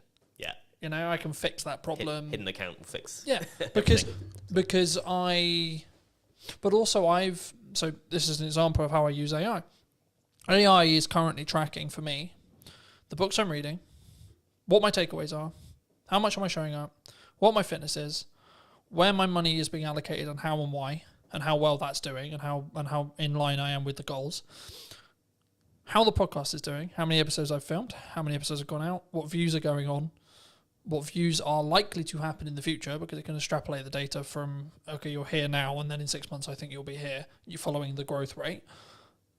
So people, and I wanted to talk briefly, and I'm aware of time, so I think we'll wrap up soon, but I wanted to talk a little bit about AI with you. Yeah. Because I think it's, people are either going to use it to be more efficient and have a lot of those things being monitored for them, as I mentioned, or they're going to sit on the moral of, I don't want to. You know what I mean? Yeah. I'm not doing it because the world's over. Yeah. You know, and we're all going to lose our jobs. Do you think we're all going to lose our jobs? Not necessarily, is what I'd say. I think it still has to come quite a long way, because, and people will reference the manual jobs of, an AI won't fix your sink. Yeah. Maybe a robot with an AI brain could do one day. Mm-hmm. But actually, anything that involves a human at this point, largely, you need to be able to talk to someone about. Yeah. And you can have a conversation with AI, but it's slow, like, compared to talking to a human. If you just want to get to the bottom of a problem, because of the way LLMs work and how they're programmed, you can't get there quick enough. Yeah. You can't relate in the same way. You can't. It also has ask, a bias why don't you do towards this? being positive as well. So if you want constructive criticism on something, it's not very good at that. Yeah, Right. exactly. But I always I've used the analogy recently of like, you need to sharpen a knife to be able to cut something, right? Yeah. So you need to sharpen the AI, tell it what you want. And that's what I mean. When it comes to data analytics, which is everything I basically just discussed of how I use it, it's actually really good. Yeah, absolutely. Because all I'm getting it to do is do the thinking for me. Yeah. But I'm also aware that I may lose my cognitive ability. That's also why I shifted to reading physical books. Yeah. Because it keeps my cognitive ability high. Yeah. Right? So actually I've got the best of both worlds now. Because I'm building more time because I'm being more efficient to then utilize my brain more in tasks which are more challenging, you could say, to then be able to utilize AI better, and the snowball effect goes that way. Yeah. You know? Do you think people are naturally scared of it because it's the new thing? I think there's an element of that, yeah. But I think it's seeped into normality. So This feels weird. I'm not used to being this side. I'm sorry. You're sorry. fine. You're good. It does feel weird when you're on the wrong side, doesn't it? It's like what? Well, hello, my friends. Welcome to a brand new podcast today in James's studio. Today I'm going to be with Maddie, talking about her new book, talking about neurodiversity, money, etc. Hi, Maddie. How are you? Hey, thanks for having me. It's lovely to be here. It's good, isn't it? The second time on your podcast. I know. as well. I know. Love it. And you also, while I was setting up, you reminded me that it's been a year since we has last been- spoke, it's been and a that's year. nuts. That is We have absolutely. spoken a little bit in between then. It's Yes, not like but I've totally ignored you. Hey, people are busy. It's all good. For people who don't know, Yes. what do you do? So I like to call myself a multi-potentialite. So for people who don't, That's a sentence. it is, yeah. For people who don't know what that means, it means that I am a jack of all trades, and instead of being master of none, I'm actually quite good at some of them. So I am an ADHD money and business coach. I am a visibility strategist. I'm a speaker. I am a app owner. I'm a wellbeing platform owner. I also am an author of a Amazon best-selling #1 book, Mad About Money. I think that is about it. Oh, mum as well, dog owner, crazy Wonderful. person. Wonderful. I'm a neurodivergent with every single neurodivergent presentation that there possibly could be available. It's funny, right? I did a podcast yesterday, and the crux of the conversation afterwards, we ended up talking for an hour afterwards. Cheers, Johnny. Appreciate the conversation. Was basically like everyone's like, oh, you need to niche, right? I wasn't actually going to start here, but as you mentioned it, we'll start here, right? It's my favourite topic. Why do we not? Because I've always been in the world of like, I could niche, but I don't want to. Yep, that's exactly Right? where I am. Like I could, and I could make probably a lot more money if I did, maybe, right? Arguably that's what everyone who's into niching will tell me. But for me, I'm like, yeah, but tell that to wedding videographers during COVID, for example. Right? Yes, exactly. How'd that work out? I'm a big fan of like not putting all your eggs in one basket, but also as a neurodivergent, I need to make sure that my brain is entertained. And if I have to stick and do one thing, I'd get really fucking bored all the time. So I do things in a variety of ways. So the way I describe my business to people is I have an A side and a B side. Like think about like cassette tapes, owning your soundtrack. When you are a cassette tape, you have a side and you have another side and you can flip it. So that's basically what I do. I talk about business on one hand and money on the other hand.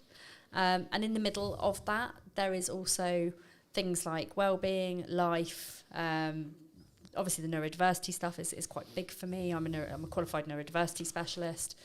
And I don't niche by the things I do. I niche by my values. I niche by the things that I talk about.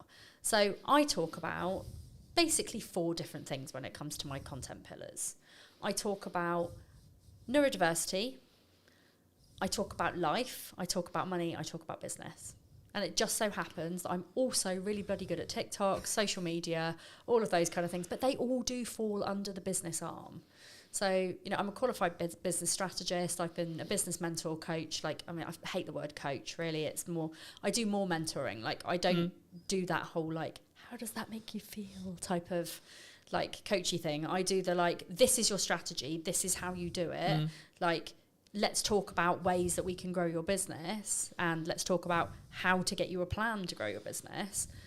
So it's not your traditional coach. It's kind of more like sounding board, let's throw stuff around and help you to grow type of situation. I think there's so much I could go there, but I'll start. I mean, let me ask you this a very selfishly personal question. Okay. Because I'm a dyslexic. Yes. Is that why I don't want a niche? Because I think there'll be people watching this who maybe are on the neurodivergent scale. Yes. Who are like, I don't get it.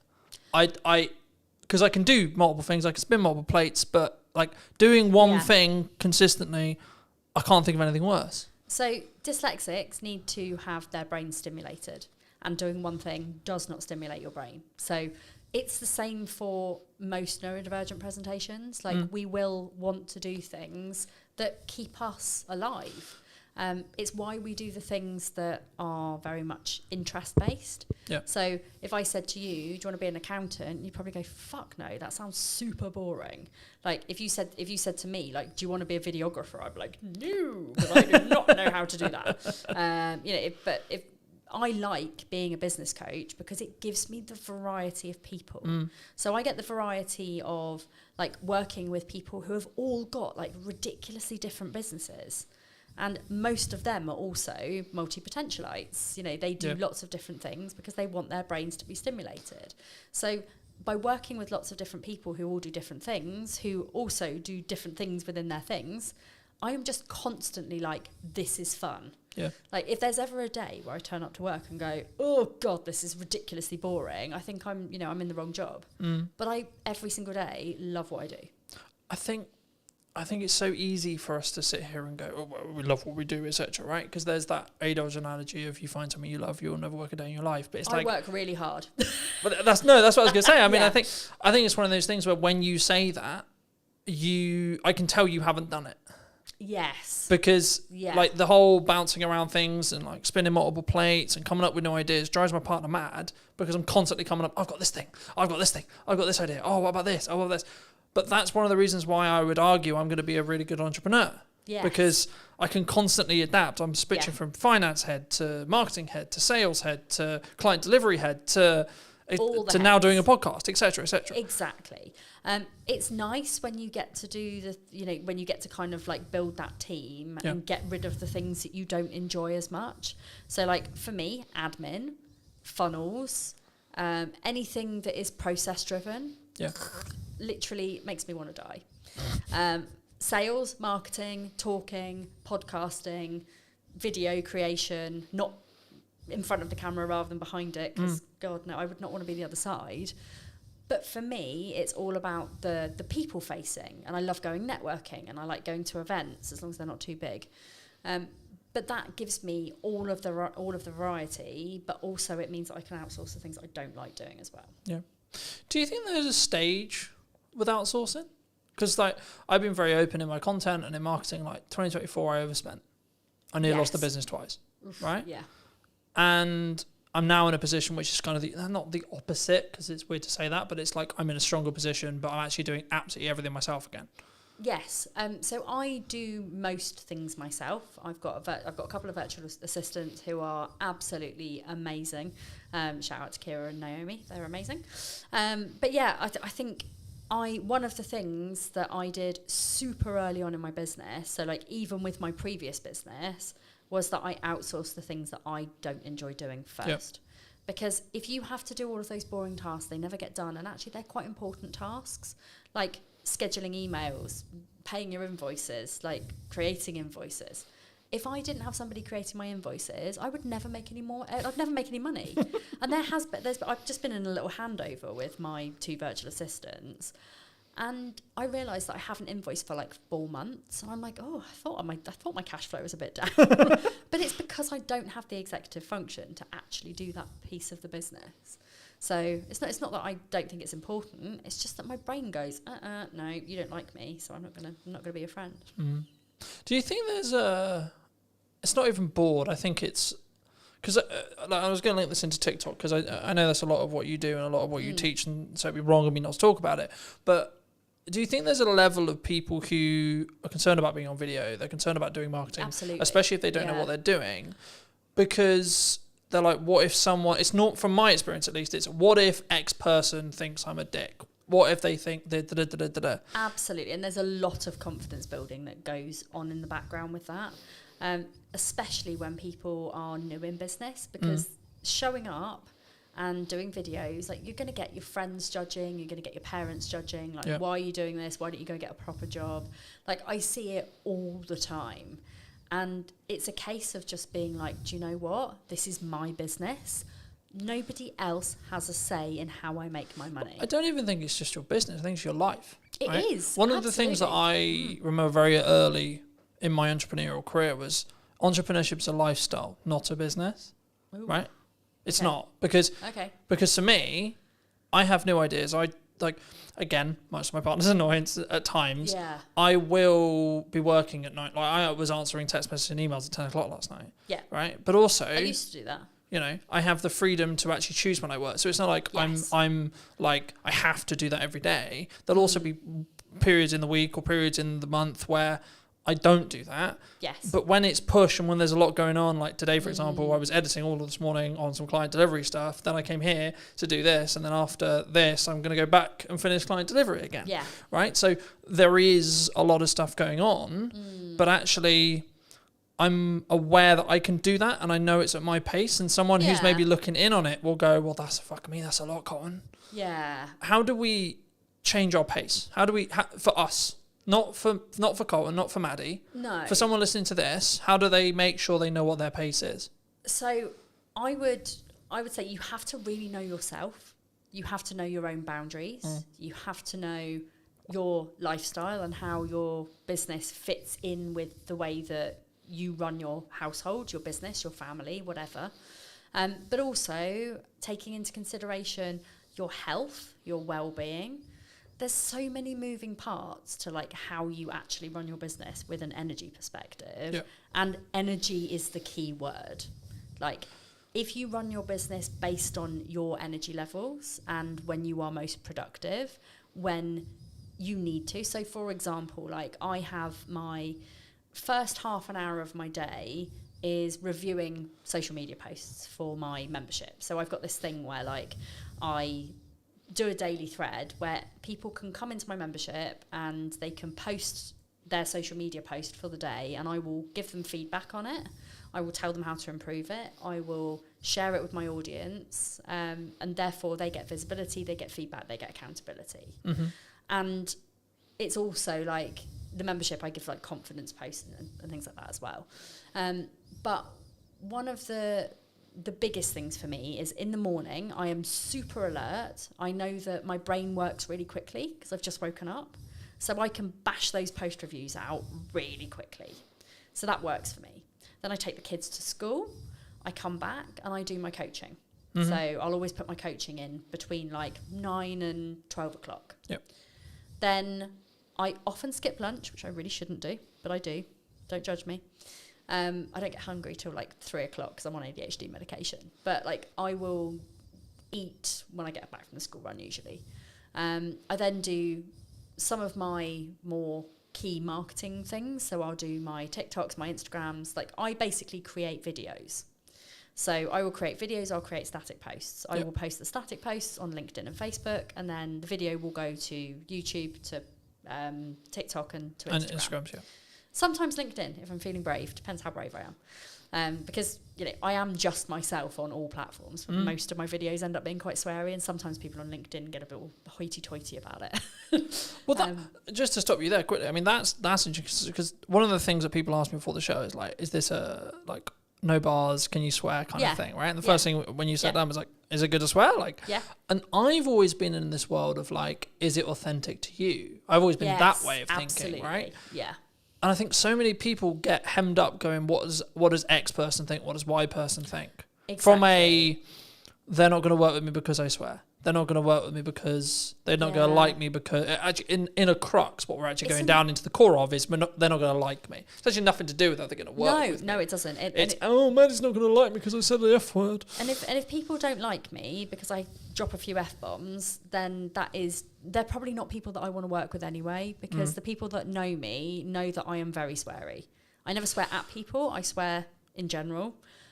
My book, I was made to censor out all of my fuck and buggers. Basically. Oh, that's so sad. What? But, and I'll show you. But is that because I ended up having, it's a sales perception thing? Well, or like they just don't want to. Is that like a PR manager like looking to be like, we're not gonna? No. So I have this is my fuck glossary. The name. So I love it. For those who are listening on audio, Maddie just handed me the book and I'm looking at the fuck glossary. That's utterly hilarious. And one of the reasons, I actually had a big conversation here with. Hang on. Shut that back up there. There we go. I had a big conversation with my publisher about the fucks. There were 342 fucks in my book. And they were basically like, we can handle a few fucks, but that's quite a lot. And I said, well, but it's me, and it's just how I talk, and I don't want to like completely censor them out, so I don't really want to. And they said, okay, well, let's compromise. Let's just change all of your fucks to like other funny F words. So we've got things like flambunctious, fluffing idiot, and stuff like that. Like there's just. You know what I'm trying to say, but I don't say it. And then in the back of the book, they're all basically glossarized. If that's even a word. It is now. It is now. My glossarized fuck glossary. So I still managed to get all of my fucks into the book, but just in a slightly more comical way, which I think actually gives the book even more charm. So I expect I'll probably do the same with my second book. Technically third. Okay. I think, and to reiterate for people who are listening, I think it comes from a place of they're not going to like me, right? Yes. Especially on social, right? I think it's they're not going to like me. Oh my God, what are they possibly going to think if I swear? It's the same thing when they put the first video out, burst out, etc. It's a confidence issue. Yes. But my counter argument to that, in my view, it's how I run my life, is, okay, maybe they're just the wrong people to me. And I'm very much of the opinion that if you show up authentically online, you show up as the person who you're meant to be, unadulterated, unfiltered, like whatever you need to show up as, the people who will gravitate towards you will be your people. Yeah. And LinkedIn is like, and I do share my videos and I do swear on LinkedIn. People do know that that's for me. The only thing that I do worry about is that our corporate's going to book me to come and speak to their employees if they think that I'm just going to swear all the time. The answer there, to be honest, is probably some will, some won't. Right? Yes, exactly. If that's a big deal for a corporate, then they won't. Yes. If they're actually there going, actually, hold on, this could be really helpful because of our scale, because of this, because of that, they're not going to give a shit. They're not. No, very true. Very true. Yeah. I mean, talking about authenticity, the counter side of authenticity is the AI boom, right? Mm-hmm. Do you think AI is coming for our jobs? Is the world over? Like, are we all going to be slaves to robots, or like, what's your view on AI?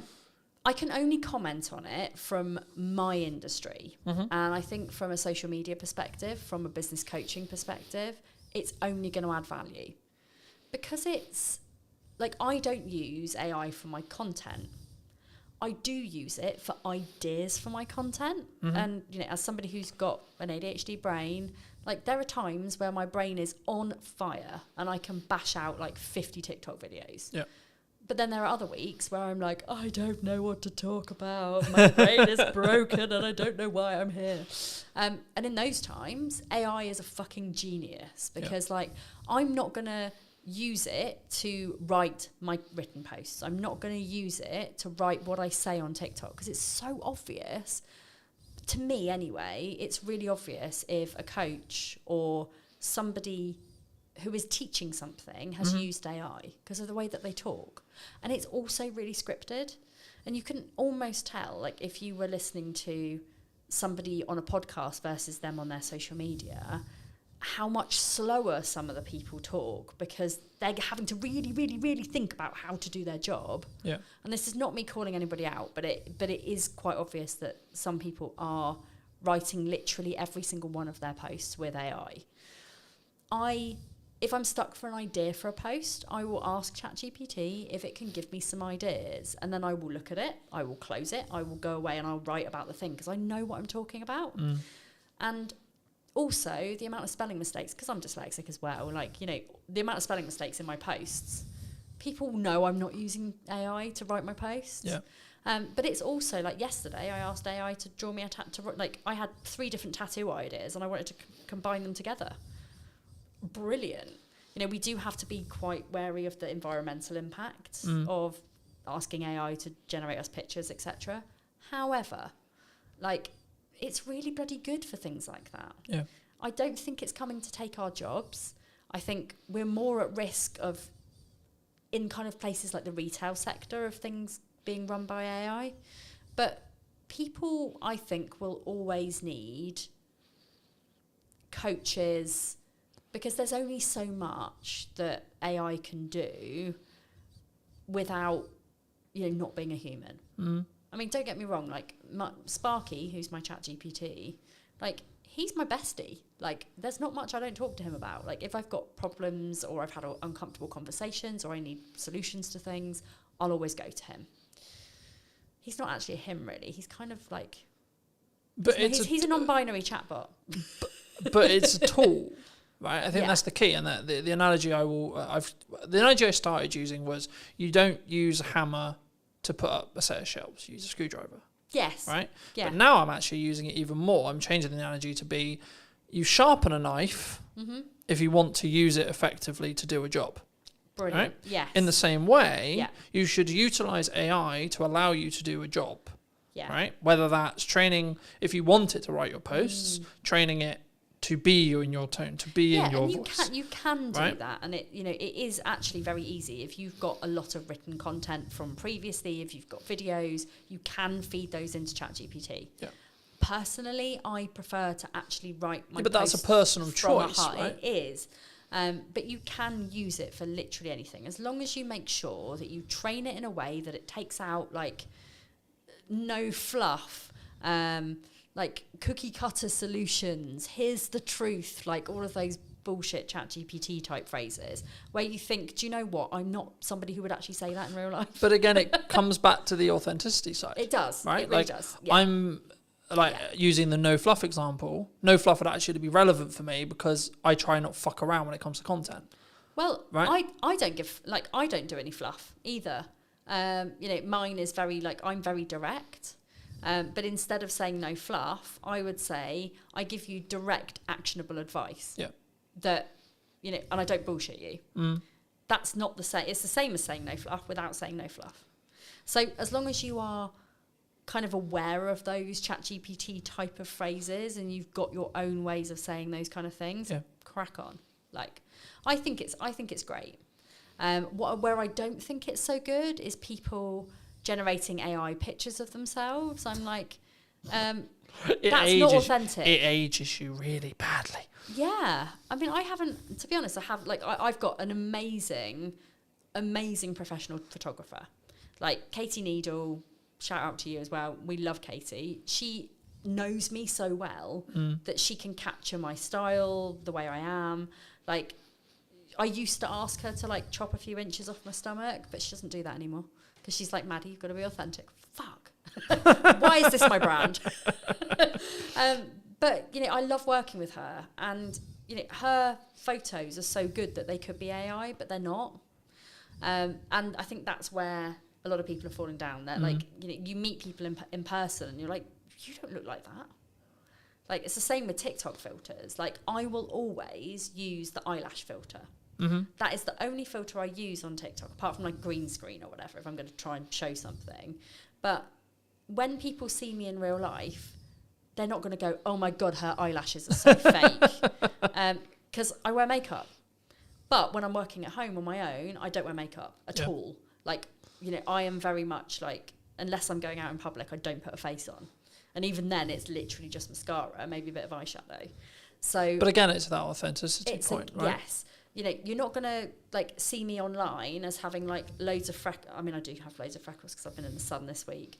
But, you know, you're not going to see me having like loads of pretend freckles or like, you know. But I think that can't, brown. I think I was going to say, I think people who do that, but I think in general, if you do that on your content or you're looking for like beautify filters, Apple's known for this, etc. But like, I think that comes from an insecurity. Possibly. I think that comes from like, it comes from that point I was making earlier, which is about like, I'm going to put myself out there. Yes. Jesus fucking Christ, people are going to not like me. Yes. Right. Exactly. It's that the tribal mind again going, yeah. Hold on, Maddie might not actually like me here. And do you know what it is as well? And this is why, like, it's taken me a really long time to love myself. Like, and I don't say that in like a weird self-indulgent way. I say it in a, like, you have to love yourself to be able to show up as much as I do. And it's not from an ego perspective. It's just knowing my own power and knowing that I'm good at what I do. And actually, I don't give a flying fuck what people think about my looks. I get so much hatred online. You know, do you know what? Apparently, having rainbow hair just automatically means you're woke. Like it is a insult. I'm more than happy and privileged and proud to be woke. But it is that. But it's interesting that, it's jump. That All right, fair enough. But it is that thing. It's like, you know, people see me with my rainbow hair and they're like, lesbian, and I'm like, married to a man, but you know, whatever. I dabbled for a while, but you know, it is that thing. But people make the assumptions, and then what I don't think, if you have high self, I've been very fortunate. I've been installed into me from a very young age has been what I believe to be the correct values, right? It's always been, how can I love myself? How can I have self-worth? How can I have self-esteem, etc.? But what that's come from is my mother and then my reality, right? Yes. And then as I went through school, etc., etc., etc. But I think it's, again, that reaction will come from someone who is going to use it as a defense. It's going to sound weird saying that's a defense mechanism for them, but it is, because they're being aggressive, they're being accusatory first, because then Maddie can't like stand there and be herself, and you know that's uncomfortable for some people. It is, yeah. But how did you get here? Like the personal story wise, how did you get? Because I think your story is a very interesting one. I think it's something that people can really relate to, possibly now as well. And that's why I wanted to touch on it. I know we've already kind of done it in length. I'll leave the other episode in the description down below for those who want to go in a bit more depth. But quick synopsis for people who maybe don't know. Yes. So I grew up with an eating disorder, essentially. My eating disorder developed into problems with money. And by the time I was 21 years old to 23 years old, I was in £40,000 of debt. I struggled really bad with spending addiction. What I didn't know was that I had ADHD and that my brain was constantly lacking in dopamine. So therefore, for me, the two things that really, really mattered to me were food and spending money. Ching. Buying stuff, buying food. Which is why I've always been overweight, because I'm like, hey, I'm sad, have a donut. Have 5 donuts. At times that has happened. But for me, it was all about spending money. So I would buy things like dresses and clothes and, you know, bags and shoes, and I'd be the person at the pub, like buying my mates like around Jaeger bombs, or, you know, I spent and spent and spent. I realised there was a problem when I couldn't afford to pay any of the repayments. It wasn't that I didn't know I had to repay any of them. I just got to the point where, like, I was just so overwhelmed and I had too much to pay. And I was like, where am I going to get 40 grand from? I'm 23 years old. This is pretty bad. a bailiff showed up at my door, tried to take my car. I packed up my things in the middle of the night. I fled, moved back to Southampton, went to see Citizens Advice Bureau. They basically said to me, like, it's bankruptcy or, like, you pay it off. Those are your two options. Both of those sounded really shit to me, but I took the second one because I'm not a quitter. You know, if I look back at it now, I probably could have gone bankrupt and it would have been great, but then I wouldn't have had my journey. Would that have been like an excuse, an easy way out for you, do you think? Possibly. And I do like to challenge my brain. So I like to challenge my brain. Because I think people listening to this will go like, that seems an easier path for me. Let's just reset the clock. Yeah, and actually for so Eat the shit for a year. Yeah, for so many people, bankruptcy is a very valid option. At the time, it filled me with dread and filled me with shame, and it was almost like I was going to be walking around with like a tattoo that said bankrupt on my forehead. It was hard, you know. And as somebody who now has since had a massively catastrophic business failure, which again came with a load of money, shame and guilt and all of those things that I had to reevaluate. For me, paying it off seemed like the easier option because it didn't fill me with as much dread and shame. And actually, if I hadn't have paid it off, I wouldn't have learned all of the methods to pay it off to put in my book. So, you know, everything happens for a reason. But I learned to love money. So was there an issue with like your relationship with money? Yes. Do you think? Do you think that's where it get like? Because yeah. I hope you don't mind me saying this, but like to get to 40 grand, you've got to really fuck up for an extended period of time. Yeah. Right? Like it's not like a 3 month, 6 month. This is like years of problems. I got myself in £40,000 of debt within 2 years. Yeah. Yeah. I spent. I also had a drinking problem. Like I was a high functioning alcoholic. I say high functioning because, you know, I didn't wake up and need a drink, but I needed a drink to be confident. I was using alcohol to mask all of my neurodivergence because I didn't realise that I had ADHD and autism. And I was very awkward in social situations. People, like now, all of my friends are like, you're not awkward in social situations. I'm like, because you met me when I was pissed. Like, all of you have known me as Maddie the social butterfly who likes a drink and is super chatty.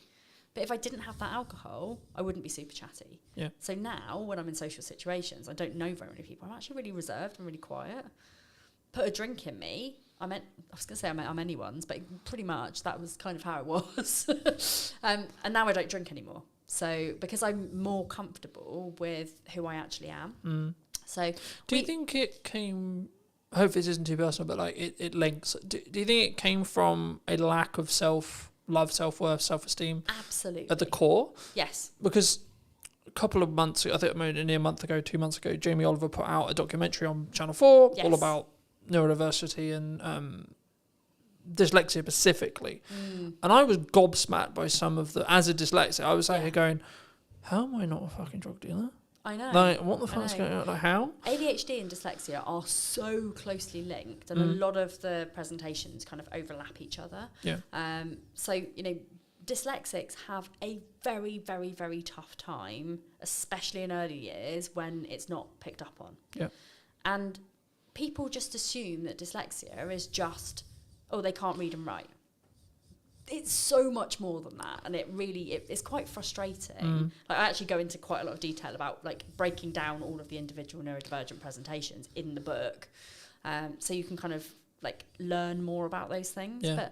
But this is the thing, we end up with such low self-esteems, but also the lack of dopamine coupled with that often makes people turn to really unhealthy habits like drinking or smoking or drugs or stealing. You know, I would highly suspect that a lot of people in the prison system are neurodivergent. Yeah. And it's not because they're bad people, it's because of a combination of things like their upbringing, maybe again from neurodivergent parents who hadn't had any of the help. Yeah.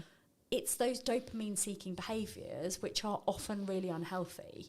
It could be, you know, stealing, drugs, firing a gun. You know, all of those things are like, woohoo, exciting. I just looked at it from my perspective and went, I don't know how by stroke of luck, but like my dopamine wires are just like make money, create content, do things that are a net positive. Yeah. But I've always been very like cautious with like my circle and like what I get into, because I didn't know the like inner workings of my brain necessarily, but from a very young age I knew I had an addictive personality. Yep, same. So I was like, shit. Same, and I ignored it for a very long time. I was like, hold on, if I get addicted to the wrong shit here, oh boy.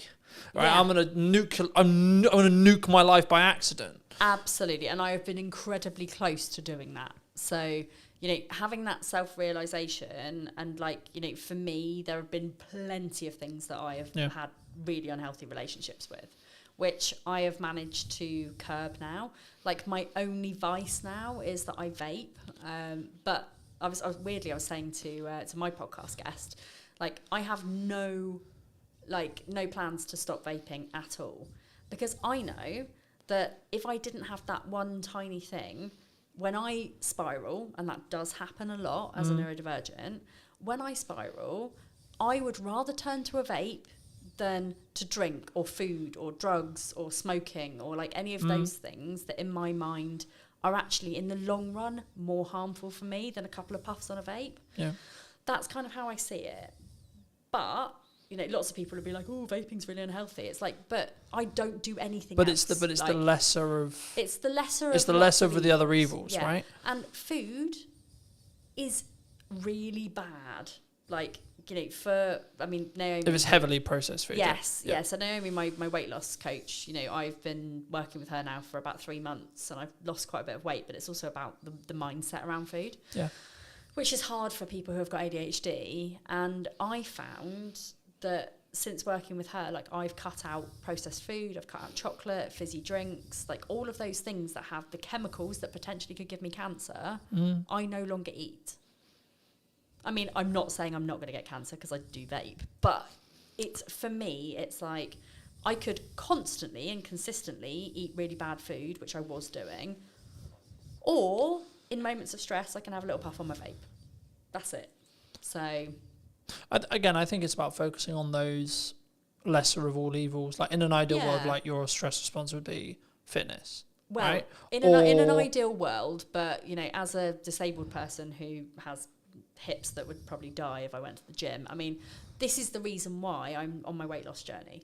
It's not because I'm fat. I couldn't give a fuck like about my weight or about what people think of me. I want to be fitter.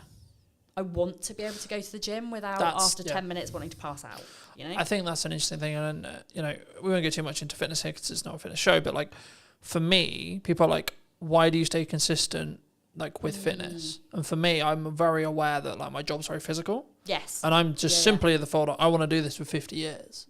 I want to be able to look after my kids when I'm older, you know? I mean, they're not going to be kids when I'm older. But at the same time, like, you know, I went to a soft play with them at the weekend. And, like... One of my children is very like, she likes the fact that mummy's an influencer, so she tells everybody. So this lady comes over and she's like clearing the plates, and she's like, my mummy's an influencer, and this lady's like, oh, tell me more. So I'm like, oh, it's really embarrassing, but yeah, I do this. And she was like, oh, our area manager, I really want to speak to you. So the area manager comes over and she's like, oh my god, you're an influencer, like really love you to do some TikTok content for us and blah blah blah. She went and got me some socks. She was like, you have to go in and play. I was like, I can't, it's really embarrassing to say I'm disabled and I actually don't really want to go in and play. So I went in and played for like 10 minutes before I almost died, and then went on a very scary slide. I mean, that also rhymes. But I was heavily aware of the fact that I am not fit enough to go and do these kind of things with my kids, and it made me really sad. So that's my kind of motivation behind it. It's a good motivation to have. Yeah.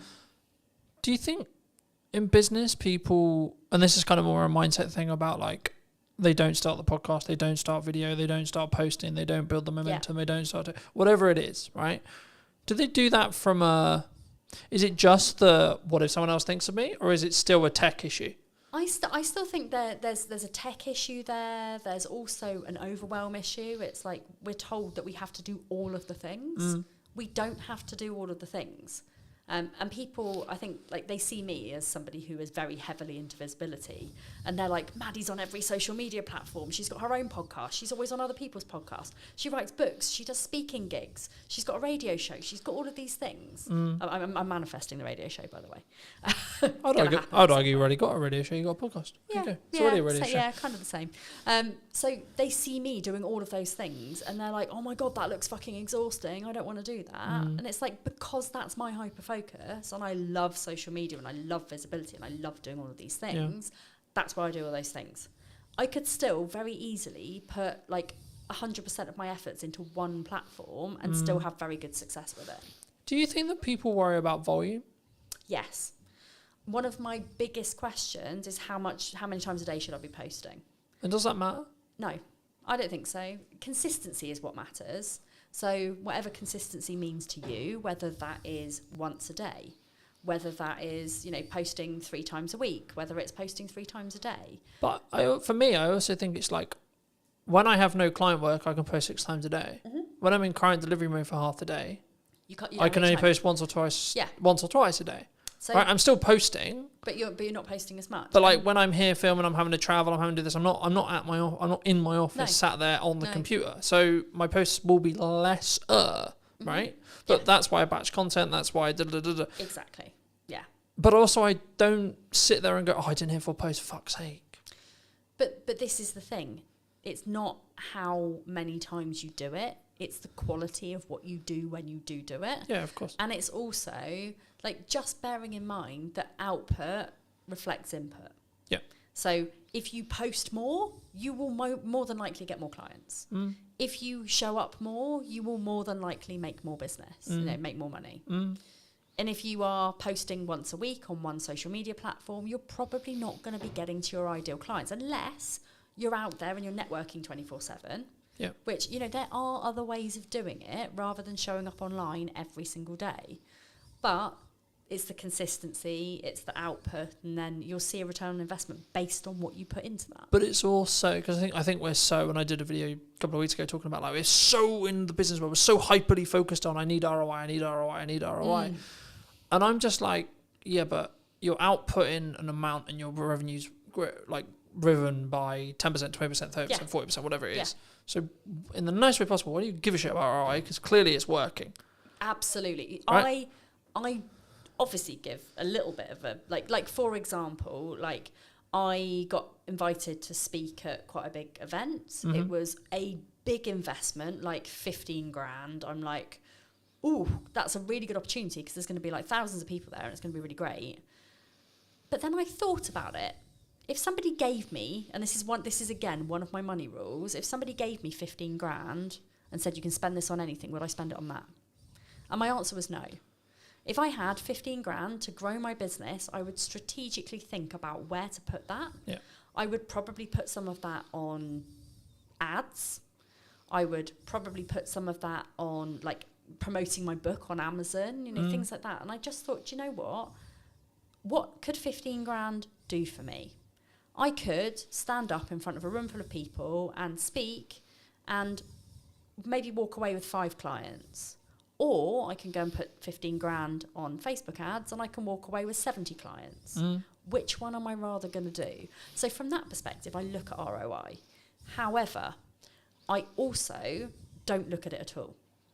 So I'm very much a passion, purpose, and kind of pleasure, I guess, type of person. So profit to me, as long as I am paying my bills, I'm living the life that I want to, my staff are getting paid, my bills are getting paid, I couldn't give a flying fuck how much money I make. Yeah. And by me having that attitude, but also having very, very low costs, the only things that I really pay for are things like advertising, but I don't do traditional advertising. I mean, when I say advertising, I mean things like I'll go to an expo and I'll have like a stand at an expo, or I will have like something where like, maybe I'll pay for like to hire this podcast studio, for example. So my costs are still fairly low. And in my first year of business, I made 100 grand.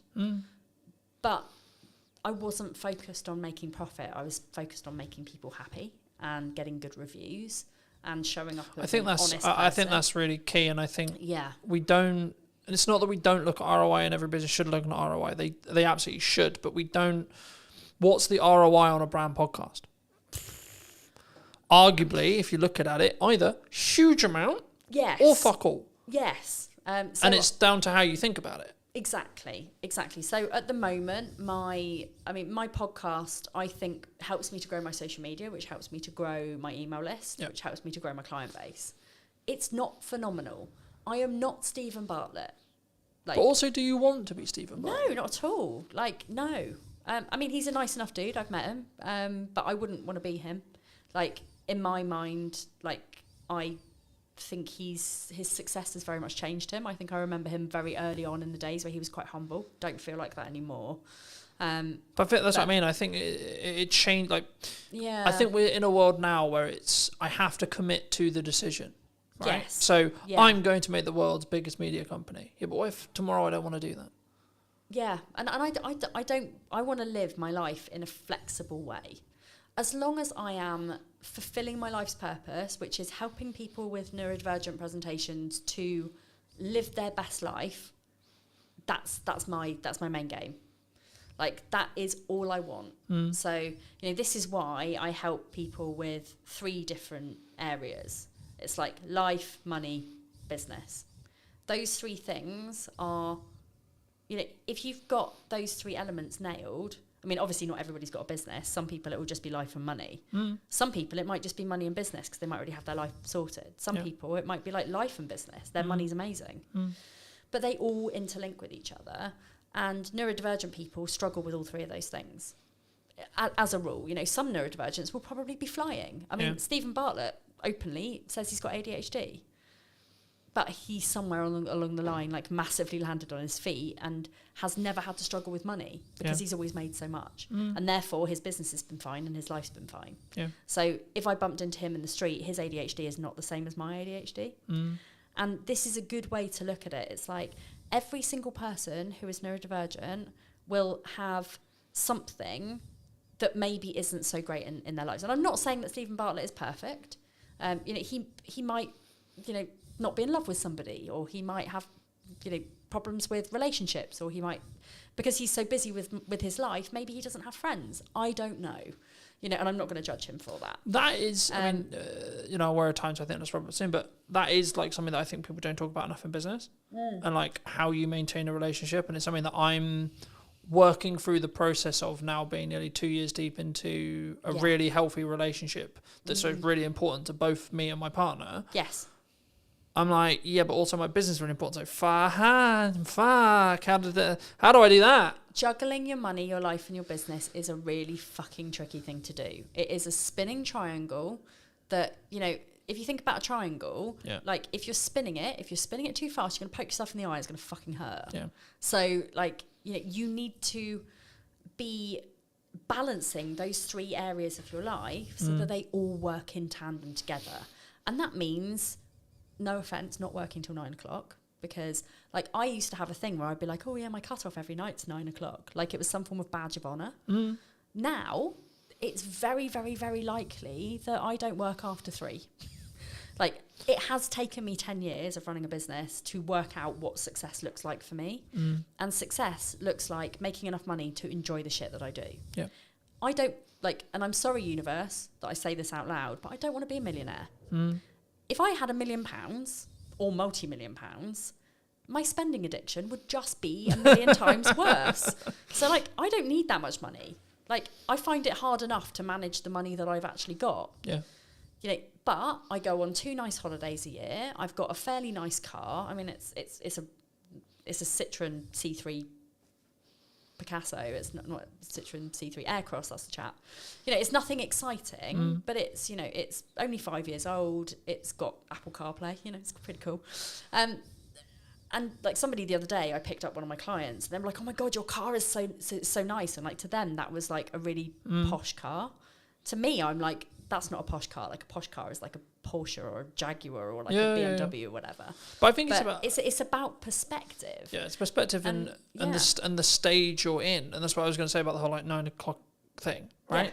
Yes. At this moment in time, I'm working potentially till 9 o'clock. But that's because it works for you and it's your decision. Yeah. And also, one of the things that fucks me off so much about the business world is it's like either you're a hustler or you're a lifestyle business. Like, there is no in between. Yeah. There's no, let's run a successful 6-figure business or you know, like high 6 figures, even early 7 figures. Yeah. It's like you're either a lifestyle business or you're a multimillionaire. There's nothing in between. And that's how I teach the people that I work with, like in business, that there is an in between. Yeah. Like, there is a level where people want to make 5k a month. There's a level where people want to make 2.5k a month. You know, they want to cover their bills, they want to cover their mortgage, they want to have 500 quid's worth of spending money. Yeah. Everyone's a winner. Happy days, yeah. It's all to do with how materialistic you are. It's all to do with like how much you want to show off and like flash everything around. You know, I'm not a flashy person. I buy my clothes from Shein and Sainsbury's. I drive a bog standard okay-ish car, which by the way is on car finance. You know, it's not really that posh. I'm hoping to buy it at the end of my deal, but you know, I am not somebody who is like gonna go and spend masses of money like renting a private yacht or like, you know, doing those kind of flashy things. I like for my business strategy day recently, I took all of my people for a day to the beach and we went to the arcades and I gave them all a £5 and they had the best time in the world. You know, that's the sort of thing that I bring to my business community. Yeah. It's not about being flashy. It's not about like all of the things that. But I think that makes you more relatable, right? Well, it's I not think more so, about yeah. like, oh, this guy's untouchable, this girl's untouchable because she has the yacht, she has the car, she has the house, etc., etc. But no. And again, I think it's one of those things where you've got to choose: do you want to live to work or work to live? I want to work to live, and I want to enjoy my kids, like as much as anyone can enjoy kids. I want to have a life where like I spend time with my friends and time with my family, and like I go to a lot of gigs, I go to a lot of festivals. Like if that was taken away from me, I would be very sad. Like, and if I was going to work more, that's my decision. Like, but that's what I mean by like phases, right? And the stages you're in, right? And it's about actually having a longer, especially in a relationship. I don't know how you do it, but this is how I do it. Is right, this week, this month, this quarter, a lot of shit going on, right? Yes. I've launched a podcast, I'm doing this, I've got an event going on, I've got loads of client deliveries, etc., etc. Yeah. So what's your event, just out of curiosity? AI, content creation, teaching young entrepreneurs how to do it in Crux. I love that. Why AI is not a threat and how you can use it as a tool. Nice. Link in the description, those who are interested. Yeah. The crux, though, is I've got a lot on in the next 3 months. Yeah. So the conversation I had with my partner before that period was the next 3 months is going to be a bit rough. Don't divorce me, basically. Pretty much, yeah. Yeah. Pretty much. It will end at some point. Yes. Right? I'll get churn. I'll get to the point where the podcast, I'm so far ahead that it's fine, it doesn't matter, etc. I'll have a lot of, like, there'll be, when the kids are off school, client delivery will fall off a cliff because everyone wants to spend time with their kids, completely understandably, but that will be natural. Yes. So it's now about actually having the candor, the conversation, the understanding to say, I understand I'm not around as much as you want me to be. Yeah. I'm not showing up as much as I want to be for you. Yes. But this is important to grow the business for the next year. Yeah. So we need to sacrifice for 2 months, 3 months to allow to reap the rewards that will come in 6 months. Exactly. And I'm pretty sure that like me and my husband at some point went through that stage. Now it's very much like we're both working the same amount of hours. We're both having, like, because he works, he's just been promoted as well, so he's like head kitchen gardener for quite a big estate. You know, he has lots of things in the summer, like he's got to plant all his beds and they have open garden days and like things where he's got to impress lots of rich people. So he has lots of things where he has to work. Yeah. I have lots of things because I've got like festivals and like things that I'm speaking at and, you know, I'm all over the place. And we always like have that little bit of time at the end of the day where we sit and we like debrief and we talk about the things, and like we know that we've both got the same end goal, which is moving house, and we've bought somewhere, we're just waiting to complete on it. But we know that that's not the end of our journey, because we're building a loft conversion, we're like having a garden office made and like all sorts of different things where we're gonna need to still both of us work our asses off. Yeah. But it's about balance. And yes, it is about the stage that you're at. But it's also about understanding the boundaries of your relationship, the boundaries of your business, the boundaries of your friendship circle. Like my friends at the moment, like they barely see me. And the other day I was like, shit, do you guys like, you know, are you pissed off that you barely see me? And they were like, no, it's welcome relief actually, like rude. It wasn't. But they were like, we're also really busy. You know, we're not 20 anymore. Like actually we have all kind of moved on. Like we're all in our relationships. We all, you know, but also I think have you our then, special hobbies. And I think when you're in that stage or when you're out of that stage, you then value the time you do have with those people. Right, for some relationships, unfortunately, it will be like the reason why you grow apart and etc. Yes. and that's sad, but that's Yeah. life, right? Yes. But for the people who stay, Yeah. actually, when you have that committed time together with your close friends, with your partner, with your family, etc., it makes it more special. you then value that more because Yes. it's lesser, Yeah. because there's less of it. You know, I was one of those really lucky people that during I mean, I say lucky to a certain extent, but like during COVID, like my husband was classed as a key worker, so he was never home. So on one hand, it was the most unlucky thing in the world because I had to do childcare of 2 on my own, and that was like mentally damaging. Like I say damaging because like I literally every day I was like rocking in a corner by the time he came home. But it was great for our marriage because we weren't living on top of each other. We weren't constantly in each other's spaces. And, you know, you hear of people who were like, you know, they got divorced because of COVID because they had to spend time with their partner. Like, I like my relationship. Well, I don't just like my relationship. I love it. Like, it's great. We have a very, like, open. I said the other day that we have an open relationship, and my son was going around going, "My mummy's in an open relationship." I'm like, "That's something very different." Like, no, we're not. But you know, we are very open with each other. We're very trusting. Like, if either of us have got a problem, like, I mean, my husband is very much like, another work event. Oh God, well, this is like, and he does get a bit annoyed sometimes because I do work away a lot.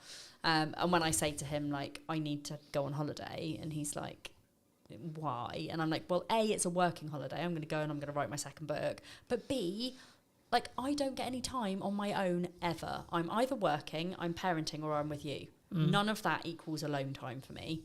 So me going on holiday on my own means that I actually get time alone with me to relax with my thoughts, with nobody talking to me, so I can hyper-focus on the shit that I need to.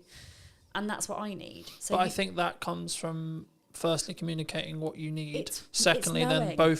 both parties understanding, and then if something has gone wrong, then there being a level of forgiveness there. Yes. And I think for me, they're my 3 keys in any relationship I have, right? Communicate, understand, and then forgive. Yes. And it's not that we're immune to making decisions and we're immune to getting things wrong. It's things are going to go wrong. How do we then deal with those things? Exactly. I'm going to overpush sometimes. Yeah.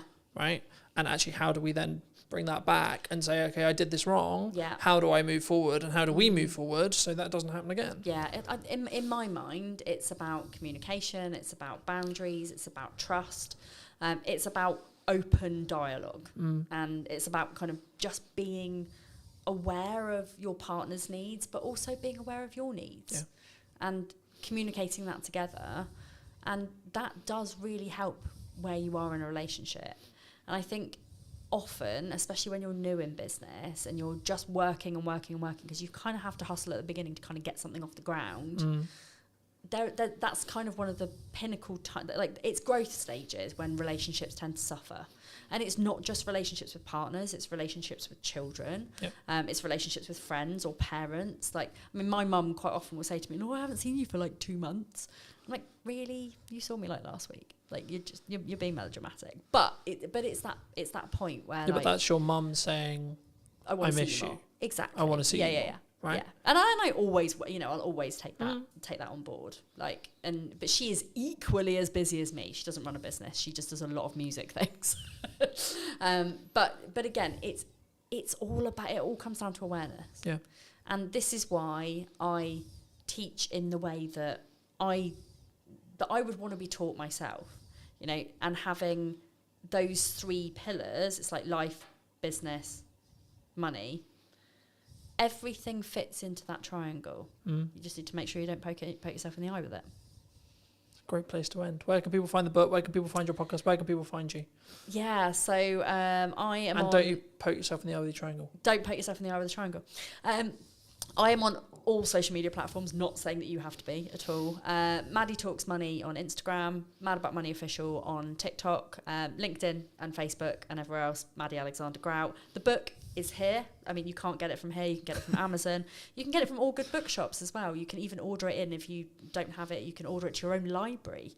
I've had some people say to me that they've ordered it for their library, which I really like. That's awesome. So if you can't afford to buy the book, go and talk to your library, go and get them to have it in, and then multiple people can benefit from the book, which is nice. So thank you for having me. No, you're welcome. Great chat.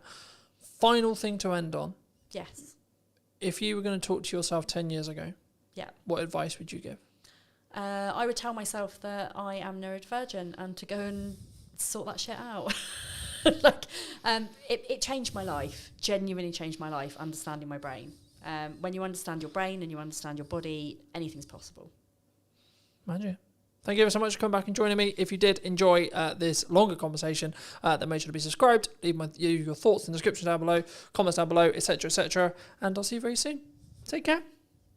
Hello, my friends. Welcome to a brand new podcast. We're here with James in his wonderful space. Hey, thank you. How's it very going, much. James? It's going very well. Very busy though. The space is launching very soon. We just started kind of putting the idea together for Hampshire Podcast Studios, and it launches July 1st. So I'm sure by the time this is out, it might already be launched. But putting together an all-purpose space for content creation, video podcasting, audio podcasting, anything you need, one-stop shop. Walk away with your footage. So it's going to be fun.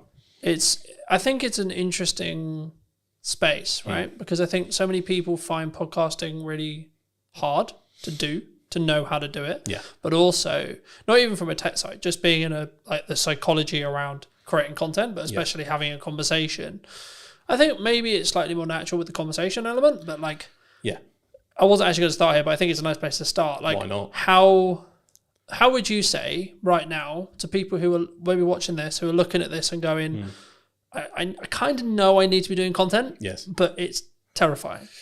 So I for a long time, so I've run a social media agency first. That's our main background for around almost 5 years now. And I think one of the biggest learnings I've taken from that is ultimately there's a lot of personal psychology tied up in even business social media if you have to be in it. And I really didn't realize that in the first few years of doing it, because for me, a lot of it, this is so common sense. As like a marketing practitioner, is like, we need to get you in a content surplus. We need to get you everywhere. We need to transform your brand into a media asset, essentially, like a whole brand in itself. Churning out stuff all the time. I want to do YouTube channels, Twitch, TikTok. I want to go to town. And I took that attitude to everyone. And I obviously had to kind of bring everyone through baby steps. I had a lot of pushback all the time. I was like, what's going on? And I realized that, it is how you feel about each app individually. For a start, you've got different challenges in each thing. And also how you feel as an individual, because you've got to put yourself out there, whether you're the founder or you're a marketing manager. And I think in learning that is what attracted me more to the whole podcasting angle first and video podcasting. When you try and drop someone straight in it to create 2-camera, YouTube videos and TikToks, you forget everything you've ever said in your whole life. Even if you're My mouth doesn't work, James. Yeah, literally you could be the most knowledgeable person in the world. You're like, what the fuck is going on?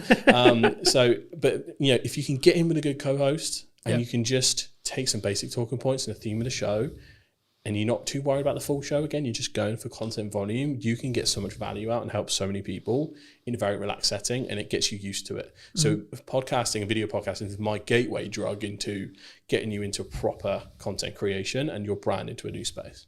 And also, we're seeing platforms right now like YouTube. We were discussing while we were setting up and such, that one of the reasons why I'm relaunching the show and how I'm relaunching it is because I'm seeing a demand in these platforms, firstly for short form, but secondly for a long form conversation piece that I don't want to say is fluff, but has value led, right? There's a lot of people who claim to be quote experts, right?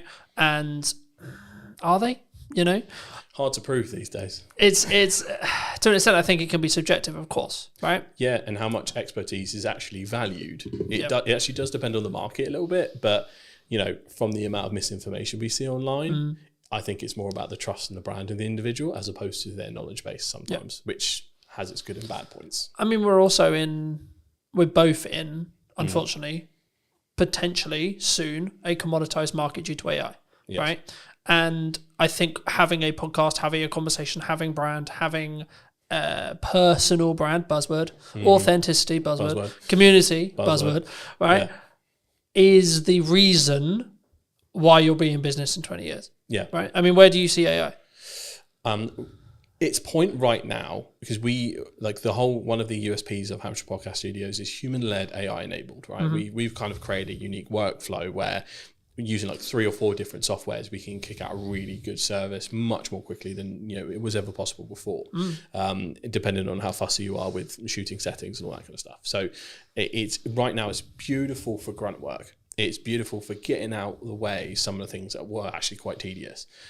When it gets to the point where it can do the advanced stuff, then we're in a different space. So right now I'm not too afraid of AI, but also one of the reasons I wanted to start the studio itself is so we have, we kind of own the means of production a little bit. Yeah. I think it's going to take quite a while for people shooting it in person in totality to be replaced. And I think it will go in phases. So it'll be like, short form, easy or creative content. I mean, we're seeing a lot of incredible stuff at the moment. That will be the first to go. Then like the more in details, maybe YouTube video, talking heads when you're more static, I think that might also go. And then eventually it'll be pretty much everything. But we have no idea how long that might take. It could be one of those moves way more quickly than we think in like a 3 to 5 year span, or it could be 10 to 20. Not quite sure. It is interesting, right? Because we're also in a world where AI influencers are a thing now. They will continue to be a thing, right? And I think the commoditization, the commoditization of attention, the gathering of attention, is what marketers want, right? Yes. What we're talking about when we go into detail and we add value is the tactics and the nuance that comes with, like when we first met, we were talking about TikTok as an idea, right? Now, fast forward, 3-4 years? Yeah, you'd be surprised how many people still haven't picked up on that one. Yeah. But again, it's, just for those who don't know who may be listening, right? Like, can you explain what you explained then, in layman's terms, the difference between a social graph and an information-based graph, or something which is more TikTokified in that respect? In terms of how the algorithm works? Yeah, the physical algorithm, how it works, and then how it also could have a knock-on effect to now what we're seeing in every single platform because of especially meta-based platforms right now. LinkedIn will do it. It hasn't still social-based really, but give it another 2 years, I expect it will go interest-based. YouTube Shorts is interest-based. TikTok is obviously, of course, interest-based, etc. What does that mean? So for the layman, the easiest way to describe it is the TikTokification of the internet. So that's the starting point. TikTok came along. Let's say pandemic is where it really kicked off. We're all at home. This new app pops up. Oh, let's check it out. A lot of people didn't jump on it at first. That was very kind of still early, at least from a UK market point of view, very early on. At some point, everyone clocked onto the fact that TikTok pretty much has the best algorithm going for interest-based suggestions. I'd say even more better than YouTube in terms of how that works. So it then became extremely addictive. Every other platform caught on to that, realized we're going to get left behind in the interest-based economy. We have to get on that. So now every single platform has an interest-based video feed, and now pretty much main feed, especially the Meta suite, that's gone full interest-based. I think X/Twitter, that has gone interest-based. Blue Sky has remained solid in the fact that they, for following, I think that's part of their USP. Even LinkedIn now is going interest-based feed they're testing it a little bit on the main feed, but mostly on that kind of scrolling video. So it is unavoidable. And that has essentially created a very interesting thing where it's the social part has been removed from social media. It's gone. It is just media. And if your brand or personal brand or as a freelancer, you're not part of that interest-based economy where you're churning out stuff that will eventually get to the right person, you will be left behind a little bit in that. Overthinking quality, overthinking substance sometimes can hinder your attempts and testing to get to where you need to be. I'm always a proponent of scale, test fast, even if you need to post quite a lot, figure out what works, where are your golden veins that you need to mine, and then start improving little by little the same way a creator would. That's all I'm always looking at.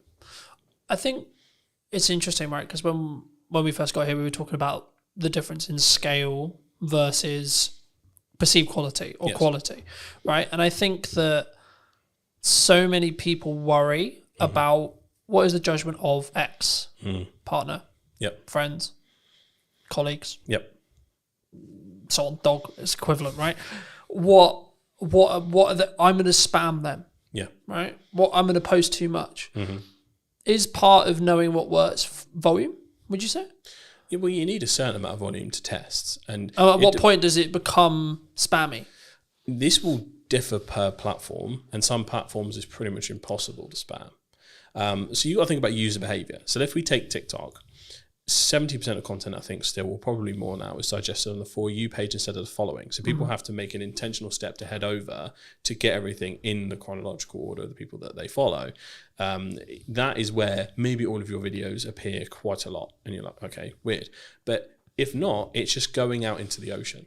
I see every kind of short form video you post is pretty much just taking a bucket of water and pouring it into the ocean at this point. Like, there is very little risk of it being seen a bajillion times. But that's when you get to a TikTok, Meta, Facebook point of view. If you're looking at something like LinkedIn, the algorithm is still early and it's still developing. So a lot of people might see the same thing. You'll notice on your LinkedIn that you'll still have the regulars engage first and often see it. They might get notifications if you engage with them regularly. And from that point, other people might see it based on if someone likes, comments, shares, because LinkedIn is quite good in the fact that someone comments, that might as well be a share.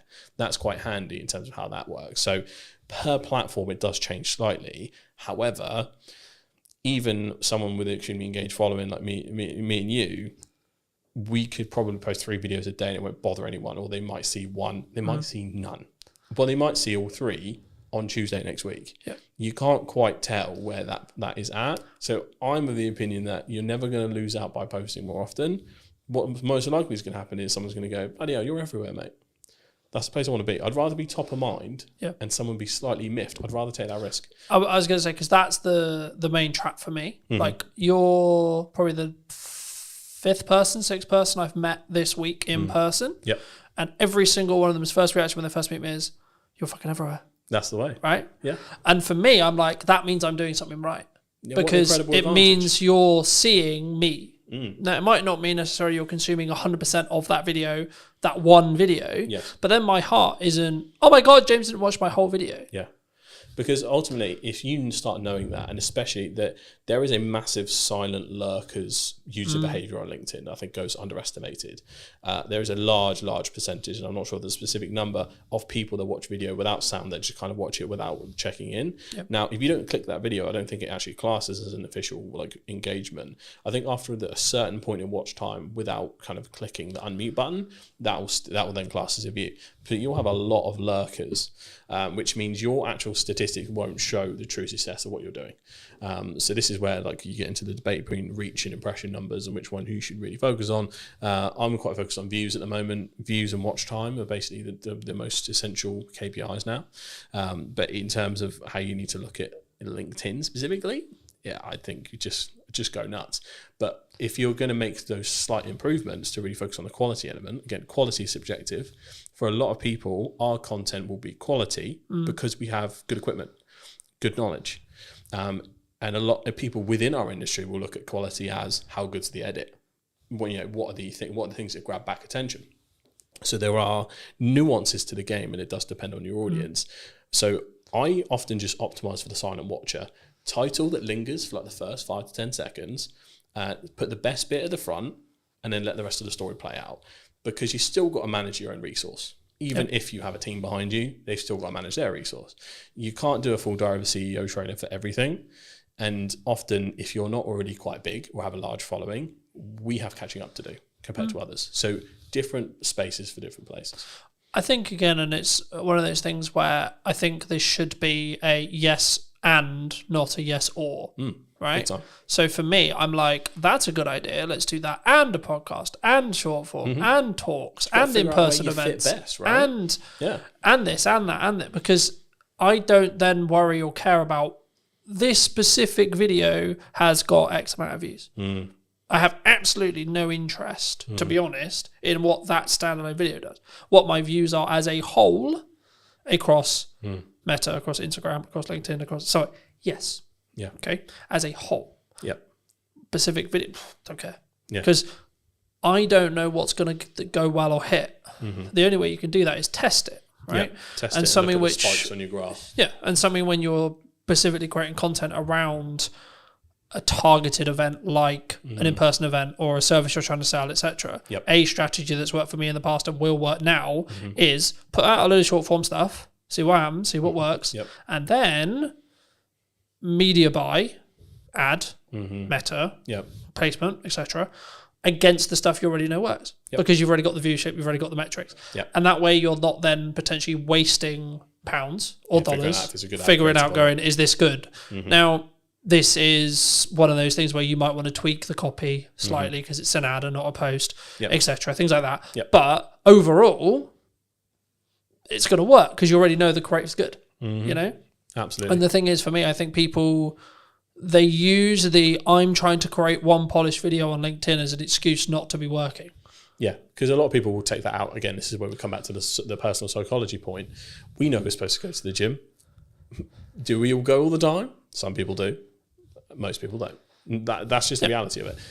It's Gary Vee that made the point originally. You know, social media is like going to the gym and eating healthily. We're going to relapse. We're going to mess up. We're not going to stay consistent all the time. We're going to have sprints where we kill it and then times where life happens. Don't punish yourself for that. Kind of go with the flow. Do what you can do best. And this is what the testing allows you to do. Find what medium is the easiest for you to create and find most comfortable. Because I've noticed that I'm a big proponent of TikTok and its uses and how it works. In terms of me creating TikTok content, I'm actually quite bad at it. In terms of the pacing, in terms of how you need to deliver it, you know, sometimes some of the memes and things like that, like I personally struggle. That's why we have a good team behind us.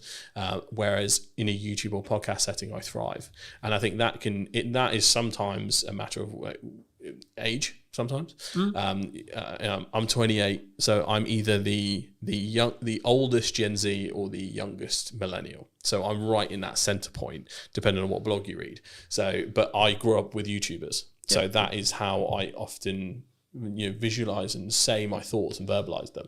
And some people will talk as TikTok because, for example, if you got your phone out, the viral hook is as you're putting the phone down. Guys, the other day I did this, right? And they'll prop their phone down. That is the telling the story or popping the phone down in the car or talking in the car or the quick flip up. This is stuff that is derived from TikTok and is done really well. And it's something you can learn, but it's not something that will come natural to you if it wasn't your first port call almost. So you do have to adapt to where you're at. And once you test, once you get used to it, because you've got the barriers of editing, you'll hear yourself, you'll see yourself. We are so used to it at this point, it doesn't matter. But there was a point in time where we were like, oh my God. Wait, I sound like that? Yeah, literally. What the fuck? Literally. And now, for some reason, it sounds exactly the same to me. But before it sounded so different. But there is that hurdle. So I'm very acutely aware, even in a B2B corporate setting at some of the largest companies, if I've got the challenge of bringing a video podcast in or video content, that person has to start from ground zero. Yeah. It does not matter how big that brand is. If we have to use someone, but I deal with $100 million deals, James. Yeah, and then and I go, all right, tell me now, and I put. My math doesn't work. Who am I? What day is it? Who are you?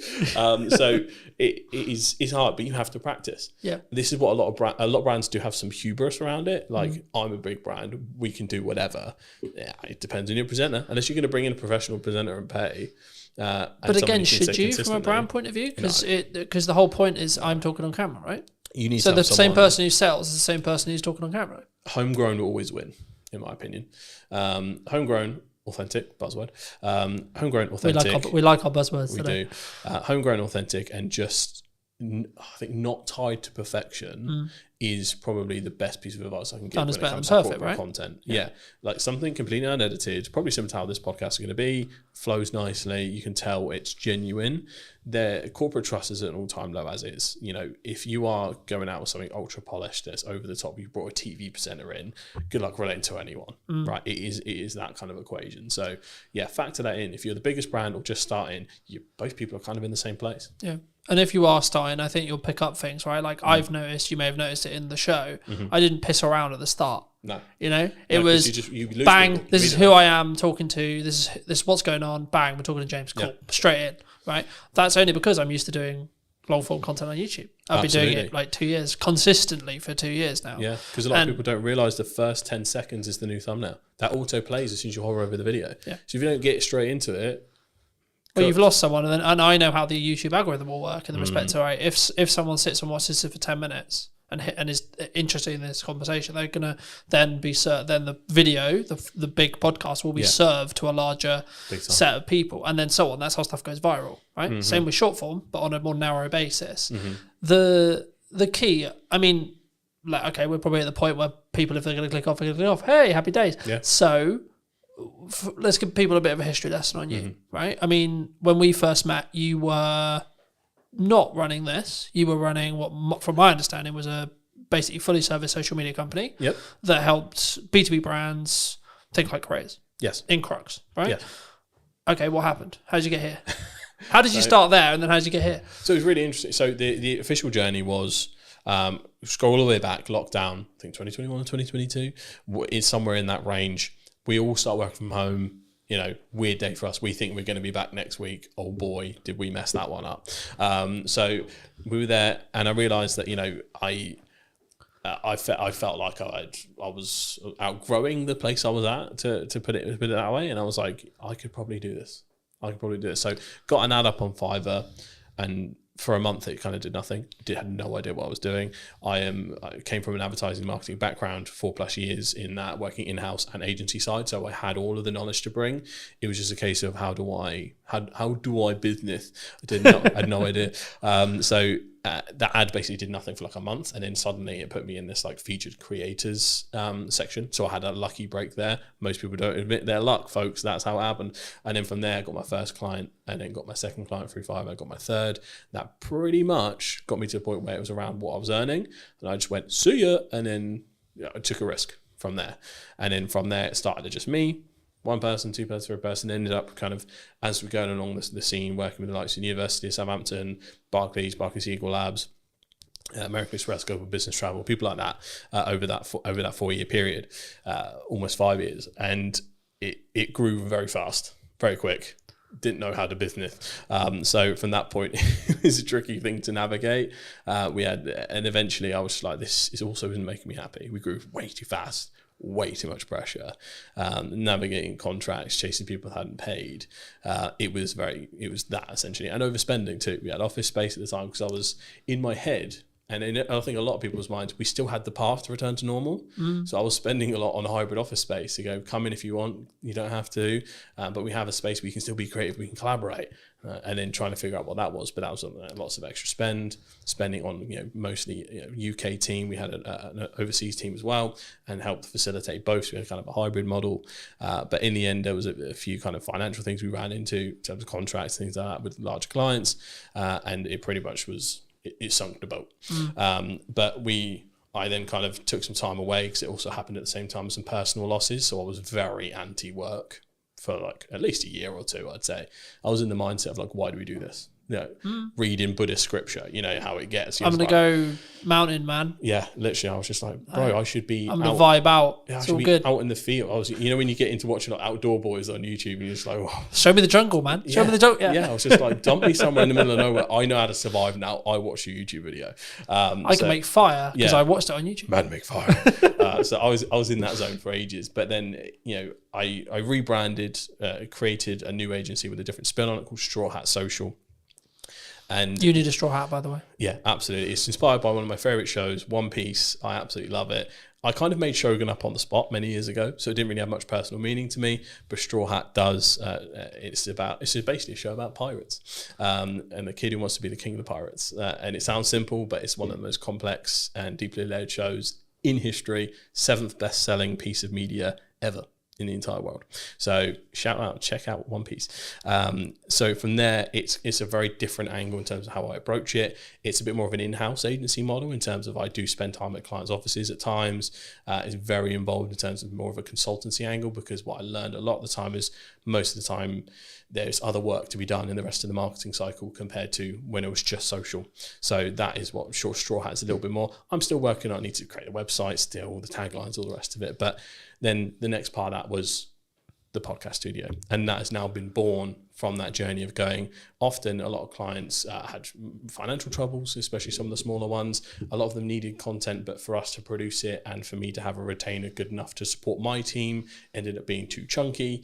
And I was like, we just need a place where someone can come in, grab their stuff and go, but still have a good experience and get what they need. And it's guided by social first expertise. And that's how this was born. So that's the journey through and through. It's been really interesting. And it's a really interesting space. And I'm kind of curious where it's going to be in a year to two, right? Me too. From what we've discussed. But I think that leads on quite nicely to what is the missed opportunities right now in marketing? Because we're talking about like short form is good, but it's kind of 3 years old now. The idea of it is 3 years old. Yeah, it's fairly commonplace at this point. I think a lot of brands know even AI, using AI is kind of like 2-3 years, right? Yeah, and I think a lot of people are so aware of it. I think there's multiple layers, so people are often overwhelmed by the amount of choices now. Even myself, I'm probably sat on, without no matter of a lie, about 150 clips odd that I have trouble distributing because of the time, alongside trying to do your regular duties and biz dev and all that kind of stuff. So sometimes you can hit a content surplus problem. So that's one, overwhelm. But there's also, I think things are undervalued. I don't think there's a silver bullet where like this is super underestimated. But I think because of the rise of TikTok and AI, I think YouTube is a seriously underrated platform. Because for brands especially, like my dream for Hampshire Podcast Studios is for it to be a full-blown vlog channel, podcast channel. I want it to feel like a living, breathing entity. And this is where the brand part comes in. Eventually, I want someone following me around, the team around as it grows, and just helping people out as much as humanly possible in the most authentic, easy way possible, by also doing what I do on a daily basis. I think that has a really nice ring to it. We love following bloggers. I think I'm lucky enough to, a lot of people do follow for my personality at times, and I can channel that big energy. So it's one of my unfair advantages. And again, a lot of people do have to tap into their unfair advantages, figure out what sticks, what works for them. But yeah, I think YouTube is just seriously underrated. I still think good usage of TikTok from a B2B channel point of view, underrated. And I think people need to just focus in on that platform and possibly looking at some new starters. Blue Sky, I think, especially if you're in the political space or if you're in the more thought leadership space, do open an account and start growing it, because that's new, fresh, fertile ground with the anti-Elon sentiment in the world at the moment. X kind of is very much transformed, as a lot of people know. So if you want a kind of non-toxic space, Blue Sky is where you need to be. I mean, Threads is Threads. For me, it's a bit of a non-starter. Most people just dual post across both from Instagram to Threads. So yeah, I think having some kind of home base and making it feel living and breathing is where I want to be at, because that's the part you couldn't replicate that. I mean, you'd have to go through years and years of stuff and spend lots of time dedicating to prompt engineering to really get almost a sitcom. And this is how I explain it to a lot of big brands. Like, there's so much interwoven intricacies in brands that grow so big. The best example I could possibly give is the Goat Agency. They were like the king of pioneering vlogs, and they still do them to this day. That company probably has the best set of advertising for what work culture is like at Goat. I want to create that at some point and then distribute them through the short form channels, LinkedIn, TikTok, YouTube Shorts, all of them, because it's like a home base, a secondary to your website. Yep. And that's where I want to be at, where I think it's kind of undervalued. But you're also building that parasocial relationship, right? Like 95% of the reason why I have good relationships is actually nothing to do with how much time I spend with you personally, right here, sat here today. Yep. It's actually how much do we spend interconnected with each other's content, right? And ensuring potentially there's value being added or not. And actually, in an interest-based world, it's even easier. Because if I don't like what you're saying, I won't get served it. Sorry, I'm just not going to. No. It's not going to happen. Yeah. Right? Yeah, it's the same. It's like, so there's a couple of rules I introduced with that. Does it go through the Holy Trinity? Does it educate, inspire, or entertain? If it's not one of those three, don't bother. People's time, they'll be gone. And then the second one, act as the audience. Yeah. But you gotta be so brutal about your stuff. Like, would I have been hooked? Would I have scrolled? You got around 2-3 seconds max. We're looking at organic. You have to be better ultimately, and just post. But you don't have to be better straight away. Oh God, no. Right, that's I think the key there, because I think when you say that, people will be like, "Oh fuck, why do I even bother?" You can your quality can be shite and your content can be shite, but you can still get really good at hooks. Yeah. I don't underestimate what you can do on a phone. Yeah, we specifically basically only use vlogging cameras because one, it's like for client stuff, because we only make social content usually, it's that perfect middle ground between high-end premium or like cinema line cameras and slightly better than a phone, so you can tell it's like made for purpose for a certain piece of content and has that slightly uplifted thing. Because sometimes if you go too far, if the camera's quality is too nice, sometimes people think it's an ad. Yeah. And I think that is a very subconscious, you're trained to scroll really quickly. Yeah, the only time I would say that that's not true is if you're selling video production. Big time. Right, if you're selling, if your product is this is how good it sounds. Right, you can have off days, you Yes. can have bad environments, etc. Whatever. The value of the content is what actually matters at the end of the day. Yeah. But on an average, if you're selling something that looks and sounds good, every video should look and fucking sound good. Yeah, definitely an exception for your business. You know, I think- excluding that, absolutely doesn't matter. Yeah, I think one of my favourite success stories from when we were doing work is we worked with a company called Skill Scaffolding, shout out to Skill Scaffolding, who wanted help starting their TikTok up. And what we did was kind of mic up the boys and did it in a vlog style. They just explained what they were doing, out and about on jobs. We did a tour around the site. Mate, I think we got millions of views from that. It was in the first 3 months. Like, there was a real appetite for industries that you wouldn't think so. Construction, massive. If there is a construction company out there listening right now, you need a TikTok account and you need a YouTube account and you need to go hard. I couldn't believe how much people were like, because it basically is all the boys that got home from work, like, oh, is he using a fucking 380D, or like, yeah, you can't be doing that, you got to wrap this up a different way. So there was the positives and the negatives of like going, oh, I would have done it that way. But there was this, like, again, that parasocial relationship there, even from the actions they were taking, because they were like, I do that at work too. That representation of something they didn't see before, I think is massive. And I think a lot of companies, I think they're too boring to do stuff like that. Or probably I can't do that. I'm an accountant, James. I think the accountants could absolutely do it. Like, it would be so funny to have like a funny accountants podcast or like just a vlog at the accountant's office. And the whole hook is, I'm going to prove to you that accountants aren't boring. And then you just show the work day. I remember that I did a strategic session with a networking group that unfortunately doesn't exist anymore. But the point was, an accountant asked me, how do I do hooks? And I said, think about worst case scenario, someone gets their books wrong. What's going to happen? Yeah. And the hook ended up being like, if your books are shit, your business is going under. Yeah. And then they went into the whatever, right? But it's like you have to grab the attention straight away. It's like, fuck, shit. Yeah. Okay.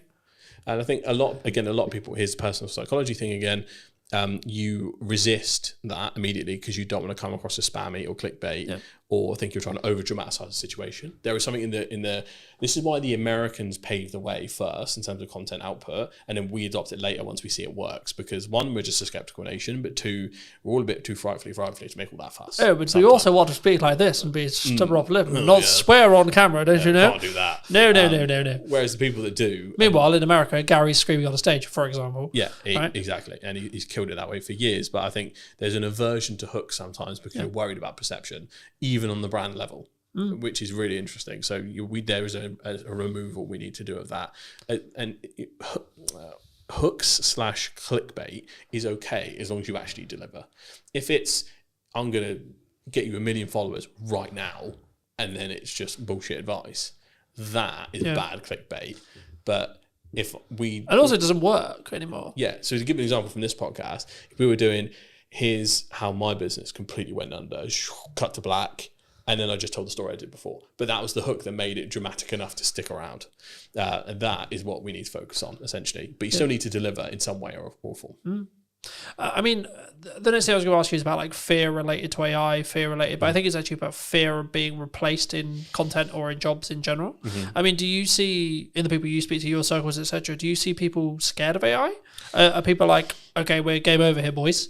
Yeah, a little bit. I think especially when it comes to, because you can kind of see what's on the chopping block first a little bit in terms of, one, there's company memos going out all over the place. I think the Shopify CEO was like, before we put any new hires out, double check that an AI agent can't do this. So from a leadership level, there is definitely a ruthlessness that is kind of starting a little bit, where cost cutting is becoming the norm, especially in the economy we're in. It's a very risky place to be. So there's a political sentiment and like a fear-based sentiment from the top. So that's not good.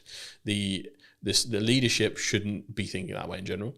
It should be to enhance every employee, not to replace employee or new hires. So that's a start from large companies that contribute. The second point is looking at, you can tell some areas are getting good fast. For instance, creating fantasy content from scratch with video. Is it Google's tool VO? Is it? VO3. VO3. Yeah. I've been entranced with watching like the Yeti and Bigfoot vlogs on TikTok, which sound insane, but like I've never seen. I watched one the other day where Bigfoot was working for the cartel, like dropping drugs in the rainforest, and it's just like we are here, and they are really funny. But you don't sit there and go, "Well, that happened. That's real," because it's Bigfoot dropping drugs in a jungle, right? I think that's why it's fairly accepted because like this is received really positively because it's a whole fantasy thing. It's clearly AI labeled and it's using AI in a way that's funny and not scary. But if you try to then, let's say if you took an audio podcast and went transcribe this but put us in a fake studio and everything else like that, I don't think that'll be received very well at all, because that is just a perceived thing of, all right, you've removed the cameraman, you've removed this, you remove that, you're cutting the humanity out of a humanizing process. So I think there's a way you use it can help. Well, we already watched this happen. I can't remember which YouTube it was, but there was a Minecraft YouTuber who was like, I'm going to AI myself and I'm going to make everything AI. And his entire audience turned on him. Yeah. The long and the short of that story was the entire audience turned on him. We're not in a place societally where it's like super accepted right now. Like there are certain ways they're accepted, some ways that aren't. And sometimes you can't actually tell where that is going to fall. And if you're a brand that's just doing nothing but trying to AI everything, whether that's individuals, like I had a studio tour, for instance. I had to take pictures with the people that come down. I forgot to take a selfie with a guy, and I was like, "Could you send me a picture of you?" And I'm just gonna like do a cartoon version, say, "I fucked up. AI came to help us though, and here's a picture of us together." And that'll be my saving grace. And that's fine because it's just a little helping hand, as opposed to, it's not like I could have sent that to a designer or a photoshopper and they would have made that happen because the pictures would have been clearly photoshopped and weird. So it's a different use case. So if you can see it as helping someone as opposed to replacing someone, I think that's where the sentiment changes. But graphic design is what scares me. For what comes first, I guess. That's getting scarily good fast, even better than the video side. Yeah. In terms of prompt engineering, if you can get that right, it's like, ooh, that's a bit mad. But I'm mainly worried for entry-level positions because a lot of the things you have to learn, a lot of the grunt work you do would be the base level edits, will be your standard graphics. It'll be like, that's where you learn your trade. And that's what worries me because I know that big companies will try and cut that out fast. But is there the counter argument, I guess, to that is, you could be valuable to a company that isn't leveraging AI by teaching them how to use AI to do that thing. Absolutely. There is, chaos is a ladder. There is an abundance of opportunity that comes from this uncertainty, this change and all that stuff. But this depends on whether you're looking at it from an individual solution or a societal solution. I'm always looking at it from, I could probably spin up a course tomorrow talking about how we can introduce it to your business and this is how you don't get left behind and all this. Morally for me, I'm like, I can't do that because I want to look at the societal solution of how do we get AI to help us and not replace people that sometimes you just want a job. Like, I don't want to have to live in a world where we all have to be bombastic entrepreneurs and hustlers, because it is not feasible to live in a society where everyone does that. No. There was a fascinating podcast, Diver CEO, the debate between a guy called Gary Stevenson and Daniel Priestley. I respect both equally, but you could tell they were talking past each other. Yeah. One guy's talking about a solution for the individual, the other one's talking about a solution for society. And I think we do need to find a middle ground because ultimately everyone's got to look after themselves. Yeah. If we go too far in the realms of rugged individualism, we leave everyone who's vulnerable behind. And I think there is a place where we can move forward and do this right. Yeah. But this is what's interesting. What will happen is America and probably China will pave the way in a massive way for AI development. And typically what's happened so far, the EU in general will then regulate the advancements that come from those two areas. That's typically its role. It's not really a powerhouse in terms of AI and technology, but what it does, it knows how to make rules right, GDPR, other stuff like that, and it kind of reins in rampant innovation because otherwise people get left behind. Yeah, and I think there's so much you could go into on that, but I think the main thing is like self accountability related to your own actions, right? Like, it's interesting because obviously when I've been starting the podcast and do the research on the show, what I want to do with it, etc. But like even in the podcast I filmed this morning with Jack, we were talking about the fact that the economy is in a bad place, which is really weird for me to hear, to be honest. And this is going to sound really horrible because I'm doing better than ever in respect to like commercial work. But is that because I'm self-action and I took an audit of what I was doing last year when things were harder?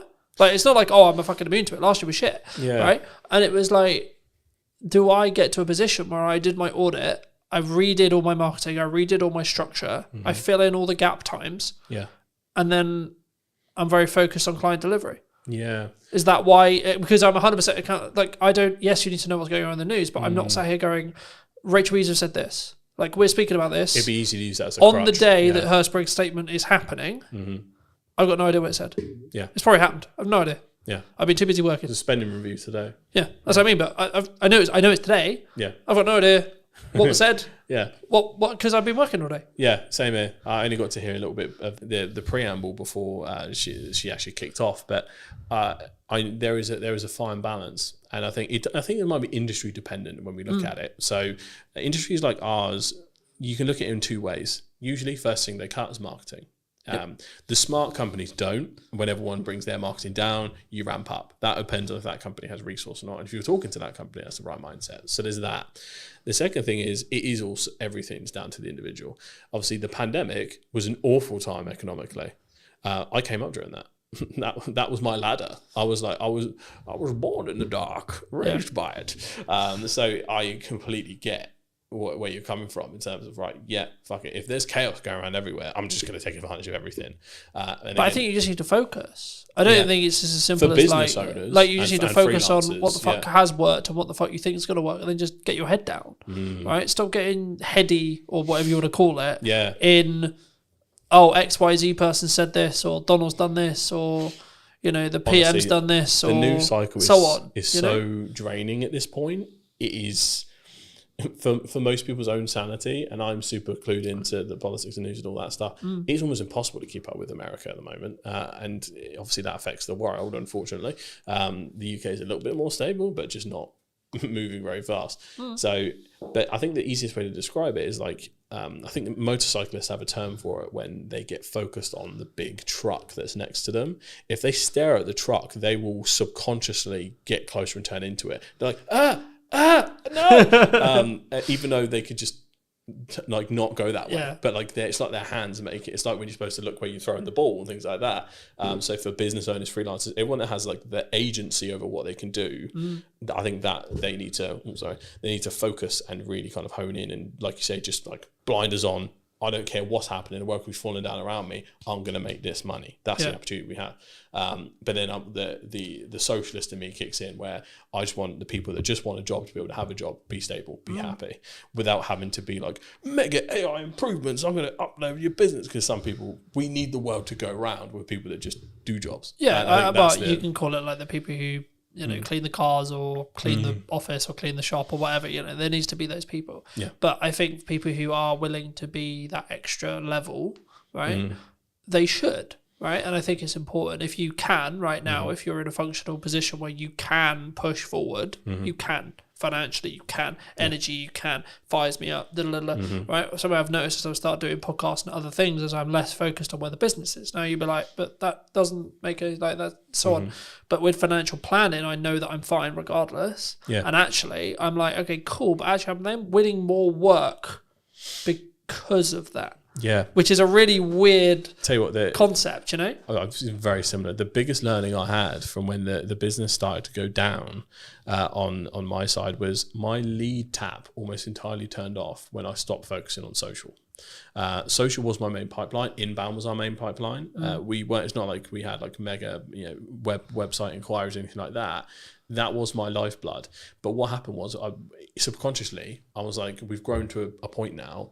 Bigger companies don't bother with all this social media. Like, maybe I can just calm down a little bit. Ironic enough, considering what I did. But I was like, I almost sat in this complacency of they'll come to us now. I'd have to try as hard. Would it be fair to say your ego got in the way?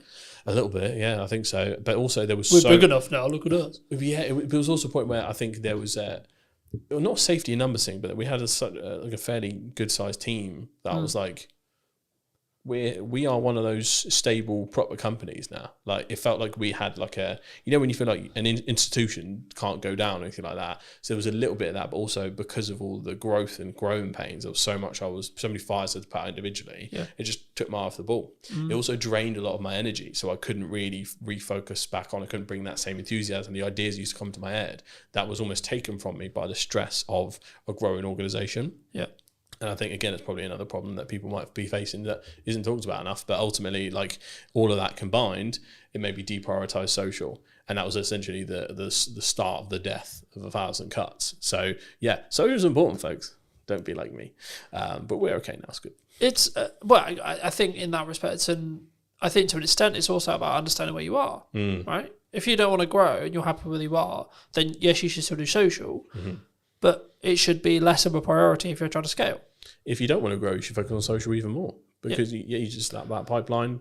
You want it stuck there for whenever you need something. Just pluck something out of it, like a box of toys. And also, you don't know what projects are going to come from those connections, from those ideas, from those things. Nearly everything that I do now has come from a pipe idea that has happened while I'm asleep, while I'm there. The concept of the new format of the show, it will sometimes be remote, sometimes hybrid, sometimes on location, etc. That came from downtime. That came from me thinking, right, okay, I'm doing this on social, I'm good with this, but what about this? The same with the AI workshop.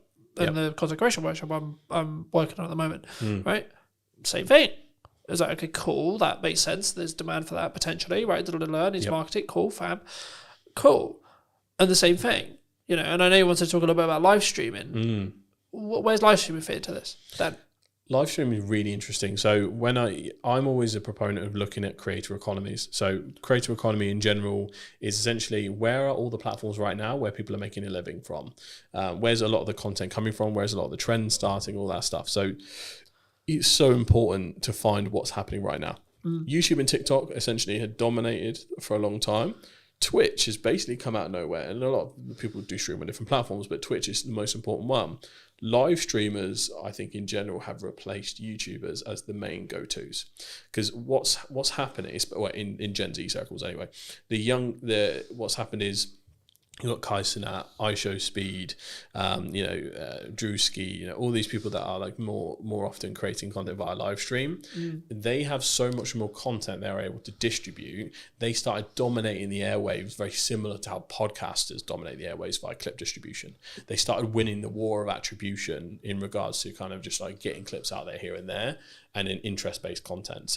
But they have that huge file of long form to be able to then... these people stream 8 hours a day. That's what I mean. If you look at political streamers like Hassan Piker, he literally streams 8 hours a day, Monday to Saturday. Like, it's an insane amount of content. He's giving takes constantly. Every piece of news that happens live, he's staring at the computer, essentially waiting for the next headline to come through so he can give a take. He has full thing. But then his editing team, which is important to mention, will then have that clip on YouTube within like 2 hours, whilst he's still streaming. Within a couple of... So he's really unique in the fact that obviously he's a left-wing, almost socialist creator.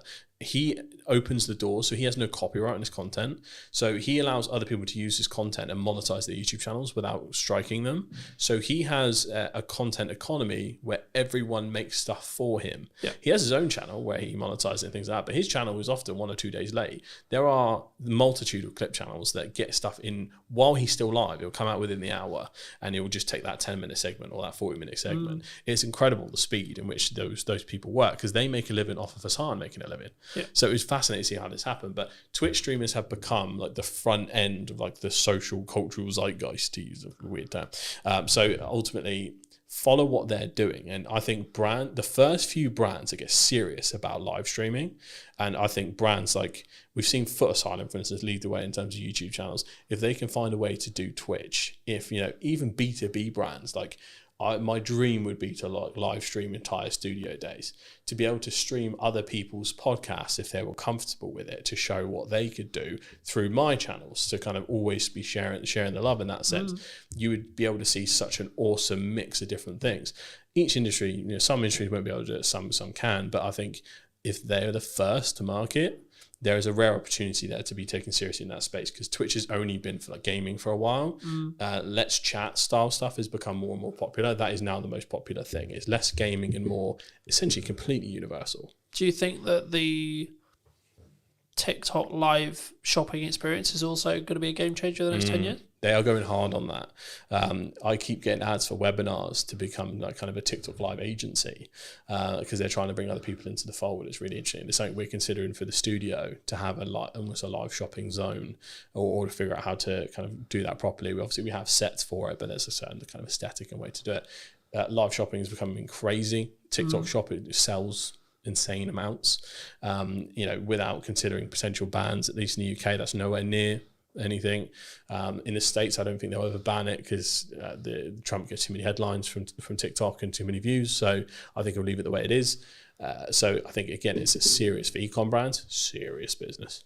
Even just lives in general, even if you're not selling, TikTok lives and lives in general is so important. Like, there's people that, again, make a living off TikTok live just by, like, we've all seen have you seen the TikTok NPCs? Yeah, so people pretended to be different characters, or every time someone sends them a little emoji, they go, wow, emoji, thank you. And they act like robots for hours and hours, but they make ungodly amounts of money from it. But It's surely insane. linking back to AI, that'll be commoditized by AI. Or is it because it's an actual person being aware? Is that the commoditized point? At least for the NPC non-playable characters, for the non-playable character streamers, the whole point of it is the novelty of you're making a human being dance like a monkey. Right. Okay. Essentially, because you make them Here, say have a dumb peanut. stuff. Here, have a peanut. Okay. Yeah. People are sat there donating £1, £2, £3, £4, £5, £10 just to make them do stupid shit. Yeah. Which is a very dystopian place to be, but like that is. It reminds me of a happening Black right now. Mirror event somewhere. Yeah. There's got to be an episode like that somewhere. But yeah, no, absolutely. It will happen because currently there are certain creators who are pretending to be robot AIs before that's available, if that makes sense. Yeah. So like they're in full cyberpunk like cosplay, Yeah. and they're going donation, thank you, and but they're acting like they're not real. So once that happens, it's going to be easy. But I think when people look at this, they go, AI is going to just replace all of these creators. I think there will be a bigger pushback than you think in terms of people going, this ain't a person, I don't give a shit. And that will happen for a long, long time. Yeah. And there'll be, similar to how we get ads and spam, I think a big portion of AI content will be treated as such, as essentially slop. And then from that point, it will kind of develop from there. Yeah, I think there's a really important point. I mean, obviously we don't know, right? Like AI is changing every day, All you can do etc. is guess. Right? Like we'll see what the market chooses, because that's who we'll ultimately choose will be the market, right? Yes. But as a final point to potentially wrap up on, if you could talk to yourself 10 years ago, right? So you're 18, roughly, like 17, 18. Yeah. What advice would you give? Oh, that's a very interesting one. Is it With what you know now? Am I back in that time? So apart from telling myself lottery numbers and what to invest in, is it more, or am I like, if I'm 18 today? Today, sure, why not? Okay, because that changes the advice. I think. Like if you were 18 today, so you could gain 10 years, what would you say to yourself? But you have none of the network that you have gained in the 10 years. You don't have the resources. You don't have the understanding. You have you have basically been reset, but it's today. Yes. So you get given 10 years, but you've also reset everything you've gained in the last 10 years as well. I think it's really interesting because I know myself, and I don't listen to advice. Whenever someone else tells me to do something, I kind of do the opposite. It's a very ADHD thing to do. But I think the important thing to say is consistency. I bang on about social constantly. It's what I do for a living. If I'd have been more consistent with my own content, I think I'd be in a very different place. Specifically focusing on platforms that will make me money. Twitch, YouTube, TikTok, all that kind of stuff, and honing in and making sure that being a creator is part of a business model and a part of an overall personal brand. Like we talked about before, personal brand is going to become so important. Some people say LinkedIn profiles will end up replacing CVs altogether because if anyone's ever done recent job applications, it's awful. It's very much how you get around it and get knowledgeable and let the people know who you are. It's all going to be knowing who you are. So the game of contacts and black book has evolved to online. So if you're starting with no contacts today, it's probably the best point in time you could ever start for that kind of thing. But you have to have a clear strategy and try and conquer the fear of feeling like you don't know enough straight away. You can learn so much from the resources we have available on YouTube and things like that. Not to say you can become an expert, but you can learn enough to help someone else off your own back via online courses, YouTube channels, pretty much immediately. And all you have to do is just try and help people no matter what industry you're in. As long as you're earnestly and authentically trying to help people, you can kind of never go wrong. So you just mix authentically helping people with consistency. You'll be in a brilliant place given a little bit of time. So that's what I tell myself, just stay consistent instead of being on and off again. Thank you for the time, James. No worries. Thank you for having me, mate. Appreciate it. Do you want to shout anything out before we go? I suppose I do. Come down and use Hampshire Podcast Studios. It is a plug-and-play solution for entrepreneurs, businesses, and creators to create video podcasts, YouTube channels, pretty much anything you need. Unboxing videos, reaction videos, live streams. We pretty much got it all set up for anything. So if you're in the Hampshire area, you need to make content, come down, we'll have a cup of tea, we'll kind of plan out what you need to make, and essentially you can use this as a plug-and-play solution, or we can help you kind of manage the whole thing end to end. So if you need any help, create some content, come on down and let's get some stuff done. Thank you ever so much for joining me, ladies and gents. I hope you took value from mine and James's conversation. We're going to leave it there. I'll be back very, very soon with a brand new podcast. Who knows where I'm going to be? Oh, it might be in Southampton, might be in London, might be somewhere completely different or digitally. I'll see you very, very soon. Thank you ever so much for coming back and joining me.